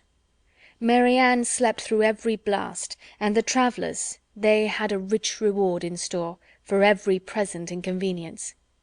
The clock struck 8. Had it been 10, Elinor would have been convinced that at that moment she heard a carriage driving up to the house, and so strong was the persuasion that she did, in spite of the almost impossibility of their being already come, that she moved into the adjoining dressing-closet and opened a window-shutter, to be satisfied of the truth. She instantly saw that her ears had not deceived her. The flaring lamps of a carriage were immediately in view.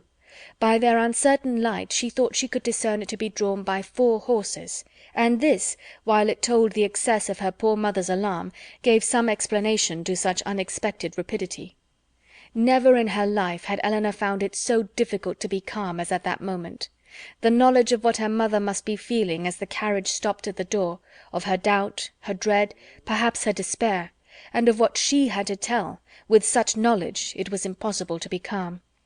All that remained to be done was to be speedy, and therefore staying only till she could leave Mrs. Jennings' maid with her sister, she hurried downstairs. The bustle in the vestibule, as she passed along an inner lobby, assured her that they were already in the house. She rushed to the drawing-room. She entered it, and saw only Willoughby. End of chapter 43. Chapter 44 of Sense and Sensibility by Jane Austen. Recording by Karen Savage. Chapter 44. Elinor, starting back with a look of horror at the sight of him, obeyed the first impulse of her heart in turning instantly to quit the room, and her hand was already on the lock when its action was suspended by his hastily advancing and saying, in a voice rather of command than supplication, "Miss Dashwood, for half an hour, for 10 minutes, I entreat you to stay." "No, sir," she replied with firmness, "I shall not stay. Your business cannot be with me. The servants, I suppose, forgot to tell you that Mr. Palmer was not in the house." "Had they told me," he cried with vehemence, that Mr. Palmer and all his relations were at the devil, it would not have turned me from the door. My business is with you, and only you." "With me?" in the utmost amazement.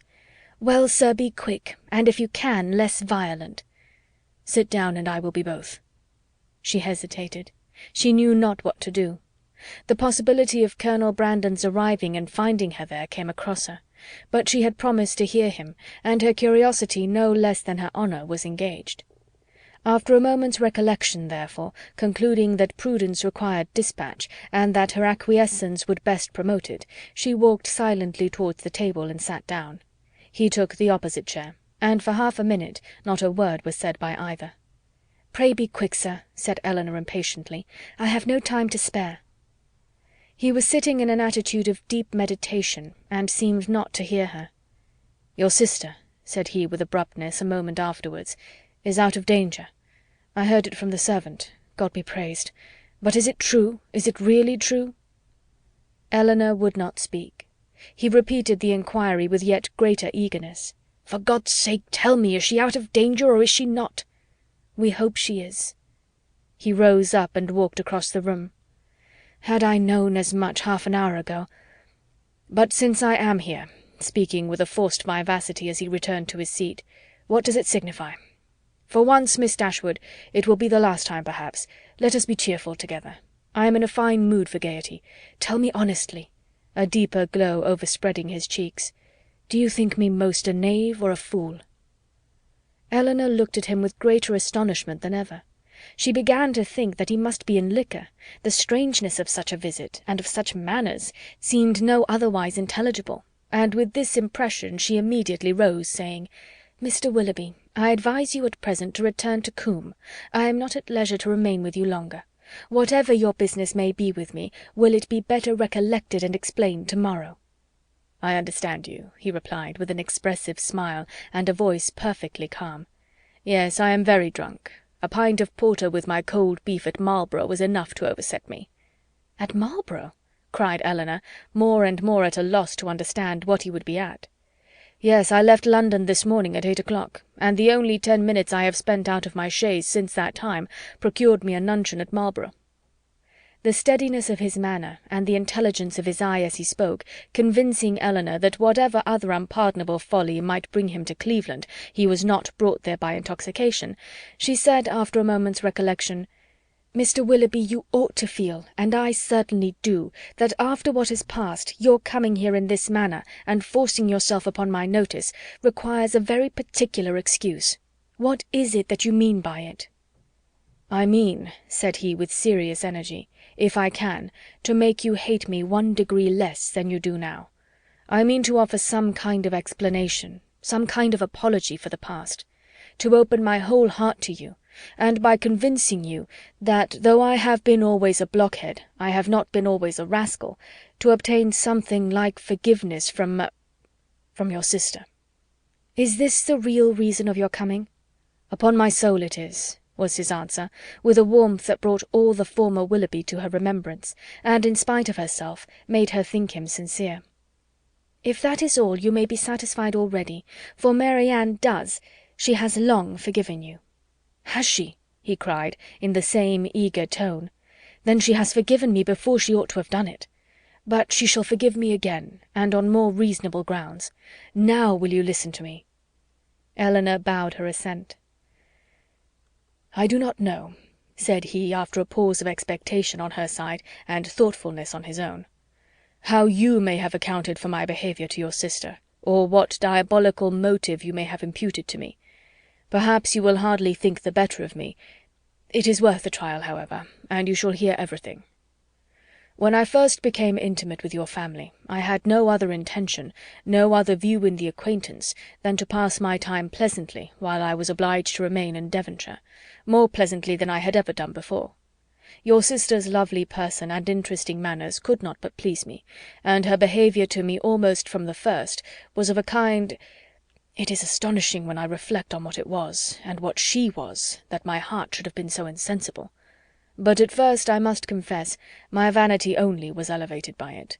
Careless of her happiness, thinking only of my own amusement, giving way to feelings which I had always been too much in the habit of indulging, I endeavoured by every means in my power to make myself pleasing to her, without any design of returning her affection. Miss Dashwood at this point, turning her eyes on him with the most angry contempt, stopped him by saying, "It is hardly worth while, Mr. Willoughby, for you to relate or for me to listen any longer. Such a beginning as this cannot be followed by anything. Do not let me be pained by hearing any more on the subject." "I insist on you hearing the whole of it," he replied. "My fortune was never large, and I had always been expensive, always in the habit of associating with people of better income than myself. Every year since my coming of age, or even before, I believe, had added to my debts.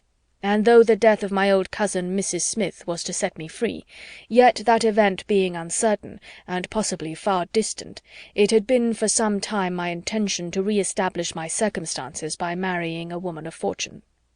To attach myself to your sister, therefore, was not a thing to be thought of, and with a meanness, selfishness, cruelty, which no indignant, no contemptuous look, even of yours, Miss Dashwood, can ever reprobate too much, I was acting in this manner, trying to engage her regard, without a thought of returning it. But one thing may be said for me. Even in that horrid state of selfish vanity, I did not know the extent of the injury I meditated, because I did not then know what it was to love. But have I ever known it? Well, it may be doubted. For had I really loved, could I have sacrificed my feelings to vanity, to avarice, or what is more, could I have sacrificed hers? But I have done it. To avoid a comparative poverty, which her affection and her society would have deprived of all its horrors, I have, by raising myself to affluence, lost everything that could make it a blessing." "You did then," said Elinor, a little softened, "believe yourself at one time attached to her?"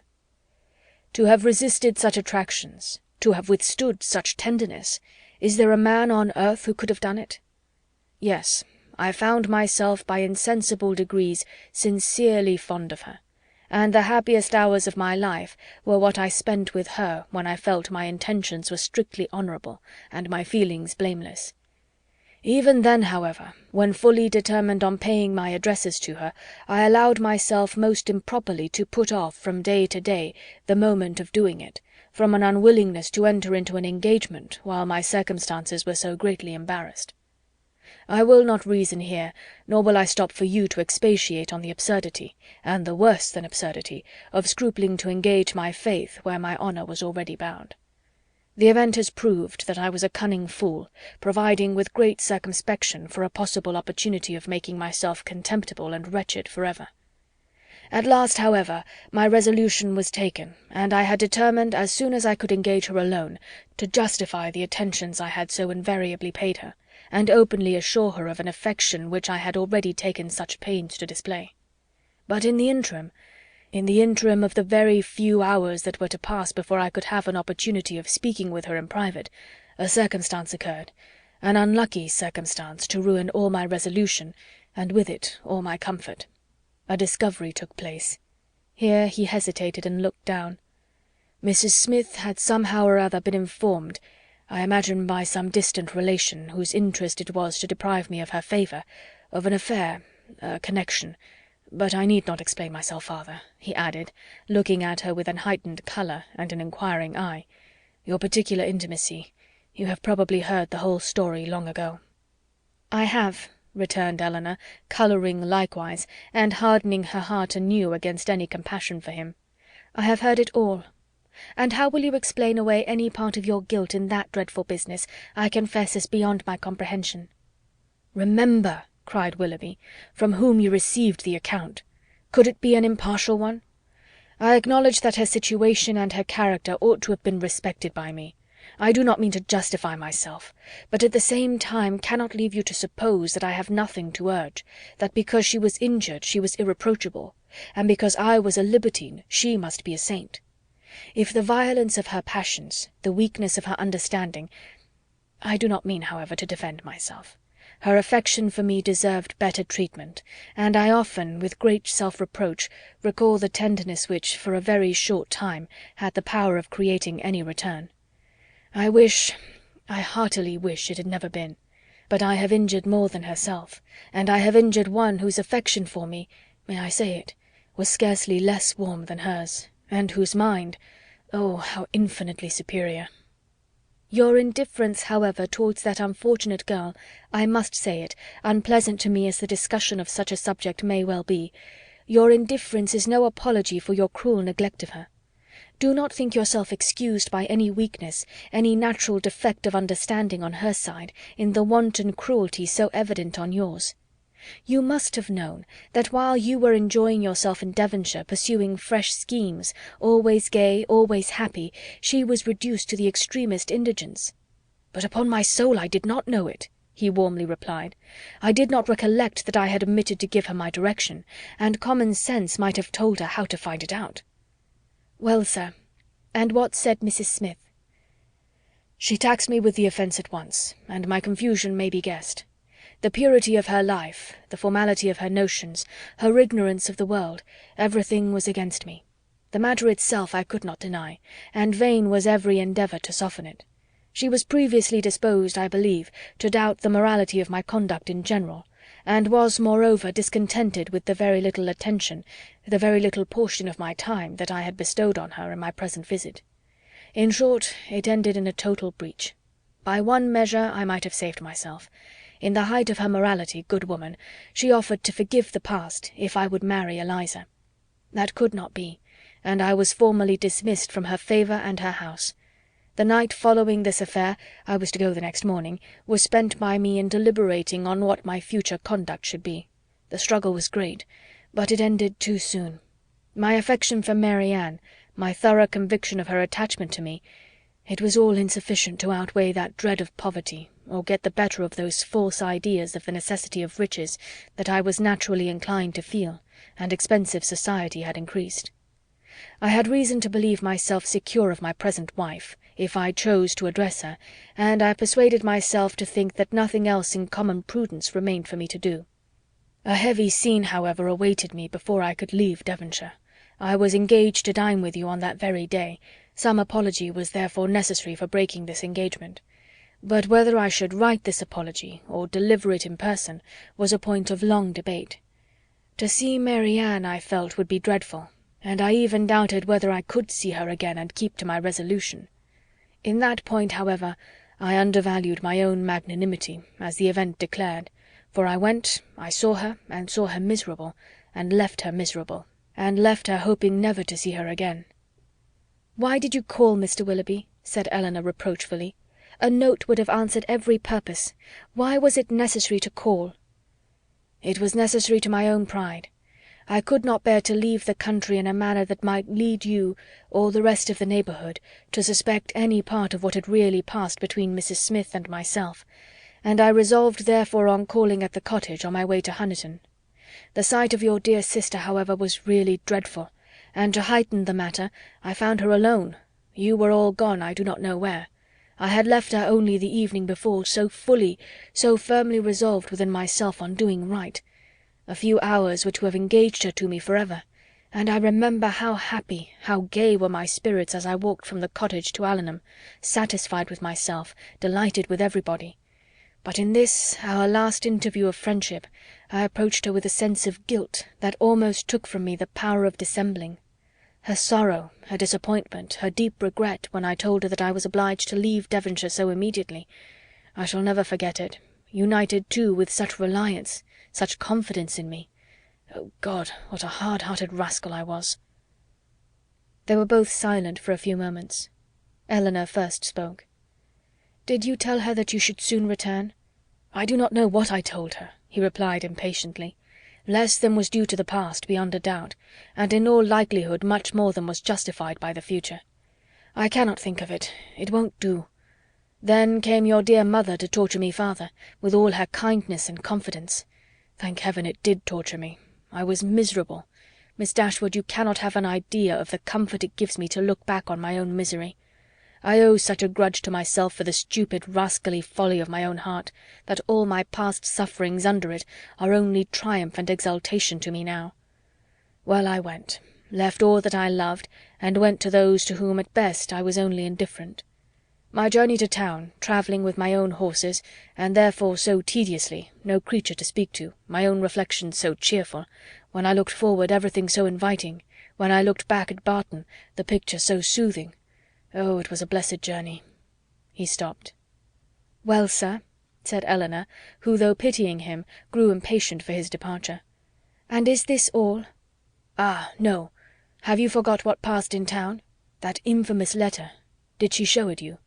"Yes, I saw every note that passed." "When the first of hers reached me, as it immediately did, for I was in town the whole time, what I felt is, in the common phrase, not to be expressed, in a more simple one, perhaps too simple to raise any emotion, my feelings were very, very painful. Every line, every word was, in the hackneyed metaphor which their dear writer, were she here, would forbid, a dagger to my heart. To know that Mary Ann was in town, in the same language, a thunderbolt. Thunderbolts and daggers, what a reproof she would have given me! Her taste, her opinions, I believe they are better known to me than my own, and I am sure they are dearer." Eleanor's heart, which had undergone many changes in the course of this extraordinary conversation, was now softened again. Yet she felt it her duty to check such ideas in her companion as the last. "This is not right, Mr. Willoughby. Remember that you are married. Relate only what in your conscience you think necessary for me to hear." Mary Ann's note, by assuring me that I was still as dear to her as in former days, that in spite of the many, many weeks we had been separated, she was as constant in her own feelings, and as full of faith in the constancy of mine as ever, awakened all my remorse. I say awakened, because time and London, business and dissipation, had in some measure quieted it, and I had been growing a fine hardened villain, fancying myself indifferent to her, and choosing to fancy that she too must have become indifferent to me, talking to myself of our past attachment as a mere idle trifling business, shrugging up my shoulders in proof of its being so, and silencing every reproach, overcoming every scruple, by secretly saying now and then, "I shall be heartily glad to hear she is well married." But this note made me know myself better. I felt that she was infinitely dearer to me than any other woman in the world, and that I was using her infamously. But everything was then just settled between Miss Grey and me. To retreat was impossible. All that I had to do was to avoid you both.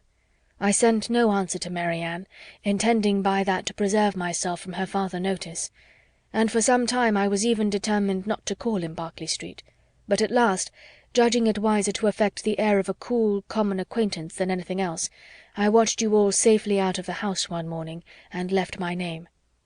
"Watched us out of the house?" "Even so. You would be surprised to hear how often I watched you, how often I was on the point of falling in with you. I have entered many a shop to avoid your sight, as the carriage drove by. Lodging as I did in Bond Street, there was hardly a day in which I did not catch a glimpse of one or other of you, and nothing but the most constant watchfulness on my side, a most invariably prevailing desire to keep out of your sight, could have separated us so long. I avoided the Middletons as much as possible, as well as everybody else who was likely to prove an acquaintance in common. Not aware of their being in town, however, I blundered on Sir John, I believe, the first day of his coming, and the day after I had called at Mrs. Jennings. He asked me to a party, a dance at his house in the evening. Had he not told me as an inducement that you and your sister were to be there, I should have felt it too certain a thing to trust myself near him.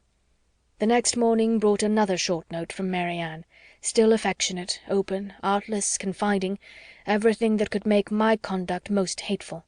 I could not answer it. I tried, but could not frame a sentence. But I thought of her, I believe, every moment of the day. If you can pity me, Miss Dashwood, pity my situation as it was then. With my head and heart full of your sister, I was forced to play the happy lover to another woman.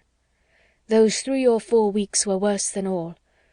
Well, at last, as I need not tell you, you were forced on me, and what a sweet figure I cut! What an evening of agony it was! Mary Ann, beautiful as an angel on one side, calling me Willoughby in such a tone.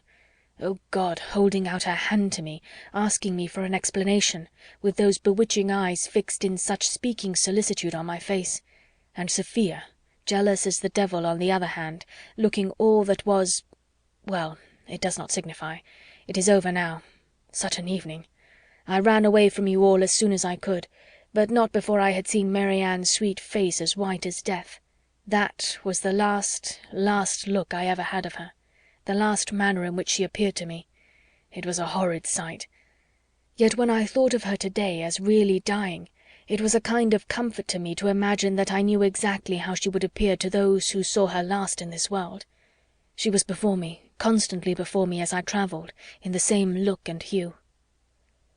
A short pause of mutual thoughtfulness succeeded. Willoughby, first rousing himself, broke it thus: "Well, let me make haste and be gone. Your sister is certainly better, certainly out of danger?" "We are assured of it." "Your poor mother, too, doting on Mary Ann." "But the letter, Mr. Willoughby, your own letter. Have you anything to say about that?" "Yes, yes, that in particular. Your sister wrote to me again, you know, the very next morning. You saw what she said. I was breakfasting at the Ellisons, and her letter, with some others, was brought to me there from my lodgings. It happened to catch Sophia's eye before it caught mine, and its size, the elegance of the paper, the handwriting altogether, immediately gave her a suspicion. Some vague report had reached her before of my attachment to some young lady in Devonshire, and what had passed within her observation the preceding evening had marked who the young lady was, and made her more jealous than ever. Affecting that air of playfulness, therefore, which is delightful in a woman one loves, she opened the letter directly and read its contents. She was well paid for her impudence. She read what made her wretched. Her wretchedness I could have borne, but her passion, her malice, at all events it must be appeased. And, in short, what do you think of my wife's style of letter-writing? Delicate, tender, truly feminine, was it not?" "Your wife? The letter was in your own handwriting?" "Yes, but I had only the credit of servilely copying such sentences as I was ashamed to put my name to. The original was all her own happy thoughts and gentle diction. But what could I do? We were engaged, everything in preparation, the day almost fixed. But I am talking like a fool. Preparation, day. In honest words, her money was necessary to me, and in a situation like mine, anything was to be done to prevent a rupture. And after all, what did it signify to my character in the opinion of Mary Ann and her friends, in what language my answer was couched? It must have been only to one end. My business was to declare myself a scoundrel, and whether I did it with a bow or a bluster was of little importance. I am ruined forever in their opinion, said I to myself. I am shut out forever from their society. They already think me an unprincipled fellow. This letter will only make them think me a blackguard one. Such were my reasonings, as in a sort of desperate carelessness I copied my wife's words, and parted with the last relics of Mary Ann. Her 3 notes, unluckily they were all in my pocket-book, or I should have denied their existence, and hoarded them forever. I was forced to put them up, and could not even kiss them. And the lock of hair, that too I had always carried about with me in the same pocket-book, which was now searched by madam with the most ingratiating virulence. The dear lock, all, every memento was torn from me. "You are very wrong, Mr. Willoughby, very blamable," said Eleanor, while her voice, in spite of herself, betrayed her compassionate emotion. "You ought not to speak in this way, either of Mrs. Willoughby or my sister. You had made your own choice, it was not forced on you. Your wife has a claim to your politeness, to your respect at least. She must be attached to you, or she would not have married you. To treat her with unkindness, to speak of her slightingly, is no atonement to Mary Ann, nor can I suppose it a relief to your own conscience." "Do not talk to me of my wife," said he with a heavy sigh. "She does not deserve your compassion. She knew I had no regard for her when we married. Well, married we were, and came down to Combe Magna to be happy, and afterwards returned to town to be gay. And now do you pity me, Miss Dashwood, or have I said all this to no purpose? Am I, be it only 1 degree, am I less guilty in your opinion than I was before? My intentions were not always wrong. Have I explained away any part of my guilt?" "Yes, you have certainly removed something, a little. You have proved yourself, on the whole, less faulty than I believed you. You have proved your heart less wicked, much less wicked. But I hardly know, the misery that you have inflicted, I hardly know what could have made it worse." "Will you repeat to your sister, when she is recovered, what I have been telling you? Let me be a little lightened too in her opinion as well as in yours. You tell me that she has forgiven me already. Let me be able to fancy that a better knowledge of my heart and of my present feelings will draw from her a more spontaneous, more natural, more gentle, less dignified forgiveness. Tell her of my misery and my penitence. Tell her that my heart was never inconstant to her, and if you will, that at this moment she is dearer to me than ever." "I will tell her all that is necessary to what may comparatively be called your justification. But you have not explained to me the particular reason of your coming now, nor how you heard of her illness." "Last night in Drury Lane lobby I ran against Sir John Middleton, and when he saw who I was, for the first time these 2 months, he spoke to me. That he had cut me ever since my marriage I had seen without surprise or resentment. Now, however, his good-natured, honest, stupid soul, full of indignation against me, and concern for your sister, could not resist the temptation of telling me what he knew ought to, though probably he did not think it would, vex me horridly. As bluntly as he could speak it, therefore, he told me that Mary Ann Dashwood was dying of a putrid fever at Cleveland. A letter that morning received from Mrs. Jennings declared her danger most imminent. The Palmers are all gone off in a fright, etc. I was too much shocked to be able to pass myself off as insensible, even to the undiscerning Sir John. His heart was softened at seeing mine suffer, and so much of his ill will was done away, that when we parted he almost shook me by the hand, while he reminded me of an old promise about a pointer puppy. What I felt on hearing that your sister was dying, and dying too believing me the greatest villain upon earth, scorning, hating me in her latest moments, for how could I tell what horrid projects might not have been imputed? One person I was sure would represent me as capable of anything. What I felt was dreadful. My resolution was soon made, and at 8 o'clock this morning I was in my carriage. Now you know all." Eleanor made no answer. Her thoughts were silently fixed on the irreparable injury which too early an independence, and its consequent habits of idleness, dissipation, and luxury, had made in the mind, the character, the happiness of a man who, to every advantage of person and talents, united a disposition naturally open and honest, and a feeling, affectionate temper. The world had made him extravagant and vain. Extravagance and vanity had made him cold-hearted and selfish. Vanity, while seeking its own guilty triumph at the expense of another, had involved him in a real attachment, which extravagance, or at least its offspring, necessity, had required to be sacrificed. Each faulty propensity in leading him to evil had led him likewise to punishment. The attachment from which against honour, against feeling, against every better interest he had outwardly torn himself, now, when no longer allowable, governed every thought. And the connection, for the sake of which he had, with little scruple, left her sister to misery, was likely to prove a source of unhappiness to himself of a far more incurable nature. From a reverie of this kind she was recalled at the end of some minutes by Willoughby, who, rousing himself from a reverie at least equally painful, started up in preparation for going, and said, "There is no use in staying here. I must be off." "Are you going back to town?" "No, to Combe Magna. I have business there. From thence to town in a day or two. Good-bye." He held out his hand. She could not refuse to give him hers. He pressed it with affection. "And do you think something better of me than you did?" said he, letting it fall, and leaning against the mantelpiece as if forgetting he was to go. Eleanor assured him that she did, that she forgave, pitied, wished him well, was even interested in his happiness, and added some gentle counsel as to the behaviour most likely to promote it. His answer was not very encouraging. "As to that," said he, "I must rub through the world as well as I can. Domestic happiness is out of the question. If, however, I am allowed to think that you and yours feel an interest in my fate and actions, it may be the means, it may put me on my guard, at least it may be something to live for. Mary Ann, to be sure, is lost to me forever. Were I even by any blessed chance at liberty again—" Eleanor stopped him with a reproof. "Well," he replied, "once more good-bye.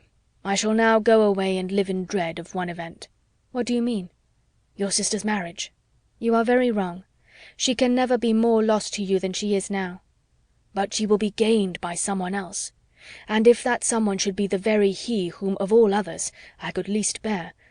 But I will not stay to rob myself of all your compassionate goodwill, by showing that where I have most injured I can least forgive. Good-bye. God bless you." And with these words he almost ran out of the room. End of chapter 44. Chapter 45 of Sense and Sensibility by Jane Austen. Recording by Karen Savage. Chapter 45. Elinor, for some time after he left her, for some time even after the sound of his carriage had died away, remained too much oppressed by a crowd of ideas, widely differing in themselves, but of which sadness was the general result, to think even of her sister.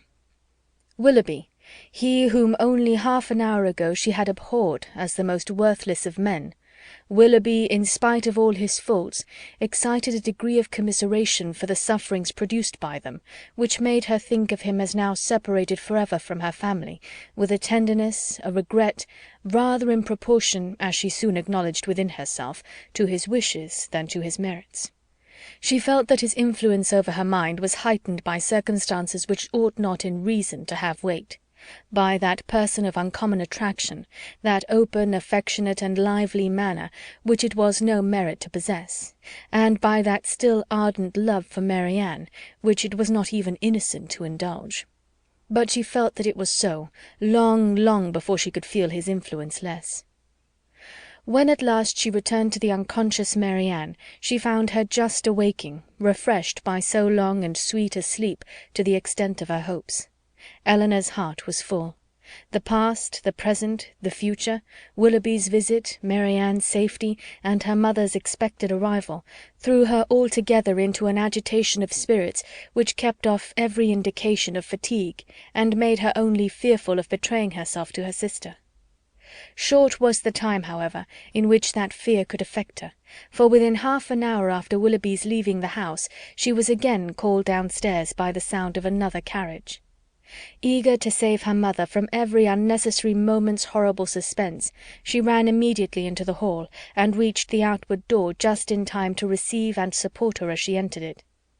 Mrs. Dashwood, whose terror as they drew near the house had produced almost the conviction of Marianne's being no more, had no voice to inquire after her, no voice even for Elinor; but she, waiting neither for salutation nor inquiry, instantly gave the joyful relief, and her mother, catching it with all her usual warmth, was in a moment as much overcome by her happiness as she had been before by her fears. She was supported into the drawing-room between her daughter and her friend, and there, shedding tears of joy, though still unable to speak, embraced Elinor again and again, turning from her at intervals to press Colonel Brandon's hand, with a look which spoke at once her gratitude and her conviction of his sharing with herself in the bliss of the moment.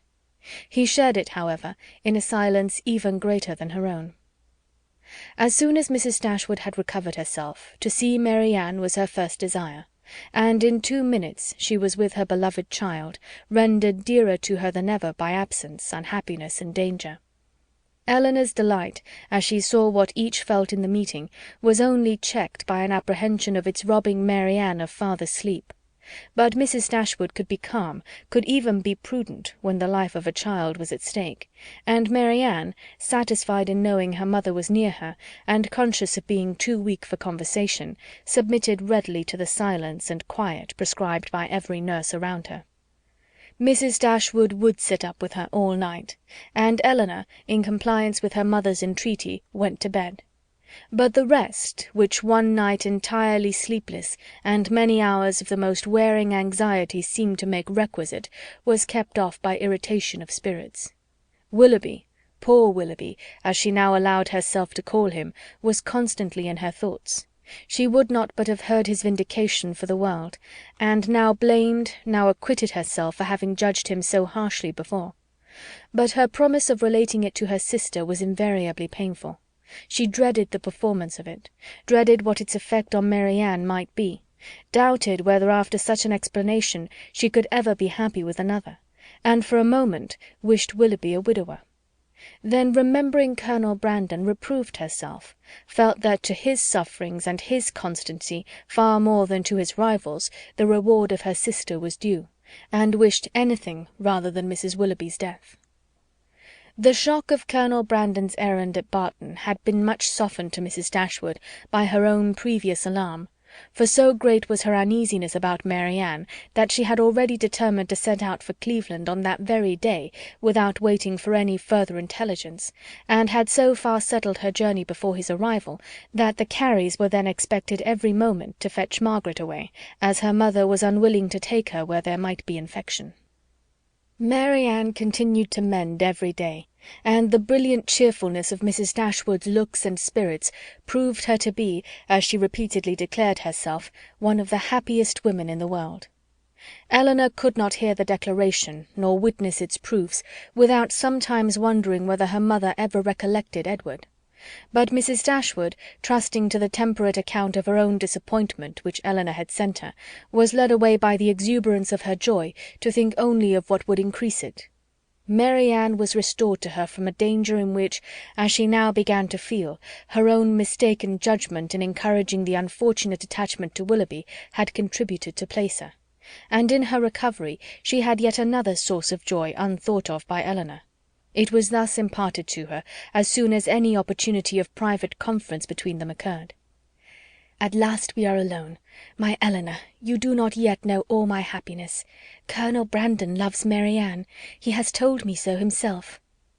Her daughter, feeling by turns both pleased and pained, surprised and not surprised, was all silent attention. "You are never like me, dear Elinor, or I should wonder at your composure now.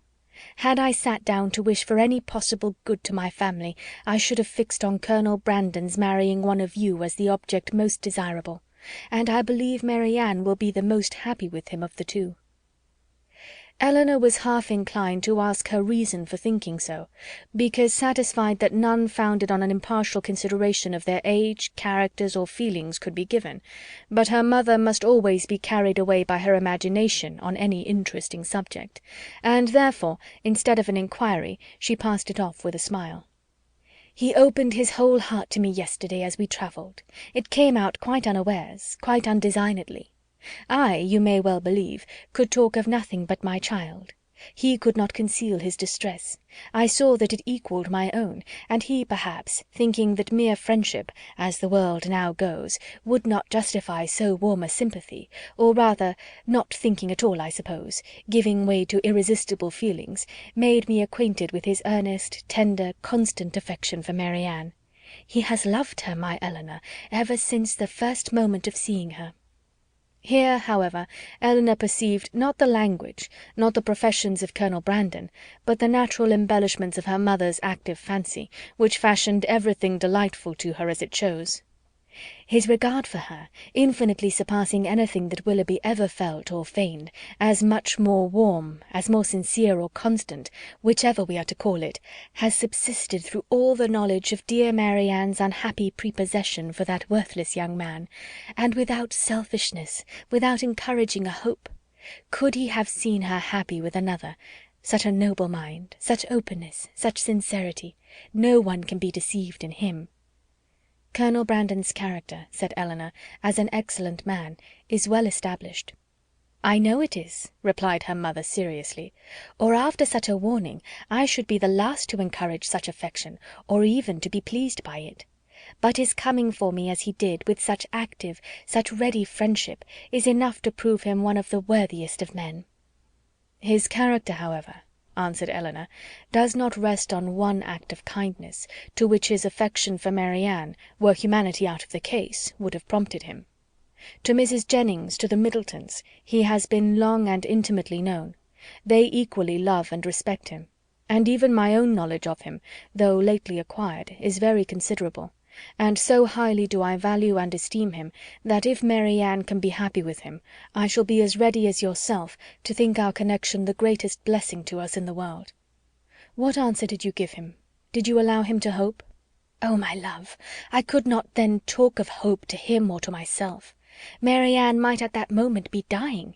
But he did not ask for hope or encouragement. His was an involuntary confidence, an irrepressible effusion to a soothing friend, not an application to a parent. Yet after a time I did say, for at first I was quite overcome, that if she lived, as I trusted she might, my greatest happiness would lie in promoting their marriage. And since our arrival, since our delightful security, I have repeated it to him more fully, have given him every encouragement in my power. Time, a very little time, I tell him, will do everything. Mary Ann's heart is not to be wasted for ever on such a man as Willoughby. His own merits must soon secure it. To judge from the Colonel's spirits, however, you have not yet made him equally sanguine." No, he thinks Mary Ann's affection too deeply rooted for any change in it under a great length of time, and even supposing her heart again free, is too diffident of himself to believe that with such a difference of age and disposition he could ever attach her. There, however, he is quite mistaken. His age is only so much beyond hers as to be an advantage, as to make his character and principles fixed, and his disposition, I am well convinced, is exactly the very one to make your sister happy. And his person, his manners too, are all in his favour. My partiality does not blind me. He certainly is not so handsome as Willoughby, but at the same time there is something much more pleasing in his countenance. There was always a something, if you remember, in Willoughby's eyes at times, which I did not like.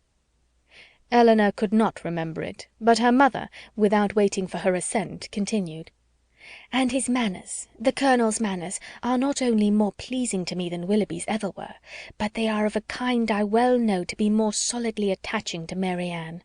Their gentleness, their genuine attention to other people, and their manly, unstudied simplicity, is much more accordant with her real disposition than the liveliness, often artificial, and often ill-timed, of the other.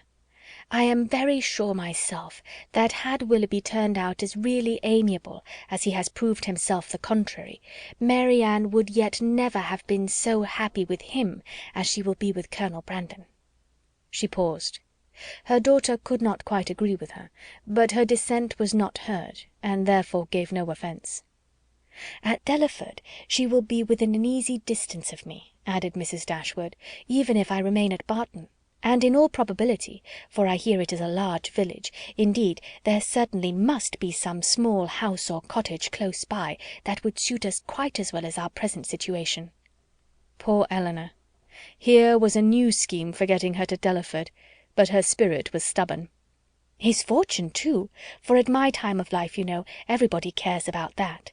And though I neither know nor desire to know what it really is, I am sure it must be a good one.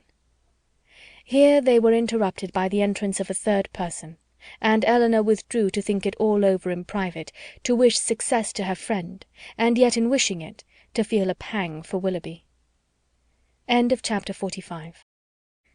Chapter 46 of Sense and Sensibility by Jane Austen. Recording by Karen Savage. Chapter 46.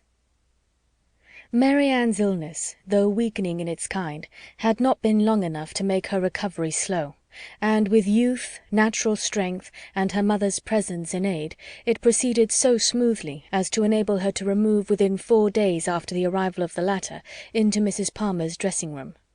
When there, at her own particular request, for she was impatient to pour forth her thanks to him for fetching her mother, Colonel Brandon was invited to visit her.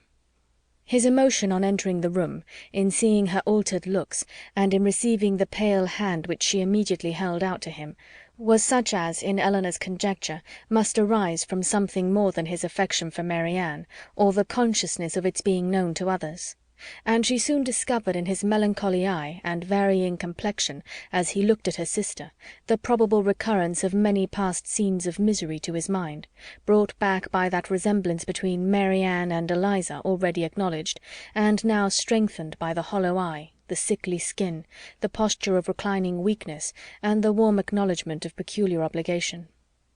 Mrs. Dashwood, not less watchful of what passed than her daughter, but with a mind very differently influenced, and therefore watching to very different effect, saw nothing in the Colonel's behaviour but what arose from the most simple and self-evident sensations, while in the actions and words of Mary Ann she persuaded herself to think that something more than gratitude already dawned. At the end of another day or two, Mary Ann growing visibly stronger every 12 hours, Mrs. Dashwood, urged equally by her own and her daughter's wishes, began to talk of removing to Barton. On her measures depended those of her 2 friends. Mrs. Jennings could not quit Cleveland during the Dashwoods' stay, and Colonel Brandon was soon brought, by their united request, to consider his own abode there as equally determinate, if not equally indispensable. At his and Mrs. Jennings' united request in return, Mrs. Dashwood was prevailed on to accept the use of his carriage on her journey back, for the better accommodation of her sick child, and the colonel, at the joint invitation of Mrs. Dashwood and Mrs. Jennings, whose active good nature made her friendly and hospitable for other people as well as herself, engaged with pleasure to redeem it by a visit at the cottage in the course of a few weeks. The day of separation and departure arrived, and Marianne, after taking so particular and lengthened a leave of Mrs. Jennings, one so earnestly grateful, so full of respect and kind wishes, as seemed due to her own heart from a secret acknowledgment of past inattention, and bidding Colonel Brandon farewell with the cordiality of a friend, was carefully assisted by him into the carriage, of which he seemed anxious that she should engross at least half. Mrs. Dashwood and Elinor then followed, and the others were left by themselves, to talk of the travellers, and feel their own dulness, till Mrs. Jennings was summoned to her chaise, to take comfort in the gossip of her maid for the loss of her two young companions, and Colonel Brandon immediately afterwards took his solitary way to Delaford. The Dashwoods were 2 days on the road, and Marianne bore her journey on both without essential fatigue. Everything that the most zealous affection, the most solicitous care could do to render her comfortable, was the office of each watchful companion, and each found their reward in her bodily ease and her calmness of spirits. To Elinor the observation of the latter was particularly grateful. She who had seen her week after week so constantly suffering, oppressed by anguish of heart which she had neither courage to speak of nor fortitude to conceal, now saw with a joy, which no other could equally share, an apparent composure of mind, which, in being the result, as she trusted, of serious reflection, must eventually lead her to contentment and cheerfulness. As they approached Barton, indeed, and entered on scenes of which every field and every tree brought some peculiar, some painful recollection, she grew silent and thoughtful, and turning away her face from their notice, sat earnestly gazing through the window. But here Elinor could neither wonder nor blame, and when she saw, as she assisted Marianne from the carriage, that she had been crying, she saw only an emotion too natural in itself to raise anything less tender than pity, and in its unobtrusiveness entitled to praise. In the whole of her subsequent manner she traced the direction of a mind awakened to reasonable exertion, for no sooner had they entered their common sitting-room than Marianne turned her eyes around it with a look of resolute firmness, as if determined at once to accustom herself to the sight of every object with which the remembrance of Willoughby could be connected. She said little, but every sentence aimed at cheerfulness, and though a sigh sometimes escaped her, it never passed away without the atonement of a smile. After dinner she would try her pianoforte. She went to it, but the music on which her eye first rested was an opera, procured for her by Willoughby, containing some of their favourite duets, and bearing on its outward leaf her own name in his handwriting. That would not do. She shook her head, put the music aside, and, after running over the keys for a minute, complained of feebleness in her fingers, and closed the instrument again, declaring, however, with firmness as she did so, that she should in future practise much. The next morning produced no abatement in these happy symptoms. On the contrary, with a mind and body alike strengthened by rest, she looked and spoke with more genuine spirit, anticipating the pleasure of Margaret's return, and talking of the dear family party which would then be restored, of their mutual pursuits and cheerful society, as the only happiness worth a wish. "When the weather is settled and I have recovered my strength," said she, "we will take long walks together every day. We will walk to the farm at the edge of the down, and see how the children go on. We will walk to Sir John's new plantations at Barton Cross, and the Abbeyland, and we will often go to the old ruins of the Priory, and try to trace its foundations as far as we are told they once reached. I know we shall be happy. I know the summer will pass happily away. I mean never to be later in writing than 6, and from that time till dinner I shall divide every moment between music and reading. I have formed my plan, and am determined to enter on a course of serious study. Our own library is too well known to me to be resorted to for anything beyond mere amusement, but there are many works well worth reading at the Park, and there are others of more modern production which I know I can borrow of Colonel Brandon. By reading only 6 hours a day I shall gain in the course of a 12-month a great deal of instruction which I now feel myself to want." Elinor honoured her for a plan which originated so nobly as this, though smiling to see the same eager fancy which had been leading her to the extreme of languid indolence and selfish repining now at work in introducing excess into a scheme of such rational employment and virtuous self-control. Her smile, however, changed to a sigh when she remembered that promise to Willoughby was yet unfulfilled, and feared she had that to communicate which might again unsettle the mind of Marianne, and ruin, at least for a time, this fair prospect of busy tranquillity. Willing, therefore, to delay the evil hour, she resolved to wait till her sister's health were more secure before she appointed it. But the resolution was made only to be broken. Marianne had been 2 or 3 days at home before the weather was fine enough for an invalid like herself to venture out. But at last a soft, genial morning appeared, such as might tempt the daughter's wishes and the mother's confidence, and Marianne, leaning on Elinor's arm, was authorized to walk as long as she could without fatigue in the lane before the house.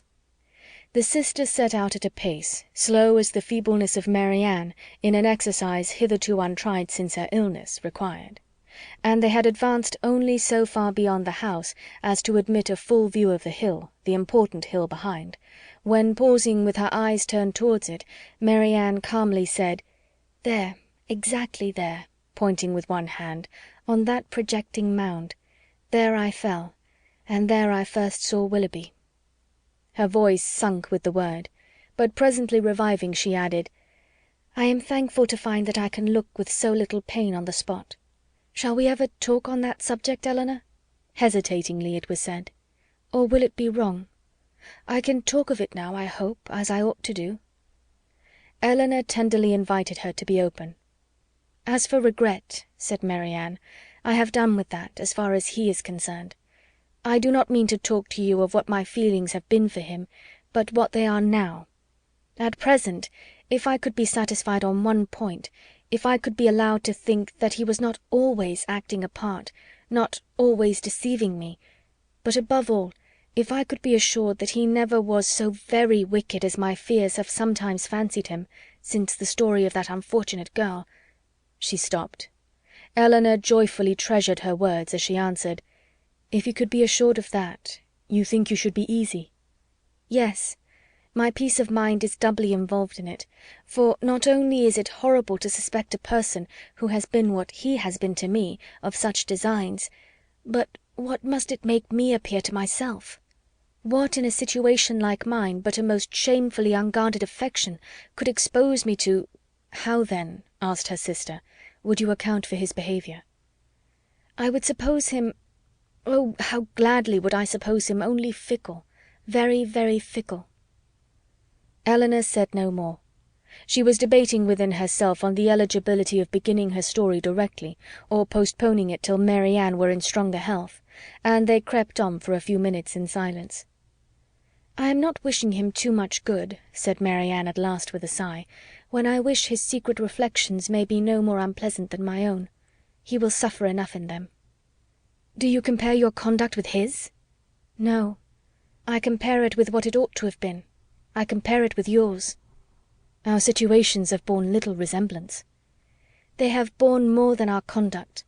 Do not, my dearest Elinor, let your kindness defend what I know your judgment must censure. My illness has made me think. It has given me leisure and calmness for serious recollection. Long before I was enough recovered to talk, I was perfectly able to reflect. I considered the past. I saw in my own behaviour, since the beginning of our acquaintance with him last autumn, nothing but a series of imprudence towards myself, and want of kindness to others. I saw that my own feelings had prepared my sufferings, and that my want of fortitude under them had almost led me to the grave. My illness, I well knew, had been entirely brought on by myself, by such negligence of my own health as I had felt even at the time to be wrong. Had I died, it would have been self-destruction. I did not know my danger till the danger was removed, but with such feelings as these reflections gave me, I wonder at my recovery, wonder that the very eagerness of my desire to live, to have time for atonement to my God and to you all, did not kill me at once. Had I died, in what peculiar misery should I have left you, my nurse, my friend, my sister, You who had seen all the fretful selfishness of my latter days, who had known all the murmurings of my heart. How should I have lived in your remembrance? My mother too! How could you have consoled her? I cannot express my own abhorrence of myself. Whenever I looked towards the past, I saw some duty neglected, or some failing indulged. Everybody seemed injured by me. The kindness, the unceasing kindness of Mrs. Jennings, I had repaid with ungrateful contempt. To the Middletons, to the Palmers, the Steeles, to every common acquaintance even, I had been insolent and unjust. With a heart hardened against their merits, and a temper irritated by their very attention. To John, to Fanny, yes, even to them, little as they deserve, I had given less than their due. But you above all, above my mother, had been wronged by me. I, and only I, knew your heart and its sorrows. Yet to what did it influence me? Not to any compassion that could benefit you or myself. Your example was before me, but to what avail? Was I more considerate of you and your comfort?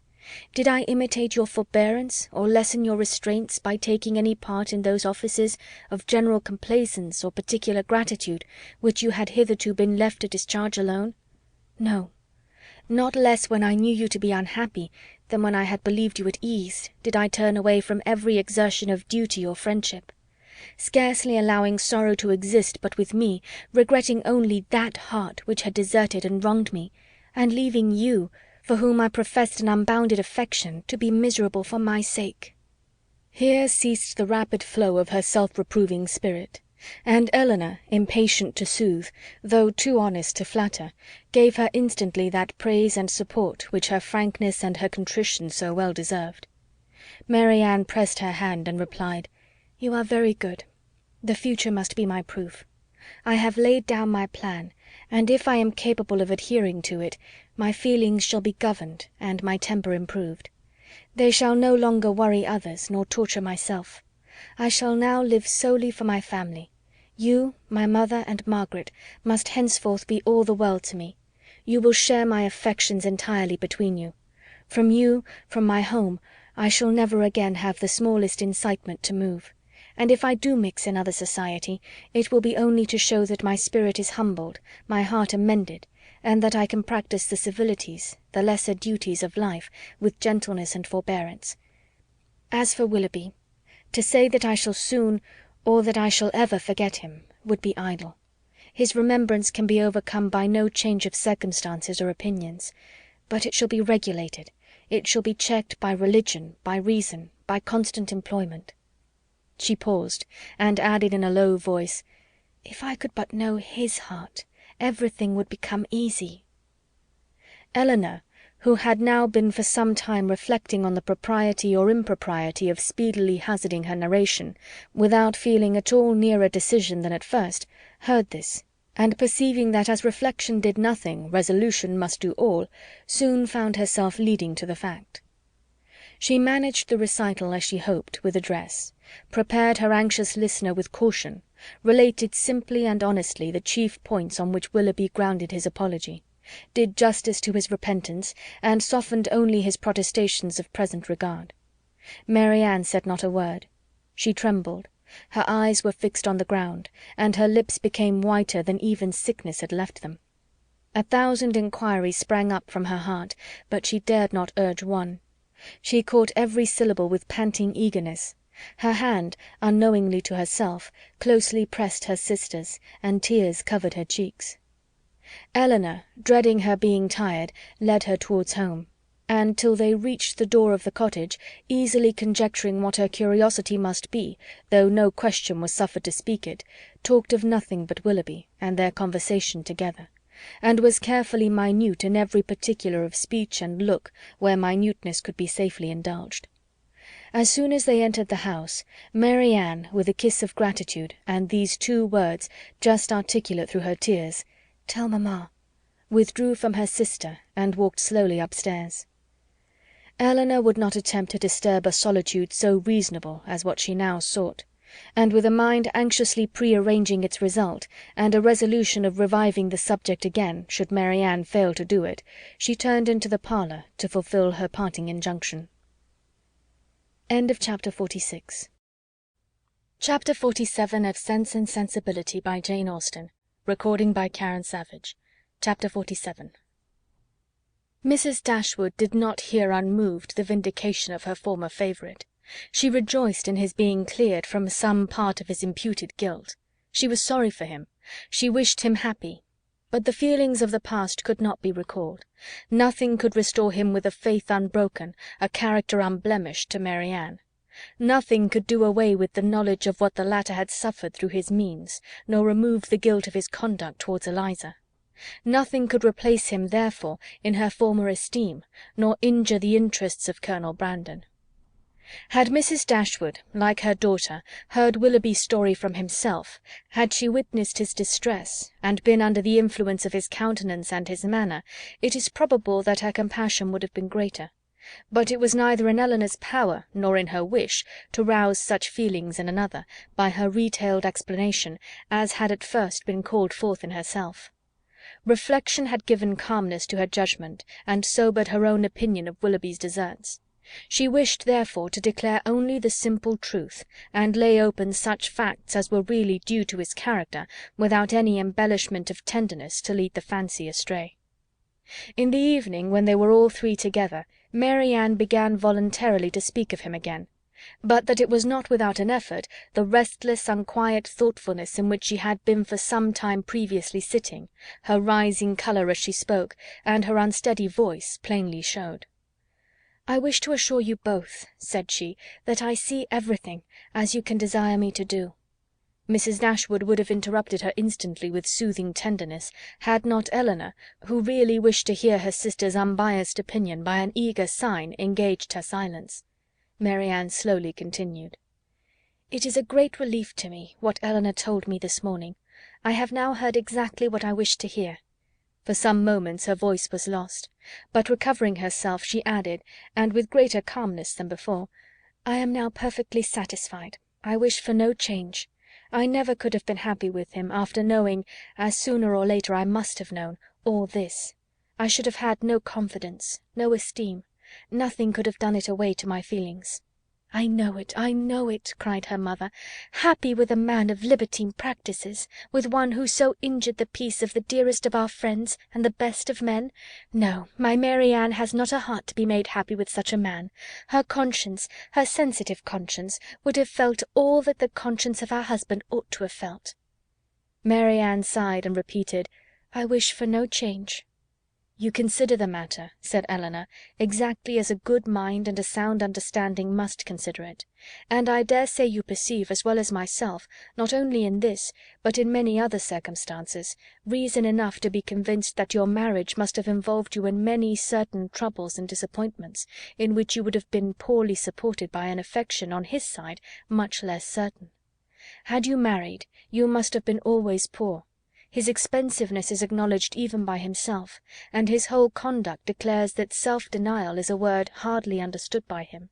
His demands and your inexperience together, on a small, very small income, must have brought on distresses which would not be the less grievous to you from having been entirely unknown and unthought of before.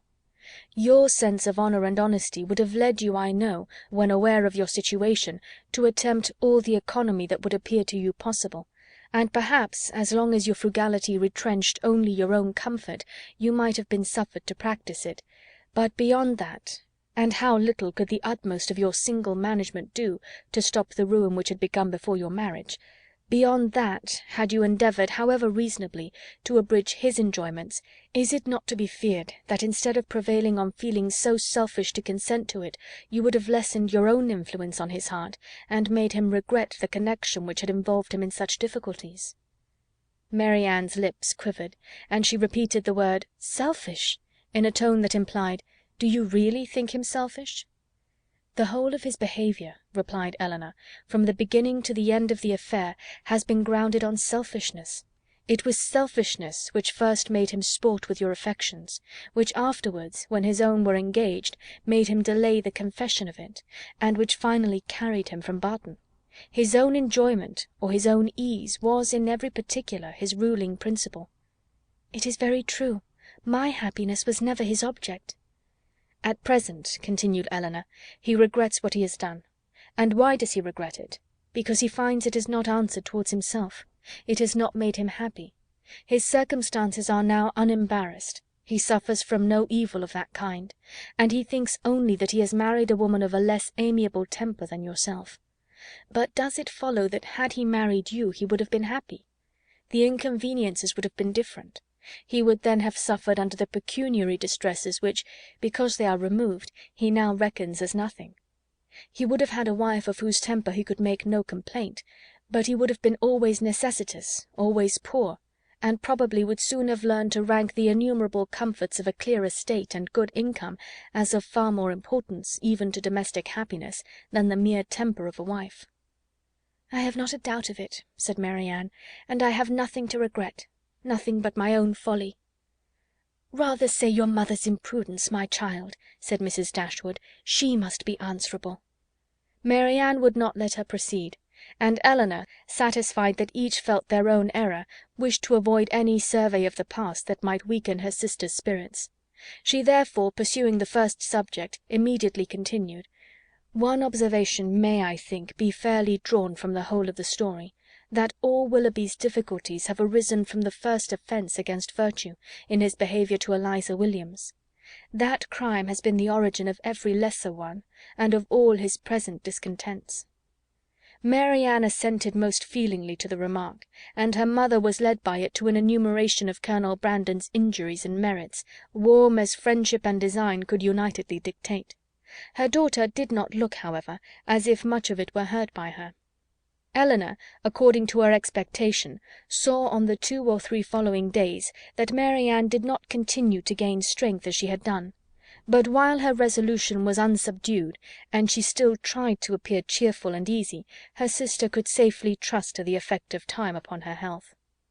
Margaret returned, and the family were again all restored to each other, again quietly settled at the cottage, and if not pursuing their usual studies with quite so much vigour as when they first came to Barton, at least planning a vigorous prosecution of them in future.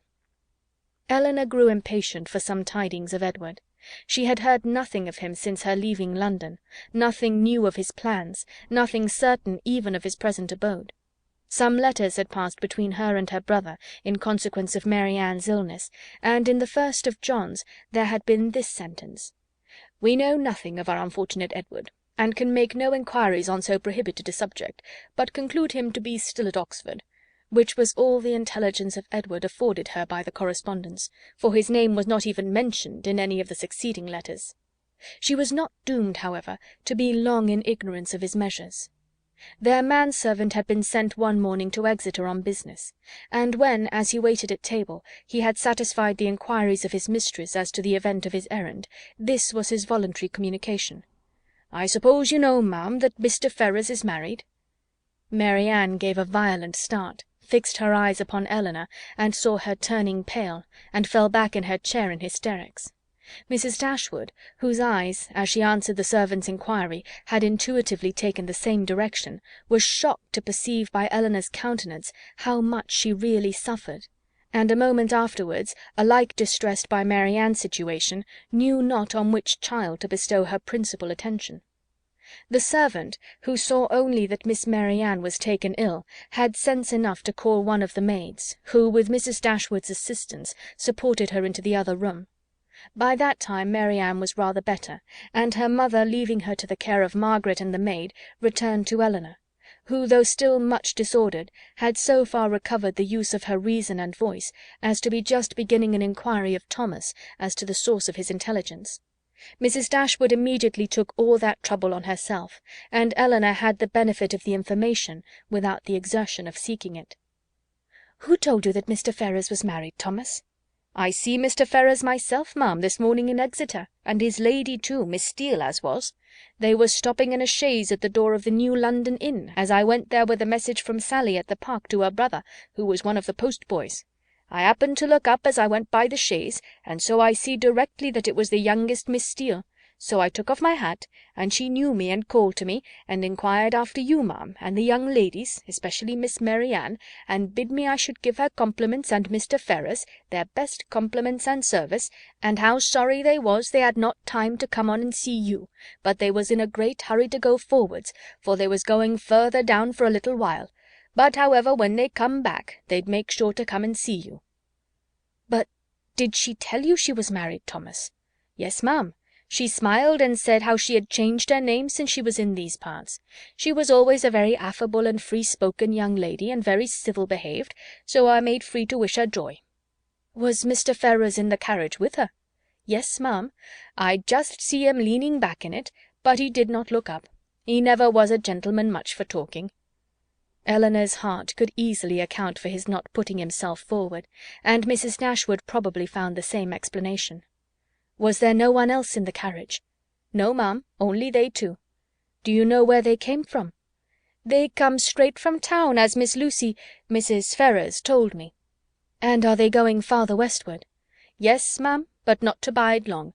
They will soon be back again, and then they'd be sure and call here."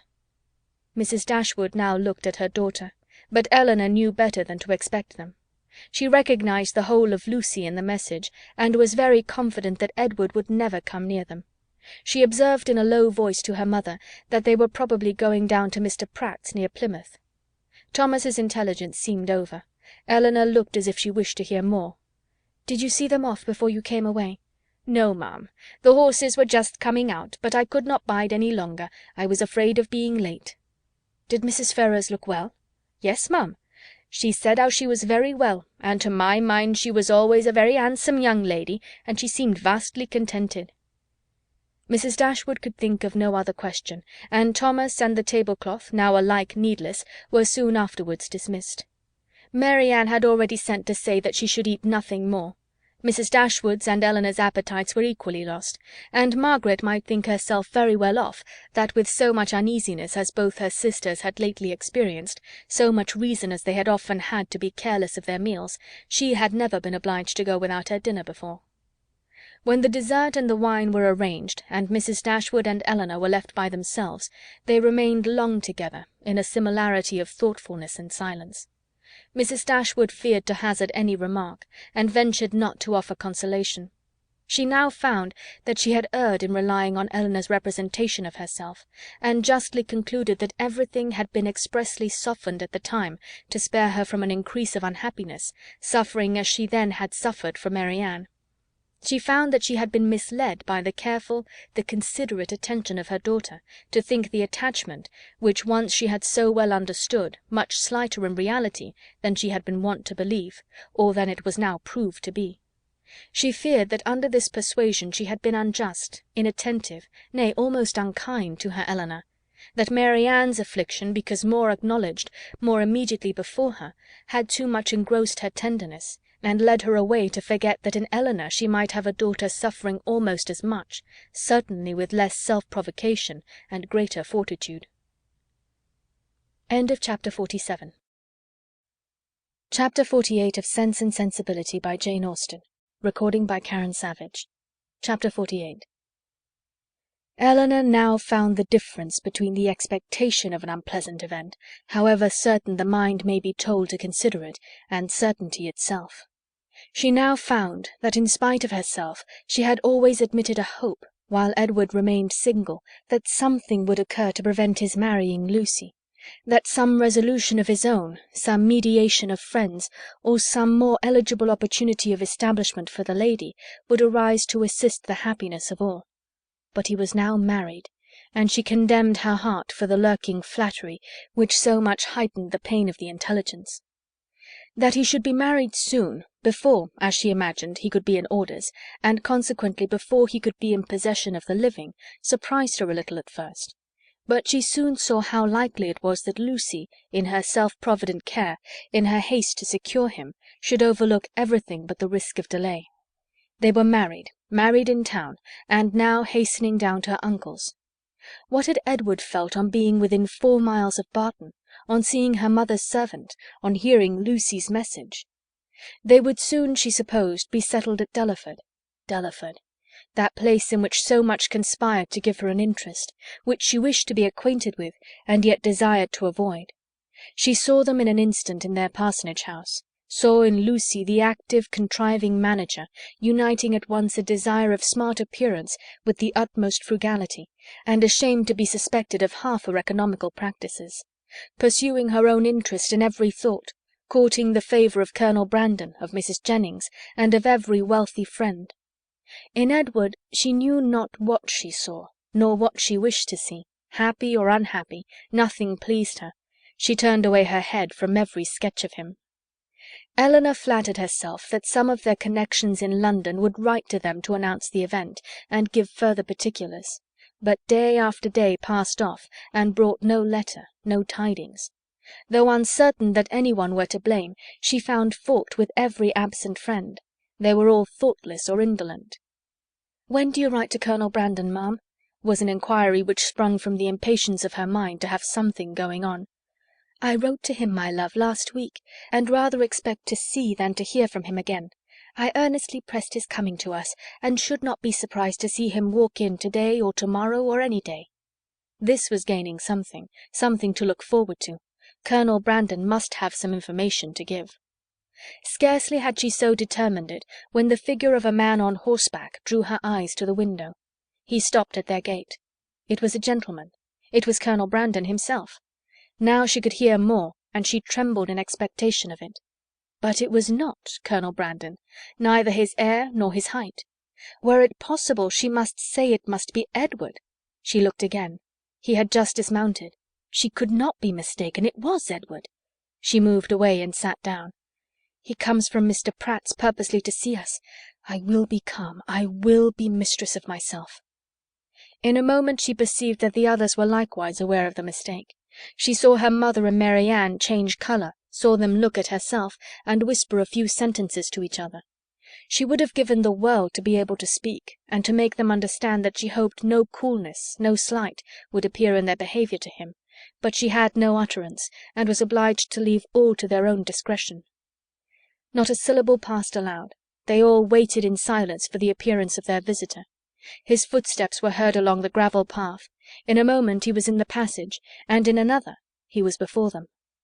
His countenance, as he entered the room, was not too happy, even for Elinor. His complexion was white with agitation, and he looked as if fearful of his reception, and conscious that he merited no kind one.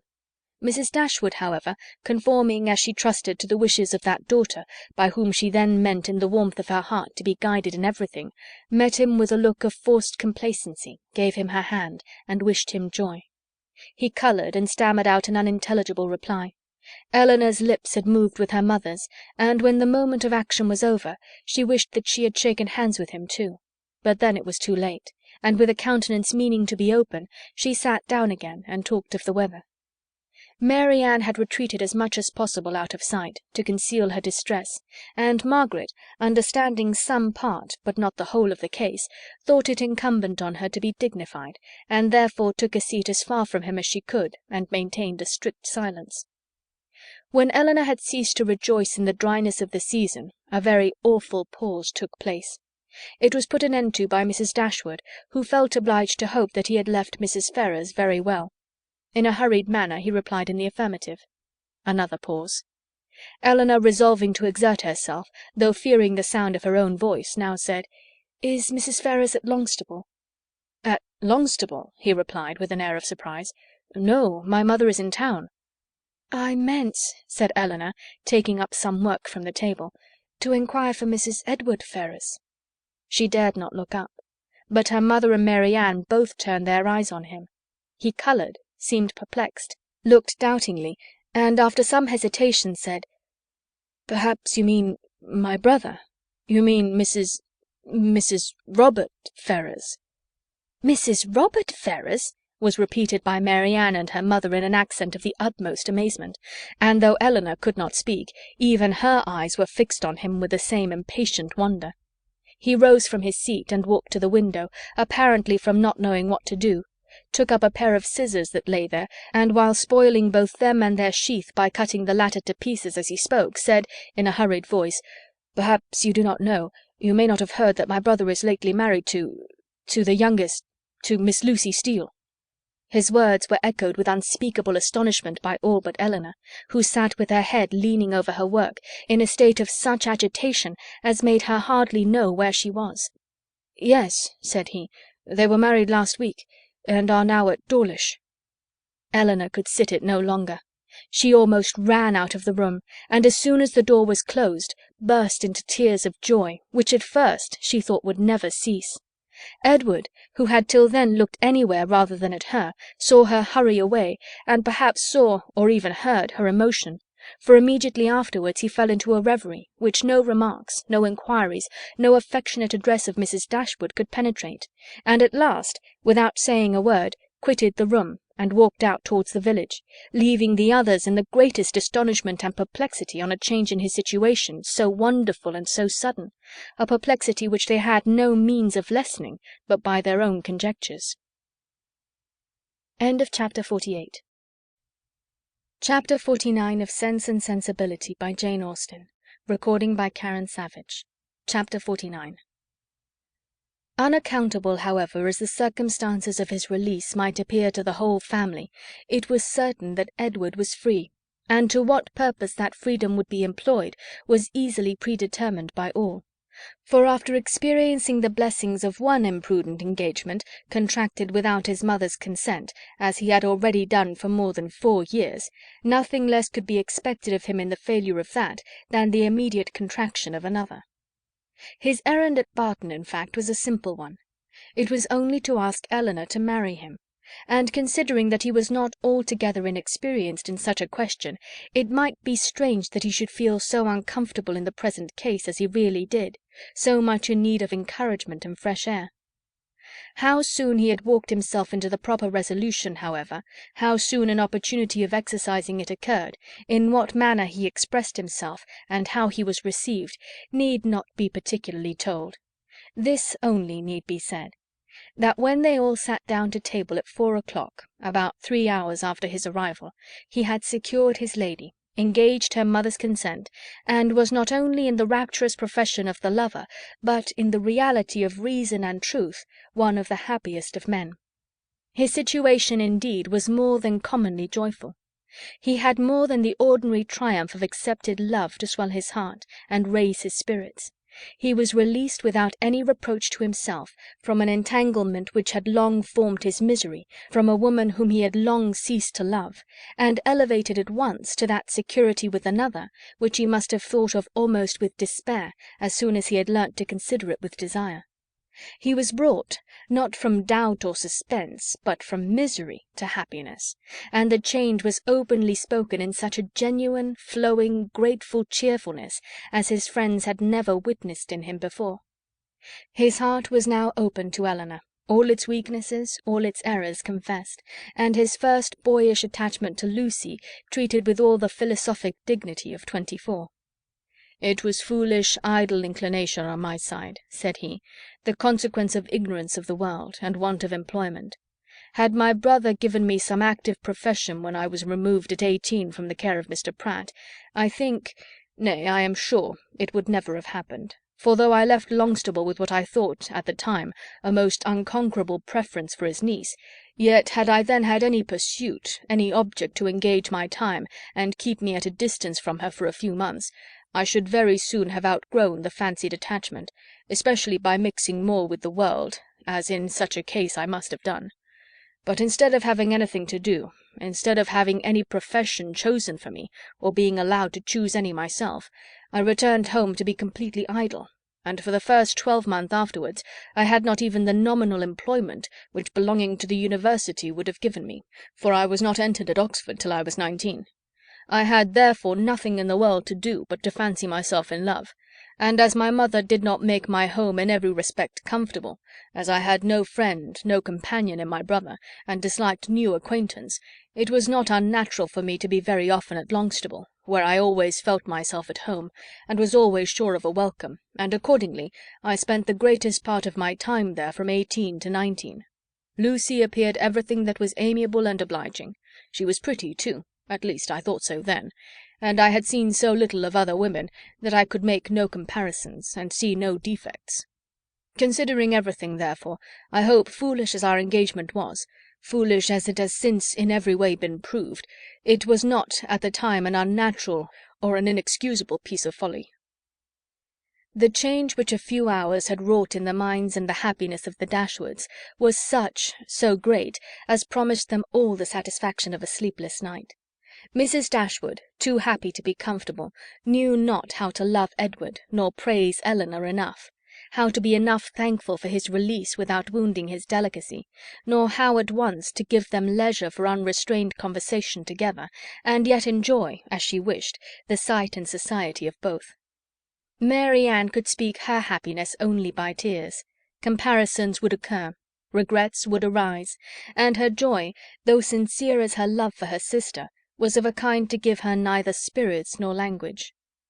But Elinor, how are her feelings to be described? From the moment of learning that Lucy was married to another, that Edward was free, to the moment of his justifying the hopes which had so instantly followed, she was everything by turns but tranquil. But when the second moment had passed, when she found every doubt, every solicitude removed, compared her situation with what so lately it had been, saw him honourably released from his former engagement, saw him instantly profiting by the release to address herself and declare an affection as tender, as constant as she had ever supposed it to be, she was oppressed, she was overcome by her own felicity, and happily disposed as is the human mind to be easily familiarized with any change for the better, it required several hours to give sedateness to her spirits, or any degree of tranquillity to her heart. Edward was now fixed at the cottage at least for a week.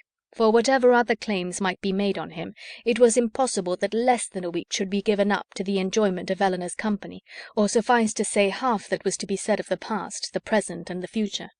For though a very few hours spent in the hard labour of incessant talking will dispatch more subjects than can really be in common between any two rational creatures, yet with lovers it is different. Between them no subject is finished, no communication is even made, till it has been made at least 20 times over. Lucy's marriage, the unceasing and unreasonable wonder among them all, formed of course one of the earliest discussions of the lovers, and Elinor's particular knowledge of each party made it appear to her in every view as one of the most extraordinary and unaccountable circumstances she had ever heard. How they could be thrown together, and by what attraction Robert could be drawn on to marry a girl of whose beauty she had herself heard him speak without any admiration, a girl, too, already engaged to his brother, and on whose account that brother had been thrown off by his family, it was beyond her comprehension to make out. To her own heart it was a delightful affair, to her imagination it was even a ridiculous one, but to her reason, her judgment, it was completely a puzzle. Edward could only attempt an explanation by supposing that, perhaps, at first accidentally meeting, the vanity of the one had been so worked on by the flattery of the other as to lead by degrees to all the rest. Elinor remembered what Robert had told her in Harley Street of his opinion of what his own mediation in his brother's affairs might have done, if applied to in time. She repeated it to Edward.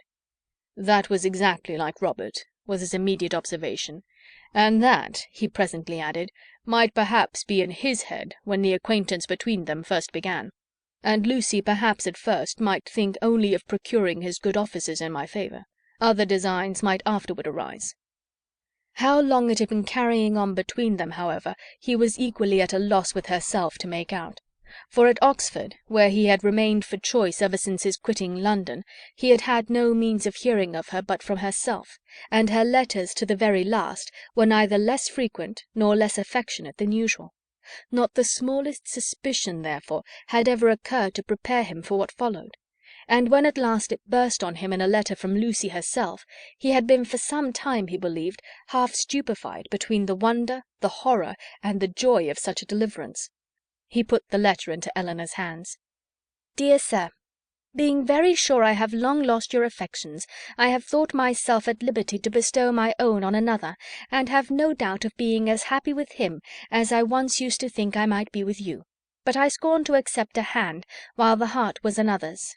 Sincerely wish you happy in your choice, and it shall not be my fault if we are not always good friends, as our near relationship now makes proper.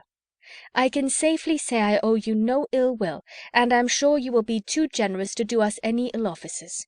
Your brother has gained my affections entirely, and as we could not live without one another, we are just returned from the altar, and are now on our way to Dawlish for a few weeks, which place your dear brother has great curiosity to see, but thought I would first trouble you with these few lines, and shall always remain your sincere well-wisher, friend, and sister, Lucy Ferrars. I have burnt all your letters, and will return your picture the first opportunity. Please to destroy my scrawls, but the ring with my hair you are very welcome to keep.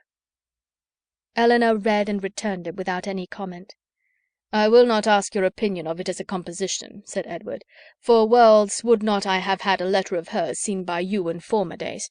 In a sister it is bad enough, but in a wife! How I have blushed over the pages of her writing! And I believe I may say that since the first half-year of our foolish business, this is the only letter I ever received from her, of which the substance made me any amends for the defect of the style." "However it may have come about," said Elinor after a pause, "they are certainly married, and your mother has brought on herself a most appropriate punishment. The independence she settled on Robert, through resentment against you, has put it in his power to make his own choice, and she has actually been bribing one son with 1,000 a year to do the very deed which she disinherited the other for intending to do. She will hardly be less hurt, I suppose, by Robert's marrying Lucy than she would have been by your marrying her." "She will be more hurt by it, for Robert always was her favourite. She will be more hurt by it, and on the same principle will forgive him much sooner." In what state the affair stood at present between them, Edward knew not, for no communication with any of his family had yet been attempted by him. He had quitted Oxford within 24 hours after Lucy's letter arrived, and with only one object before him, the nearest road to Barton, had had no leisure to form any scheme of conduct with which that road did not hold the most intimate connection. He could do nothing till he were assured of his fate with Miss Dashwood, and by his rapidity in seeking that fate, it is to be supposed, in spite of the jealousy with which he had once thought of Colonel Brandon, in spite of the modesty with which he rated his own deserts, and the politeness with which he talked of his doubts, he did not, upon the whole, expect a very cruel reception. It was his business, however, to say that he did, and he said it very prettily. What he might say on the subject a twelvemonth after must be referred to the imagination of husbands and wives.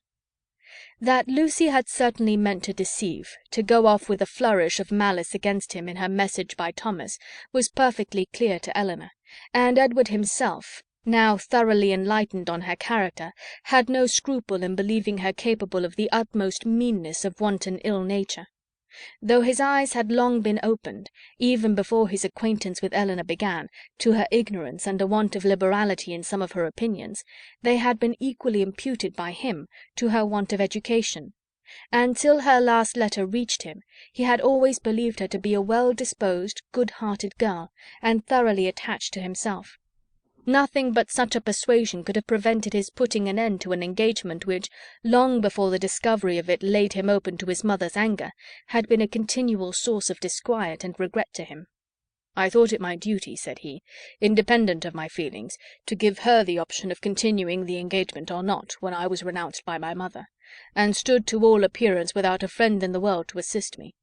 In such a situation as that, where there seemed nothing to tempt the avarice or the vanity of any living creature, how could I suppose, when she so earnestly, so warmly insisted on sharing my fate, whatever it might be, that anything but the most disinterested affection was her inducement? And even now, I cannot comprehend on what motive she acted, or what fancied advantage it could be to her to be fettered to a man for whom she had not the smallest regard, and who had only £2,000 in the world. She could not foresee that Colonel Brandon would give me a living." "No, but she might suppose that something would occur in your favour, that your own family might in time relent. And at any rate she lost nothing by continuing the engagement, for she has proved that it fettered neither her inclination nor her actions. The connection was certainly a respectable one, and probably gained her consideration among her friends. And if nothing more advantageous occurred, it would be better for her to marry you than be single." Edward was, of course, immediately convinced that nothing could have been more natural than Lucy's conduct, nor more self-evident than the motive of it.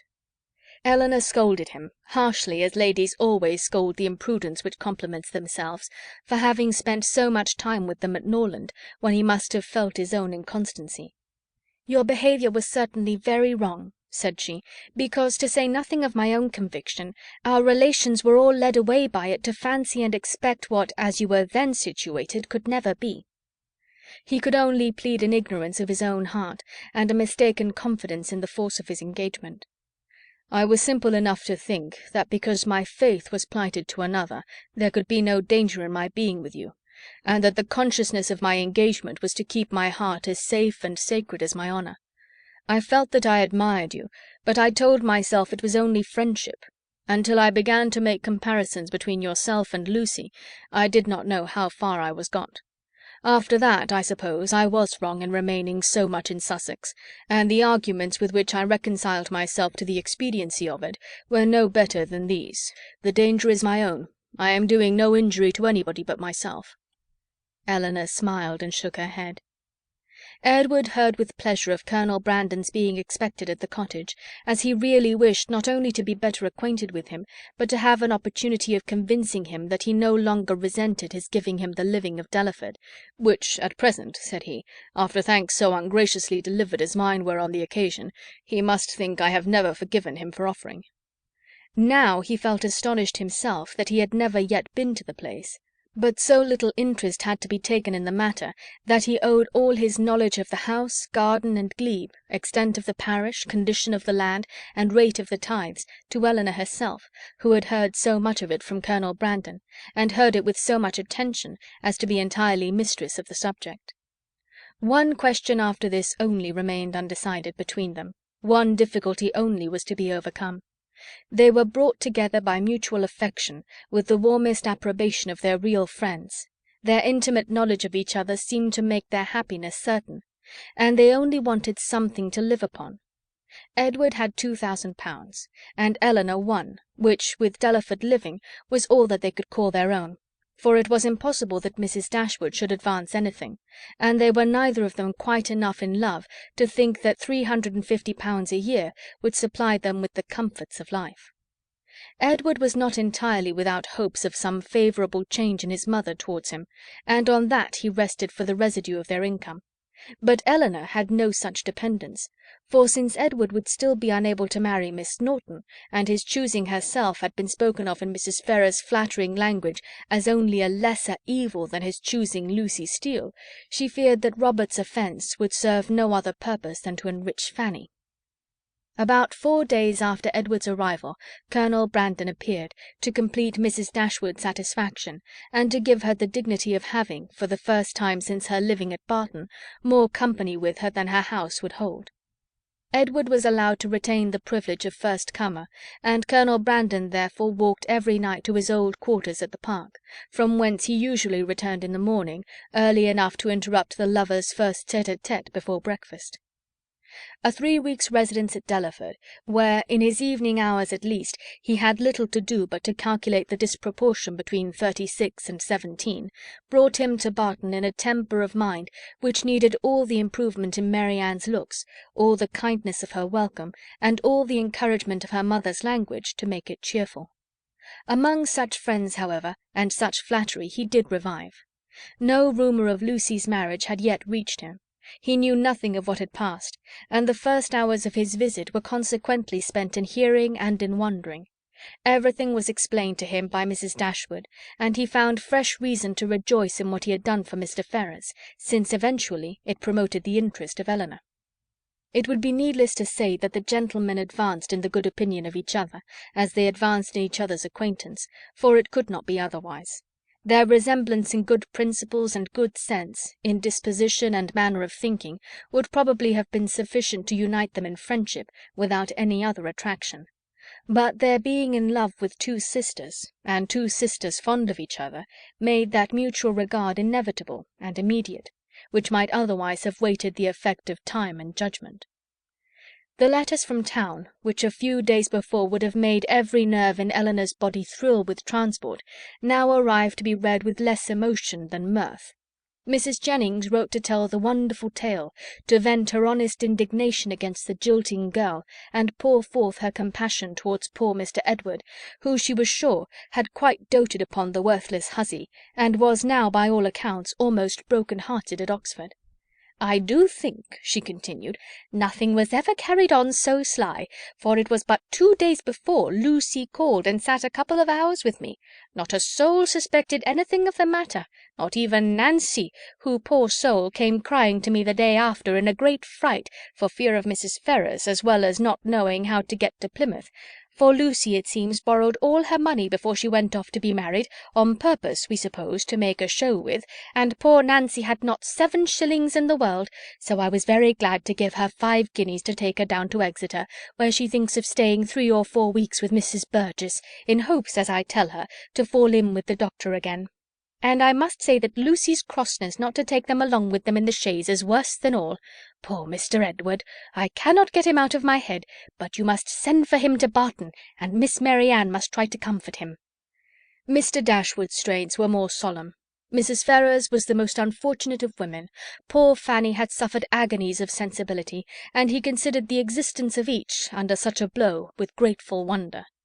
Robert's offence was unpardonable, but Lucy's was infinitely worse.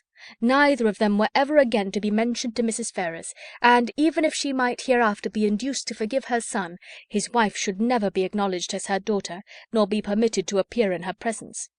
The secrecy with which everything had been carried on between them was rationally treated as enormously heightening the crime, because had any suspicion of it occurred to the others, proper measures would have been taken to prevent the marriage. And he called on Elinor to join with him in regretting that Lucy's engagement with Edward had not rather been fulfilled, than that she should thus be the means of spreading misery farther in the family. He thus continued: "Mrs. Ferrars has never yet mentioned Edward's name, which does not surprise us, but to our great astonishment not a line has been received from him on the occasion.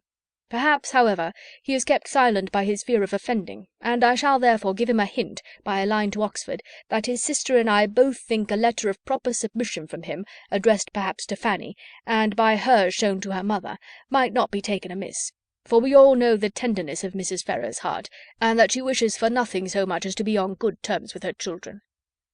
This paragraph was of some importance to the prospects and conduct of Edward. It determined him to attempt a reconciliation, though not exactly in the manner pointed out by their brother and sister. "A letter of proper submission," repeated he. "Would they have me beg my mother's pardon for Robert's ingratitude to her, and breach of honour to me? I can make no submission. I am grown neither humble nor penitent by what has passed. I am grown very happy, but that would not interest. I know of no submission that is proper for me to make." "You may certainly ask to be forgiven," said Elinor, "because you have offended, and I should think you might now venture so far as to profess some concern for having ever formed the engagement which drew on your mother's anger." He agreed that he might.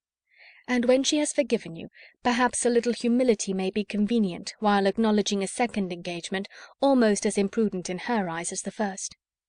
He had nothing to urge against it, but still resisted the idea of a letter of proper submission, and therefore, to make it easier to him, as he declared a much greater willingness to make mean concessions by word of mouth than on paper, it was resolved that, instead of writing to Fanny, he should go to London, and personally entreat her good offices in his favour.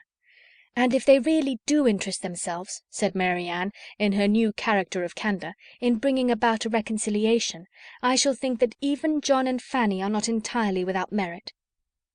After a visit on Colonel Brandon's side of only 3 or 4 days, the two gentlemen quitted Barton together. They were to go immediately to Delaford, that Edward might have some personal knowledge of his future home, and assist his patron and friend in deciding on what improvements were needed to it, and from thence, after staying there a couple of nights, he was to proceed on his journey to town. Chapter 49. Chapter 50 of Sense and Sensibility by Jane Austen. Recording by Karen Savage. Chapter 50. After a proper resistance on the part of Mrs. Ferrars, just so violent and so steady as to preserve her from that reproach which she always seemed fearful of incurring, the reproach of being too amiable, Edward was admitted to her presence, and pronounced to be again her son. Her family had of late been exceedingly fluctuating. For many years of her life she had had 2 sons, but the crime and annihilation of Edward a few weeks ago had robbed her of one. The similar annihilation of Robert had left her for a fortnight without any, and now, by the resuscitation of Edward, she had one again. In spite of his being allowed once more to live, however, he did not feel the continuance of his existence secure till he had revealed his present engagement, for the publication of that circumstance, he feared, might give a sudden turn to his constitution, and carry him off as rapidly as before. With apprehensive caution, therefore, it was revealed, and he was listened to with unexpected calmness.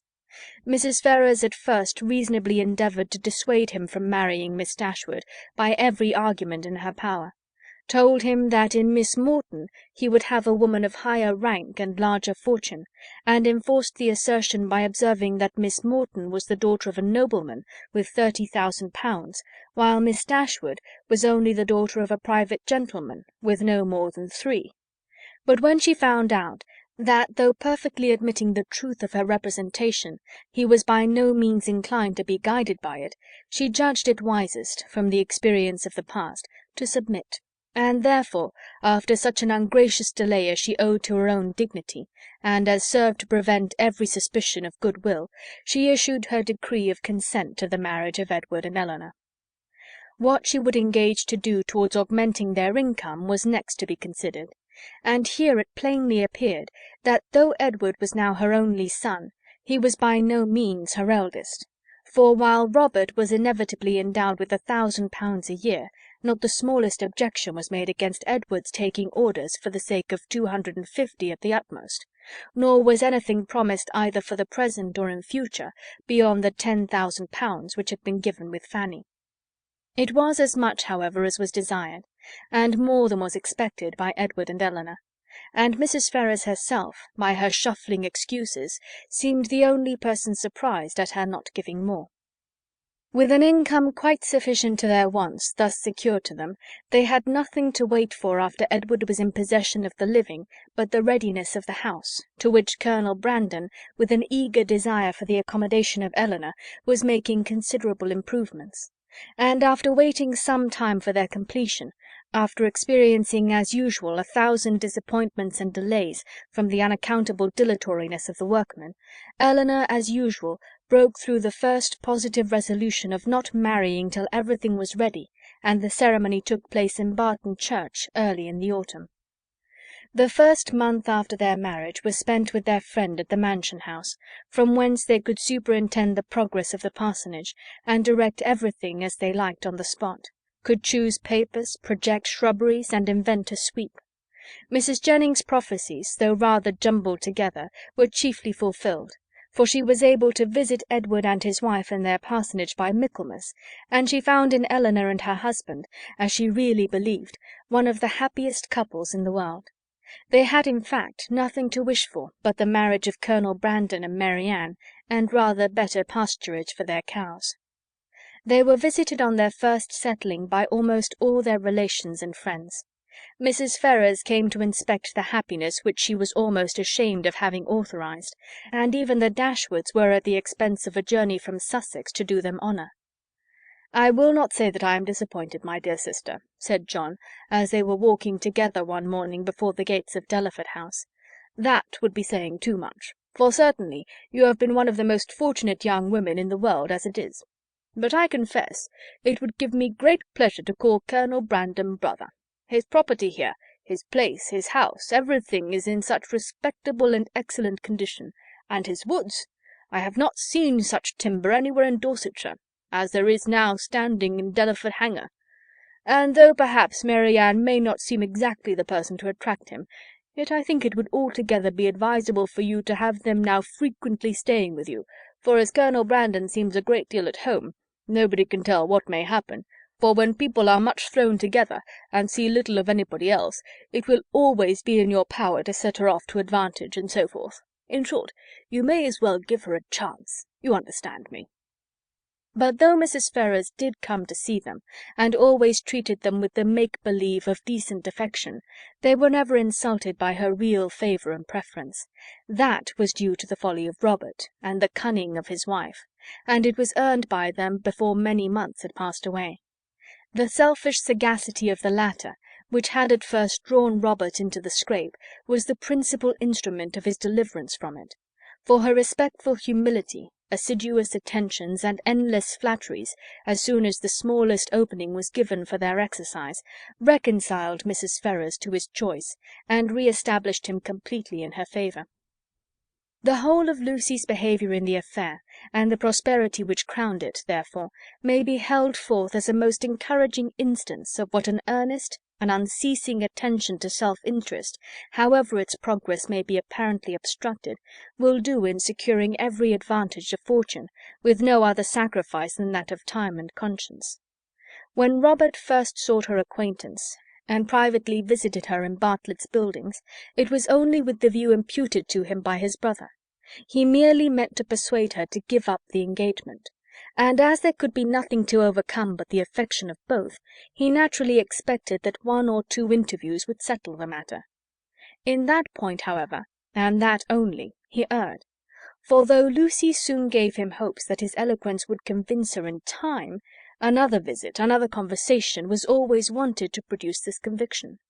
Some doubts always lingered in her mind when they parted, which could only be removed by another half-hour's discourse with himself. His attendance was by this means secured, and the rest followed in course. Instead of talking of Edward, they came gradually to talk only of Robert, a subject on which he had always more to say than on any other, and in which she soon betrayed an interest even equal to his own, and, in short, it became speedily evident to both that he had entirely supplanted his brother. He was proud of his conquest, proud of tricking Edward, and very proud of marrying privately without his mother's consent. What immediately followed is known. They passed some months in great happiness at Dawlish, for she had many relations and old acquaintances to cut, and he drew several plans for magnificent cottages, and from thence returning to town, procured the forgiveness of Mrs. Ferrars by the simple expedient of asking it, which at Lucy's instigation was adopted. The forgiveness at first, indeed, as was reasonable, comprehended only Robert, and Lucy, who had owed his mother no duty, and therefore could have transgressed none, still remained some weeks longer unpardoned. But perseverance and humility of conduct and messages, in self-condemnation for Robert's offence, and gratitude for the unkindness she was treated with, procured her in time the haughty notice which overcame her by its graciousness, and led soon afterwards, by rapid degrees, to the highest state of affection and influence. Lucy became as necessary to Mrs. Ferrars as either Robert or Fanny, and while Edward was never cordially forgiven for having once intended to marry her, and Eleanor, though superior to her in fortune and birth, was spoken of as an intruder, she was in everything considered, and always openly acknowledged to be a favourite child.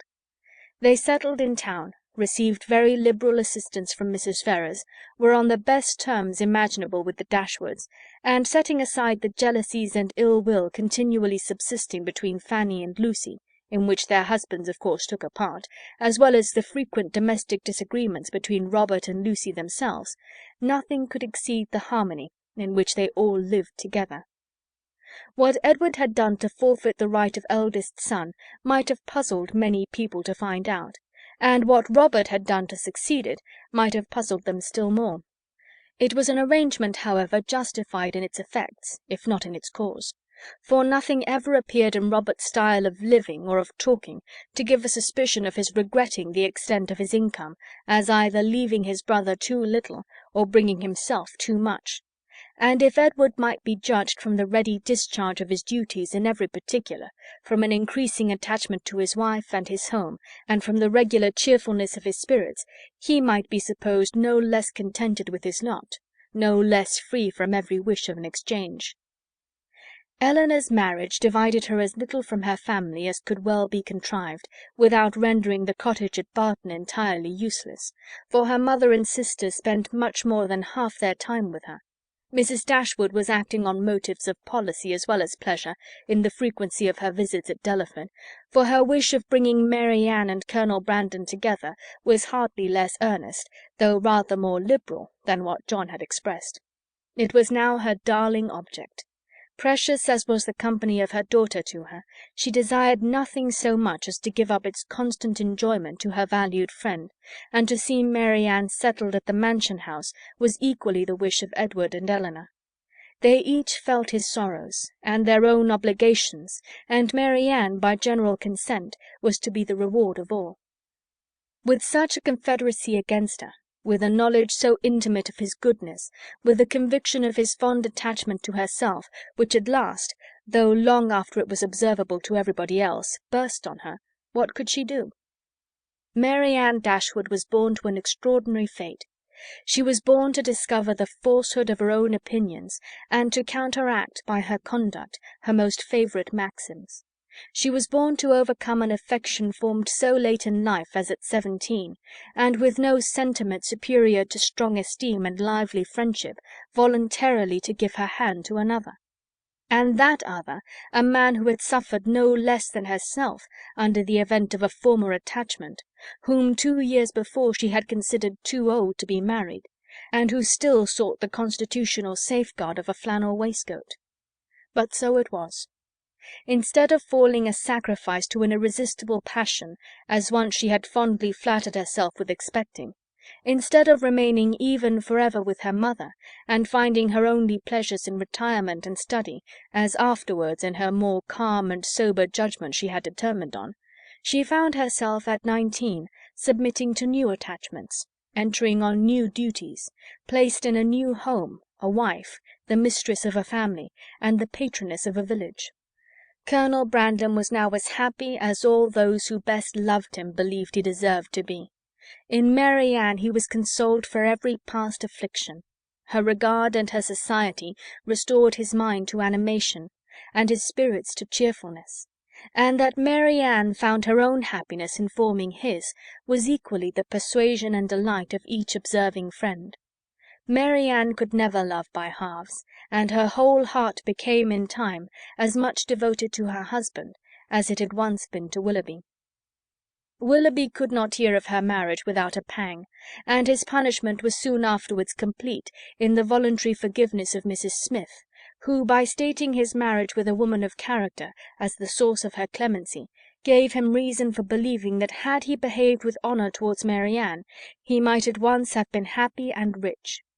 That his repentance of misconduct, which thus brought its own punishment, was sincere, need not be doubted, nor that he long thought of Colonel Brandon with envy, and of Mary Ann with regret; but that he was forever inconsolable, that he fled from society, or contracted an habitual gloom of temper, or died of a broken heart, must not be depended on, for he did neither. He lived to exert, and frequently to enjoy himself. His wife was not always out of humour, nor his home always uncomfortable, and in his breed of horses and dogs, and in sporting of every kind, he found no inconsiderable degree of domestic felicity.